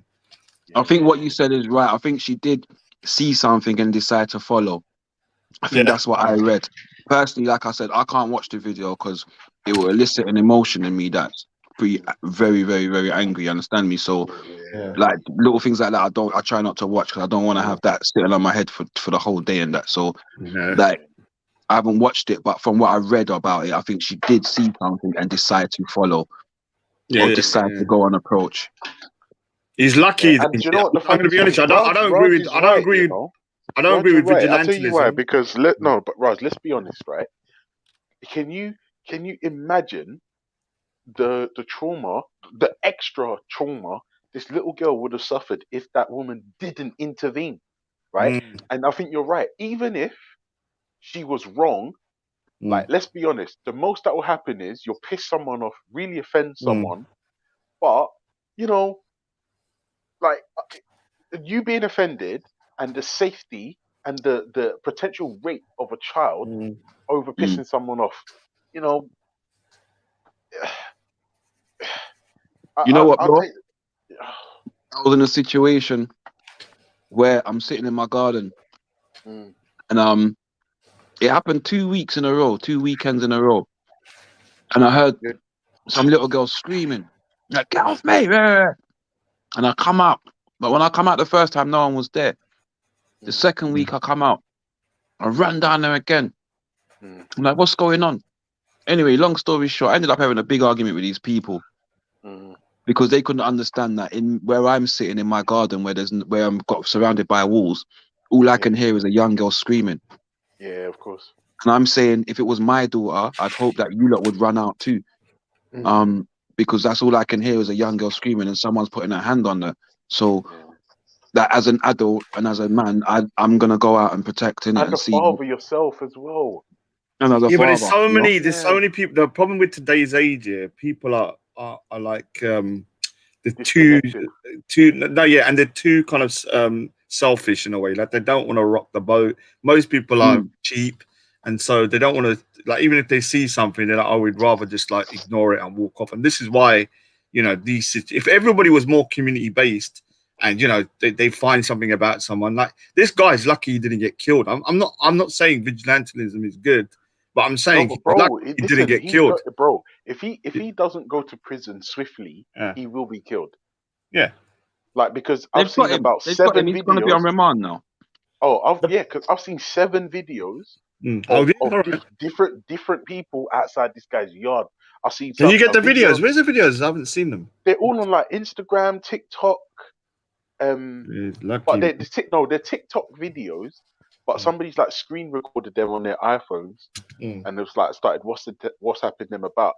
But I've seen one video where they're knocking his house and they're speaking. Some guys are speaking to his mum, saying, "Where's your guy? Where is Oh he?" wow! All right. Well, sorry for the mum. Yeah, it's nuts, bro. Well, imagine having a son like that, man. Bloody hell. Imagine Ali Dawah being your son. Or Yeah, Nick and this can I Kalas just being say your something quickly? Hassan, yeah. Hassan, you little puddida, Ganjar. If you want me to report Ali Dawah, yeah, to prove that I could get him his 4,500 subs gone, yeah, I could do it if you want me to do it, pussy-o. You want me to call the NSPCC on him? Because I actually phoned the NSPCC. Hang on a second. Wait, Raj. What is the guy saying? He's got 4,000 Basically, he's saying that and that's what is that? What's that supposed to mean? So he's trying to challenge me. If he really wants me to prove, because I did phone up the NSPCC, yeah, and I didn't say Ali Dawah's name, yeah. I asked the question. I said NSPCC is the Child Protection Services. I said if somebody, a grown man in his 30s, says that he would allow his 9-year-old daughter to get married and have sex with a 40-year-old man and sees 9-year-olds as adults, yeah, so can and silence as consent. And silence and consent. Is that illegal? She said that person, yeah, should be seen to. She even asked me, who is it? I said, look, I'm just asking hypothetically. Then I thought for a while that Speaker's Corner might have given him protection. Then I asked her, there's a place called Speaker's Corner. She said, yeah, no. I said, would that give that person the leeway to say that without repercussions? She said, from her understanding, no. So if you want to go down and actually give his name next time, yeah, I'll do it to prove a point. But Raj, do you see the problem? Do you see the problem that we have, right? Is Ali Dawah is saying these types of things are okay, and you've got people in the chat defending him. Yeah, it's crazy, man. And this is the part I don't understand. We're saying I don't care how loyal you are to some other guy. I'm saying, what about the fucking child? All right, so if you use Ali Dawah's logic here, this guy, imagine this guy was listening to the guy that did it, was listening to Ali Dawah videos, and Ali Dawah saying 9-year-olds can be adults, you can have sex, and then he walks down the road and he sees a 10, 11-year-old girl, and he's like, all right, she's an adult, she's hit puberty, so yeah, fair game. So we can blame Ali Dawa for this if you want. You want to start dragging Ali Dawa's name? I can drag it. Trust me, like now I know that Ali Dawa isn't protected by Speaker's Corner. You guys better watch your mouths. If you keep on trying pushing me, because I'll prove a point to you if you want me to do it. He's protected I'll ring up next time and I'll give Ali Dawa. I know his full name, brother. He's I know his protected real from name. He's protected from the law courts, but he's not protected. So you have to understand that social services and things like that, they run from a totally different evidence space. Do you feel what I'm saying? But not even So that. Do you they know what don't. the funniest thing is, bro? What Raj is saying is not like Raj's opinion or Ultra's opinion or Moshe's opinion. These things are on public record. He's on video. Yeah, all you need saying these to things. do is get the videos. Whoever's Bro, it's not even about get them. If you literally click we've got them. Ali I've got Dawa, them. if you just click Ali Dawa Speaker's Corner, Shall I they play pop it? up. Shall I play it just so this guy can understand what we're talking about? Yeah, don't play the COE one so there's no copyright. You know, it's the one that I've got. There's no copyright on it. I've got it on my video. Oh, okay. His real name. His real name. If you don't, his real name's No, like. no. We don't need his real name and all that person. No, you do. His real name's Erdi Kilak. It's in the public, yeah. So if you want to, if you want to start telling me that this guy's got 450,000 subscribers, so did Jimmy Savile. Jimmy Savile was the most beloved man, but he was going around effing corpses and shit.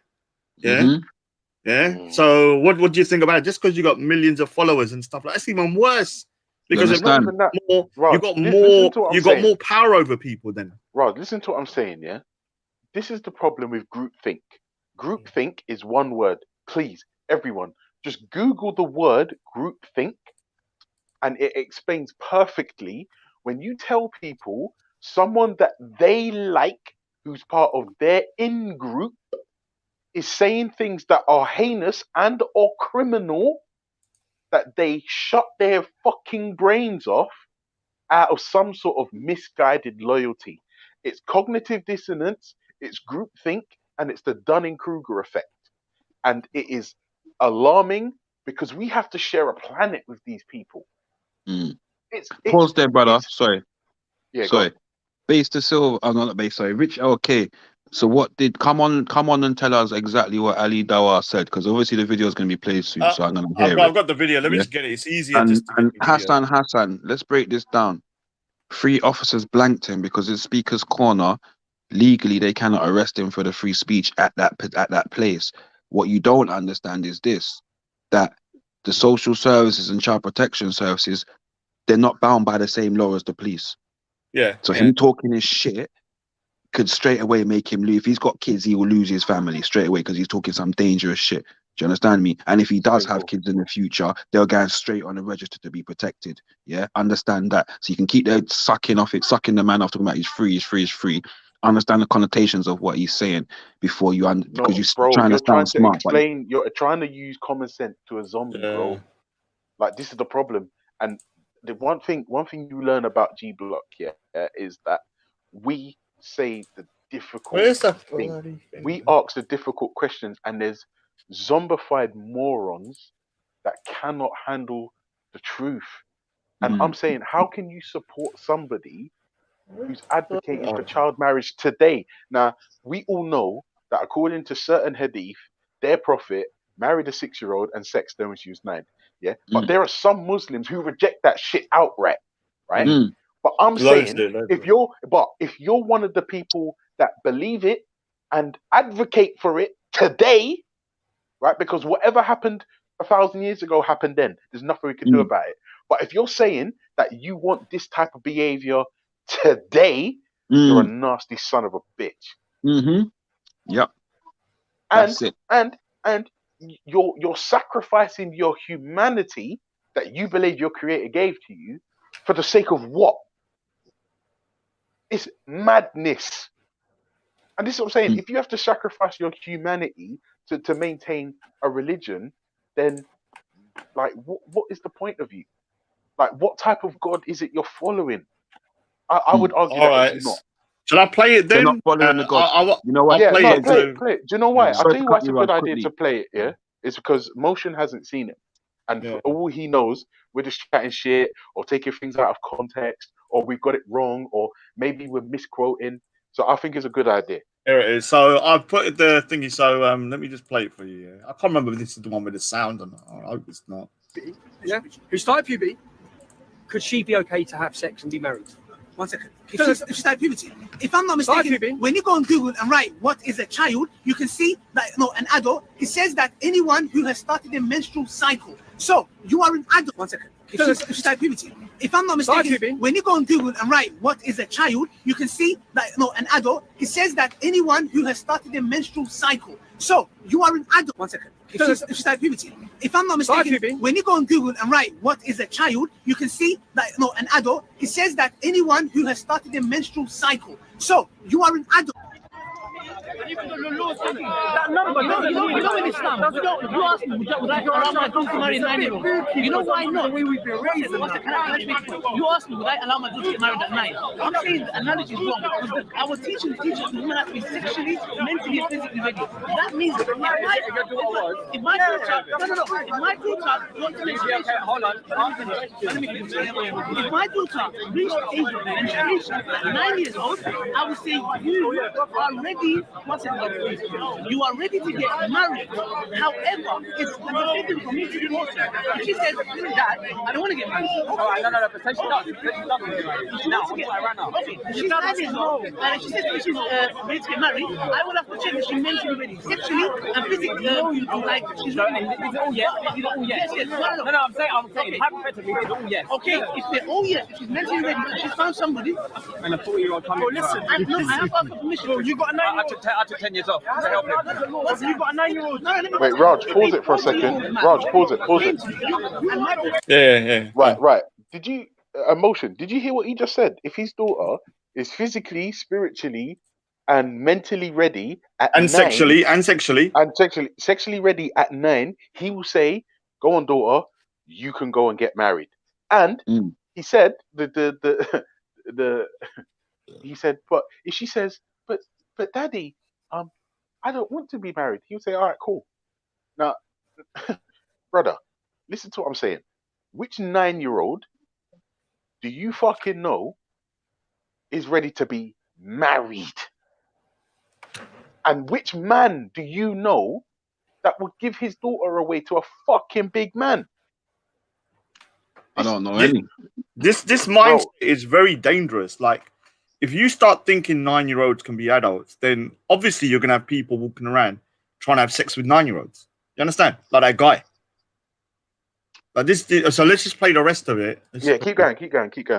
I want to get married. I look at a mental Are you sure you want to marry this man? Yes.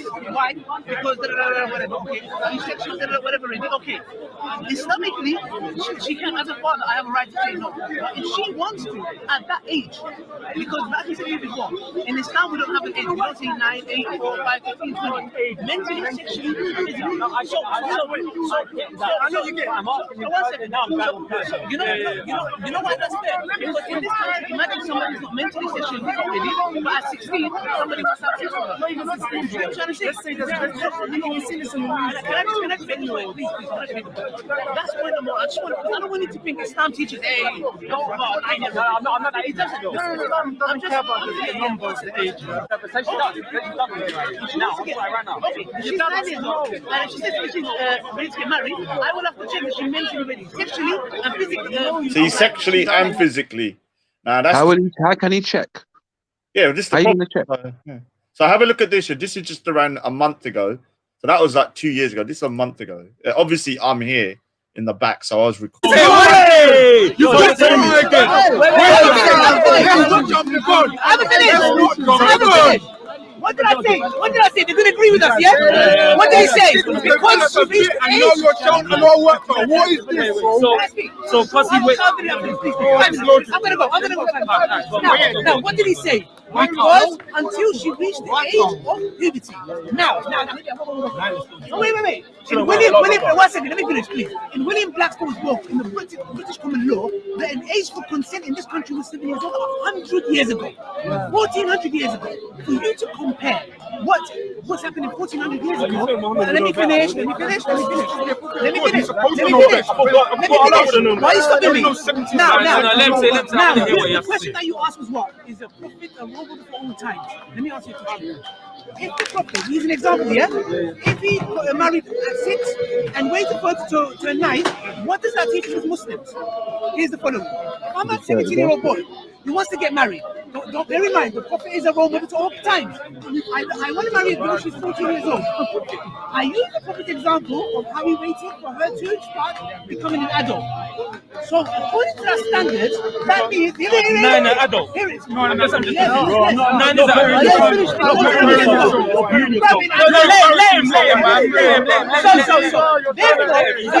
He's at 4 feet now. He's thinking. I use the perfect example of how he waited for her to start becoming an adult.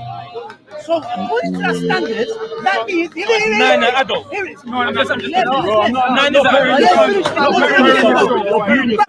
start becoming an adult. So according to that standard, that means... Nine an adult. Here it is. No, I'm just Nine is to start becoming an adult. So according to that standard, that means... Nine an adult. Here it is. No, I'm just Nine is to start becoming an adult. Oh, let me forward this shit. According to that standard, that... So here's to a this. Muslim caliphate nation.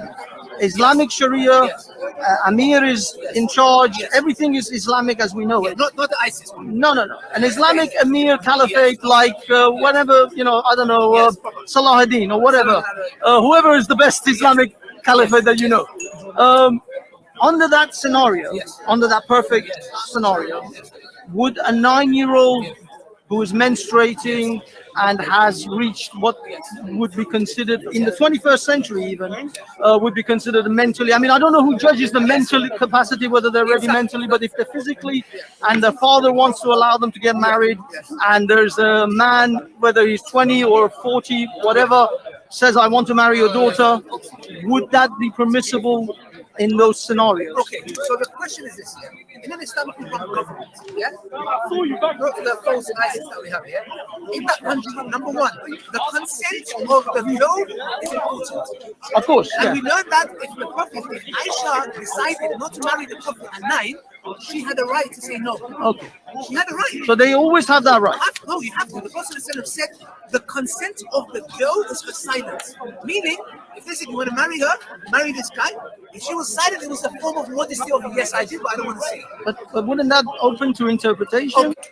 Under that scenario, under that perfect scenario, would a 9-year-old who is menstruating and has reached what would be considered in the 21st century... So you can hear that he's basically saying that 9-year-olds can be adults. If they don't say no, then it's consent.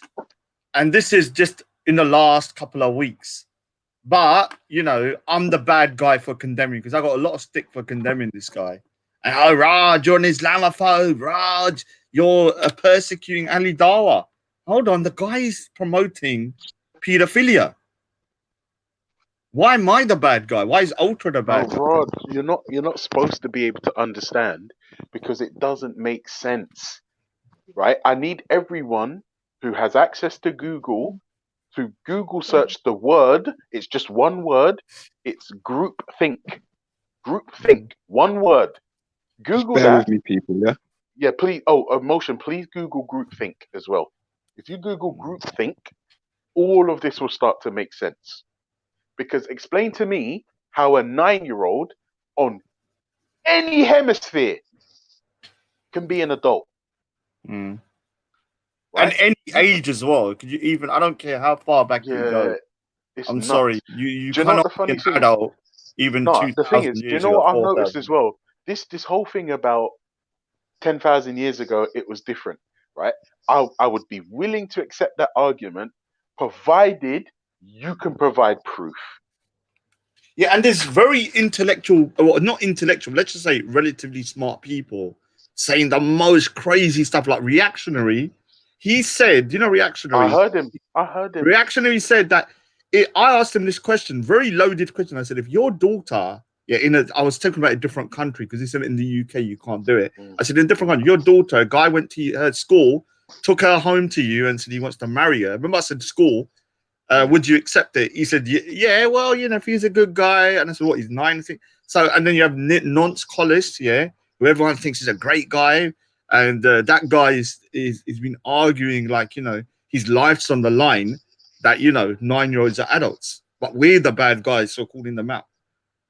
Yeah, it's just absolutely insane. Absolutely Unbelievable, insane. man. It is absolutely insane. And then, and like I said for me, Raj, it's not just the predators and their predatory behavior.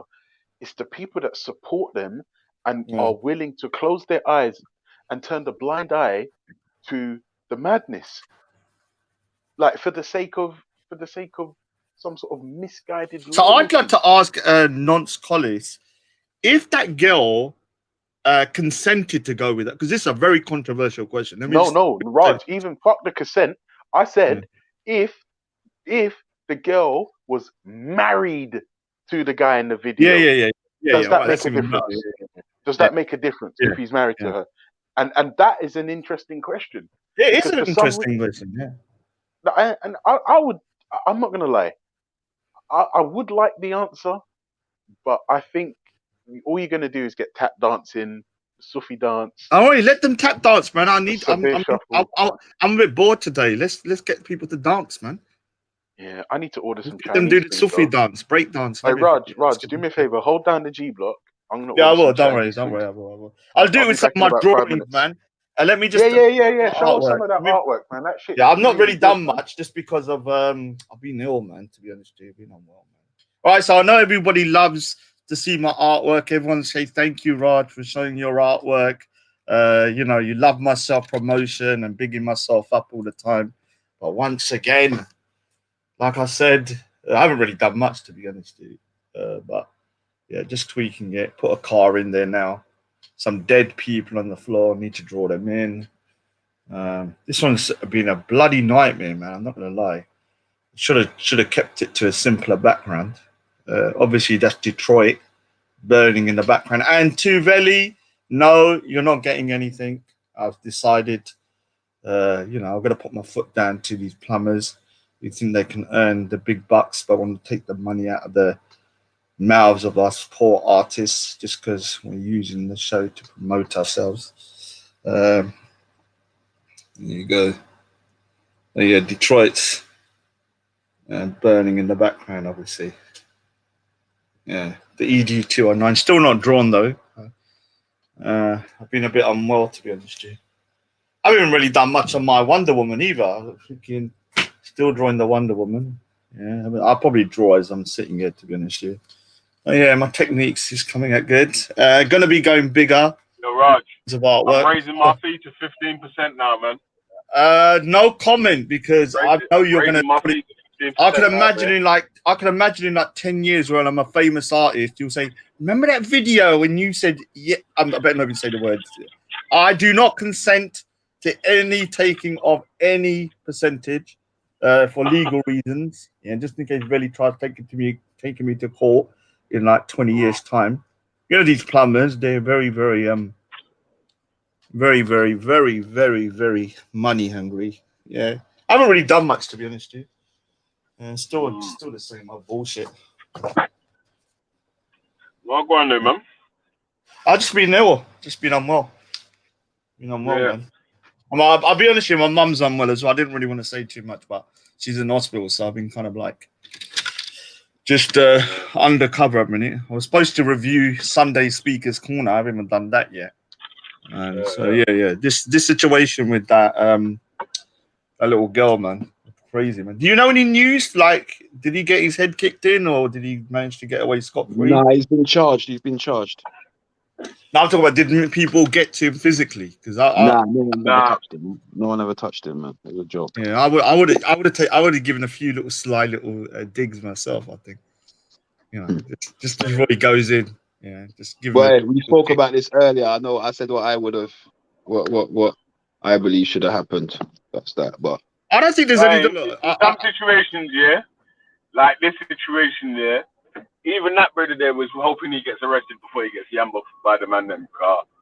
Yeah, you get me? Yeah, but if all right, so I don't agree. You know, like I'm big up the Popo, obviously. You know, I'm a bit of a snitch in a way, but if I'm being honest with you, like if he got a few slaps about before he got arrested, I don't think that's such a bad thing, in my opinion. Just as he's going, give him a few little digs in the chest, in the back or something. No, I reckon he probably. I don't know if he gave himself up or whatever, but if he did, it would have been under the cover of darkness on some Black Ops moves. I'm telling you. Do you want to see that video, Veli? I don't know if you want to. It's not that traumatizing. It's just a video of a man putting his hand over this girl's mouth. It looks like him, but it might be someone else. I don't know. You know what? Yeah, I can't even play the video yet because I got a strike on my other channel. Okay, yeah. Don't risk it. The original video got me a strike, and the video, another video that I was playing that night. Well, that Dave shit. Is it Veli McCarthy? Because I feel like arguing today, man. Is it Veli? Oh, it's not, is it? All right. You mean? You know what? Yeah. It's been a civil session today, man. It's been, like I said, it's been refreshing to hear someone new. Yeah. You know, like with a different opinion, different style. What? Hang on a minute. Did you read in the chat? A Jamaican. I big up Ari Sid, man. Ari Sid is back. A Jamaican just stabbed 2 schoolgirls in Croydon. Mr. Alio, is that true? Have you got a link for that or something? Yeah. Don't listen to this brother, yeah. Or when you'll get used to the chat sooner or later, yeah. Some people in there ain't serious. Some people in there are serious. Some people in there trolling. Yeah, it's true. You said a couple of things about Islam earlier. Yeah, I'm saying that. Do you think you might have a few people that might not be your fans? I don't care. I'm not here for fans. I don't live for fans. I'm here for the truth, innit, and the realness. If you don't like the fact that I called out Tommy Robinson for his one-sided approach, do you understand me? That's up to you, innit, because you're a Tommy Robinson supporter. Listen, I'm out here, innit? I'm a grown man. I ain't got no time for your foolishness. If you can't come and debate me with intellect, then stick to typing in the comments, innit? It's simple, innit? My nickname was Tommy Robinson, so just to one point, I'm not with it right now, but I was a big supporter of him. I still think he's done a lot of good, but he's made some mistakes. He's made some mistakes as well. I'm not a blind follower. That's the thing I hate. You know, like even the Tommy Robinson movement, there's a lot of blind followers, and I believe if you the problem with Shifra's here. There's two double. You like how I bring people with good energy and good vibes to your station. That's the same thing with the Islam thing, Raj. What you were just saying, like these guys are blindly following to want to be like Muhammad. Do you understand me? They're blindly following, saying, "Oh, we must follow the hadith and the ways of Muhammad and the ways of Muhammad." But so what you're telling me now? You're gonna follow the ways of Muhammad? Does that mean you're gonna start going around beheading people and killing people, and anybody you got beef with, you're gonna rape their wife? Because that's what Muhammad. Oh no! No comment. Let's break it right down, innit? Let's break it all the way down to the top tier opinion. Let's see how far you're gonna go to follow Muhammad. Oh, you man. One no second. Comment. No comment. Before we continue, I just want to say one thing. I hope everyone recognize, because that's my brethren. Damo's my brethren, innit? Like that's my people. Them. So you know we got diverse opinions, innit? We're not one-sided over on this side of the bridge. You get me? We think diverse and out of the box, innit? Is it? Yeah. But big up Veli Vision every time. Big up the chat room. Big up all the people them supporting. Send a donation. Make sure you hit the like, the subscribe. Don't play with it. You know the things popping over here certain time. You get me? Man, like Shifa. I mean this is the problem even with the Tommy Robinson movement. The problem is when you don't criticize people, they're gonna fall big time. If you got yes men around you 24 seconds in the Tommy Robinson movement, they got two yes men. And I remember like a year ago, like I saw something I didn't like, and I remember saying, "Look, this is a bit weird. What's going on here?" I got a lot of stick for it. Or like, "Oh, you can't criticize," and I was like, "What do you mean?" What was you around? Was you around him a bit? Well, I know him. I've met him a few times. So okay. I actually met him. Yeah. So obviously, yeah. I mean, he's. I personally think he's done highlighted some good things, but he's not perfect. He's made some mistakes along the way. So I prefer to be my own man. Anyone. Yeah, he has. I agree with you. He has highlighted, not say good things. He's highlighted bad things. He's been good about highlighting some bad things. But for me, it's just been the one-sided. Someone put earlier that he did a BBC Panorama show and he did one show. Okay, cool. So where's the? He's still not campaigning and walking about the other grooming gangs that are not Muslim. That's my aspect on it. I just want equality in it. Like, if you're gonna be about it, are you gonna be about the kids or are you gonna be about the kids from a specific people? That's it. Because for me, I'm I about get the what you're kids. saying, brother. Do you know what I mean? Listen, That's for me. listen to this, yeah. The first time this brother come down Speaker's Corner, yeah, there was a guy called Red Pill Phil, yeah, and some other dons as well, yeah. They was doing live streams, yeah, talking about all this grooming gang talk, yeah. So, Yeah. man was jumping up, man was typing in the comment section, they're not on the panel or nothing, and we're saying to them, man was saying to, because the people in this kept them typing the same thing, Islamic grooming gangs, Islamic grooming. I'm like, bruv, do you care about grooming gangs? Do you care about pedophiles or just Islamic ones? Yeah. That's what it seems like to me, that you lot only care about a certain sect. Like you're letting the other man them run wild and do what they want to do, but you don't. But you get me. So, No, The logic behind it was that at the time, and I think they've done their job now, was that people know about Catholic priests, people know about, pedophilia. We know the majority of pedophilia is done by white males. We know that. Yeah, it's just a fact. Yeah, and it's not hidden. Like with the Jimmy Savile, people found out about him, and the Catholic priests, they've been destroyed. Like the Catholicism in terms of the pedophilia has really damaged their reputation. With the Pakistan, I don't call it Muslim grooming gangs. I call it mainly Pakistani grooming gangs. They were not known. Yeah, they were hidden, and people were complaining about them for a long time, and the authorities and everyone hid it. And so he highlighted it. Yeah. I think he done a good job in terms of that. Yeah. I think he's at a point where there wasn't much more he could do because people know about the grooming gangs now. Like, it's not known, and that's the whole point. Is putting a light on it.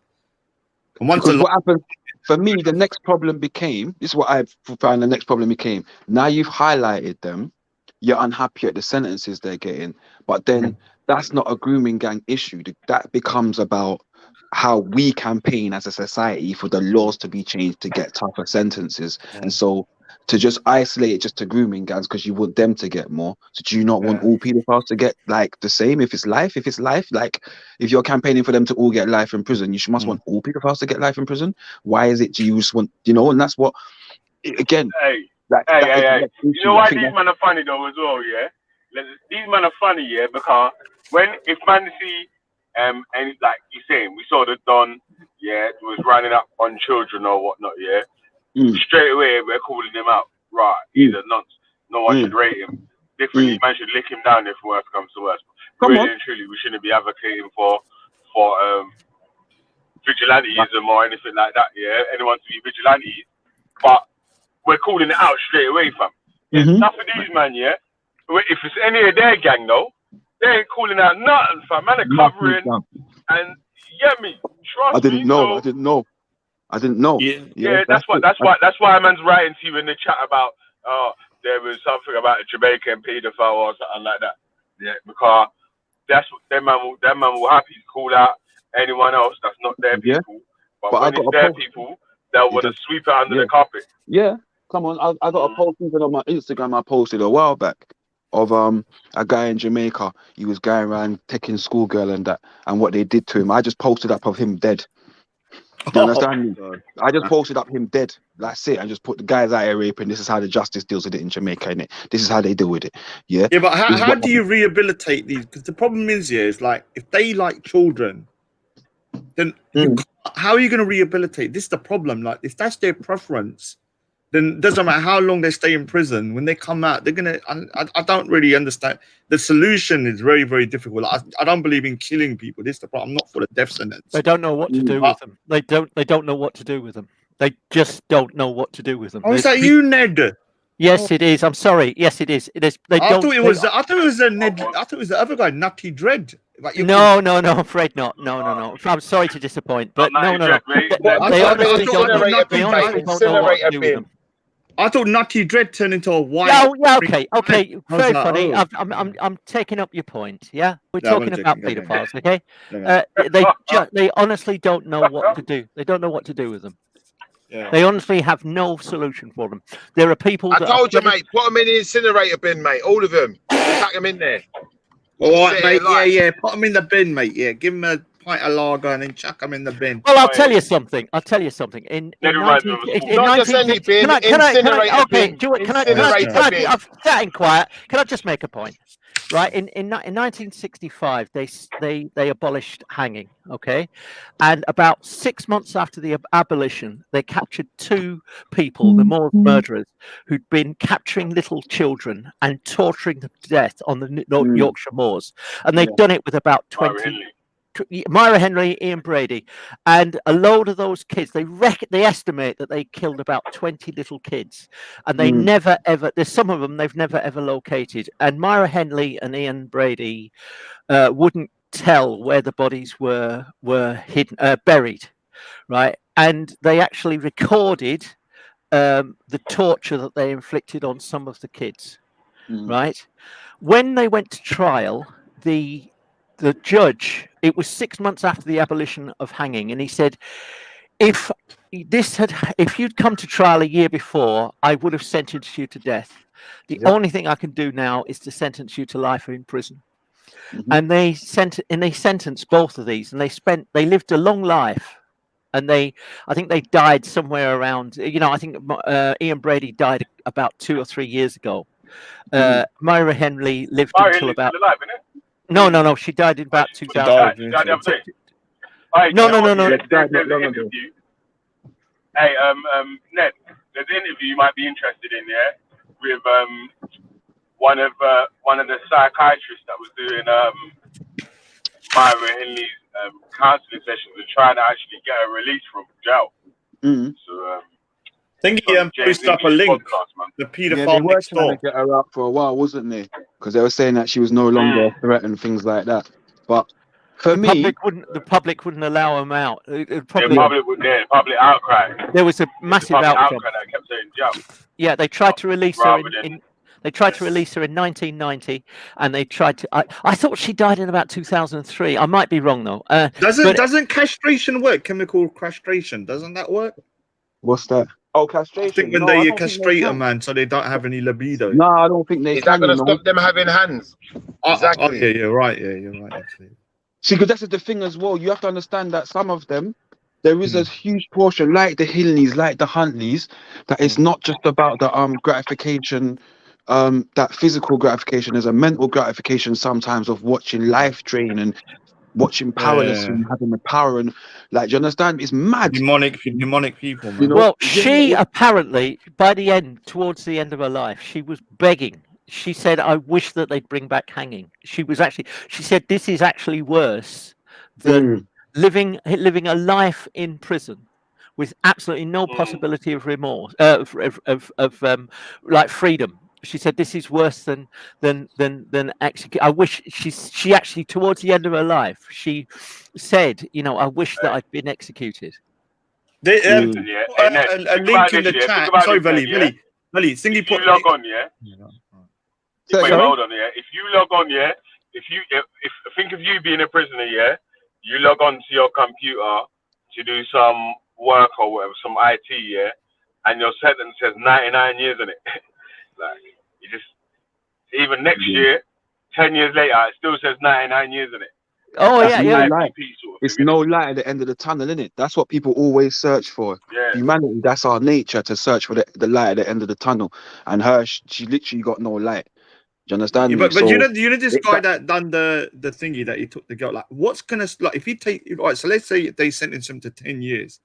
When he comes out in 10 years, he's still gonna have the same inclinations, unless I don't know how you rehabilitate the They guy. don't know Like, what to do with it. They don't know what to do with these people. That's the point. Station 6. That's the point. They don't know what to do with them. And there's this. What did you want to say? There's a disconnect. Go There's on, a Ned. disconnect. Sorry, I'm sorry. There's a disconnect. If you apparently they've asked the public in the sort of polls, would you want to execute child molesters and paedophiles and stuff? And a large percentage of the population are in favour of capital punishment for child killers, right?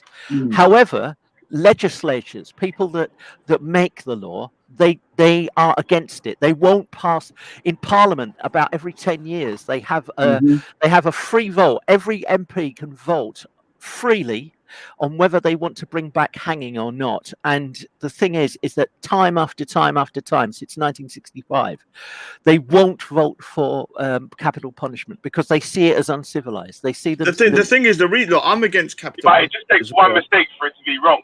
Yeah, that's the So thing. you have So to make one mistake, Yeah, I and hear then that. obviously it's the What other about- side. sorry, can I you now just killed say an innocent person that can't get their life back. Can I just say something? There's so many cases in the States, especially, yeah, because they got a death sentence, of people being exonerated with DNA evidence after the fact. Because obviously, I mean, the chances of making a mistake are quite slim, but the outcome of a death sentence is massive. Like you're killing a man for something do you not he didn't do. And that's I the said- problem. Like the real definite. But with kids, this is the problem with these guys. Like, there's no way to rehabilitate them, from my understanding. Like, because that's their preference. Like, that's their sexual preference. Like, how are you going to stop them from doing it in the future? I mean, you could castrate them. I don't know even if that works, because like you said, like Schiffer said, they still got hands. Like, maybe it's not the sexual graphic. Maybe they're like torturing, like mentally. They're That's like what I'm saying. There's another aspect of it that's predatory. So, and for me, that's a mental thing. So, what you said earlier, how do you do it? The one thing I will say is this: for a man to be prosecuted of abusing a child, the evidence is 10 times stronger than any other cases that is used. They will not be pushing them to courts if they can't prove that this has happened. No, but it has You know what I happened mean? in the States that people are and being it's happened over here put as well. into innocent prison men, for sexual. Hey, you man, 1 second. Remember what Damo said earlier? Damo said earlier, you see, when it's like rape here with an adult, yeah, it's like you could almost argue that there might be a grey area there. But when you're dealing with children, there's no grey area, B. There's no way you should be getting caught in any type of situation involving the child and someone's implicating something sexual. Shouldn't happen at all. You shouldn't be able. You shouldn't be able to make the excuse. Well, what if it was a mistake? It can't be. The evidence base is totally different. With Mike Tyson, people are saying, "Oh, she went to his hotel room. She gave him a blowjob. She's openly admitted giving him a blowjob." Even though I wasn't in the room, I can't say. It's in my opinion is this. Even if she did give him a blowjob, he could have been balls deep. If she said stop, you're supposed to stop straight away. That's my opinion on it. Do you understand me? But there's other people out there that will say, no, it didn't happen. It was consensual. Everything was consensual. So there's grey areas because it was two adults or seemingly adults. She was still quite young, but yeah, adults. Whereas a child, there's no. Listen, if a child says yes to you, you've manipulated that child. Yeah. Do you understand me? So that shows us predatory instinct naturally there. So when does the predator? We spoke about this earlier because somebody was talking about them having dolls and stuff like that in Japan and stuff, and I was saying no, that's wrong because you're feeding the urge, and it's the same as a predator. You're Like, normalizing it basically. yeah, it's the same as a predator. Like if you have a pet dog and he's never chased anything in his life, and you make him chase something, he's gonna enjoy chasing soon.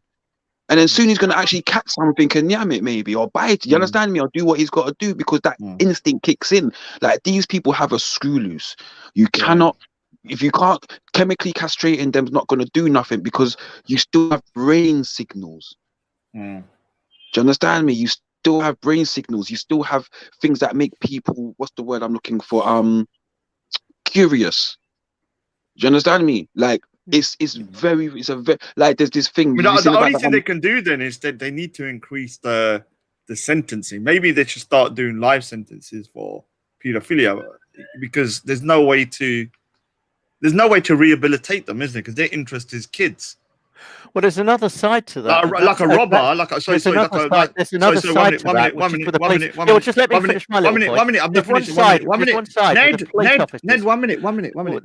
So there's one side with the police officers. Ned, 1 minute. The police officers apparently that deal with child murderers, they're messed up. When they investigating and conducting the investigation, it screws them up. Yeah, I know. Sorry. I know. I've watched a few paedophile hunters, and some of the women are like some of the stuff Raj. Yeah. Sorry, mate. Some of the decoys have had to go and get counselling and stuff like that from some of the things and stuff that they've been said to them by adult men. They're really messed up. They do because they're very, very. Again, even this is adult women. That's adult women feeling the pressure of being pressured by these adult men. thinking that they're young girls, and these women are almost cracking under pressure and feeling the need to have to go to counselors. So let alone what he's doing to a child that's probably scared to say no. Don't you know what I mean? It's well, they take it home. Well, you need to watch the video to understand how much control a grown-ass man can have over a little kid, because that girl was silent as a mouse. Yeah, even an adult was asking it, "Are you okay?" And because of the fear she had of this big guy, it's only when I would recommend not listening to Liv, because you're gonna get your blood's gonna start boiling. But as soon as she went to the woman, she was crying. She was saying, "Thank you, please, thank you," and she was crying. This is why that woman deserves a medal, doesn't she? That's why a lot of people are so angry, because the girl was obviously really in trauma. Yeah, and you see what happens with that is, if that woman wasn't as strong as she was, see, the girl saying no, it's because she wasn't as big a threat to the man as the man was to her. That could have turned really nasty, couldn't it? It could have turned really. That bloke could have turned on that woman and fucked her up. Really fucking fucked her up. It could have been a really horrible, and God knows what he had. That's why she needs commending, because God knows what he might have had. She didn't go in, and that's why she definitely needs commending, because no matter what, he could have had anything, any situation, and she's gone in there thinking, you know what, put that child first, no matter what. My safety is unimportant right now. That child needs saving, or it looks like it needs saving, so I'm gonna put my head on the block and try and save that child. That's honorable, and in society we don't do enough of that. Yeah, but he'll probably only get like maybe 10 years. Then he's gonna be obviously in prison. He's gonna be a. I think he'll get more. He'll get more for the kidnap. Just the kidnap. Yeah, I think it even says that. He raped her. So if that's he made her perform a sexual act apparently. Should we be careful, because he may have been charged? We don't want to be saying anything that might be sub judice, maybe. Don't worry about that, man. I'm sure. No, we're talking about allegedly and what's been said in the paper, what's been said online. And online, I remember reading something about them saying, the girl saying that he made her do something to him at one point. And and he's been charged. Yeah, he has been charged, but we're not. We can't harm the case. We don't have any details of the case. Can I just say, Station 6 says, I worked for Childline for 2 months and couldn't handle it. Oh, wow. All right. Damn. No, that's understandable. It's totally understandable. Because, you know... Listen, I'm going to whisper this right now. We've got a situation at home right now where my daughter's friends in, and her dad he's not putting his hands on her, but he's very scary to her. And she ran away yesterday and was at someone else's house, and she's come here after school. And my partner, my partner's a midwife, and she's trying to talk to her, and the dad's outside and stuff. But yesterday, his alleged girlfriend was threatening to beat out the woman whose house it was at, and so on and so forth. He obviously knows he can't do that here because, it's a different thing. But and again, this is back to the topic what we're talking about, because some of this shit we're talking about is the onset of the abuse comes from a child right now that's sitting in my home. Yeah, and her dad's being the way he is with her. Yeah. And it's easier then for a man to come and bloody get in there into her head, because she's already broken and yearning for that father figure. It's a flipping thing, you know what I mean? And so it literally is going on right now. And I'm literally in my back room, and I'm like, damn, you know, I'm keeping my eye out and stuff like that with the blinds open and that, because I want to make sure everything's all right, you know. But I mean, even with physical abuse, I mean, that's not taking it seriously. That's also traumatizing to the child. Imagine being beaten up by a grown ass man. Well, how many have a guess? How many child-related sexual offences occurred in 2012? That's the latest that I can find. How many in a year? I don't know, man. Probably. I think I saw that, and I think it was something like 200 and something thousand, wasn't it? No, 26. 26,000. 26,000. 26,000 in 2012. Oh, that's a lot, though, Ralph. That's an awful lot, Raj. What is going on? All right. Yeah, I know. Sorry. That's convicted, though, isn't it? That's convicted. No, reported. Reported. Okay. Yeah, that is a lot. Yeah.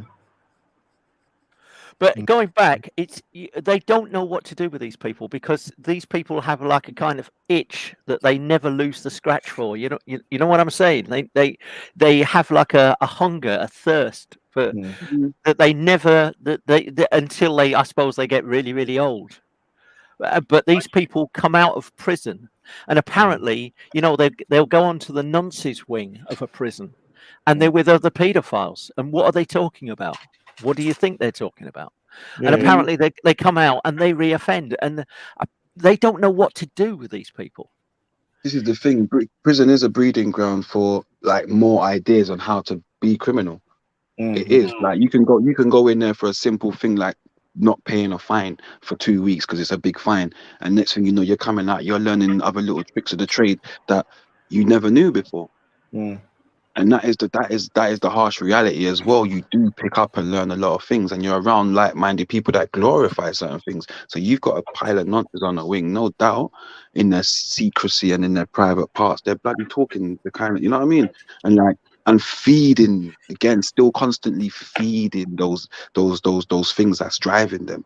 Do you know what I mean? Because they're able to talk about and reminisce in groups, and you know, like we might talk about going to a football match or going to a party like we were talking about earlier, and going to a strip club and splashing money, and that the same way you talk about that with fondness, that's what used to drive certain people. Now what's like this, it's honestly, it's a very, very scary prospect to think that they're there around like-minded people. Sort of feeding their hunger. Yeah, Feeding not each other. telling them no, that's wrong. There's nobody apart from the prison officers who, again, they're outsiders. They're not like you. They're not like us. It's us and them. So what they're saying is absolutely shit. The psychologists come in, they're talking shit. It's us and them. They ain't never lived my life. They ain't never gone what I've gone through. It's the same rhetoric. So in how it is they're just literally sitting around each other, mocking the people trying to teach them something different, and then behind closed doors going back and being like, oh, that one. And do you know what I mean? This is there's no way. They probably play the game. They probably have these kind of like courses. Yeah. And they're probably in the course, they're like, oh yes, it's wrong.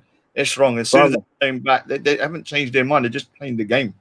Brother, I've been there. I've seen it. Not for that kind of thing, but I've sat on anger management courses. Do you understand me? And seen the man them doing what they have to do to get the CCAT, to get the DCAT, to get the chance of parole. So do you know what I mean? To get the cushy life, because they've claimed that they was alcoholic or a drug addict, and so they use that. They use that man that used to sell drugs. They used to keep the food in their mouth. Okay, cool. Now I'm a drug addict, innit? Like they use these excuses to be able to get a cushier life and an easier life on the better wings. And these people are going to do this exact same thing because there's so many loopholes for them to do. So what happens to like the pedophiles? And is it like in the movies where they're constantly being kind of like harangued and maybe even beaten up, or are they separated? It used to be. So when I was in, basically, they was on a totally separate wing.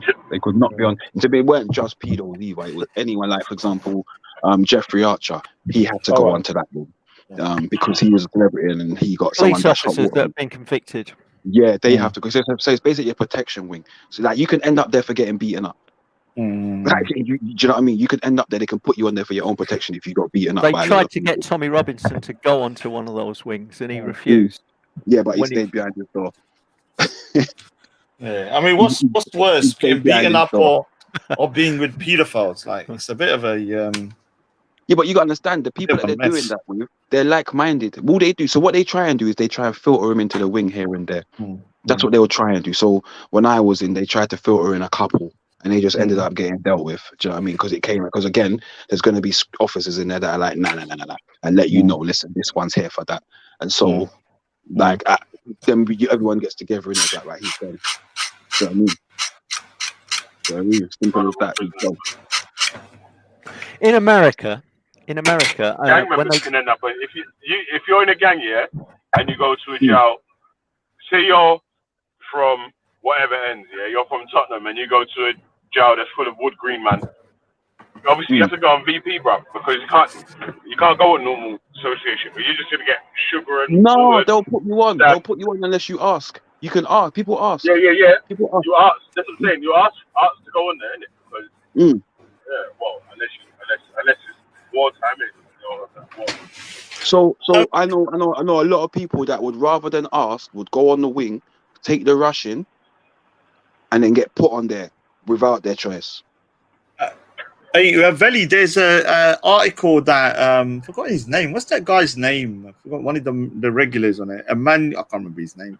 but he's it's called A Pedophile Next Door. He put an article in there from 7th of November, and it's I don't know exactly what it is. I think it's he discovers some radical new solutions. So I think there's a program about solutions. I don't know if you want to share it. What is it? What is it? It's one of your regular guys. So, I mean, if you want, I'll share it. Newspaper or video?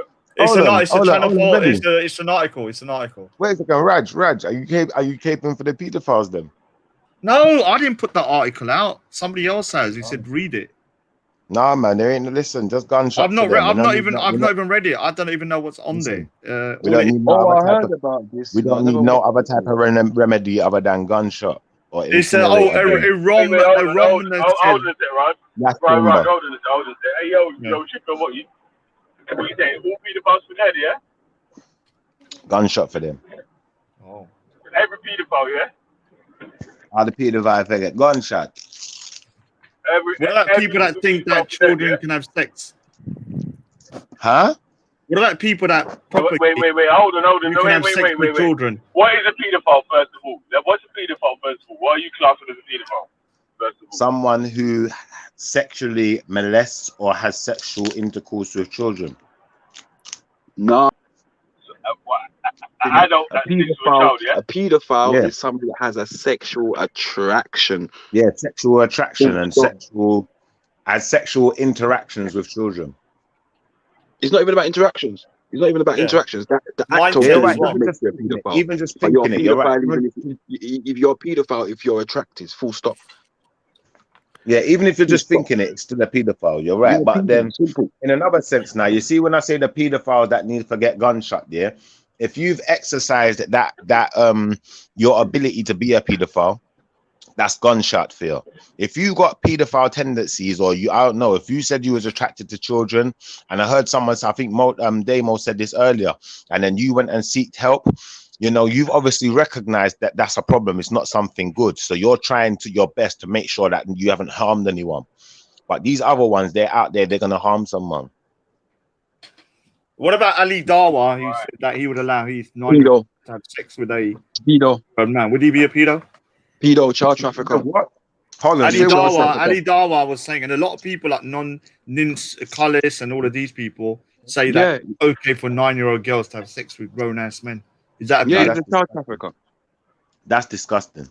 Yeah. He's a child trafficker, I don't business. Or a potential child trafficker. Ban him. Shall I read it? Because this is from Wait. Hold on a second. Though. You was on their man's side the other day, though, Shipper. When we Whose side? You was on Neil and their man's side the other day, bruv. Oh Don't no! try and go like you're. Shipper, what you doing, man? Hold on, wait a second. Let's get this correct. You see what you man tried to do, yeah? See the little game you're playing, yeah? It won't work. Bro, you was on their man's side the other day, bro. Don't lie. On the side. No, hold on. Make sure you're playing. You're not on the same side as Ning Cullis when he was saying that in some whatever over the world. Django, allow it. Because you hear me? Like, don't try it, man. No. Can I respond now? Pew. Tell me the last time you heard me on here having any man's back. Come in, I take no man's back to now.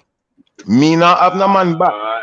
If Ning College is talking his thing, listen, if Ning College is talking his thing, that Ultra tried to point out earlier, he tried to say, oh, Ning College is caping for something. I told you what Ning College said. If you got a problem with what Ning College said, you address Ning College. I ain't got nothing to do with what you said. Ain't nothing to do with me. I can repeat what you said, and like I said, no. Why I'm saying that though, yeah, is because today you're talking about pedophile for dead, gunshot. When man was talking them days, yeah, I didn't hear no gunshots for no pedophiles or anyone that was even close to a pedophile. I say run out of ammo. He was talking about being a pedophile though, cuz. The thing now. Man, a fire blank. No, but sorry, Schiffer. Nin Cullis here has been an open propagator of defending child marriage, having sex with children, saying that listen. You see what you're not doing? Hold on, Raj. Don't put yourself in the same bracket with man that's gonna chat and not put clothes on their argument. Because if Nin Cullis was here, he's gonna tell you you're a liar, and I can tell you why he's gonna say you're a liar. Because what I heard Nin Color say was this. Nin Color said that in certain parts of certain Muslim countries where there's a lot of poverty, like in Somalia, because he's Somalian, obviously, he said because there's so much poverty, certain families who can't feed the family, they may, I think Damo used the word earlier, he said betrothed. Yeah, because I said that they married the child off, but he said the proper word is betrothed. So they betrothed the child to the person in marriage, but there's no sexual activity or no link up, nothing like that until the child becomes of age, and then the child will have to consummate the marriage. Now, to that effect, that's not pedophilia. That's all I was saying. Oh, what's the Ultra tried to say earlier? Wait. Hold on. Stick on that point there. Stick on that point. Yeah, with betrothal. Rewind. Wait. So with betrothal, yeah, are you saying a betrothal of someone that like, so two children are born the same day, yeah, and then they're betrothed to be married, yeah? Are you talking about that, or are you saying that one rich man lives on the ends, yeah, and he's like 50, and the youth's like 10 or 11, yeah, and the rich man can come to the family and say, look, you lot are poor, let me give you 10 bags and take your youth. Do you want the honest truth? Is that betrothal? I mean, I really listen, brethren. I ain't betrothing my child. That's what I was saying. I'm not. Listen, I am not Muslim. I am not Nin Colors. I'm not Nin Colors. I'm not Muslim, and I ain't Somalian. So it's probably best Nin Colors comes and explains what he meant, because I can't explain it for him. I can just tell you what he said, and that's fair. But I'm not gonna then demonize what a man said to an extent where I'm adding things to it. I'm just gonna say what he said. I'm back in your holster now. Sounds like you're. No, I'm not going back in my holster. What I'm saying is, if man are paedophile, man for dead. Gunshot for that. Nin Color said. Nin Color. This is what Nin Color said. I'm going to tell you Nin Color's words. Nin Color's words were that the actual age of consent in certain Muslim countries where they're trying to say the age is lower. Let me finish. What he actually said, and certain other brothers said this as well, there's certain countries where people may think the age of consent is lower, but the actual age for a woman to have sex is even higher. Some of them is 18. So when you're talking about all this pedophile business, pedophile is associated to attraction and sex. Now, because a child is being betrothed to someone who is older, I can't necessarily say that that person has an attraction to a child. They may have never seen that person. So how could there be an attraction? So for you to put all of these fallacies in there, you know, it shows, you know, a bit of ignorance. Shifa, I've heard Nin Colors, and reactionary people say that they believe that some kids can become adults at 9 years old and can be sexually active at that point. I've heard it. Didn't Nin Colors say it when he was on the panel with Shifa? I don't know if he said it within you, but I've heard him. Hell no. Do you think Nin Colors? Do you think anybody? Do you think there's someone out there who could get away with saying something like that? No way. So I get where Vedi's coming from, but if you've got some Dalil to bring, or you've got some, the man have told us that. The man have told us that plenty of times, bro. I don't know why man's fronting like man ain't ever heard that before. Like it's the first time you've heard that, bro. It's not, man. No, I've never heard no Muslim. Listen, that's not the first time I've never heard no Muslim on no panel with me talking about it's okay to pedophile no children, or it's okay for a man to marry a 9-year-old and be having sex with a 9-year-old. Bro. I've never heard anyone say that. The words in it, yeah. The man them ain't gonna come on the panel and say it's okay for me to be a pedophile. That's not what they're saying. They were saying that sometimes you could find a 9-year-old adult. Yeah, who said we obviously all disagree with that. When can you ever find a blood clot 9-year-old adult? When did Nin Color say this? Was I on the panel? Was I on the panel and Nin Color said that? Is that what you're saying? I think so. When he was talking about the in some places in Somalia, it's okay for 10-year-olds to get married. He didn't say nothing about sex, though, did he? Listen. If it was 10, yeah. When you get married, you have to consume the marriage, isn't it? Yeah, so that's part of the marriage. But anyway, you have to consume. Yeah. So when if it was two 10-year-olds getting married, yeah, even though I disagree with it, yeah, it's like it might not even be something that you would frown upon as much as if it was like the way the man was saying, if the people are poor and then Rich Don comes and says, let me give you a dowry for your daughter. I'm just going to take the dowry, even though the daughter's a little youth, just because I'm poor. It's like, what? I need it. I get that, you. Man. I get you. But listen, I ain't part of you lot's beef with Nin Colours, innit? All I'm going to say is when I was on the panel and I asked Nin Colours a direct question, I ain't got no I beef asked with Nin Nin, man. Colours, I you ain't got no beef, but listen, you man are here running shade on a man's name. Now, what I'm saying is, yeah, It's I not said to shady. Nin No, Colours that- Shifa, it's let not me shady. finish, let me finish. If a lot of Listen, I'm people going have to heard tell you it. why you're throwing shade on a man's name, yeah? I said to Nin Colours a direct question. I said to him, these men that are marrying these so-called children, yeah, are they having sex with them? He said, no, there is no sort of sexual activity involved whatsoever. After the child becomes over the age of 18, yes. After the child becomes over a certain age, then the child will consummate the marriage. When he's no longer the child, is an adult. Does that sound right to you, Shipper? Shipper, Listen, think what about I'm it going like to say this, to bro. you is, Yeah? But, whatever it bro, sounds let me like, finish, it sounds like. the bit, bro. Let me finish the point, though, family, yeah? Let me finish this point, though, family, yeah? It's like, does that really sound right to you, though, brother, yeah? That a man's going to tell you that, yo, differently, man are going to get married to this being, even though she's young, we're going to get married to her, but we're going to wait until she's an adult to consummate the marriage. When it sounds more sensible to say, right, we're going to get married when we can actually consummate the marriage. Brethren, like me done We're going to tell get married you, today. listen, We're going to get married I'm today, not betrothed and then in my 10 years later, we're going to consummate the marriage. Listen, All Sounds I'm like gonna say what, on man? it It sounds like the brother's listen, getting gassed, listen. innit? all I'm gonna say on One it is second, the one only second, one words, second. yeah? I'm not going to Woody use your Allen. wording and say anything sounds suspect. This is the wording I'm going to use. I would not put my child through that situation, and I ain't part of it. To be honest, I only understand I what don't think Nin Nin said Colours has he told would me. put. You know what, yeah? I don't know if Nin said his own youth could get married when she was 9 or he was 9 or whatever, yeah? I don't think he said that, yeah?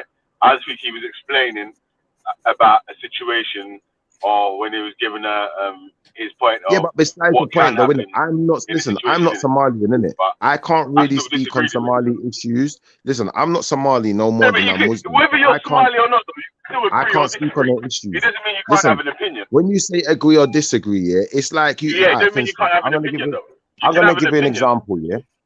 I'm gonna give you an example, yeah. I could have an opinion, yeah, on something that I don't really know about, and that's not really a founded opinion. It's a dumbfounded opinion because I've not really done my research. I may go to Somalia and find that what Nin Colours is saying is true, and there's only people getting married from young ages to older ages. But you know what? They don't even move into the other person's house till they turn 18. So do you know what? They're happy with it. Everyone's happy with it. It's been discussed. It's been organized with the family. No one ain't unhappy with their situation. It's not for me to judge people, you know. It's All for right, them to know Shifa. I themselves. remember. I just remember now. I remember having a conversation. All with right, but wait.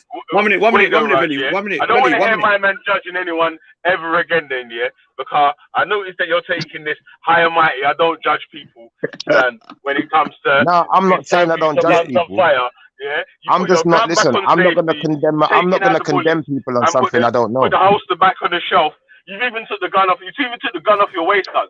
You get me? That don't Man make took the sense, gun off fam. Let me You just can't say condemn 1 someone minute, on something Willie. you Let me don't just say know. one thing. Yeah, I remember. You know, at the time when I was calling out Ali Dawa, and I played the video because I showed the video to Life Lover, and it's clear cut. Ali Dawa is saying that 9-year-olds can be adults, you can have sex with them, all that kind of stuff. Nin Colours was one of the main guys on this panel. Yeah, when he used to come on there, was defending Ali Dawa, saying yes, 9-year-olds can be Yeah, adults. we'll play it, Can innit? have Play him sex. saying it, innit? Yeah. Play him saying it. Yeah, Because I'm we going need to to go through condemn the it old. the We same need to go way. through the old The same, videos, but listen, it's not. the It's same way. The it's not. same way I condemn Ali Dawa. You play me Nin Colours saying anything like that. 'Cause Shifa, like it's I not said, just me. Yeah, when we I can have find it, but if I 1 have minute, a 1 minute. conversation with a man, yeah, if I have a conversation with you, Raj, yeah, and I say to you, Raj, someone said you said something really suspect, and you explain it in a way that they didn't explain, and you say no, it wasn't suspect what I said. This is actually what I'm saying. Then I'm gonna take you on your word. I'm not taking you on a next man's word. That don't make sense, bro. Now, if all right, let me say, if it was 10 people telling you the same thing about me, I would expect you to I weigh don't up. care, bro. Okay, fair enough. Listen. Now, 1 minute, Shifa. 1 minute. I've heard it. There's other loads of people have heard it in the chat. This is why they call him non-Silas Colours, because of that. It didn't just come out of nowhere. And I remember him saying it once when I was on the panel. Yeah, but I don't know you, man, do I? I don't know you, bro. I don't know you. I know you How don't many know me, but if you have people, on the panel? who do you know none of trust? you Who do you guys. trust though? None Who's of you somebody guys. that you I get don't on with that trust you none know? of you. Listen, I'm gonna be honest with you. I don't trust none of you. I think Veli's All right. cool because he's my brethren's brethren in it. So we're gonna have to like keep it a certain way in it, cause everyone knows everyone. Like Damo's cool. That's my people, them. But I don't know no one like that in it. Yeah, I'm So the outside same that as you. box, I don't trust no one bro, either. like, I'll take Veli's word with a pinch of salt because I know sometimes his words seem to have agendas behind them. I'm not going to say they definitely do, but they seem to have an agenda. On this occasion, I can't say that because I don't really know. It could all be sinister, but I can't put my finger on something that I don't know, that don't make sense. So until you show me some real hardened evidence of Nin Colors talking some pedophile stuff, then I'm going to say, nah, Nin, that's wrong. You're a pedophile. Can't chat to me again, bro. Just run when you see me. You know what, yeah? You tell me true, the streams are mad long, yeah? The streams are mad lengths, yeah, like all 12, 18 hours and shit, yeah? That someone would go and find the clip right now for you, bro, but, like, the streams are mad long, innit? Like, so... They can't even say even Ralph, you know, Ralph. I think let's get Nin on here himself. Get Nin in person and bring the Delio. Nin's in the boycott gang, man. Nin, wait, hold on. Nin has got told by his boss that he's not allowed to come around there, innit, man? Who's his boss? You get me? Zugnite, yeah, Zugiza, yeah, Zugnite, you get me? Yeah. Zugnite. Told Nin he better shut his mouth and he can't come round. He can't talk around there, innit? So obviously he had to listen to his boss and shut his mouth and not come around there, innit? You get me? Like, so obviously that's how them man move, innit, man? Like, you know what I mean? Don't worry, I'll find it for you, Schiffer, because I know the date that I was talking about it, and I remember Nin Colors coming on it. And I'll say it live on air. If Nin Colors said anything like, you know, it's okay to sleep with a 9-year-old or have any kind of sexual contact with anybody under the age of, you know, let me not go too extreme. I'm going to say 16, just so it's fair, because that's the law. Yeah, but if I hear anyone talking anything like that, gunshot for them. Don't talk to me if you see me. Walk the other side of the road, please. Can't headbutt you. Me gun talk before me. You understand? I don't want to see none of them. Me gun talk before me.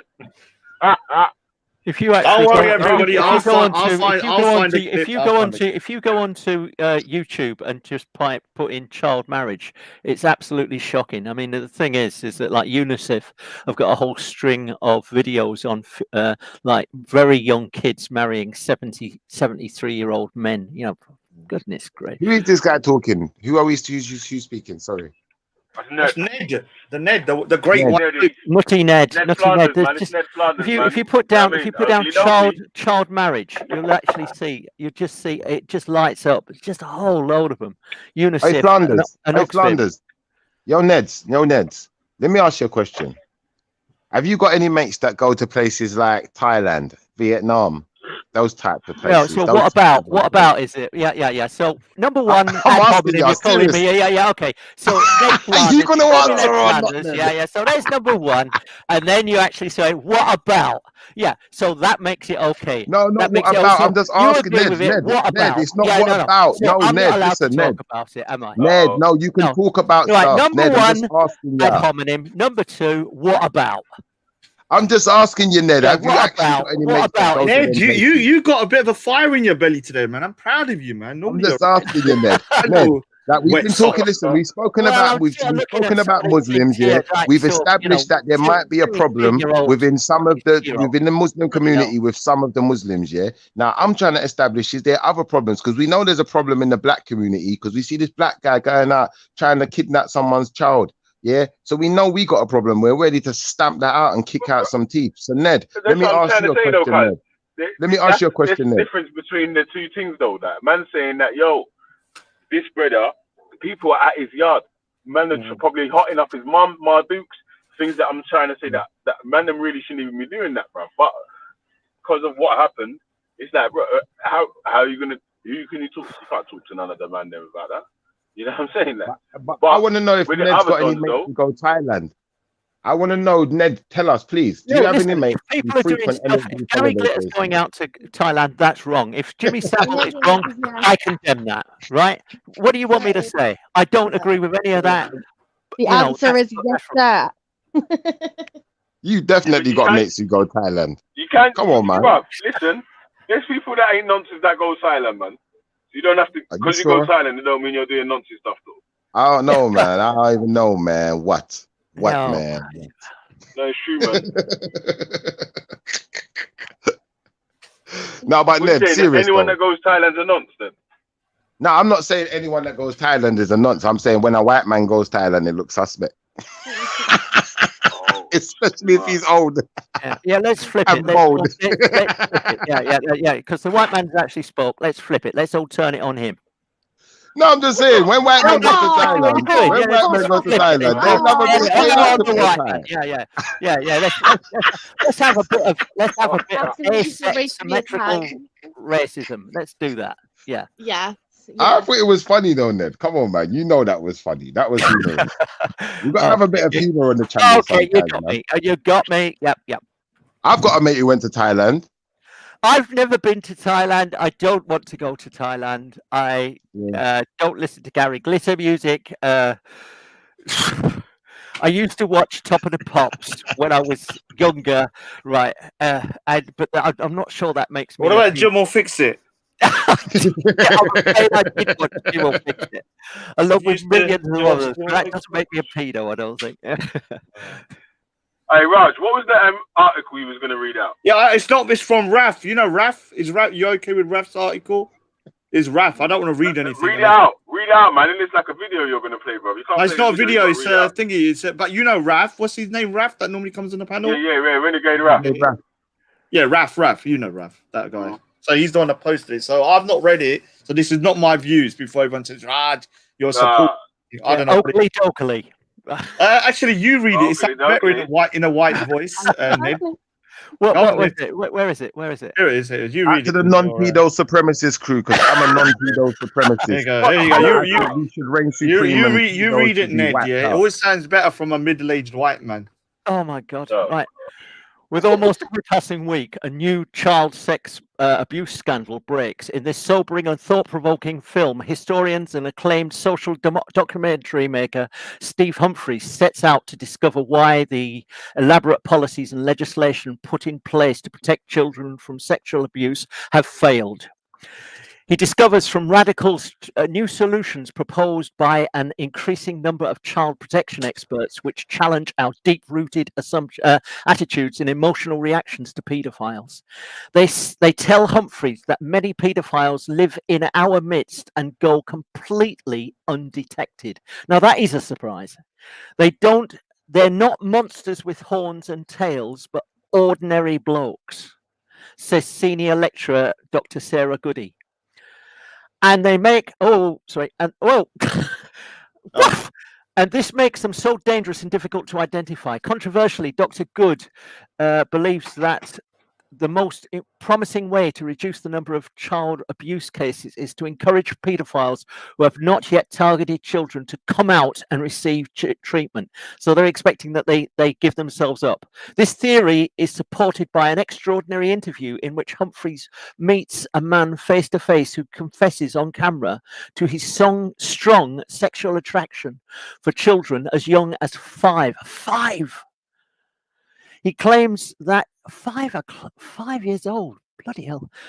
He claims that he has not interfered with a child, nor could ever imagine doing so. He is so desperate for help that he is prepared to out himself in the hope that men will, like him, will be more readily offered support to manage their unwanted desire.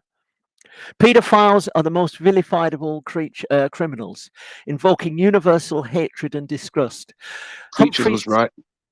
Humphries hears from experts who explain that as a result of the fear, self-loathing and stress paedophiles will associate with their desires makes them actually more likely to offend. Humphries explores pioneering schemes and initiatives designed to help paedophiles before they might hurt children. These groundbreaking schemes aim to educate families and encourage men to seek help. Some of them provide residential support and treatment confidentially. Supporters of these initiatives believe they keep children safe and are far more effective, rather than engaging with them only after they have offended. According to the NSPCC, 70% of all sexual abuse is committed by a member of the victim's family. Yes, so it's committed by somebody that you know. Abusers can also be teachers, scout leaders, and from the immediate circle of friends. These crimes frequently go It's unreported. funny, I said that earlier, that it happens to people. It's in everywhere. It's in all the homes. It's everywhere. It's so Well, right, but people don't pay opportunity, attention. that's the thing. It's the opportunity, isn't it? You think about scout leaders and it's teachers and things. These are people that are around kids, because it is just too hard for children to speak out. Now that's interesting, because it's too hard for children to speak out. You'd think that if a kid said, "I'm being abused," that all hell would let loose. But it seems that they're sort of cowed into silence. Steve, Yeah, but if you look at that girl that was being taken away from that guy, she was silent, even though someone went over to her asking her, because she's terrified of the guy, innit? yes, you're right. Yeah, no, You saw it first, and it's only when she got removed from the guy that she started telling the woman what happened. Yeah, keep on reading on. No, you're absolutely right. She was as quiet as a mouse. Steve meets adult survivors of horrific abuse who bravely share their experiences. Sarah was abused from her family from a young age. When this was discovered, she was removed from her family and taken into care. Sarah should have been safe there, but the care home had been infiltrated by paedophiles. Right? Ian was the victim of a child paedophile ring which operated in his school. It took him more than 40 years before he could speak about it. They both recount their harrowing stories and reveal the devastating impact the abuse had on them for years afterwards. Ian tells Humphrey that as difficult as it may be to discuss sexual abuse, he has come to the conclusion that there is no real need to do so. He says, if we don't talk about it, less children will be protected. It may be uncomfortable to talk about, but somebody who has survived that, it is less comfortable than the act being perpetrated. Do you want me to carry on? Yeah, what It's is only a little bit more left. There's only a little bit more left. Yeah. What is this for? What was it about? Oh, What's the purpose of it? How's it going? What is To show how serious he is about the need to be more open, Ian agrees to a meeting with a self-confessed paedophile. Some years ago, I would have probably attempted to kill you, Ian admits to him. But in this powerful and dignified exchange, both survivor and paedophile agree the system is not working and radical solutions are needed, which include talking to paedophiles if they want to safeguard children. As a multi-award-winning director, Humphreys has previously made a number of films about secret worlds of sex and sex scandals from the Catholic Church, and blew the whistles on women incarcerated in the Magdalene asylums in Ireland. In this film, he examines the historical context that has permitted paedophiles to exist and target vulnerable children, and concludes that bold new approaches, as unpalatable as they may seem, are necessary and could provide hope for the future and ultimately safeguard vulnerable children. I bet that was made 10 years ago and fuck all's happened. I bet nothing. 2014. Yeah. I bet nothing's happened. I bet you nothing's happened. Okay. Terrible. Yeah. Thanks for getting that up. That was interesting. Yeah, that was Raf. Got that one. So what do you guys think on that? What take do you guys have on that guy that's come out and said, look, this is the situation. I need help. And I'm coming out now because I don't want to get to this point. I don't see myself ever doing that.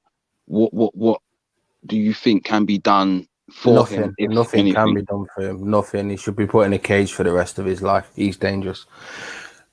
Simple. So yeah. But is that the conversation? But can you reform paedophiles or something? We were just trying to figure out what do you do with these guys and stuff. Yeah, what do you do with these guys? It's like a dog, isn't it? It's like a dog who's got a taste for blood. What do you do with that dog? You put it down. Simple as that. You in society, you have to defend the most vulnerable and weak, right? And if you have people who are going after those people in society, then they need removing from society, don't they? It's not, I think Dave, I think the point that they're making in that thing we've just read is that the point that they're making is that there's a lot of people that are going unreported. That there's a lot more paedophilia going on out there, and nobody's being told about it. The kids won't say anything. They're too frightened to say anything, and that maybe we need new approaches to try and uncover. Because whatever we're doing at the moment, it's not working. It's usually members. Sorry, go on. What would you say? I'm going to ask you based on what you said. Give us if everyone on the panel can just brainstorm and think of an idea, maybe what they could do to identify, or you know what I mean, prevent in the future. What do you think could be done? Pedophiles are the most devious people on planet Earth. I've seen that. The problem is that it's just they're sexually attracted to children, so you can't change that, in my opinion. If that's what they find attractive, how can you change that? Like, the problem is the sentencing. Yeah, like you put them in for 10 years. When they come out, they're just gonna do the same thing. I just read about chemical castration. That doesn't even work. That makes them more dangerous. That doesn't even work. So even they're still molesting children. So I don't know. I mean, I'm against the death penalty. This is the problem I'm having, because I am against the death penalty overall, because there's been so many mistakes. But all right, so maybe they should be put into some kind of secluded. Once somebody's been convicted of the crime, once they're never released from prison, basically. Like, but they're in this kind of like maximum kind of security, kind of like secluded area for nonsense, and they have to be there for their entire life. Maybe we know that they won't want to spend that kind of money, will they?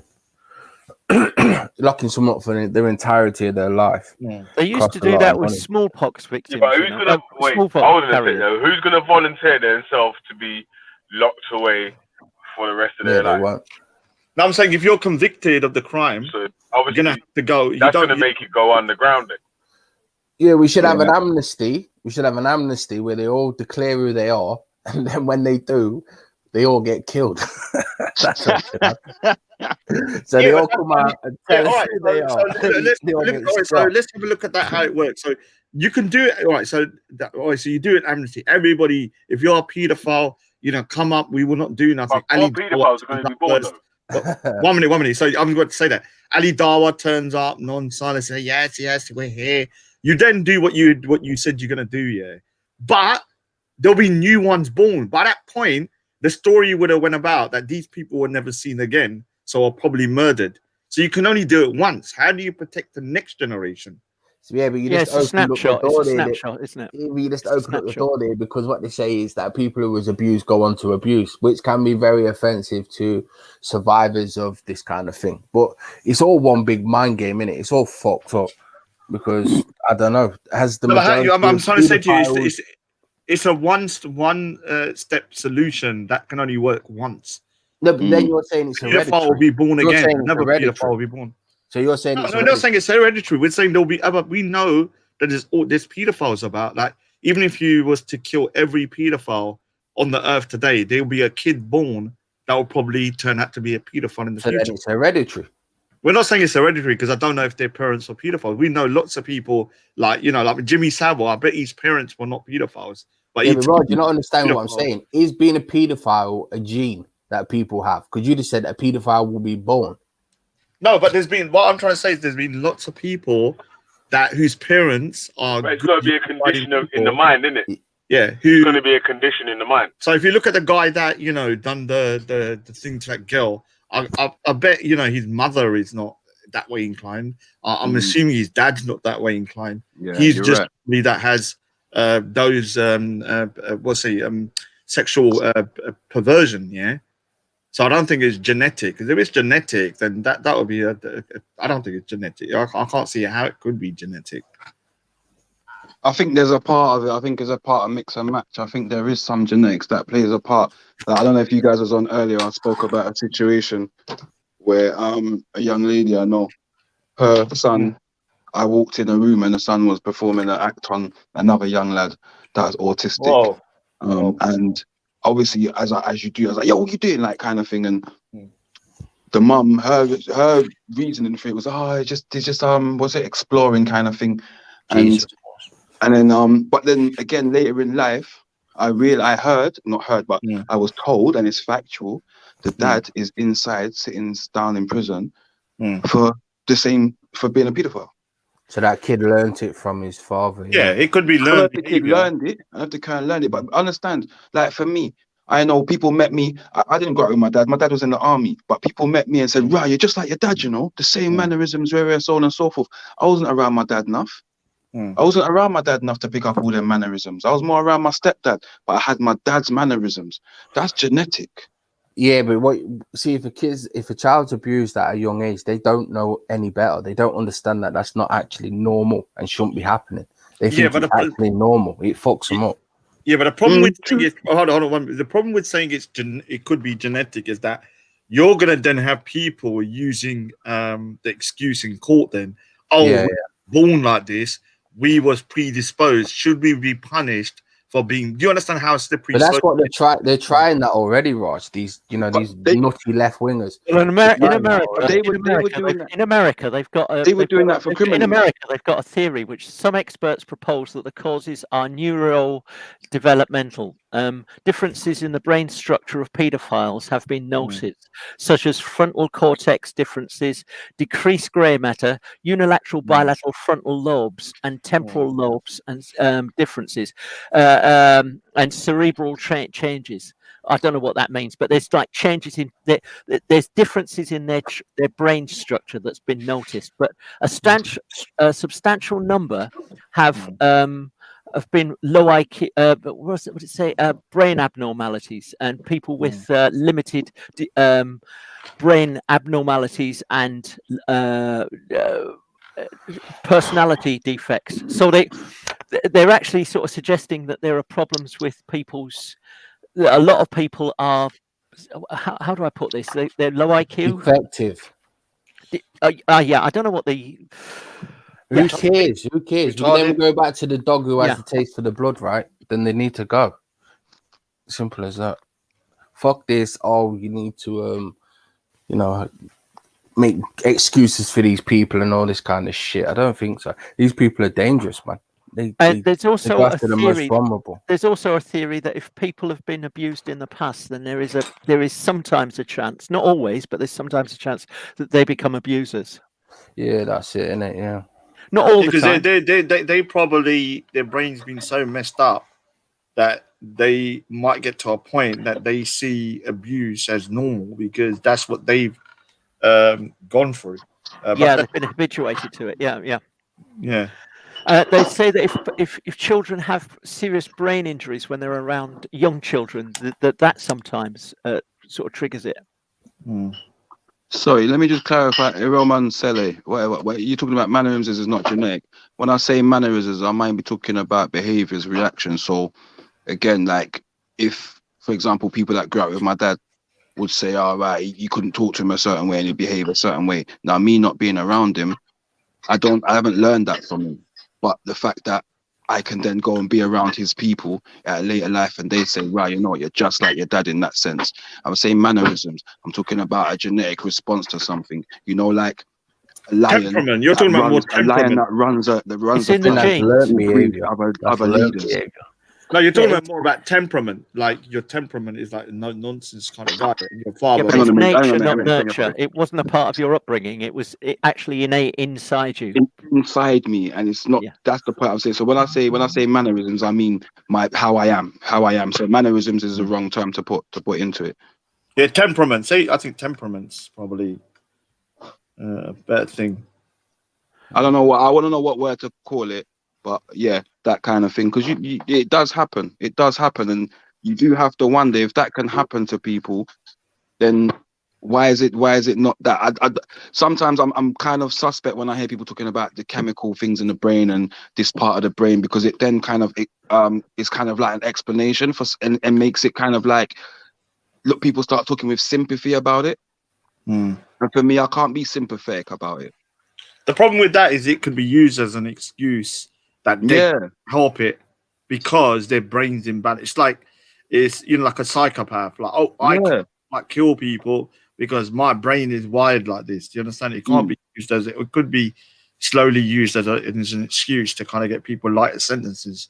But it can be used the other way though, can't it? To show that these people will never be functional in society and will always be a danger to society. So ultimately they need to be removed. It can be used in the reverse. I think, but that's not their intention though. Well, yeah, That's the problem. some people's intention, yeah.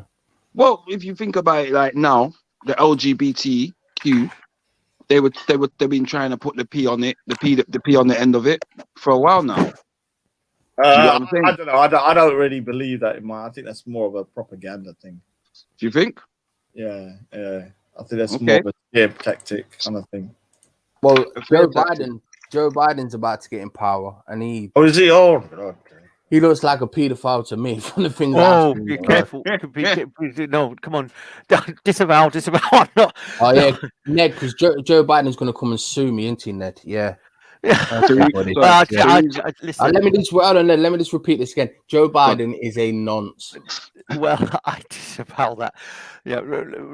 While we're at it, so Raj, please be careful what you're saying about Ali Dawah, man. I said Ali Dawah was a pedo. Now what? No. Come on. Allegedly. Disavow. No. I've done a freaking petition against him. I went Speaker's Corner, called him a pedo to his face. Like. It's not like I'm hiding it. I said it to his face. I stood up on a chair saying Ali Dawah has been convicted of being a pedo promoter. I got a freaking petition, so I will say it.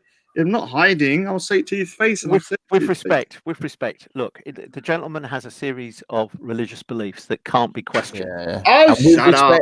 No, I'm having a serious. I'm making a serious. Shut up! I'm making a serious point. So if you suddenly said to me, Ned, my name's no, Ned. I'm not. No. Well, let me finish. If you suddenly said to me, my name's Ned. Well, you just told me to shut up, and now you're actually saying, now let me finish. I apologize. Now you're telling me you actually. And then but you just told me to shut up. And now you got a new religion. No, while I'm actually trying to make my point, and now you want me to shut up while I actually want you to make your point. Calm down. How does that fucking work? Why are you so aggressive today? Well, because you just told me to shut up. Come on, man. Come on. All right, mate. Come on, mate. Let's go down to the pub, mate. We'll have a drink together, Ned. Come on, mate. I'm your Cockney mate. I didn't think you were allowed to. Come on, my mucker, mate. Come on. We'll go down to the pub later, mate. Come on. Right. That's it, man. Oh, right. We'll have a my point is we know your point, Ned. No, I didn't. I wasn't allowed to make my point. Can you just let me make my point? Let me finish my point. My point is you've got people that have a set of beliefs. They can't question those beliefs, right? And so he's in a predicament. If you actually ask him, do you believe in that? And you question one of his beliefs, he can't question it in the way that a Church of England person can believe it. Now, I've got people. I will shut up in just a second. But I've got people in chat telling me that it's I'm talking bollocks. Well, maybe I am. But the thing is, okay. But the thing is, my point is that the gentleman has a series of beliefs. He can't challenge those. That's it. That's my point. All right. So can I respond? Sorry, Jupiter. Why can't he challenge them then? Let me respond. I can challenge whatever I want. Mm-hmm. Yeah. If I want to say that having sex with children is wrong, I don't care if the man's got a religious belief. I don't give a shit if he's got 1 million subscribers. I can say we're not in a communist state that you want, where you're sucking off Stalin and all that kind of stuff. We're not under Sharia. I don't dream of sucking off Stalin. 1 minute. We're in the West. Yeah. We're in the UK. I can say that Ali Dawah wrong for saying that you can have sex with children, and he's a potential paedophile. No. And pedophilia. I will say that, and I'll say it to his face, which I have. No. Yes, he's a potential paedophile. If not a paedophile, what is it? Apology. Ned, that mentality you have is very patronizing. Very patronizing. It's like, forgive them for they know not what they do. It's like fuck off. That Jesus thing is really. It is all right. So let me ask you this question. Hold on 1 minute, Ned. If a white person who was a Christian Yeah, it says, yes, my religion tells me it's okay for me to have sex with children. You would call him a paedophile outright. The problem with you people on the left here, you're so racist, but in a different way. You have a racism of low expectations, bigotry of low expectations. Oh, these little brown people, these Muslims, they don't know what they're doing. They don't know it's wrong. Oh, they don't understand good and bad. Oh, yes. That's mischaracterization. Listen, it's a mischaracterization. It's their culture. You're straw manning me. You're straw manning me. The issue is wrong is wrong. Like when the in India, some women used to jump on a funeral pyre after their husband died. It was wrong. You don't go say, oh, that's their culture. Oh, let them do it. They'll still be doing it. Some things Why the voice though? Yeah, some things have to be called out. Yeah, wrong is wrong. I don't give a shit about your culture. I don't care about your religion. If something's wrong, you call it out. Word. I agree. 100%. Yeah. Sorry, dude. Unanimous. I agree. This is what we're screwed because of people like Ned. Yes, what have I done? Let them burn. Imagine if I said to you now, I want my wife to jump on my funeral pyre in the cremation. And you'll be like, let's get into it. Oh, yeah, that's his culture. That's what they do down there. Oh, yeah, well, don't worry about the wife. She's only got 50 years left. Don't worry about the kids. I was thinking. You know what the left is, don't you? So progressive that they never progress no more. They're going regressive. Yeah. Well, at least she's telling everybody to fuck off. So I suppose that's a truth. Who woke her up anyway? Is she drunk yet? Shit. Is she drunk yet? Sorry, it's 7 o'clock. Is she still sober? Who fucking woke her up? What have you been? Have you been doing crack today or something? Yeah, no, have you got needles in your arm? Yes, he thinks he's gone mad. Normally Ned, we're not at that stage yet. Normally Ned. Everybody needs to keep silent. Come on, dudes. Let's civil. And now today he's been like, all right. No, trolling days. Always behind the curve. That's why. Yeah. So, can you explain why we should accept cultural practices or religious beliefs that are a clear cut wrong just because it's their belief? Why should we? That's a really good question, Ralph. Raj. Let me say something to you. Not all Indians are the same. I'm telling you now. Yeah? I apologize. One more time, I will send legal papers to you. I promise you this. You come here once more time. Us Indians are not all the same. For God's sake. Ask him many more questions. For fuck's sake. We've got Ned Flanders, and now we've got the little Winston. Yeah. And to cap it off, we've got Jupiter. Oh, God. Sorry, look, Raj, you asked me a really good question. Ned's only brave enough to attack his Let me answer it because we want to know. He's only brave enough to attack a white woman, aren't you, Ned? Yeah. Let him just answer. So why? About 50 minorities a day. Ned. Who remembers Ned? James Jones threatened to kill me, and I've got the screenshot. Okay. So no, let's go because Chipper's just been basically in a roundabout way accusing him of being a paedophile for the last hour. Haven't you two both got to go on to Wendy Wu's thing now? Do you two? Yeah. Yeah. You know what? Yeah, I like this Ned. Yeah, I like this Ned. He's got. Well, where was this Ned when Chipper was basically calling him a paedophile?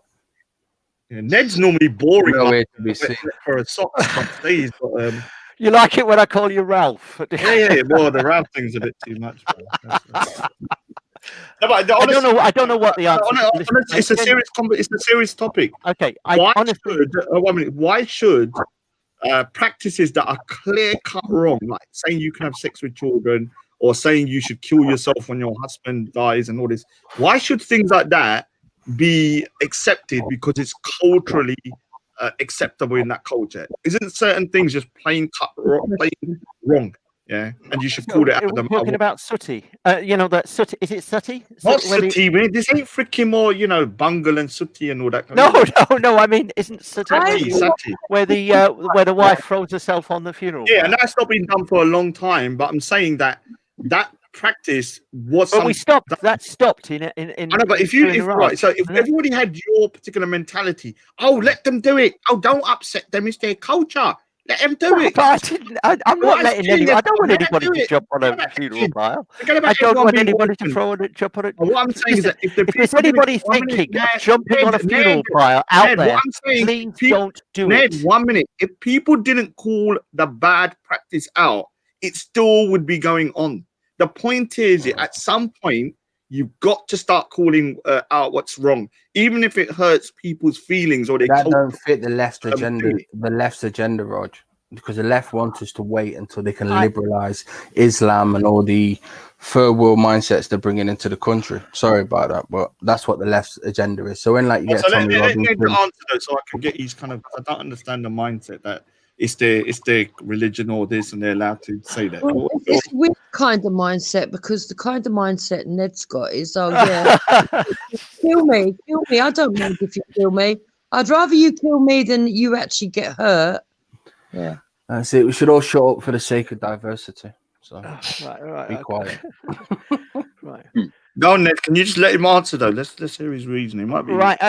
Look, to be honest with you, I honestly don't know what the answer is. Majid Minawaz wrote a book in 2015 called "Islam and the Future of Tolerance," calling for a reformation. The problem is that in Christianity, it took 1,500 years for there to be a kind of reformation where they started to liberalize Christianity. And the problem is that I don't see any time in the future Majid Minawaz wish for a more liberal approach to interpretation. We're not asking, hold on. We're not asking to reform a religion. We're saying having sex with children is wrong. That's it. It's not. You're messing with the agenda, Rog. You're getting in the way. Yeah. I mean, anything that I do say, Raj, it's going to be sort of straw man by this cunt. I mean, so let me ask you a question. Let me ask you a question. Let me ask you a question. If somebody set up a religion tomorrow, and their religion permitted them to have sex with children and to do X, Y, Z, would you accept them doing that? Would you say, okay, it's their religious beliefs, that's what they believe, so it's okay, we shouldn't interfere? Or is it because of numbers? Yeah, that one particular group has more numbers, it's a longer tradition. Where do you kind of draw the line though? Well, it's my understanding that child marriage is illegal in this country, and that if any child is under any threat of going to any other part of the world to marry underage, then the authorities stop it if they can, and it's still going on, right? But the British government is doing everything in its power to actually stop the practice of child marriage, right? So in this country, a question about if somebody created a religion tomorrow and said, okay, one of the components of it is that it's okay to have sex with children. Would you accept that? No, I wouldn't accept. All right. So why would you accept it from another group? Yeah, that you said, oh, I don't believe it's their religion. No, I don't accept it. I agree with the government. I agree with the government that it's illegal in this country and that it shouldn't be allowed.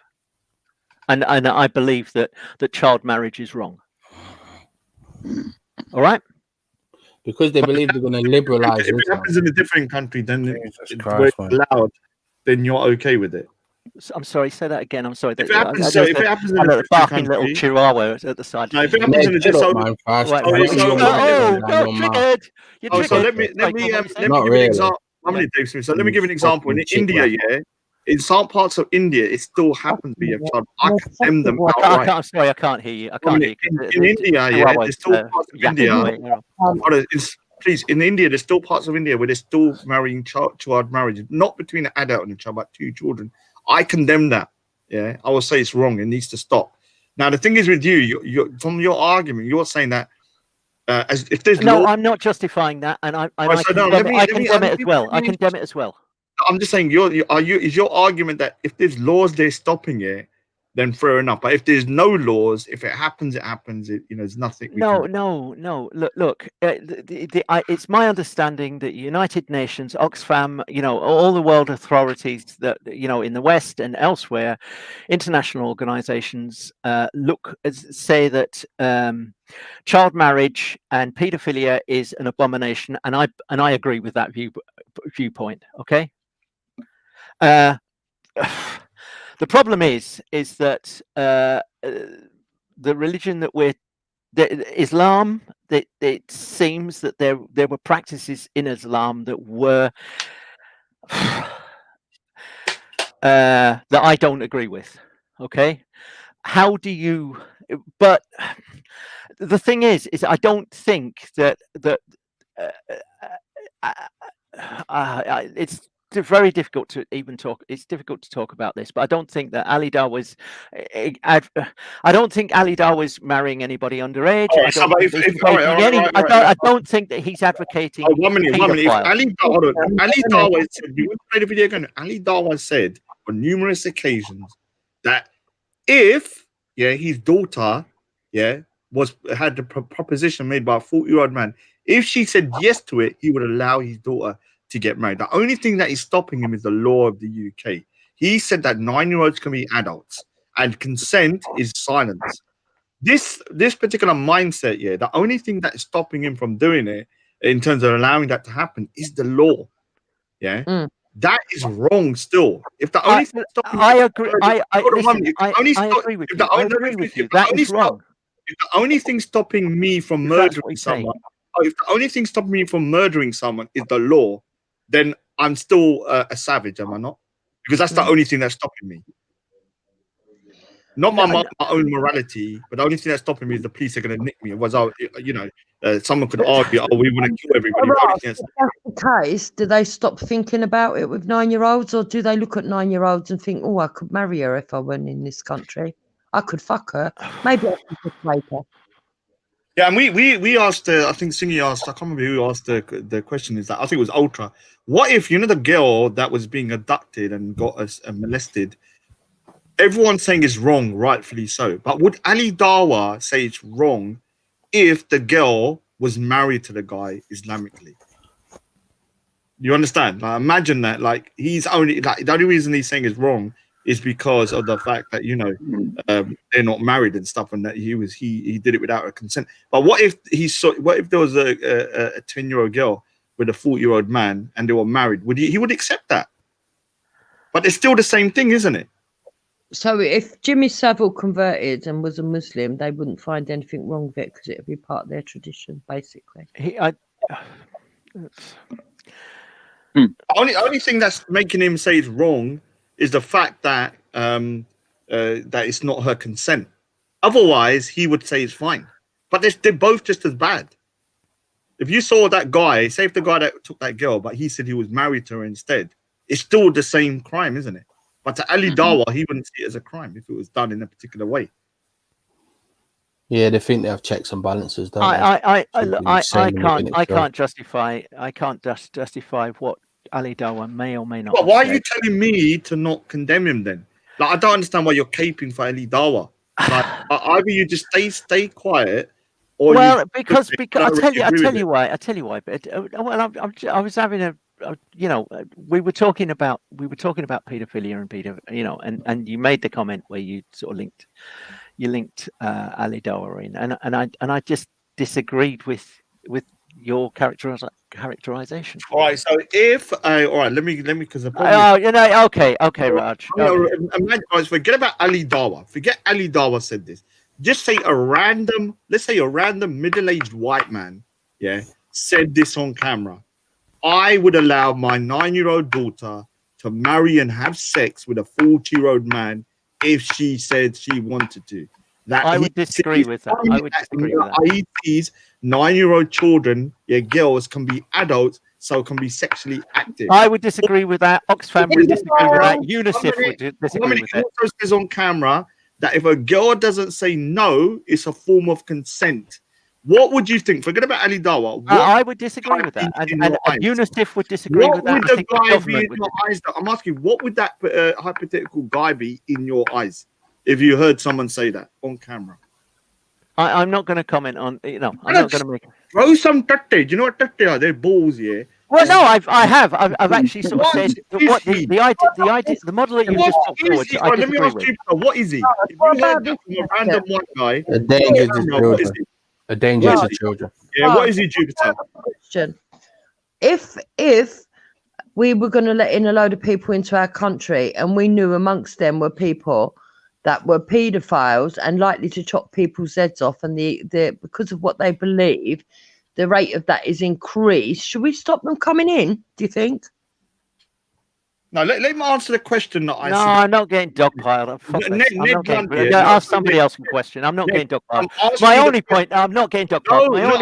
My only point is that you've got a guy that goes to Speaker's Corner to try and convert people to Islam, and he puts forward the Islamic message. He's in a difficult position because he doesn't have the same latitude that, let's say, a Christian has. That can actually, they have more latitude when they're interpreting the Gospels or the Scriptures, right? They have to adopt the.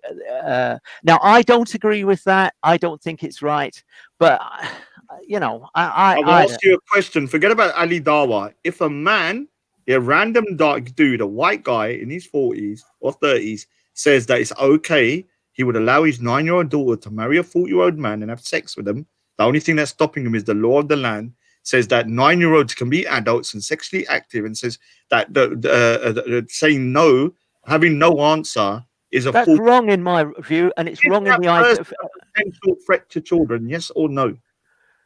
I think that's wrong in my view. That's wrong. Is he? No, forget about wrong and right. Is he a potential threat to children? Having that mindset, yes or no? This white dude, this hypothetical white dude with those views, is he a threat to children? And what you're going to say is that if I say yes, then you're going to say, well, why is it not different for? No, I'm not. You don't know. Yes, you are. That's exactly. You're leading me down. You're taking me by the hand. You're trying. Answer it truthfully. I refer you to my earlier answers. No, Okay, I'm asking you again. I'm not going to stop. I was going to go, but let's corner him. Wait. Listen. Let's. What are you afraid of, Ned? What is it you're afraid of? Listen, guys. Let me just say something. Look, you can hear Ned. Can hear that he's not going to answer the question you want to answer.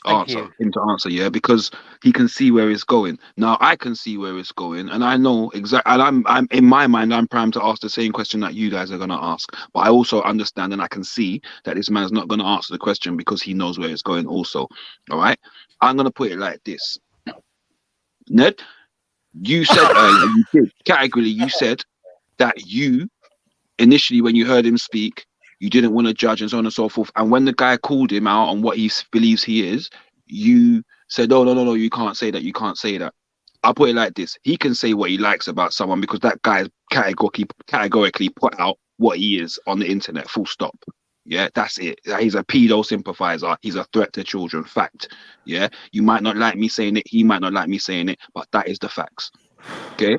You don't want to say it because you are trying to you want to sit on the fence. You don't want to be offensive. That's fine. That's up to you. But the point is, what people are saying to you is, if somebody else that didn't have this backup of being, oh, it's a religious belief, you would shun them. You would be out there and say, this is wrong. This is wrong. So you should hold the same energy. We can't afford to be fence sitting and being trying to scared not to offend people because we don't. You know what I mean? Call people out on what they are. Simple. Forget the fence sitting. All right. Simple as that. Like, you know it's wrong. Say it's wrong. Full stop. Just because it's somebody, maybe you fear him or whatever. I don't know what it is. But hear what? Yeah. It doesn't matter. What's wrong? Wrong is wrong and right is right. Yeah. There's no hiding behind a religion or no belief system. That's it. Simple. Yeah. So let's change the record. Let's change the record because this guy is not going to answer this question. Yeah, and also there's people trying to get into the chat. Yeah, so if someone can let them in, yeah, please, because they've been sending the messages. Yeah, so here what we need to do. Yeah, let's change that subject a little bit. Because there were questions that were asked, and I think at the minute it's becoming a little witch hunt to try and run down someone. Brother, if you don't want to answer the questions, Thanks I very much. suggest, Thanks very much. it's not even a thank you thing. I'm going to let you know if you don't want to answer the questions, maybe this chat's not for you, because this is about serious and frank talk. I'm not trying to run you off on nothing. You're more than welcome to be here. No, but, no. you know what I mean? If it gets a bit heated and something you don't want to hear, just take no. Don't say that to him. Don't say that. I don't think you should leave. But maybe if the conversation is not for you and it's a bit much, just like maybe just mute and listen a little bit, and then just leave it at that and try and say, do you know what? No. Guys, I'm going to speak when I want to speak, and I won't speak. But I appreciate your contribution. That's what I'm saying. Like, I think you've done more damage than I could have done. So well done. So yeah. No, thank you. On that subject, look, yeah, the guy's a threat. Yeah. The guy's a threat. The other aspect of it is this, innit? Like, doesn't matter what belief system you have, doesn't matter what culture you come from, yeah? Like, this is something that is seen by the majority of the world as wrong. Do you get what I'm saying? The majority of the world. Now, as far as I'm concerned, there's no excuse. Yeah, I don't care if it's a cultural thing. I don't care. Somebody talked about, you lot were talking about the Somalian story and that, and the guy talking about man marrying and not seeing the child and that till she's of age. Listen, I don't business. No man should be seeing no child at 9 saying, yeah, I'll marry her, and when she's 18, yeah, I'm going to take that. That's long. Yeah. But what's more interesting for me is why people are afraid to say it. Is it they're scared of the state, or is it that they put preference to the person they think they're going to offend? And if that's the case, why are they worrying about offending somebody that could be harmful to children? That's what it's the liberal agenda, because what it is, they really do truly believe that they're going to end up liberalizing Islam, and as we know, Islam is a right-wing ideology. So it's basically don't sit back, don't worry about how many people get hurt in the process. We're going to liberalize this thing. And we don't actually believe that the left are going to achieve that, but they don't care how many people get hurt in the process. This is like their little pet project. Yeah, you're straw manning me. You're talking bollocks. I'm not talking about you. You represent the left. Yeah, what are you? So you're talking about the left. What are you, brother? You got mad today. Don't flush your head down the toilet. Ned. Yeah. Right. Okay. Got mad today. What are you? I like this. You're talking about the left. What are you? Who's that I was talking to? Banksy. Hello, Banksy. All right. Oh, Banksy. Oh, DC Brad's on there as well. No nonsense on G Blockery. Defend Ned. Did you hear? Listen, if you're here to defend me, I really am. Have you been listening to Ned? He's saying that I can't call out Ali. No, I didn't. I said just be careful. Just. No, I'm not going to be careful, dude. Be I went careful, Raj. Be careful. Petition. I even called it the NSPCC. I've gone past the point of caring. Yeah, I mean, I'll be perfectly honest with you, Ned. Dude, your voice is very low. Your voice. Hello. Yeah, your mic needs turning up. Hello. No, it's still the same. No, still. There is no mic volume. You might want to jump in and jump back in. I can't turn. No, I'm not an atheist, brother. My mic is always one volume. Now it's just a shitty low volume. I think your mic's died or something. Yeah. There is a God. Wait a minute. I know why. I will allow. One in the chat if you like this new quiet, silenced, muted Banksy. Okay. Has anyone talked about the allegations of? No, you can't hear you. You might want to drop in and jump back in. The allegations of what? Fraud in the elections. Do you know what? We haven't. We haven't. I have. What's your thoughts Anyone on think it? there's any substance to it, or? Well, I mean, it's somewhere like, I think, what is it? Where's the place there's 1,000 difference? How about now? Yeah, that's a lot better. That's so in a place where there's less than maybe a couple of thousand votes difference in one of the states, I think that there could have been some fraud by a couple of hundred or thousand maybe, but it can't be to the point that if you've been defeated outright, like in some of these states, that then you're just a sore loser. But I know for one of the states, I think it was like 1,200 at the moment, the difference between Trump and Biden, and that's going to make the difference about who's going to win or lose. Have you seen the reports of dead people voting? Bastard. Well, all right. Bastard. Yeah, there's a guy who died. He died like 35 years ago, and he's voted. Yeah, they were talking about that a while back. Still, they were talking about that a while back. Goddamn. Years, I reckon. Nigel Farage posted. Can't Guys, hear you, I'm Banksy. using the other mic. I'm using my webcam's mic. Can you believe it? That's I'm a lot using a better. That's a webcam lot mic, better. and you guys are saying it's a lot better. Kiss my ass. That's a fucking piece of shit webcam mic. I got £150 podcast microphone here. Yeah, ain't life a bitch? Then you marry one. Oh no! Oh, God. Ned, are you been drinking today, Ned? Ned, are you on the wacky tobacco? What have you been up to? I didn't know Ned was homosexual. I could have guessed. Okay, Veli, I'm going to jump back in. Let me in. And he was Ned, never seen again. You're normally so polite. Yeah, I know. It's a bit of Yeah. a savage. Then Trump lost, right? Yeah. Yeah. Now that we've got Biden, you're going to see a whole new dynamic. Oh, did he lose? Oh, no, he hasn't lost yet. He's lost. He's lost. And so I'm going to be a lot more assertive. You know, I was cowed by the Trump presidency, but now that we've got the Democrats are in, you're going to see a much more aggressive, forceful. Yeah, but isn't it going to be worse for the UK that in terms of Brexit? Hold on 1 minute. In terms of Brexit, we're probably going to be worse off under the Democrats, aren't we? Yeah, they're not going to give us a deal. We would have been better off under Trump. We are boned. Whatever it is, let us just fucking leave. Ned's a Remainer, though, isn't it? So for him, Yeah, that's a good thing. He's a what? This is the only reason I want to win, because I don't like Trump. You don't like Trump? Why don't you like Trump? Hang on, what's the lady's name? Jupiter. Why? You're a leaver, yeah? Yeah, Yeah, so am I. So am I. Why? Sovereignty. Oh, because we've been through all this before, because we need to take back the power and we need to get sovereignty for our own country. We're not What like power did we lose? We don't want to be part of the globalist agenda. Agenda 30 is destroying us. It's already in play and it's destroying us already.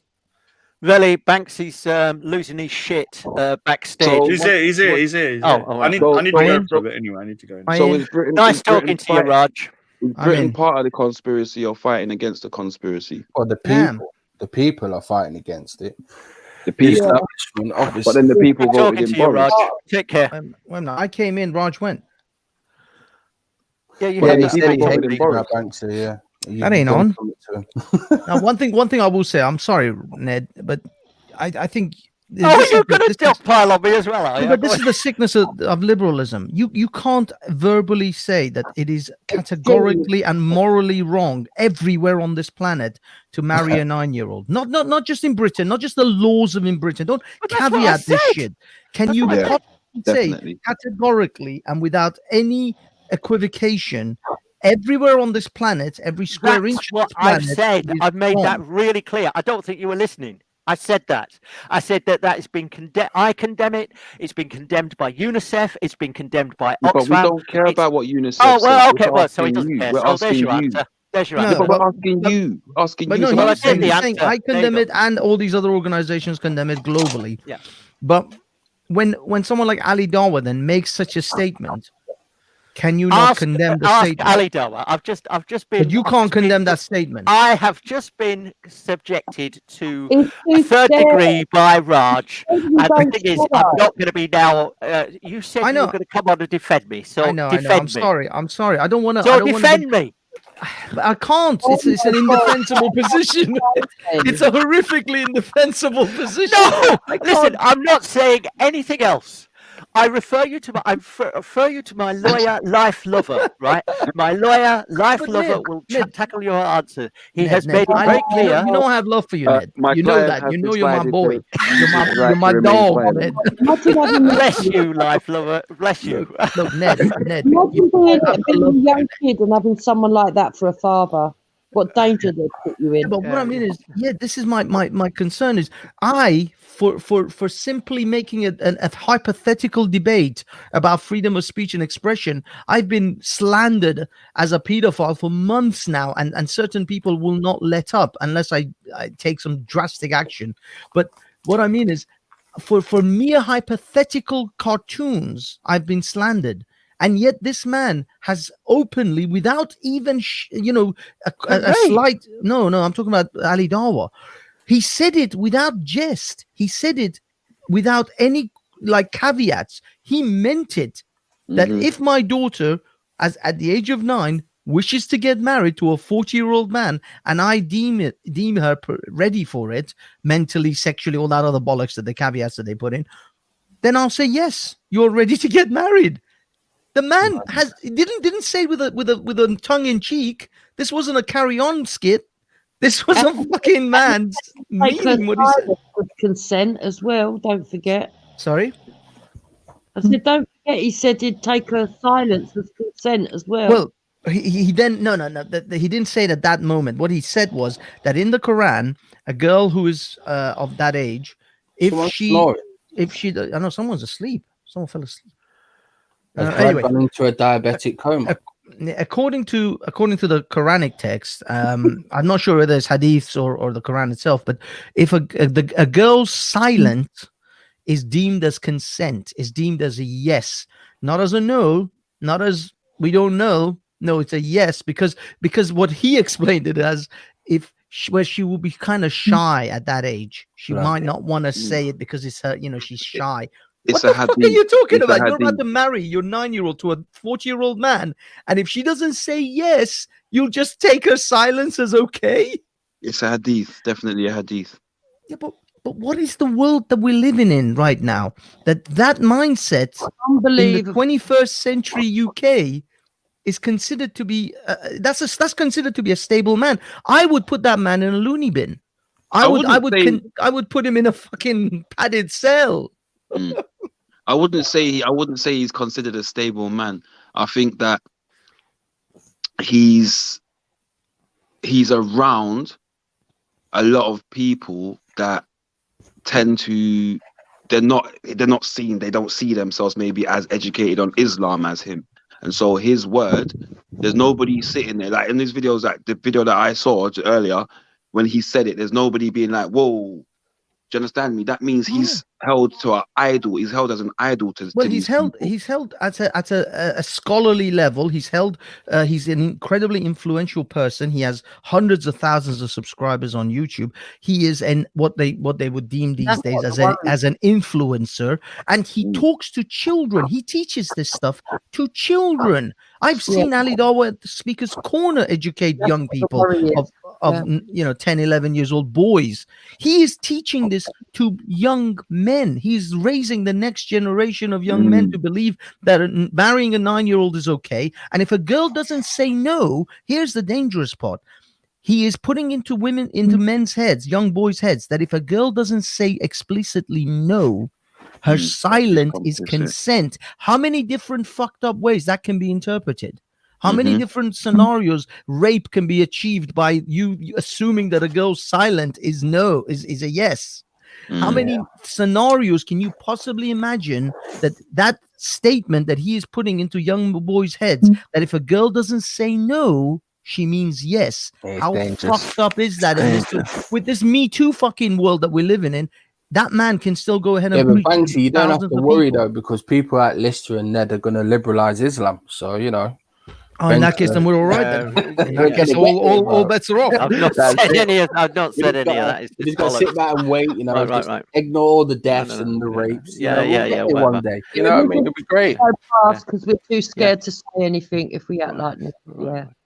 The Quran is the last testament of a series of divine revelations from God. It consists of the unaltered and direct word of God, which were revealed through the angel Gabriel to Muhammad, right?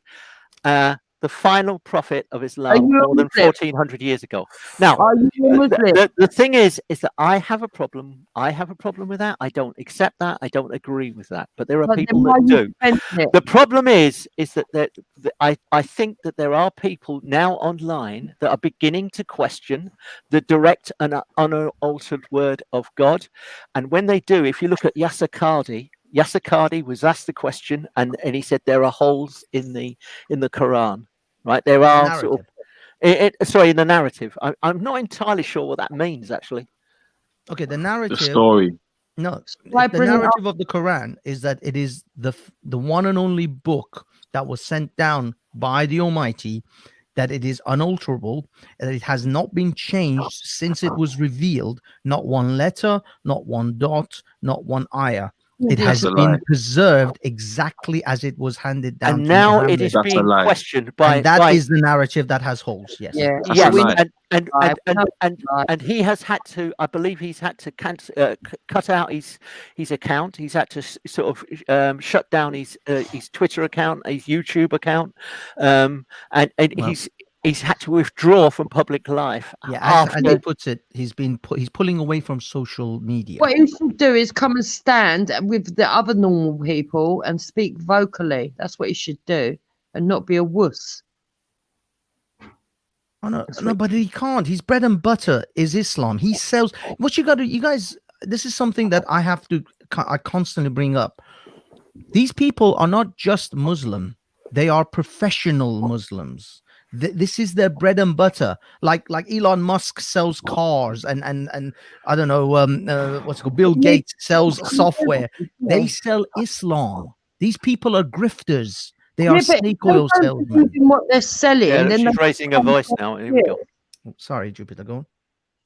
I said if they don't believe in what they're selling, they should change their career.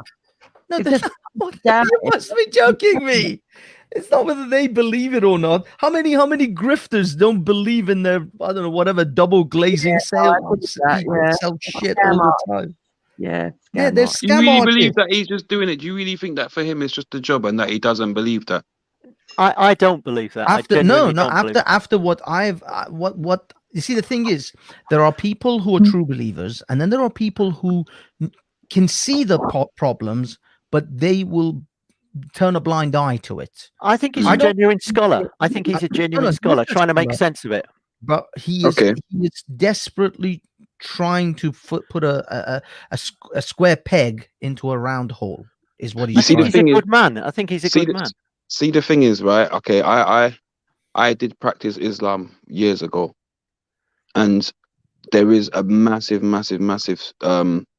push on people to be like the scholars of old in Islam. Do you understand me? And they are revered. Do you understand me? So in that sense, I think these guys, it's an ego-driven thing where these guys want to be known as the big scholars of Islam and the ones that kind of like, I don't know, made something change in Islam. I don't know if it's a change or they want or to be putting this back or to have Islam the way that they, you know. But again, everybody is taught to be like the Prophet. Well, I've got a lot of respect. You must be like the Prophet. You must be like the Prophet. You must live and behave like the Prophet. And so when they have these hadiths put out there, and to be fair, the hadith is written by one of the more reputable hadith writers. Okay. And so, yeah, exactly. So, and it's recently, I understand that they've been trying to kind of like say, nah, he's not really that prominent in hadith writers, and it turns out he's talking a lot of rubbish and so on and so forth. But again, there's all, from when I was doing it, he was one of the most prominent ones. And for me, like I said, if the aspiration of Muslim men is to be like Muhammad, and you've got these guys like Ali Dawah coming up and teaching, and this is what Muhammad done and it's totally fine. It's because he believes it, and that's his aspiration. He believes that, and these guys believe that. They don't. Sorry, who are you referring to? Who are you referring to? Yasser Qadhi or Ali Dawah? All of them. They believe in what they believe in what they're saying. They believe in what they're saying. They're not doing it for money. They're not doing it for gain. I sort of sense that with Yasser Qadhi. I think he is honestly trying to make sense of it. And he's trying to. I believe he's an honest. I may be wrong, but I think he's. Do you know what, Life Over? If you've managed to wake up to it and you've left it and you're speaking out, I think that should be really commended. There's nothing to be commended. Like, we all have belief systems. It's not a commendable thing. Like, I spoke about it earlier. When I was sitting in prison doing my time, and my ex-wife was holding it down, I swore that I would marry her when I got out, and she was a Muslim, so I became a Muslim to marry her. That's it. And I just ended up taking it seriously. Do you know what I mean? For a portion of my life. Why? You know? Why? If you don't mind me asking, why? What was it? What was the hook? What do you mean? What was the hook? What was it that actually brought you in? What kept you in? What drew you in? Love. He just explained that. Oh no, I know. No. He said That's he what actually brought took me it to to it. his heart. You know, right? No, I took it seriously. Yeah, because I wouldn't. I'm not the kind of person to do something by halves. If I'm gonna do it and commit to something, yeah, you know, you're gonna go to the mosque with father-in-law and things like that, and so on and so forth. And there's no point going there and just sitting there and so on and so forth. So I did. I took it in and I learned a lot and I accepted it. And and for a long time, it brought me it brought me peace. It did. It brought me a lot of peace. But that's because I didn't concentrate on reading hadith. I concentrated on reading the Quran. But the Quran brought me questions. Do you think part of the solution would be to get rid of the hadiths that talk about paedophilia and that? But the hadiths don't just talk about paedophilia. The hadiths talk about raping your enemy's wives in war. It talks about loads of different things. Yeah. Do you understand me? It doesn't just talk about it. This, you know, we're talking about one aspect of the hadiths. The hadiths can be very dangerous because Muhammad was quite a dangerous person. I'm sorry to any Muslims that don't like to hear it, but you know, if any man around me, if I had a friend right now and said, yeah, we're gonna go to war with these guys, and when man beats them up, man's gonna go and take their women and do what we want with them, I'd be saying, nah, brother, I'm not on that. That's a very dangerous individual, and he wouldn't be my people. So I missed the part. Are you a Muslim or are you? Am I a Muslim? No. I'm not a Muslim. I said I was. Sorry. I was. Oh, sorry. Yeah, One thing I want to say now, this may seem like a bit of a pushback to what Life Lover says, because I actually 100% love the stuff that he's saying as someone that absolutely despises the religion. But I don't despise nothing, brother. No, I do. No, I mean, as I do, nothing. as someone that I like, someone like me that despises the religion, still, I have to kind of put this caveat in, I guess, if you like, or maybe there's a bit of disagreement. I don't care about Muhammad and his behavior in the 7th century. There are plenty of warlords in the world that behaved far worse than him. Genghis Khan is famous for literally raping and pillaging his way across the world. So is Attila the Hun. Caligula is known for committing the most atrocious acts, as well as having sex with his own mother. So lots of people, lots of kings and Caesars and Khans and emperors have done horrendous things in the world. I'm not worried about these people because they're just people of history. The reason Muhammad, the only reason Muhammad stands out from all of these other horrible people is that he is considered to be the perfect example for humanity for all example for times. Yeah. That's the only problem. That's the reason why Muhammad stands out from all of these things. Otherwise, he's just another 7th century horrific warlord. That again, he is immortalized by man, because again, this is why I said to you, when I read the Quran kept on telling me about Jesus, Isa. And I started thinking, why does this book keep telling me about Jesus? Why does it keep telling me about Jesus is the one that saves? Why does it keep telling me about Jesus is coming back to kill the beast? Why not Muhammad? What's going on? Why is it this? Why we keep on hearing about Jesus? Why does the Quran keep telling me about the people of the book? Why does the Quran keep telling me refer to the book and the other books? And why are the imams telling me, yeah, you must read the Bible too and understand the Bible and believe in the divinity of the Bible too? Why am I hearing that? Why do I keep hearing that? Good evening. So that puts questions in your head now. So hold on a minute. So hold on. Wait. So the Quran, everyone's revering Muhammad, but the Quran's talking about Jesus. Who are we following, man or the book? No, the Bible You see what I'm and saying? Quran, all major religions are associated with pedophilia, incest, and wars, etc. So I think it's more about how do we protect our kids. And I was thinking they can carry a pen, because what else can you guys come up with? Carry a what? Pen. A pen, Ink yes. pen. Well, that splashes them with ink or something, or blinds them. Are you talking about like self-defense here, or are you talking about like pen Yes. as in carry the knowledge and have knowledge, acquire knowledge? When an adrenochrome slurper tries to kidnap these children, they can stick it in their leg and run away, basically. Is this guy trolling? And if Okay. they use a knife or whatever, then they go to jail instead of the people that kidnap them. So the solution is arm children with pens. Pens. What kind of pens, oh master? They do say the pen is mightier than the sword. This guy's fucking trolling, obviously. course, he's trolling. The problem is, I don't think he's trolling, but AK-47. he's trying to brainstorm, and this is the problem that we have, that nobody can come up with one solution that fixes it, apart from, oh, kill them all. But then someone else is going to come up and say, but what about the ones that haven't done anything and are coming clean? And say, you understand? No, the guy was talking about, because the question from the beginning was, what can we do to protect our children? That was the original question from the show. Oh, I see. Yeah, so the gentleman was probably responding to that in that sense about giving them a pen and stuff. Does he want to elaborate on that? Or... Well, I mean, if that's the question we're asking, then it's easy. You teach children self-defense. You teach them martial arts. You teach them how to be aware. You teach them how to, well, the old thing, stranger danger. Don't get into some fucking guy's car with in an ice cream truck. Don't take sweets from strangers. Weren't these the things that we taught children all the time? But the problem is a lot less tactile than that now. Now you're looking at, look, this guy's put his hand around the child's mouth. But have you seen that picture of Ulick? Have you seen that picture of Ulick? It does look a little bit. Have a look. Like people should be worried about him. It looks like if I saw him with a pen, I would be a bit alarmed. Now, one thing I will say, you can actually buy tactical pens that are actually reinforced, so you can actually stab someone with it without the pen breaking. These are. Why is it no surprise that you know this?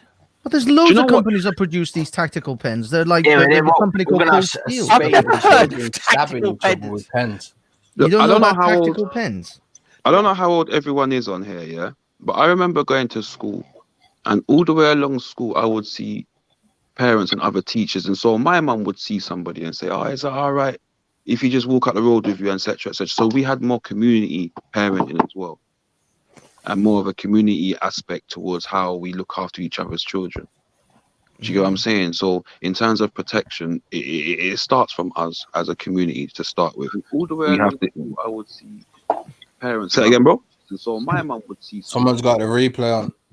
Oh, yeah. So that's a solution I can come up with, is prevention and having that. Ulrich just said we arm ourselves. So elaborate on that, please, Ulrich. A loud whistle or an alarm. I was thinking, besides these usual things, never go with strangers and all that, what can we do to make it safer? And the pedo hunters are heroes. Another thing I want to say.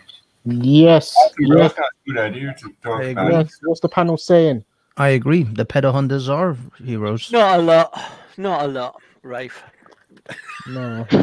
They're not a lot? They're not that much of a hero? Well, what I do wonder about is, do they have to show it on video, or can't they just hand in the evidence to the police? Or Well, that's the part that I'm a bit unsure. I mean, like, why are they actually broadcasting this rather than just record the incident? Well, I mean, I would say maybe these guys probably record the incident. They do then confront the person, and they release it to the police, and then they, use it as a footage for their show. I mean, that's fair enough. I don't see that as an issue. But I will say that the problem with this situation is that if you are broadcasting such a scenario and this person isn't 100% guilty, although most of the time it seems that they're fairly almost 99.9% sure that these people are guilty because they're literally setting up a meeting with the pedophile.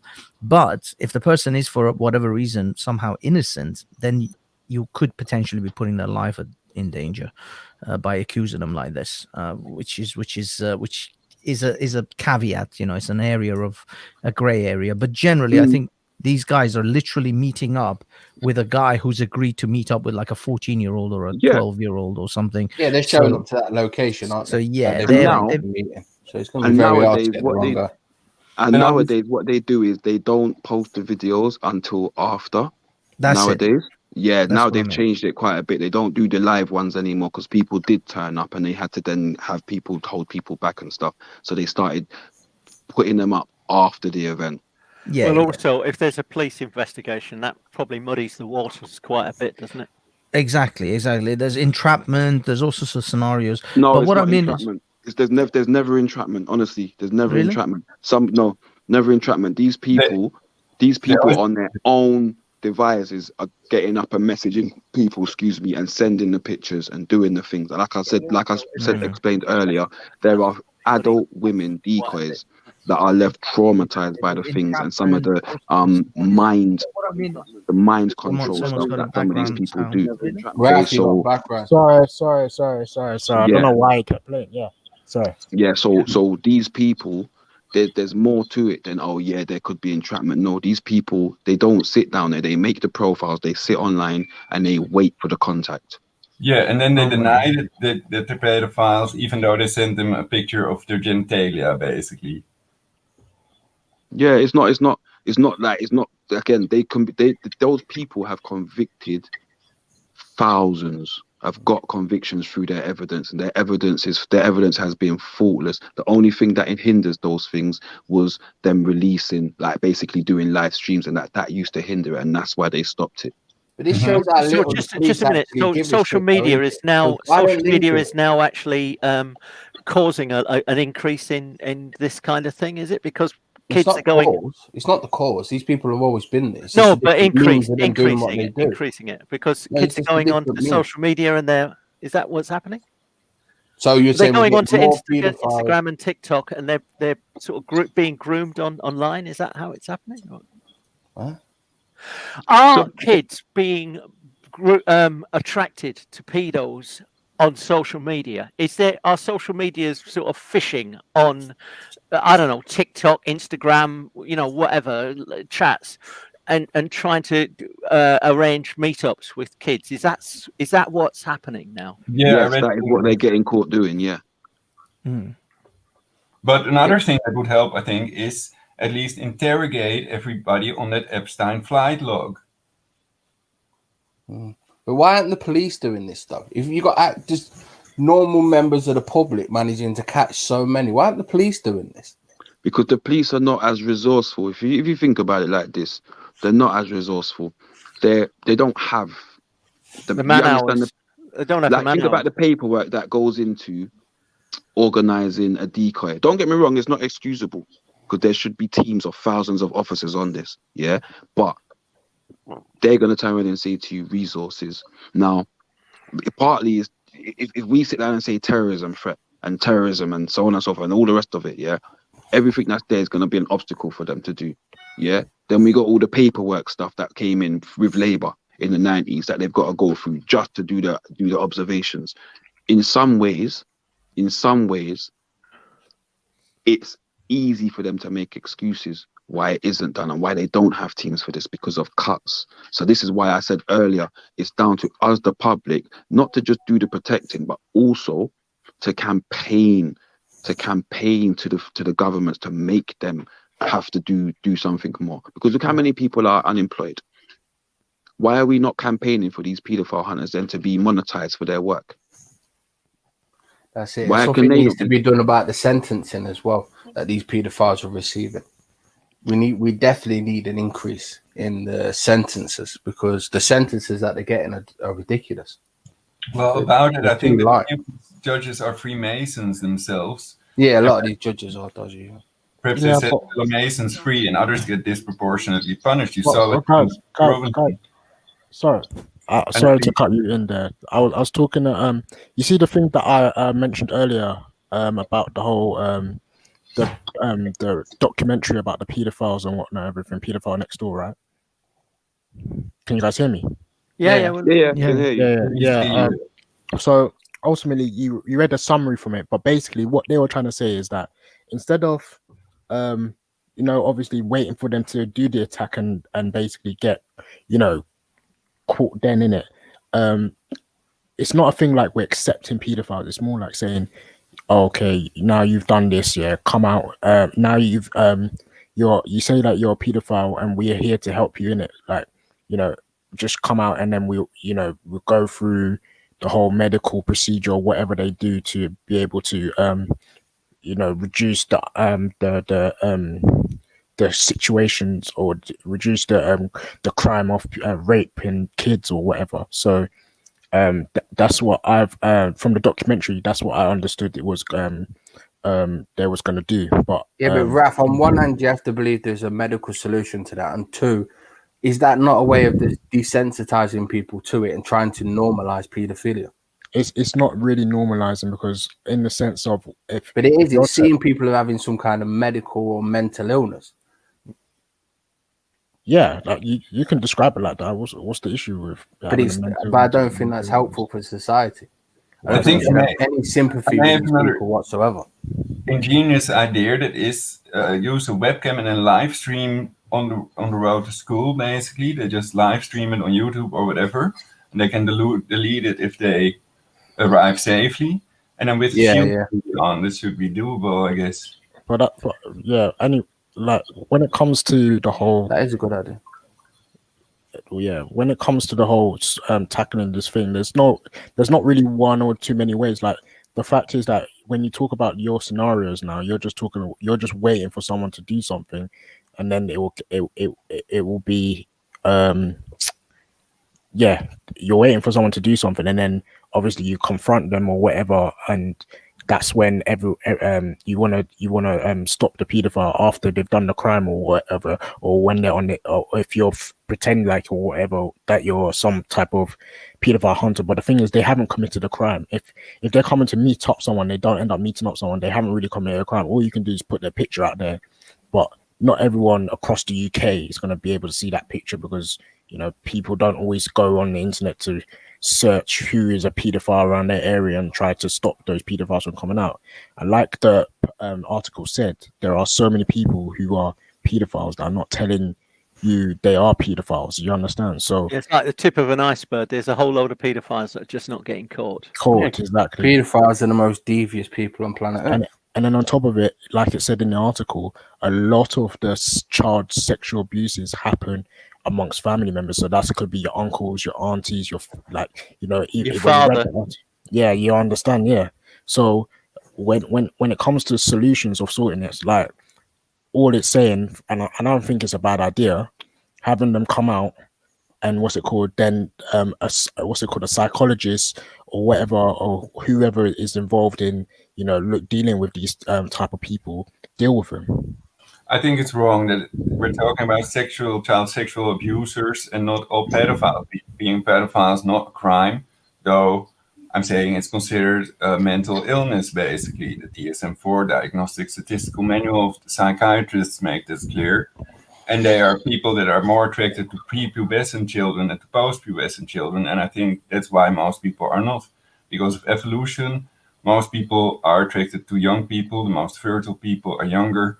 And most people are not attracted to elderly, though adultophiles also exist. So it's chronophilia, the article on Wiki. I mean, I hear what you're saying, but in terms of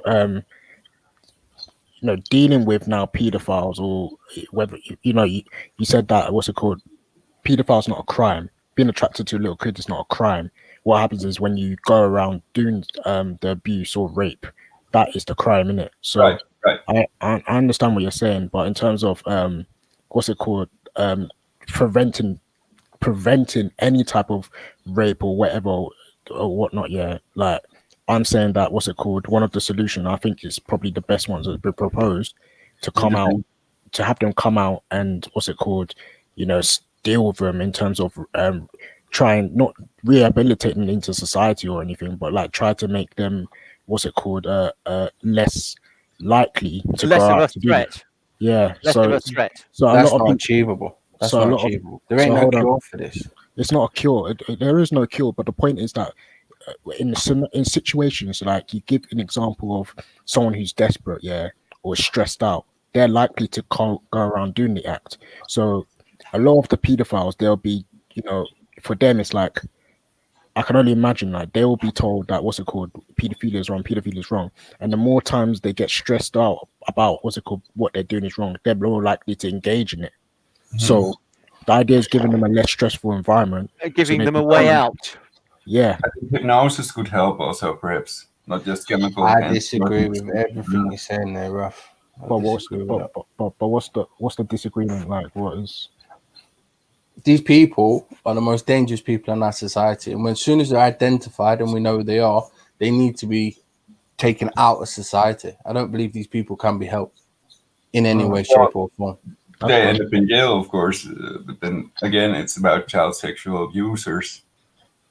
I think. I do urge you, Dave, to watch the documentary because these are experts. There are people who are in the field who are actually dealing with these people. So now we're going down this path of can these people can these people have these feelings towards children and never act on it? Highly unlikely. Highly unlikely. Why is that highly unlikely? I mean, why is it highly unlikely? Because of nature.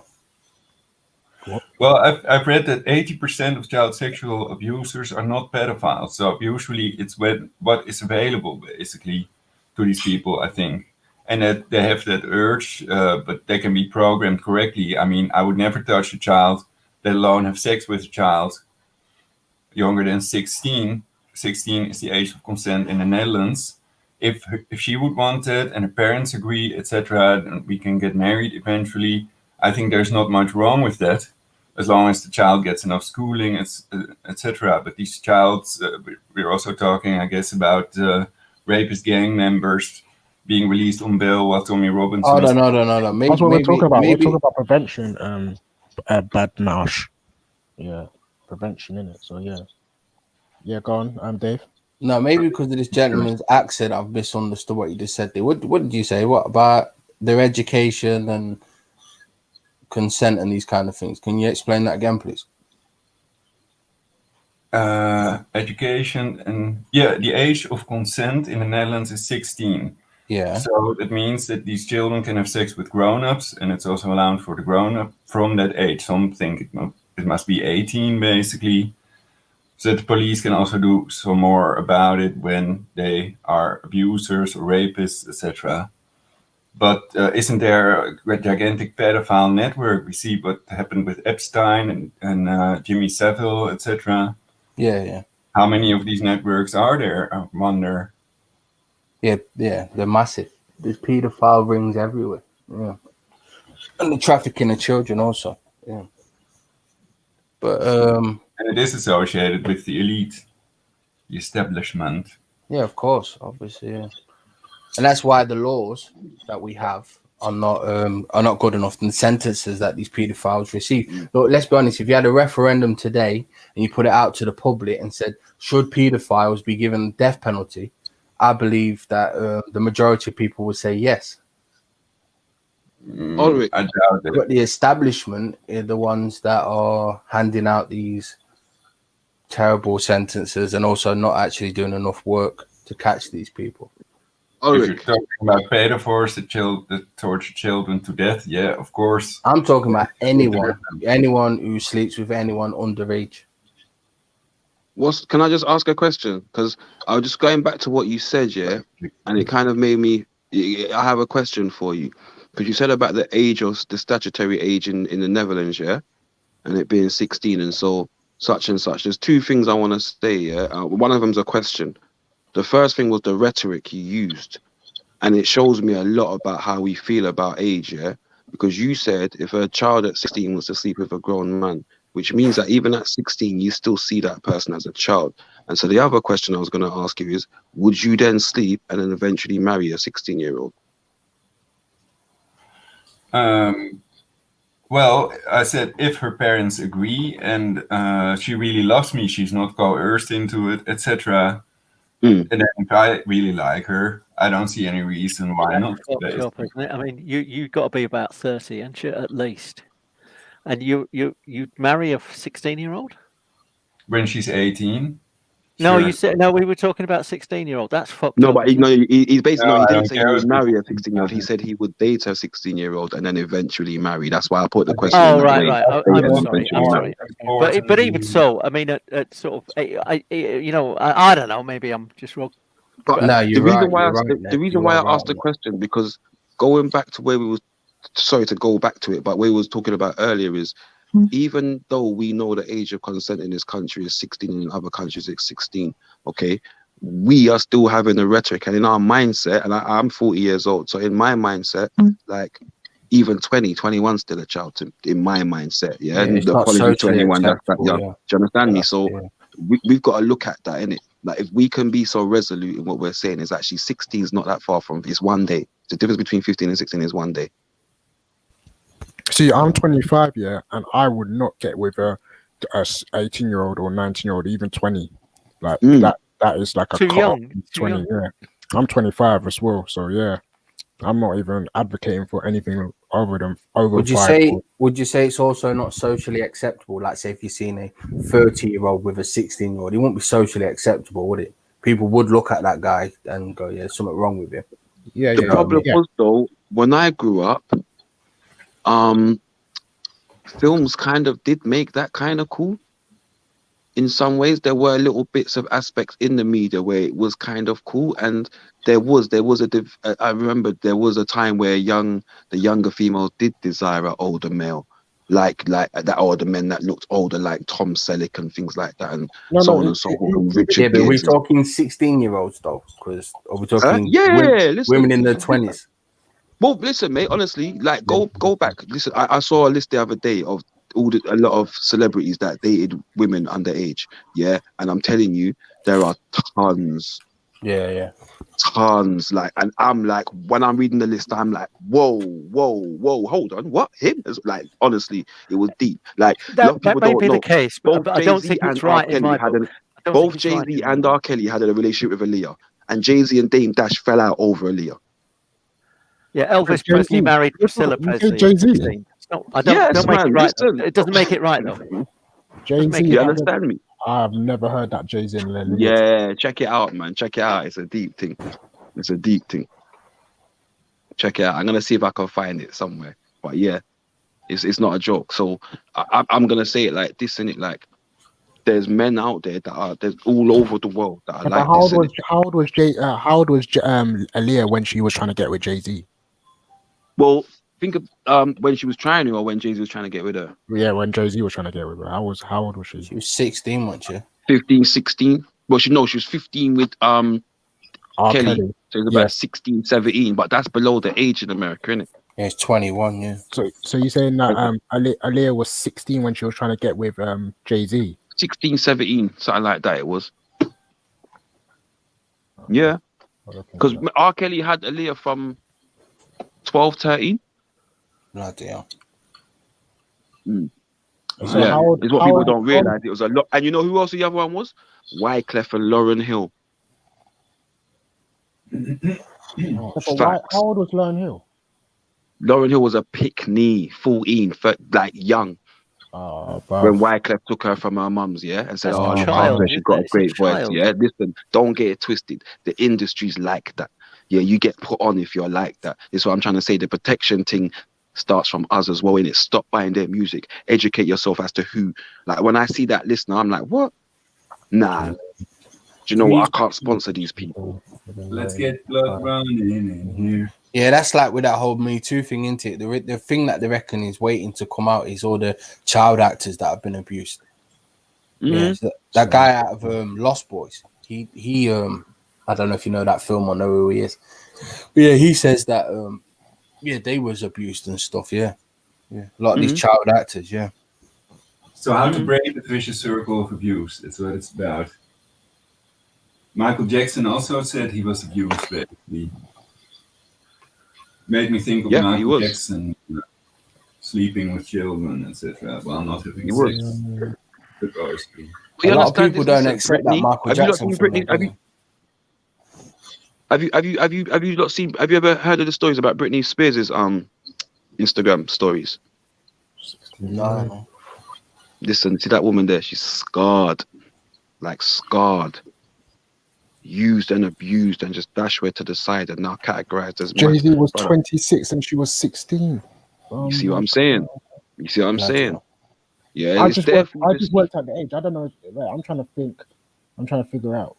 He said they met in 1999, so she would have been in a bruv. She wasn't 20. She wasn't young. She would have been 20. Nope. She would have been 20. It was 1999. When did she die? 2001. She was 22.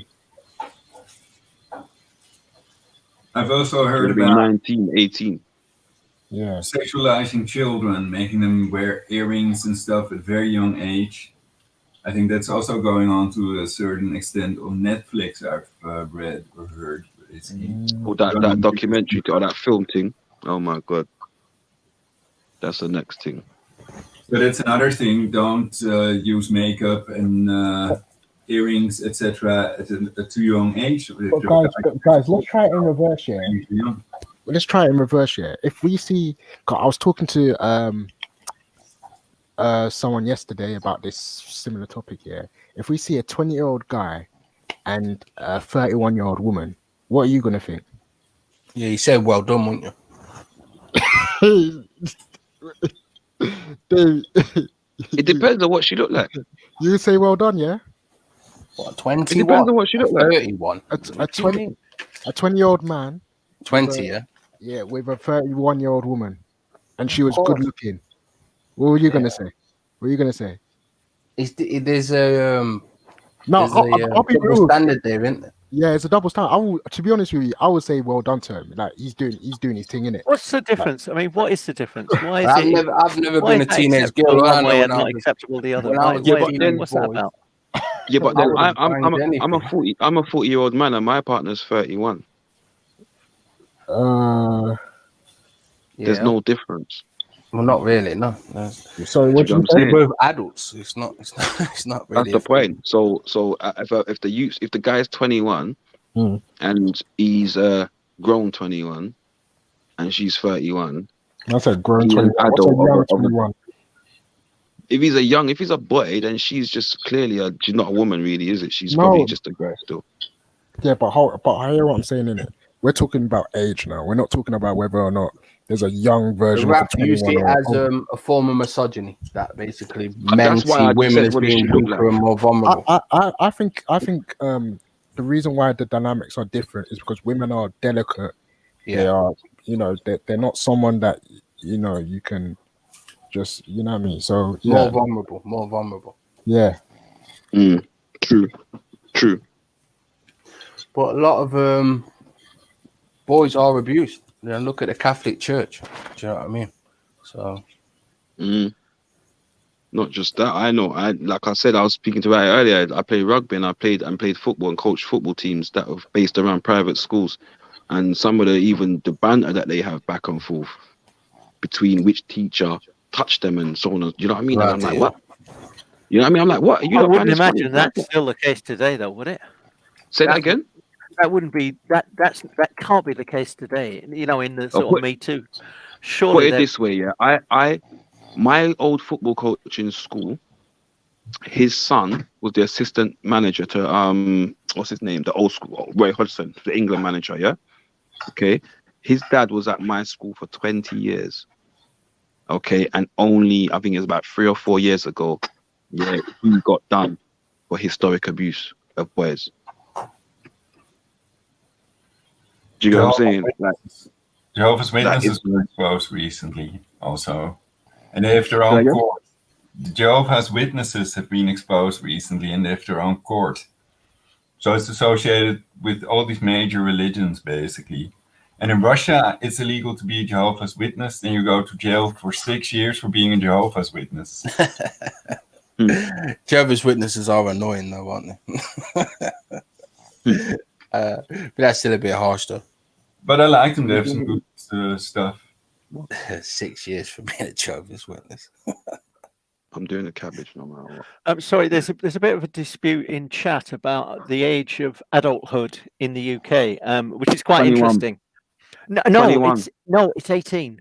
It is 18. I've just been looking 18, it up. I've just been Googling. It is 18. The thing is that before that age, you have to ask your parents. You can go and join the army, but you need your parents' consent, right? If you join the army, you can't go abroad until you're 18, right? If you commit a crime and you're sent to and you're incarcerated in the UK, you don't go to an adult prison until 21. 21. No, 25. 21. Google it. Mate, I done it. I was 21 in Belmarsh. I done it. I don't need to Google it. I was there. Okay. Right. Okay. And you're my lawyer, so what you say must be true. I won't argue with my brief. It was 21. Sorry about that. Trust me, I know that one. I won't argue with my brief. What my brief has said is absolutely true. I thought And also, I have a cousin that's inside right now, and he's 18, going on 19, and depends on your category because he's in EU. They put him in an adult jail as well. They did start to do that in around 2004, 2005. The youngsters that were higher category or worse behaved, they'd put in adult jails. I bet there were special conditions that applied, though, weren't there? I bet they didn't just go into the open sort of adult prison. I bet there was a special part of prison and special conditions. No. They're out and about. Like normal. Obviously, yeah, they're out and about like normal. Oh. Yeah. Okay. Well, colour me surprised. I am surprised. I find that surprising. Honestly, it's a different world. People, because again, there's a misconception of it. And people think it is just a walk in the park. Yeah, but on his wing, is it an age range, or is he on? No. Like I said, on the wing? no. Like it's every age. Like I said, I was 21, going to 24 in one place. Just before I left, they brought in a 19-year-old because he was always kicking off, and they couldn't handle him in those places, so they brought him to where we was. The age of maturity used to be 21, and then they lowered it to 18 a couple of decades ago. Apparently, you couldn't vote until you were 21. Then they lowered it to 18. I think driving as well. There's a list on Wikipedia of countries where you can get married below the age of 18. Basically, some countries allow marriage. Is that place still going in Scotland that they used to have? John O'Groats. John O'Groats. Is that what it was where they used to go to? Yeah, run off and get married at 16. Gretna Green. That was it. What's John O'Groats then? You can still get married in Gretna Green. It's like a romantic thing. What used to happen is it was in the days when you had to have a church marriage. It was in the days before registrar offices. So what people would do was that they'd go to the Scottish border, and Gretna Green was the closest place the nearest place in England to Scotland, Gretna Green, and you could just jump across the border and have a marriage there and then. And you didn't have to, otherwise you'd have to wait for 4 weeks while your banns were read in church every Sunday for 4 weeks. Am I making some kind of sense? So there was like a 4-week delay where they announced in 4 weeks' time, Ethel and James are going to get married. And then in 3 weeks' time, and they went to Gretna Green does still exist, and the thing is that people do romantically elope and run off and get married. It's like a sort of Las Vegas marriage. It's like a romantic thing. We eloped. Yeah. Yo, D. John O'Groats is the thing that people do to Land's End, isn't it? That thing from John O'Groats to Land's End. That's the longest point one to another. Yeah, that's what it is. Yeah. So I was itching to tell you that.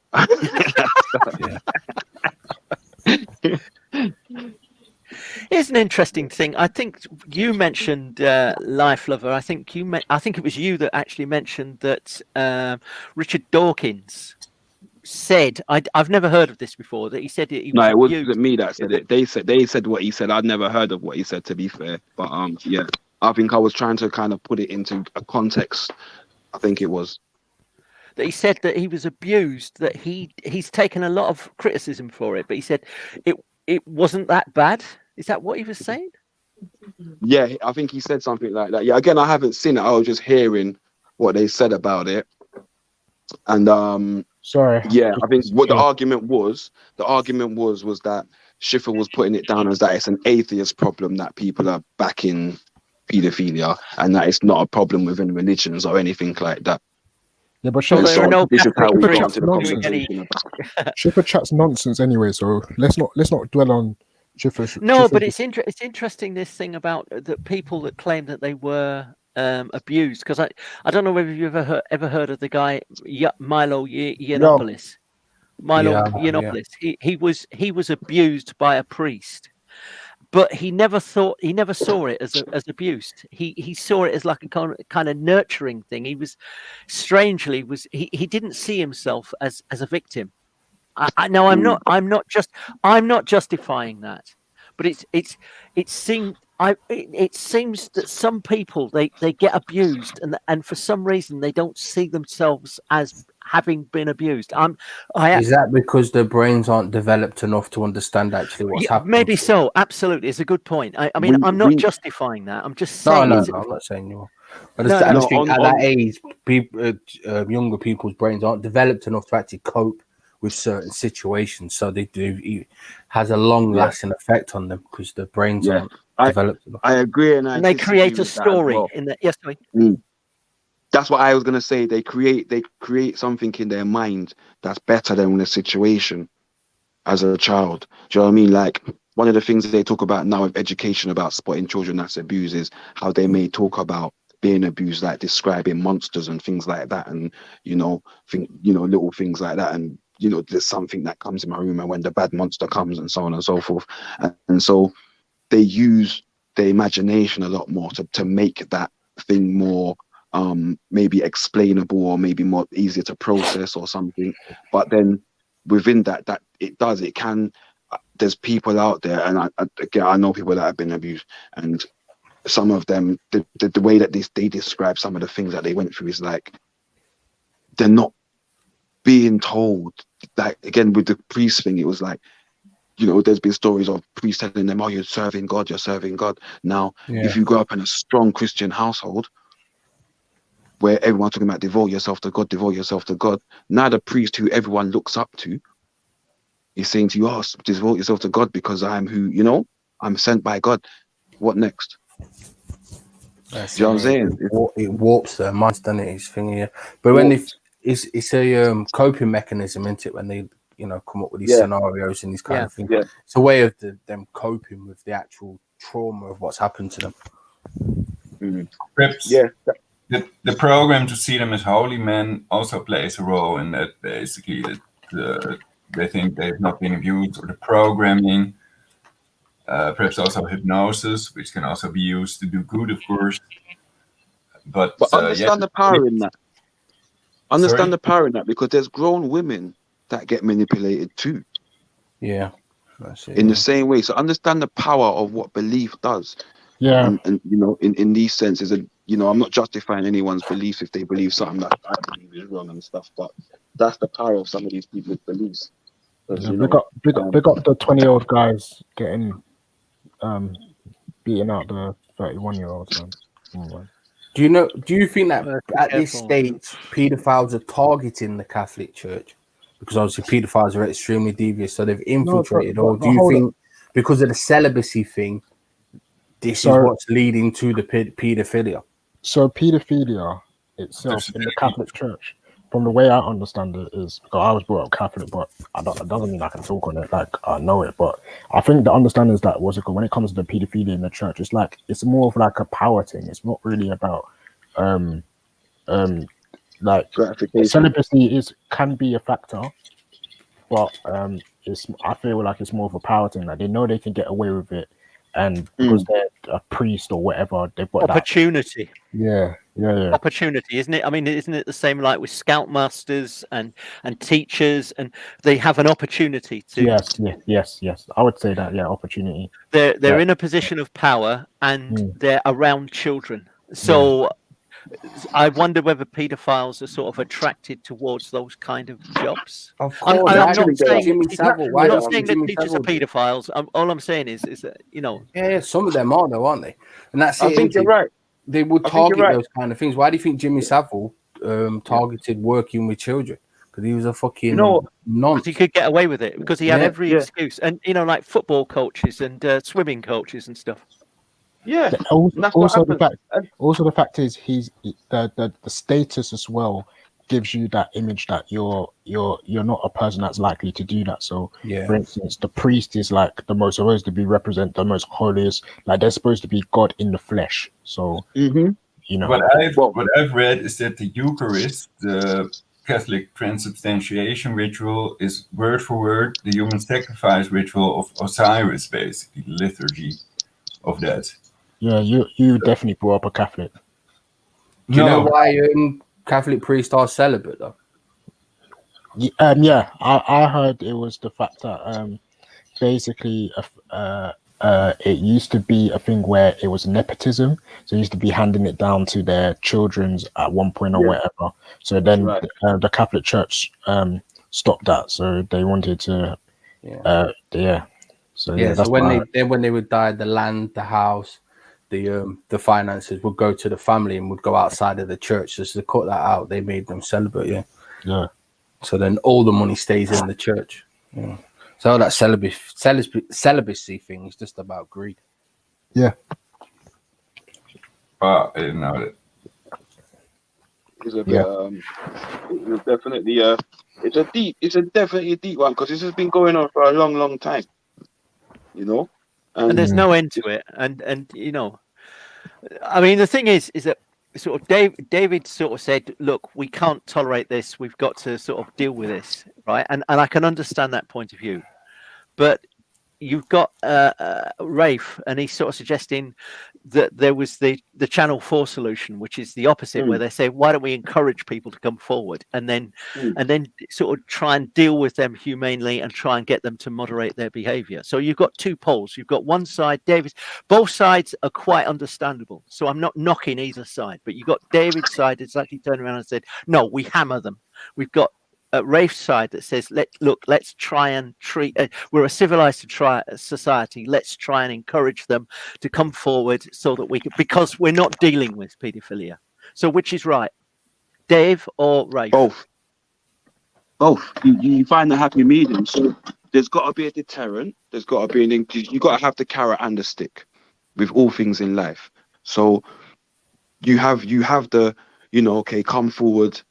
And we can help you. We can put you through these programs. But they've got to develop the programs, obviously. But they've got to be able to do this to offer these people, come through, and we can help you. Don't want to do this. Don't live in silence, etc. That's fine and dandy for those that ain't going to commit crimes, that don't want to, that want to come forward and try and help themselves. But then at the other side, you have to let people know, listen, if you don't come forward and you are caught at any point in your life, you're a dead man. Do you understand me? So you have the carrot and the stick. You give people the opportunity to fix themselves.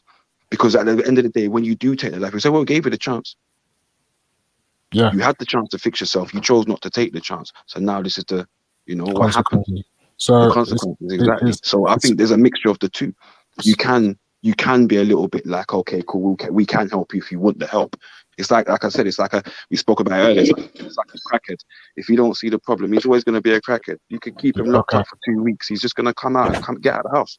Okay. What do you do with a person that's a teacher, or the person that's a priest, or the person that's a vicar, and they come out? What do you do with them? Because they can't be teachers. They can't be. You can't trust them with. So what do you do with them? Obviously, you replace them. You take them away, innit? You take them away. You do. If they're coming out before they've done something, you have to treat them the same way that you'd say that you would if you wasn't in a position of power. The only difference is you'd probably maybe fine them. Maybe, I don't know, maybe put in a fine. But then at the same time, you need to have an amnesty first. Do you understand me? To encourage it. Once there's an amnesty, then you can put more things into power where you're being like, okay, cool, we're going to be a little bit more strict now because we've been past the amnesty. You had the chance to give yourself up and you kept quiet. You know what I'm saying? So but just think for that for a second. So somebody's actually come forward. Let's say they're a teacher. Now they've got a mortgage, they've got a family, they've got a livelihood, right? And they've come forward and they say, look, I have this attraction, right? Their life as a teacher is over, right? What do they? What do we do to stop them? A, going back to acting on their desires, and B, keeping them on the straight and narrow, offering them an alternative to their previous employment as a priest or as a teacher. This is the same thing that I've always campaigned for. I'm always will campaign for it, right? There's two aspects to this. Rehabilitation nowadays is no longer rehabilitation. People don't get rehabilitated, they get punished. Yes. Okay. Now, if you feel like you're punished unjustly, you're going to react negatively, which means when you come out, you're going to go harder. Yes. Yeah? That's the first part. So whilst people again, I went in and I've always been a personal trainer. I've always worked in fitness. Okay. So I went in, I came out. But the difference, what I did was I gave myself more of a skill set because I wanted to be better. You understand me? Now, you have to understand, we need to build people's aspirations in order for them to be better. We can't keep punishing because it doesn't work. So again, you punish once you've given the chance, you give the opportunity. I'm one of them people that speak once and once only, but I'll give you the chance. The first time you offend me, I'm going to tell you, brother, don't do that again. You know, I don't like that. The second time, I might even still tell you the second time, but I guarantee you there won't be a third time. I agree with what you just said. I agree. And that's, I think, like, that's the kind of the stance we have to take in that situation. Like, if you're a teacher, I'm sorry, mate, but you're a risk. Hear what? We're going to rehabilitate you. We're going to train you in it. You can get retrained. You can get retrained. How about looking into just teaching adults? Adult night school. Go and be a tutor in adult night school. Do you understand me? So you can still do what you love, but you just can't do it with the age group that you was before. So let's find an alternative. Do you understand me? Let's go adult night school. So teachers, if you're a teacher and you've got this thing, okay, we're going to get adult night school going in. But the problem is that how many adults are going to want to go to those same adult night schools? And do you tell them this guy has these hungers? Well, do you know what? Yeah, just to come off that example of the whole crack thing. So, in Portugal, it was said that at least 1% of the population was addicted to heroin. So they legalized and offered alternatives. Yeah. So they legalized heroin and all the drugs in the illegal drugs in Portugal, and instead of putting the money into catching and imprisoning these people, they put the money into rehabilitation centers, and the people who have gone into jail for drugs now they can come out and whatever job they're going to do, they basically will pay half the salary for them so that they can at least have that job in it. So I didn't know that. Oh my god. Timpson's actually did that as well within the prisons throughout the UK. They were training young men as key cutters and shoe fitters and stuff, shoe fixers and stuff like that. And so what happened was a lot of young men came out. In fact, I know a guy, actually a good friend of mine, he came out and he was an ex-addict and stuff, and he came out and actually became a manager of a Timpson's, because after a while you get your own shop to open up in a new station or something like that. And so we ended up getting a shop as well and becoming a manager and doing really well. So again, but that is what rehabilitation is about. You don't just lock them up. You need to re-educate. I got a friend. He's older than me, 3 years older than me. I remember going the first time I went out on the roads. It was him. He took me out on the roads, and he can't read and write. And he's got through his whole life, the whole of his prison sentence, in and out, can't read and write. Why? Because the time hasn't been invested to discover that, to retrain him. It's just sit in jail, come out, get your little grant, back on the roadside. No re-education. Do you understand me? No finding out. What a waste. And this guy's an intelligent guy. He just can't read and write. Imagine that. Yeah. And I say this is the time. The cure for diseases could be sitting in a kid without an opportunity. Yes. Sitting in a kid that's just got a totally different idea because he's come from something different. Yeah. And the crazy thing is that you probably find that it probably costs, I don't know, 5,000-10,000 to give that guy the training over the 4 years. Yes. Right? Yeah. If he's in other class, and it's probably going to cost something like 100,000, 200,000 because he can't read. Because he can't read or write.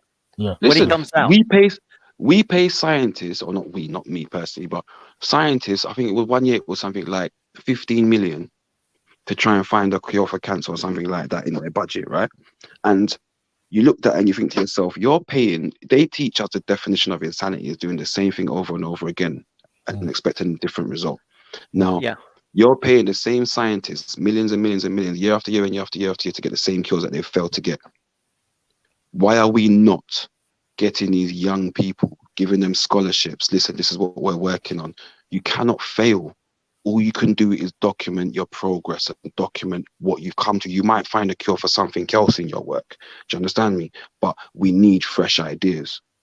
Yeah. No, I agree. This is what throws me off when we talk about these science and these researchers and all the kind of stuff. The minds are not any different. The minds are not any different. It's just the fact that people have a lack of opportunity to get into those positions. Yeah, no, you're right. You're right. You're right. So for me, that's it, innit? Like, we've got to look at those things. We can't just sit down and be like, oh, just let's just lock him up and so on and so forth. If people ask for the help and want the help, like for example, myself, I only got the help because I pushed for the help. I said, nah, I need to do an anger management course. I need to do this. I pushed myself to do that. And once I pushed myself, they facilitated me. You feel what I'm saying? But that shouldn't have been the case. They should have been facilitating me full stop. Yeah, that's the problem. Now, there's one thing that there's one thing I'd challenge you on, because look, you probably find that works because you really wanted to do it and you really wanted to make it succeed. Whereas if you think about it, if somebody had actually said, next Thursday you're going on a course, you're doing this, right? Would it have been half as successful? Yeah, I did them. I did courses that I didn't want to do. And did you not waste your time? Was it not a waste? The big difference was that you needed to do that course. No, some of them I needed to do. Even I didn't agree that I had to do them, but I needed to do to progress with throughout my sentence because I wanted to get into an open prison and things like that. So I did them, but also there was a process of me growing up as well. Do you understand me? Going in as a young, brash young man and coming out, or not so much coming out, but going through my 20s into my mid to late 20s as like growing up into a man and saying, well, actually, you know, I got to think now. You know, I got a woman that's coming and traveling all over the country. Does she want to see me in the block every week? Does she want to see me coming to a visit in handcuffs because I'm in the block? Does she want to see me through all of that and wondering, am I getting twist up and bent up? Are the screws mashing me up? No, she don't want that. Do you understand me? When they ghost me and ship me somewhere else and my family have booked a visit and they come and there's no visit and they're worried about me, do I want that? No. So what happens is when they tell me, oh, you got to do a course, cool, I'll do the course. I might not want to do the course, but hear what? I sit in the course and you listen. And you see, if you listen and you're not an ignorant person, yeah, because I'm not, I can be ignorant and I can be stubborn, but I can sit and listen. Everyone can. Yeah. So I'm going to sit and listen. And I'm going to hear the bits that are relevant to me. I'm going to hear the bits that I need to hear. So with everything, as much as I didn't want to do them, there was not one thing that I didn't learn from. And that's me being honest, not one thing that I didn't learn. Even if it was a small tidbit of things to go forward with, there was not one course I did, whether I wanted to do them or not, that I didn't learn from. And that's a fact. Now, can I just put something to you? Please don't. No, go ahead.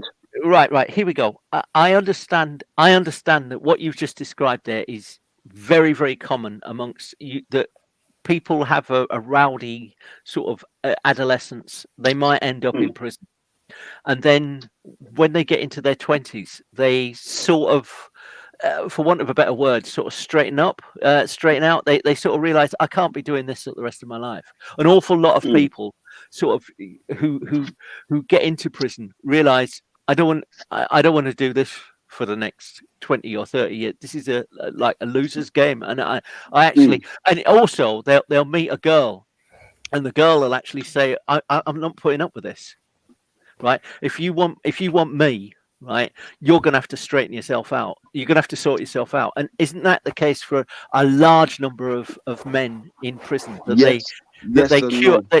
they stop their criminality in their 20s. It's a very common thing. Yeah, yes and no. It depends on the level of criminality. Now, one of the courses I put myself on was a 6-month course, and it was all around cognitive behavior and challenging your preconceptions. Yeah. So basically, you discover that criminality is actually an addiction also. Okay. Imagine you get a man, he's a millionaire, but he robs every week a bank or a jeweler's because he's addicted to that thrill and that buzz. Do you understand me? So when you start to, and this is what they don't teach throughout the places, I was very fortunate to come across this course. Yeah. And it was me I pushed and pushed to get on it. Yeah. And I even threatened to kick off and everything. Yeah. To not, if I didn't get on the course, that's how I had to go on. See, but when I sat on the course, and we discussed it earlier, it taught me about taking and receiving praise. It taught me about being able to understand and be able to take criticism, and you know, little things like that. And it also taught me about literally all my stupid notions I had on life, what I was loyal to, who I was loyal to, why I was loyal to it. How what I believe shapes how I react. So the minute I stop saying, right, you know what? No man can't punch me in my face. If a man punches me in my face, I'm gonna punch him back. But if I walk down the street and say, you know what? I wonder why would a man punch me in my face? When a man punches me in my face, the first question I'm gonna ask is, why are you doing that? Because I've changed my mindset through you know what I'm saying? Through my belief system. And so doing these courses, they need to be more widespread throughout jails for people to educate themselves. Well, and never mind understand jails. themselves. I want to do that course. It sounds like a fucking good course, actually. Honestly, I genuinely believe it should be taught in schools. It should be Has it taught in got a schools. name? What's it called? Do you remember? It's called the Nehemiah. The place is it's a charity actually in London. They've got one in Battersea. It's called the Nehemiah Project. I'm gonna have to check that out because that sounds pretty bloody wonderful. It's actually a course they did in America for like long-term prisoners and people that were doing 2-strike lives and multiple felonies and stuff like that. They did it with those guys, and a vast majority of them were managed to be able to integrate it back into society, and those that were like lifers and in isolation were managed to actually go back into general population on the wings, even though they weren't never coming out. But it did help them and help them to see. And also because, again, a lot of the stuff that criminals do is out of rejection and anger. Do you understand? Yeah. So like, for example, me, I didn't really I had baggage from my youth until I was 33 years old, waking up from a nightmare. Do you understand what I'm saying to you? 33, and that's when I realized I had baggage. But up until then, I could not compute what it was because in my mind, it wasn't ready to compute it.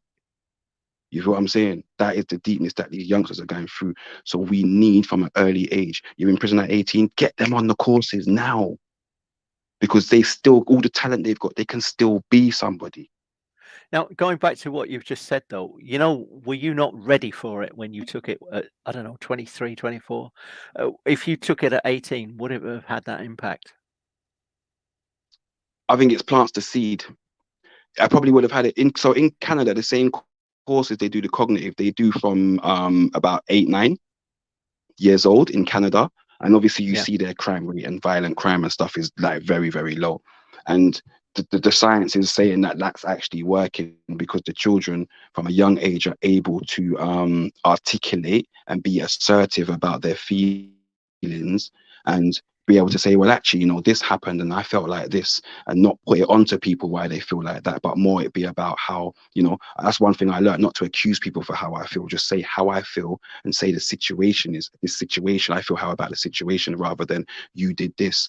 And that's another part of cognitive behavior that we don't know about, because there's ways to be able to tell someone you're hurt without actually being accusatory. Accusatory, do you know what I mean? Or accusatory, yeah. So yeah, it's just so it's honestly it's a very good course, and there's loads that, again, I learned loads and loads and loads from it. And back to this, can it work on the pedophilia? I don't know, I can't tell you, but because I don't know if it's the same type of addiction. But I know in that sense, those kind of things, if people are coming forward for help, the most we can do is, the least we can do is try.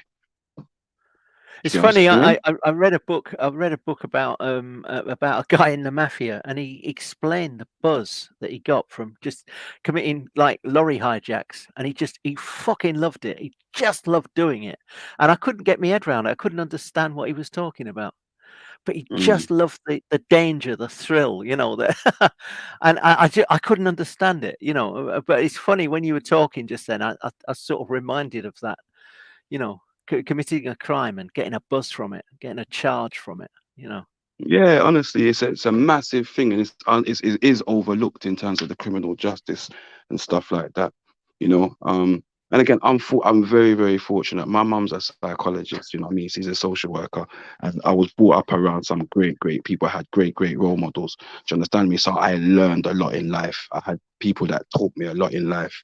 When I was a youngster, I wanted to be a journalist. I had big aspirations, but I've always had that ability to be that, but I wanted to do sports. and my mum didn't want me to do sports, and that's made us butt heads initially. You know what I mean? And then Yeah. you know, just in life, you know how it goes, man. Like we were brought up different. Like we was talking about earlier, I grew up watching John Barnes and hearing the abuse and stuff that he got when he didn't play well for England. And my mum sitting there saying to me, is that what you want to go and be? Because when you're playing good, they're gonna love you, but when you're not playing good, they're gonna hate you. You know? And imagine being a young man born in a country that you love as a young man, because you're taught to love where where you're from, as much as I love Jamaica as well. But at the same time, being It's a bit shunned like by a that slap in country. the face. A bit like a Yeah, slap in the face. seeing people shunned by that country is like, wow. So you grow out with a chip on your shoulder. It's not a lie. That's how it is. It's people don't understand it and they think, oh, these youngsters have got a chip. No, there's a lot going on in their lives. Some of them are told no every day of their life. They're downtrodden. And the only time they're able to be out there is when they're with their boys acting up. Do you know what I'm saying? Listen, it's mad. It's mad. Has Louise, that got Louise. better, or is you still feel that chip? Uh, Do you mind you, I still don't. feel that anger? Nah, not anymore. Because again, when I studied psychology, so I started to look more about the reasons why people do things and not what they do. It helped me, number one, to cope with when people did things I didn't like, and number two, to kind of understand it first and maybe start to question it. So it'd be more about why would you say something like that, or why would you do something like that, and get to the bottom of it. So again, this is why in the subjects that we're talking about, in that way, I can't compute why somebody would want to see with a child. So I'm literally like, do you know what? It doesn't resonate with me. So in terms of rehab, I don't know how it would work. And that's why I'm saying is the mixture of the both, because genuinely, I ain't got a clue. Oh, is that Macy woman again with her cheeky self? Jump on the chat and say what you're saying rather than typing stupidness. Yeah, but you Do know, understand me? Macy's a troll, and I've seen Macy. Big up Macy anyway. Macy trolls me too, but yeah, you can't take Oh Macy yeah, all too right. Big up Macy then. Big up Macy. Big up Macy. Macy's just a troll, man. Yeah. No, Let them I troll don't you. live in London. I don't live in London. I live in Bristol. I moved to Bristol a few years back. Yeah, man, you still got that London accent still, but yeah. Yeah, I'm not losing that, man. But yeah, I'm not losing that. I like that you look into why people do stuff, because a lot of people don't do that. A lot of people are very reactionary. Like, you know, Dave was saying earlier, no, listen, we can't try to understand these people. We can't try to understand these people. And I do understand where he's coming from, because it's a sick thing to be thinking about wanting to fuck a child or something. Like, that's mad, right? Bruv, come on, man. But it Like, doesn't solve the problem. But it doesn't deal with the problem. Yeah, it doesn't deal with the problem at all, one bit. You gotta And look again, at. we've got to talk about prevention. How do we stop these people becoming this? Yeah. That's the other aspect. That's, you know, for me, how do you even start with that? That's the thing, though. Like, it's always gonna be there, because people have, like, it's almost like a fetish. It's like a weird fetish that It's people a hunger of like a thirst, isn't it? Like an addiction. I don't know, man. This is what I'm trying to say. This is why I can't understand it, because I got fetishes and they ain't nothing like that. That's what I'm saying. Like, nah, man. Yeah, that's a weird fetish, man, to be thinking about fucking kids or doing stuff with kids. Man. I think it's just natural physical attraction, and most people are phebophiles basically, because they're most attracted to the most fertile people. So as long as they have their sexual urge under control, I think it's no problem. And then they're not pedophiles, basically, you could argue. Because some people think they're pedophiles, but they're not pedophiles. They have to be more attracted to prepubescent children that haven't achieved the age of puberty than to post-pubescent children. And the ages for, I think, pedophilia and phebophilia overlap. So then they could use that in court to benefit the people they want to set free. I can look it up. The ages that go with that. 11 to 14, that's the age groups of pedophilia between 5 to 13 years old, and hebephilia between 11 to 14 years old overlap. They overlap. So I think that's also weird. Perhaps they should make these age groups not overlap, basically. It sort of highlights how little we know about people's motivations. It really does highlight. I mean, I was, serial killers. They don't know why people are serial killers. They just don't. They've got a few ideas. The FBI tried to have. They had a program for about sort of 8 or 10 years where they interviewed a whole load of convicted serial killers, people that had killed like 10, 20 people. And they got psychiatrists and teams of people to try and work out what it was that triggered what they were doing. And they just had to give up on it. They just didn't know. And it just came down to sort of trying to find justification for obscure designs, for obscure desires. Please understand, I am not justifying pedophilia or anything else, but people do bad shit, and we don't know why. Maybe I don't know that we'll ever know why. We may sort of, but people do bad stuff. And we don't know what triggers it. As I was reading earlier, it seems that there are sort of cranial abnormality in some people. There are people with intelligence deficiencies. They're challenged intellectually, and some people, that tends to be some people that are sort of paedophiles. But we, apart from that, like. We've not found a paedophilic sort of gene. We don't know whether it's genetic. We don't know whether it's nurture. We don't know whether it's nature or nurture. Whether people are born with paedophilia or whether they learn it or they find it somehow.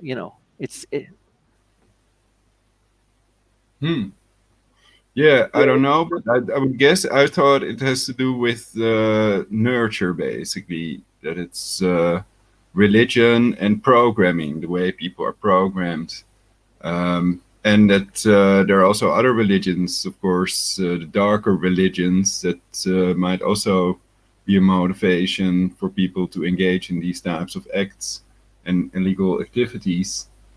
But I think it's best for everyone if everybody just keeps these rules, like driving on the right side of the road to get faster from A to B, and 16 is young enough. So Veli, there's people, but sorry. No, I'm calling Veli, Veli. there's people backstage. Ned, don't worry, I'm calling Veli. Right, okay. Sorry, you were saying, sir. Yeah, they can use pictures as long as it's not illegal child pornography, and they can get treatment, so they can go to psychiatrists, and perhaps psychoanalysts are the best. I mean, qua what some people call shrinks. I would agree with Cotton Socks that it's probably a mixture of nature and nurture. And sometimes they say that an abuser was abused when they were younger. Often, yes, I've heard that too. Yeah. Hello, Raheem. Yeah, well, have you lot? Do you remember the R. Kelly documentary, the Surviving R. Kelly thing? And one of the alleged victims said was that he didn't realize about what was happening to him until he had his own child. Now, I questioned what kind of feeling he had towards his own child that made him question that. I believe there was something more, not so much sinister, but there was something he discovered about himself that made him come forward and probably hated himself about that. But yeah, what you're saying about the nature of the nurture, yeah, I sit on the fence of I think it's a bit of both. Like I said, I spoke about my experiences before, and that a child never meeting his father can exhibit a certain behavior, even though the mum's nurtured and showed him methods of things. I think it is a little bit a mixture of both. I think there's something like, for example, a warrior will always be a warrior, and he'll be born that, and you'll see that from the day that he's a child and the day that he can exhibit that warrior spirit. And a child that's soft will always, not so much I'm going to say soft in a nice way, but a child that's not a fighter, a child that isn't that kind of person will always be that type of person too, and so I think there is that aspect of both nature and nurture. We are innately who we are, in that sense. Here's the thing, Raheem. There have been a couple of instances where twins. That wasn't me speaking. That was. Okay. twins at birth have been separated, and by some fluke they've ended up in entirely different countries, and they've been raised sometimes not like adopted twins, and they've not been always aware that they have a twin. And when they actually finally come back together, where they grow up and they find each other, it very often turns out they have exactly the same interests. They usually go into exactly the same kinds of jobs, and they get the same kinds of qualifications as well. It's really spooky. Oh, that's interesting. But in relation to the previous that Life Lover mentioned, basically, yeah. I think that parents pass on the programming of their previous parents. So that goes from parents to the children grow up and they pass the programming on to the next people, basically. Yeah. So that doesn't prove that it's nature as well. It's in the gene. It's not learned behavior. It's not learned behavior. That it's something in their innate makeup. What is the evidence for this? Is there anything that proves that to you, or I don't think you can prove it as much as you can prove that your child's going to be a fast runner, or whether you can prove your child's going to be a good fighter. I don't think there's any genetic specific gene that you can find to do that. I think there's just things that come innately through your bloodline that probably cannot be measurable. I think what happens with science, we try to measure everything and try to find literal facts and evidence of every single little thing about our genetic makeup.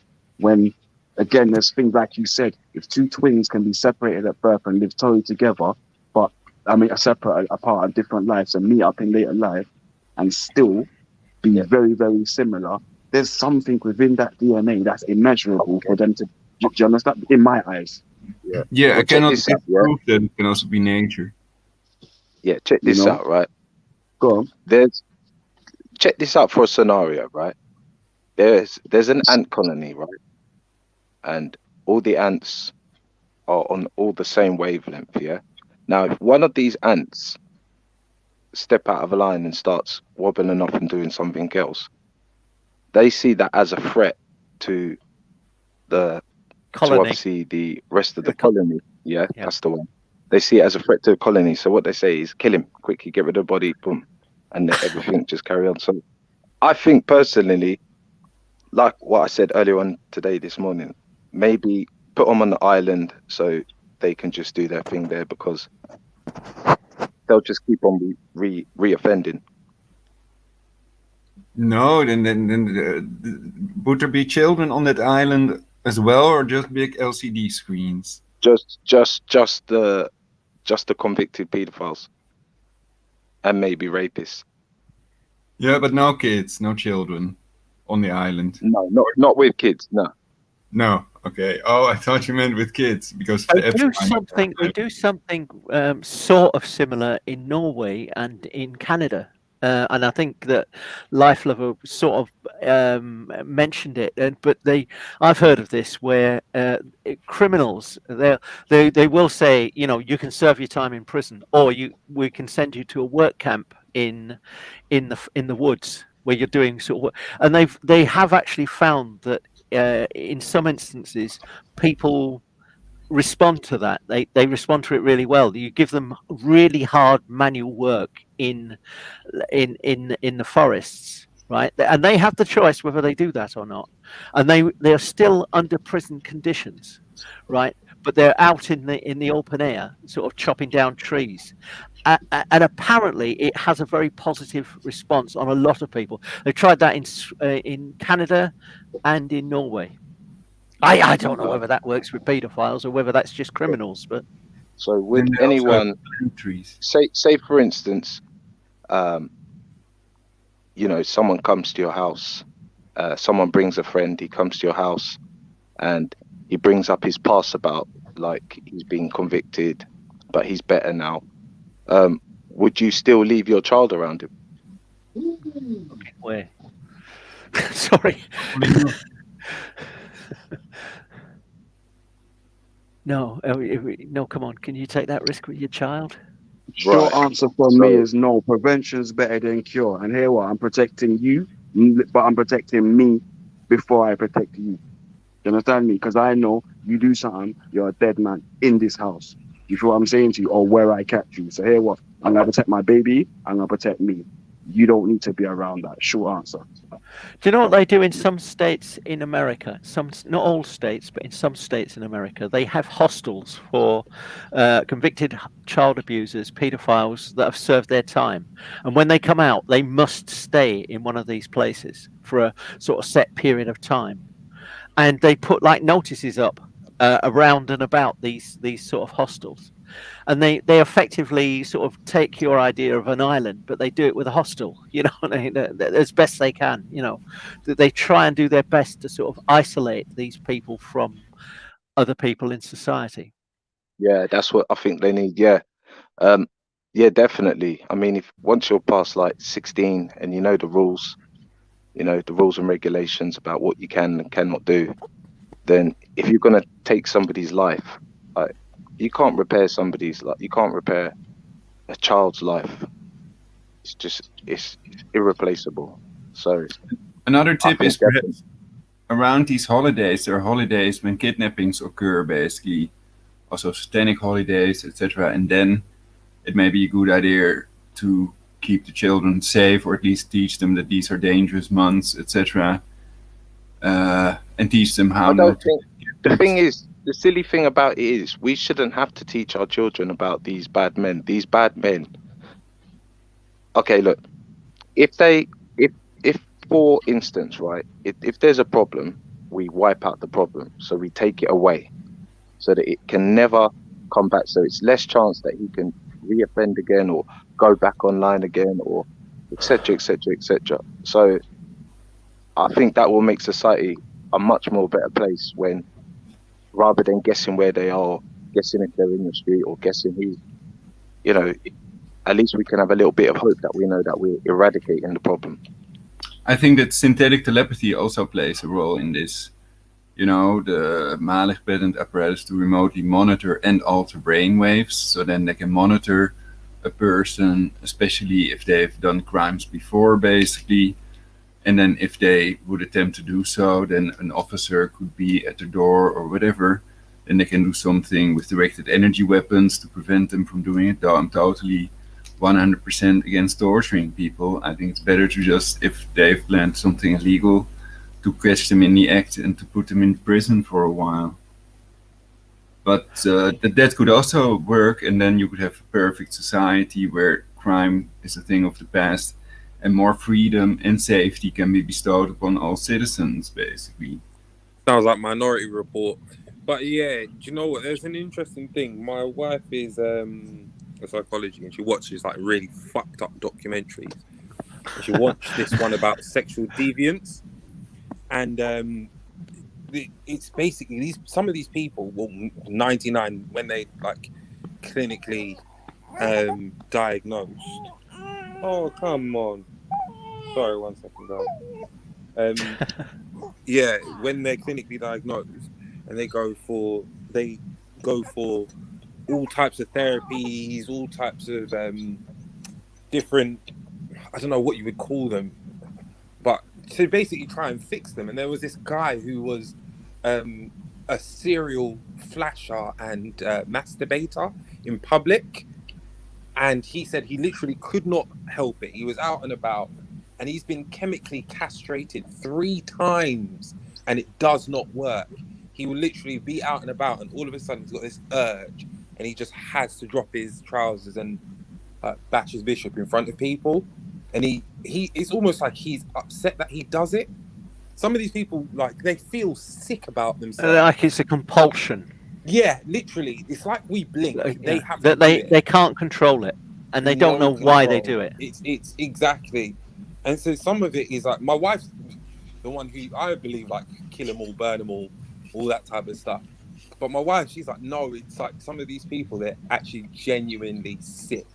Like, think of it like depression and bipolar disorder and all of these type of things. Some of these people are genuinely sick and in need of help. So I can't remember who it was, but someone said about helping the pedophiles and stuff. My wife's the same. She says the same thing.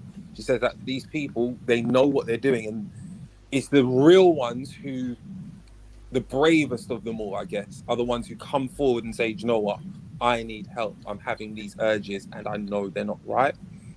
It's a fucked up, really fucked up mindset. Raheem, I'll tell you what that was. So, in 2013, 7 years ago, there was a Channel 4 program where one of these academics, a psychiatrist that dealt with serial offenders, and she put forward this idea of getting paedophiles to come forward, and it was one of those things which sounds like a great idea, but it came to absolutely nothing. I mean, they aired it on Channel 4. And nothing happened. The government weren't interested. Nobody was interested. It's actually it does. Because a lot of MPs would have to be locked up. That's why.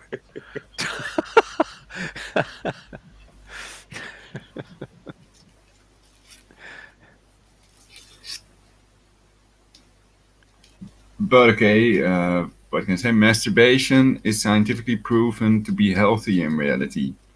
You burn 300 calories with every orgasm. So for people who are alone, that's also great. And, yeah, but not in public. No, not in public, of course. Well, mind you, you'd probably end up burning more than that, having to run away from the beating you'd be about to get. So, you know. What? It's amazing. No, if I saw someone having a fucking wank in front of my house,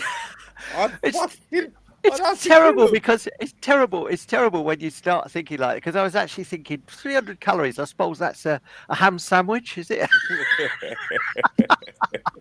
How much calories do you burn in a mile jog or a mile fucking run? I have to Google it with DuckDuckGo.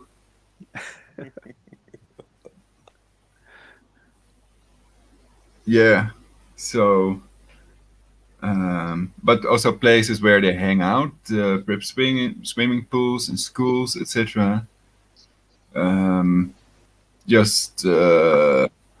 perhaps also teaching the children how to recognize pedophiles. And I think that there's also the adrenochrome element, basically, the Black Eye Club. I don't know if you guys have heard of that. So that's... some of it is tied to ritual abuse, SRA, satanic ritual abuse, etc. And they are the ones that can break that vicious circle of abuse, basically. So I wonder, is that cutting of a child's cake, a cake that's not a real child, basically, and then sort of fake blood coming out, is that sort of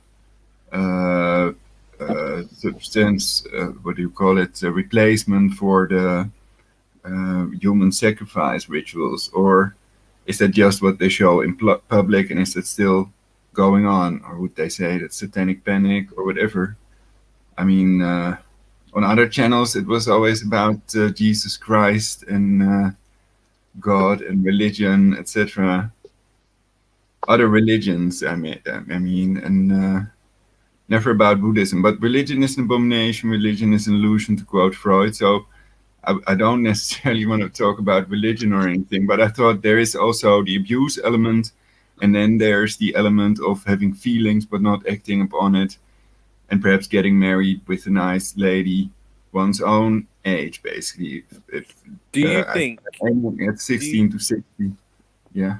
Do you think that these paedophile hunters, they're justified? Like, are they right, or are they vigilantes taking things into their own hands and it should be handled by the police, or are they a force for good? What is the panel's thoughts on that?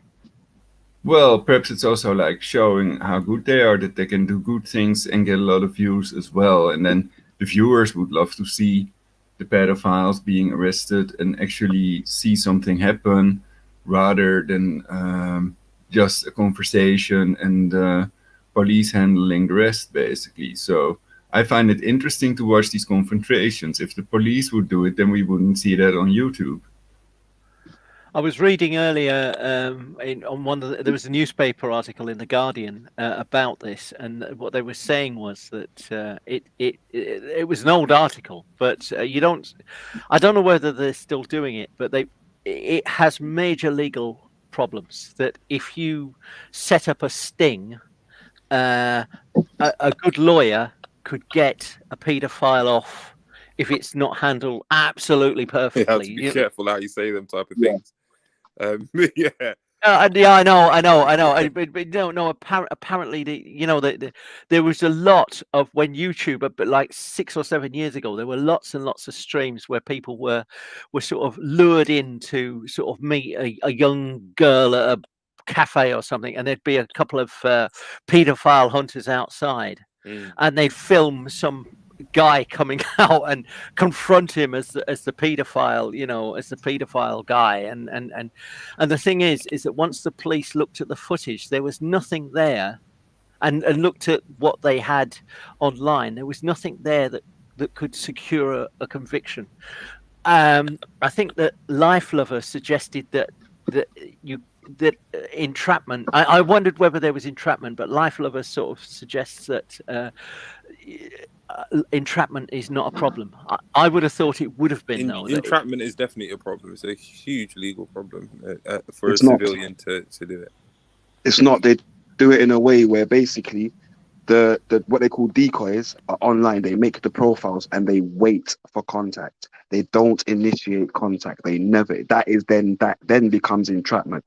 They never initiate contact ever. They always say the age that they're presumed to be. Always. It's never entrapment. Everything is always, and that is what they've been beaten. It's why every time they do it, they say, people, please don't start doing this yourself because you upset cases, because they know exactly what's needed in order to secure convictions. Like they do, honestly. Like back in the day, the person you're talking about that lost a few cases, his name was Shane Brannigan. His name was, and basically he was abused. So he goes in very angry. Do you understand me? And he lets them know, mate, if I ain't doing this, if you try and run, I'll take you down and things like that. He wrestled some guy to the ground, Yeah, understandably, but then to be fair, he's making a citizen's arrest. You can restrain somebody. No, you can. cannot. Oh, say that again. Minimal. You cannot restrain under citizen's arrest. Not restrain. So you can stop him from leaving. In a certain way, it has to be. You have to basically. So with a citizen's arrest, you have to do it in such an open space with as many people as possible. That's what they do. Not allow the person to leave. Yeah, now, that's if you what they do. restrain them, you can get done for assault.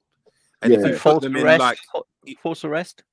No, it wouldn't be false arrest because you're not the police, so we don't have powers of arrest. Right. But you're arresting somebody, surely. No, So- see, sorry. the thing is, although it's citizen's arrest, it's not actually arrest. If you were to put someone, if you were to do it, basically holding them, you get done for assault. And if you put them in like a house, for example, or a room, and you lock all the doors and windows, you can get done for kidnapping. So it's a very, very delicate and weird thing. It's a minefield. It's a minefield. But they don't do it like that. They never do it like that. For civil cases, it can't be really used for criminal. When it comes down to it, like you can't really do citizen's arrest for that. You can, if you turn around and you say to someone, "Don't leave," that's fine. But if you like announce citizen's arrest and then hold them or whatever, then you are fucked basically from the legal side. All of the hunters that I've seen have always done them outdoor because these people are normally meeting these people at stations and things like that. And they've always been done outdoor, in an open space. And a lot of the time as well, most of the time, they've been like, "Do you want to come away from the crowd? Do you want to come away with something a little bit more private? Okay, it's just to protect you and stuff like that." But again, like you said, initially at the beginning, there were loopholes that people were getting through.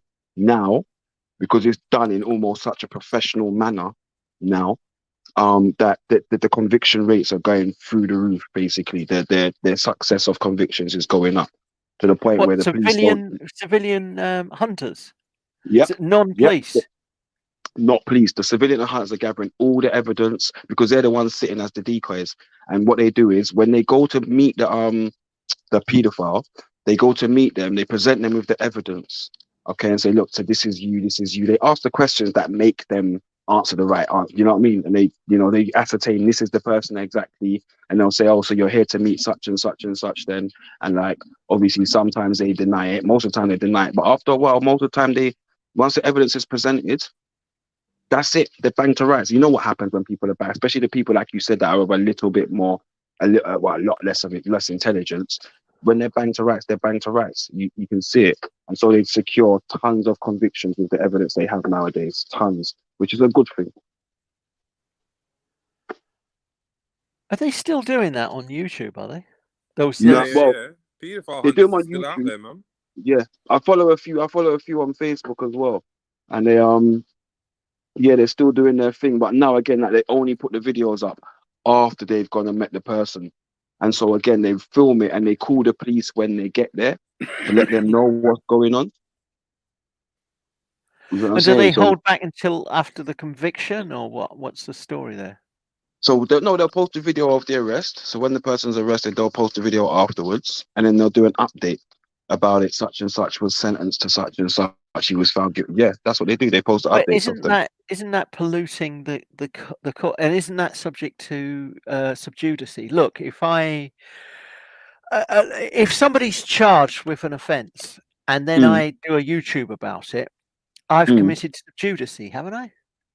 No, not if they're over an age, certain age. You haven't. It's the same reason why the press couldn't report under young people, could they? They couldn't mention them. But as it's not we get- about age. It's about sort of influencing the outcome of a possible trial. If you catch me shoplifting, you catch me shoplifting, okay, or trying to burgle your house, right? And you send that to the police. I run off, right? And you've got picture. I'm supposedly banged to rights, right?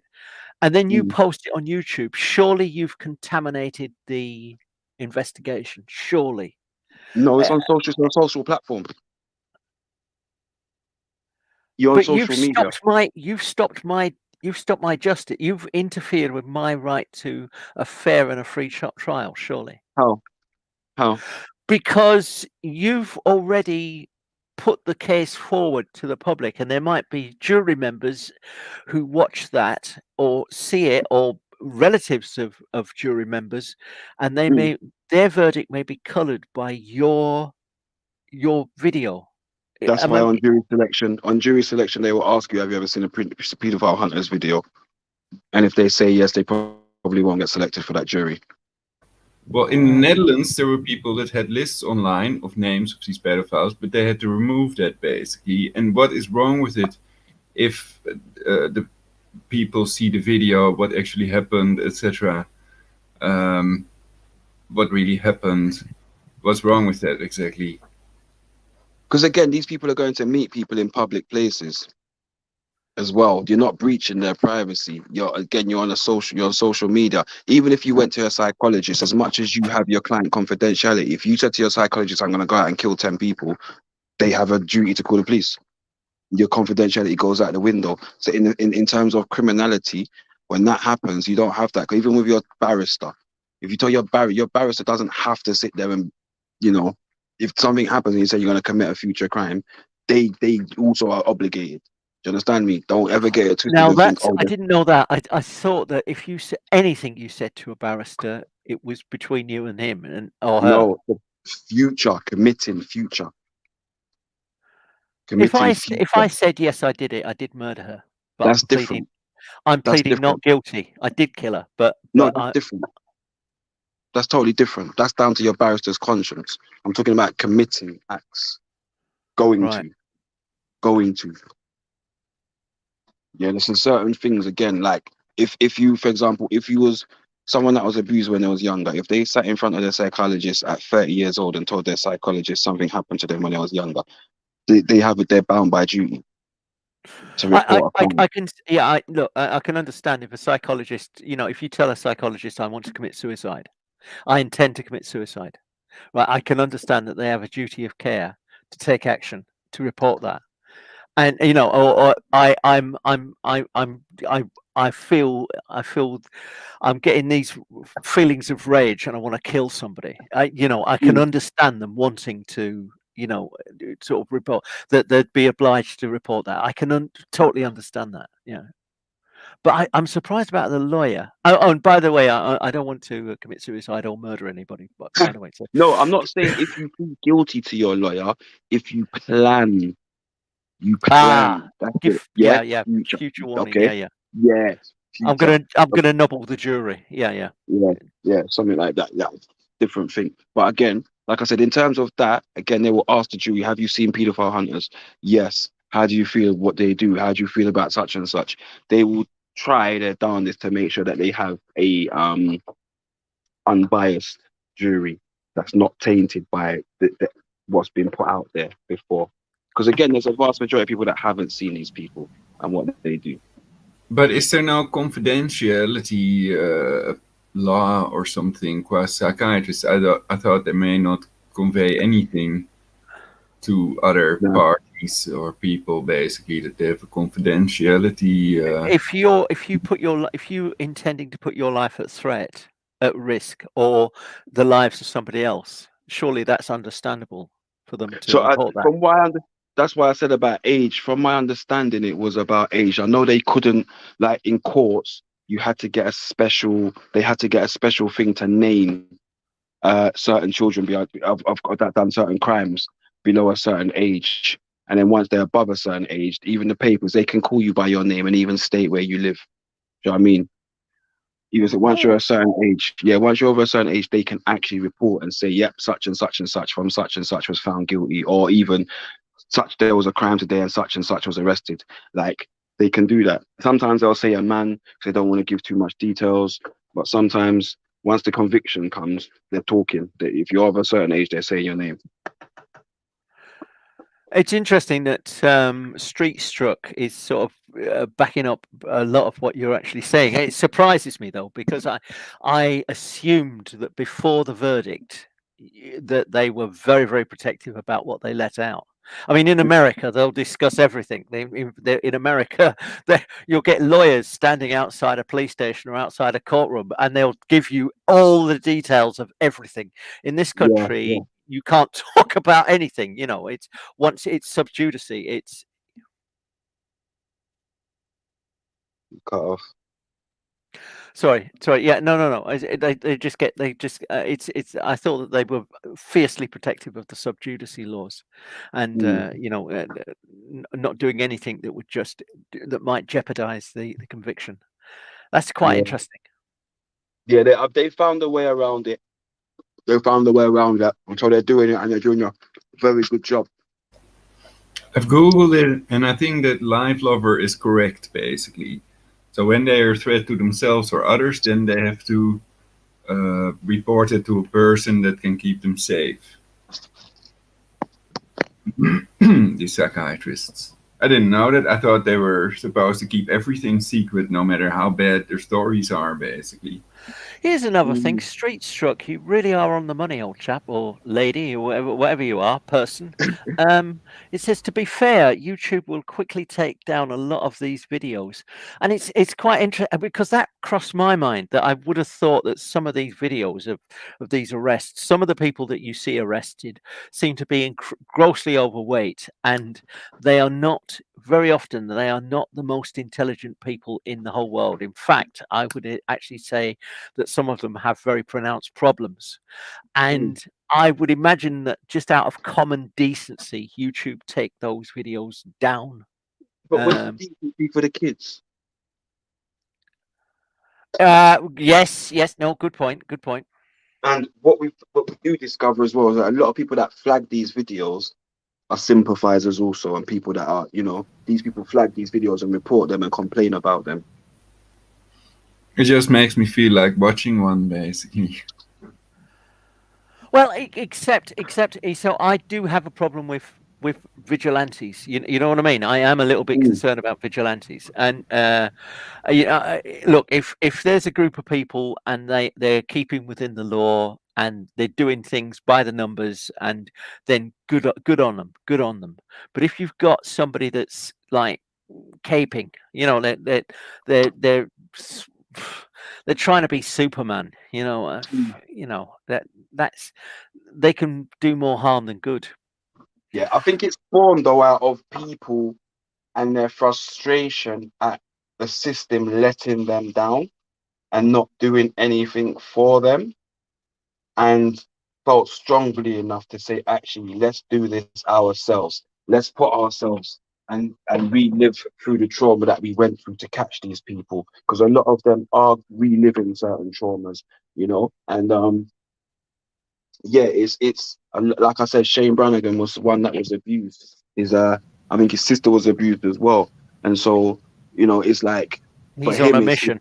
You know, he's a man on a mission. You know, the system let him down. The system hasn't, you know, his abusers walked free and stuff like that, you know, and didn't get justice. And so for him, it's a mission now. He needs to see all these people get justice.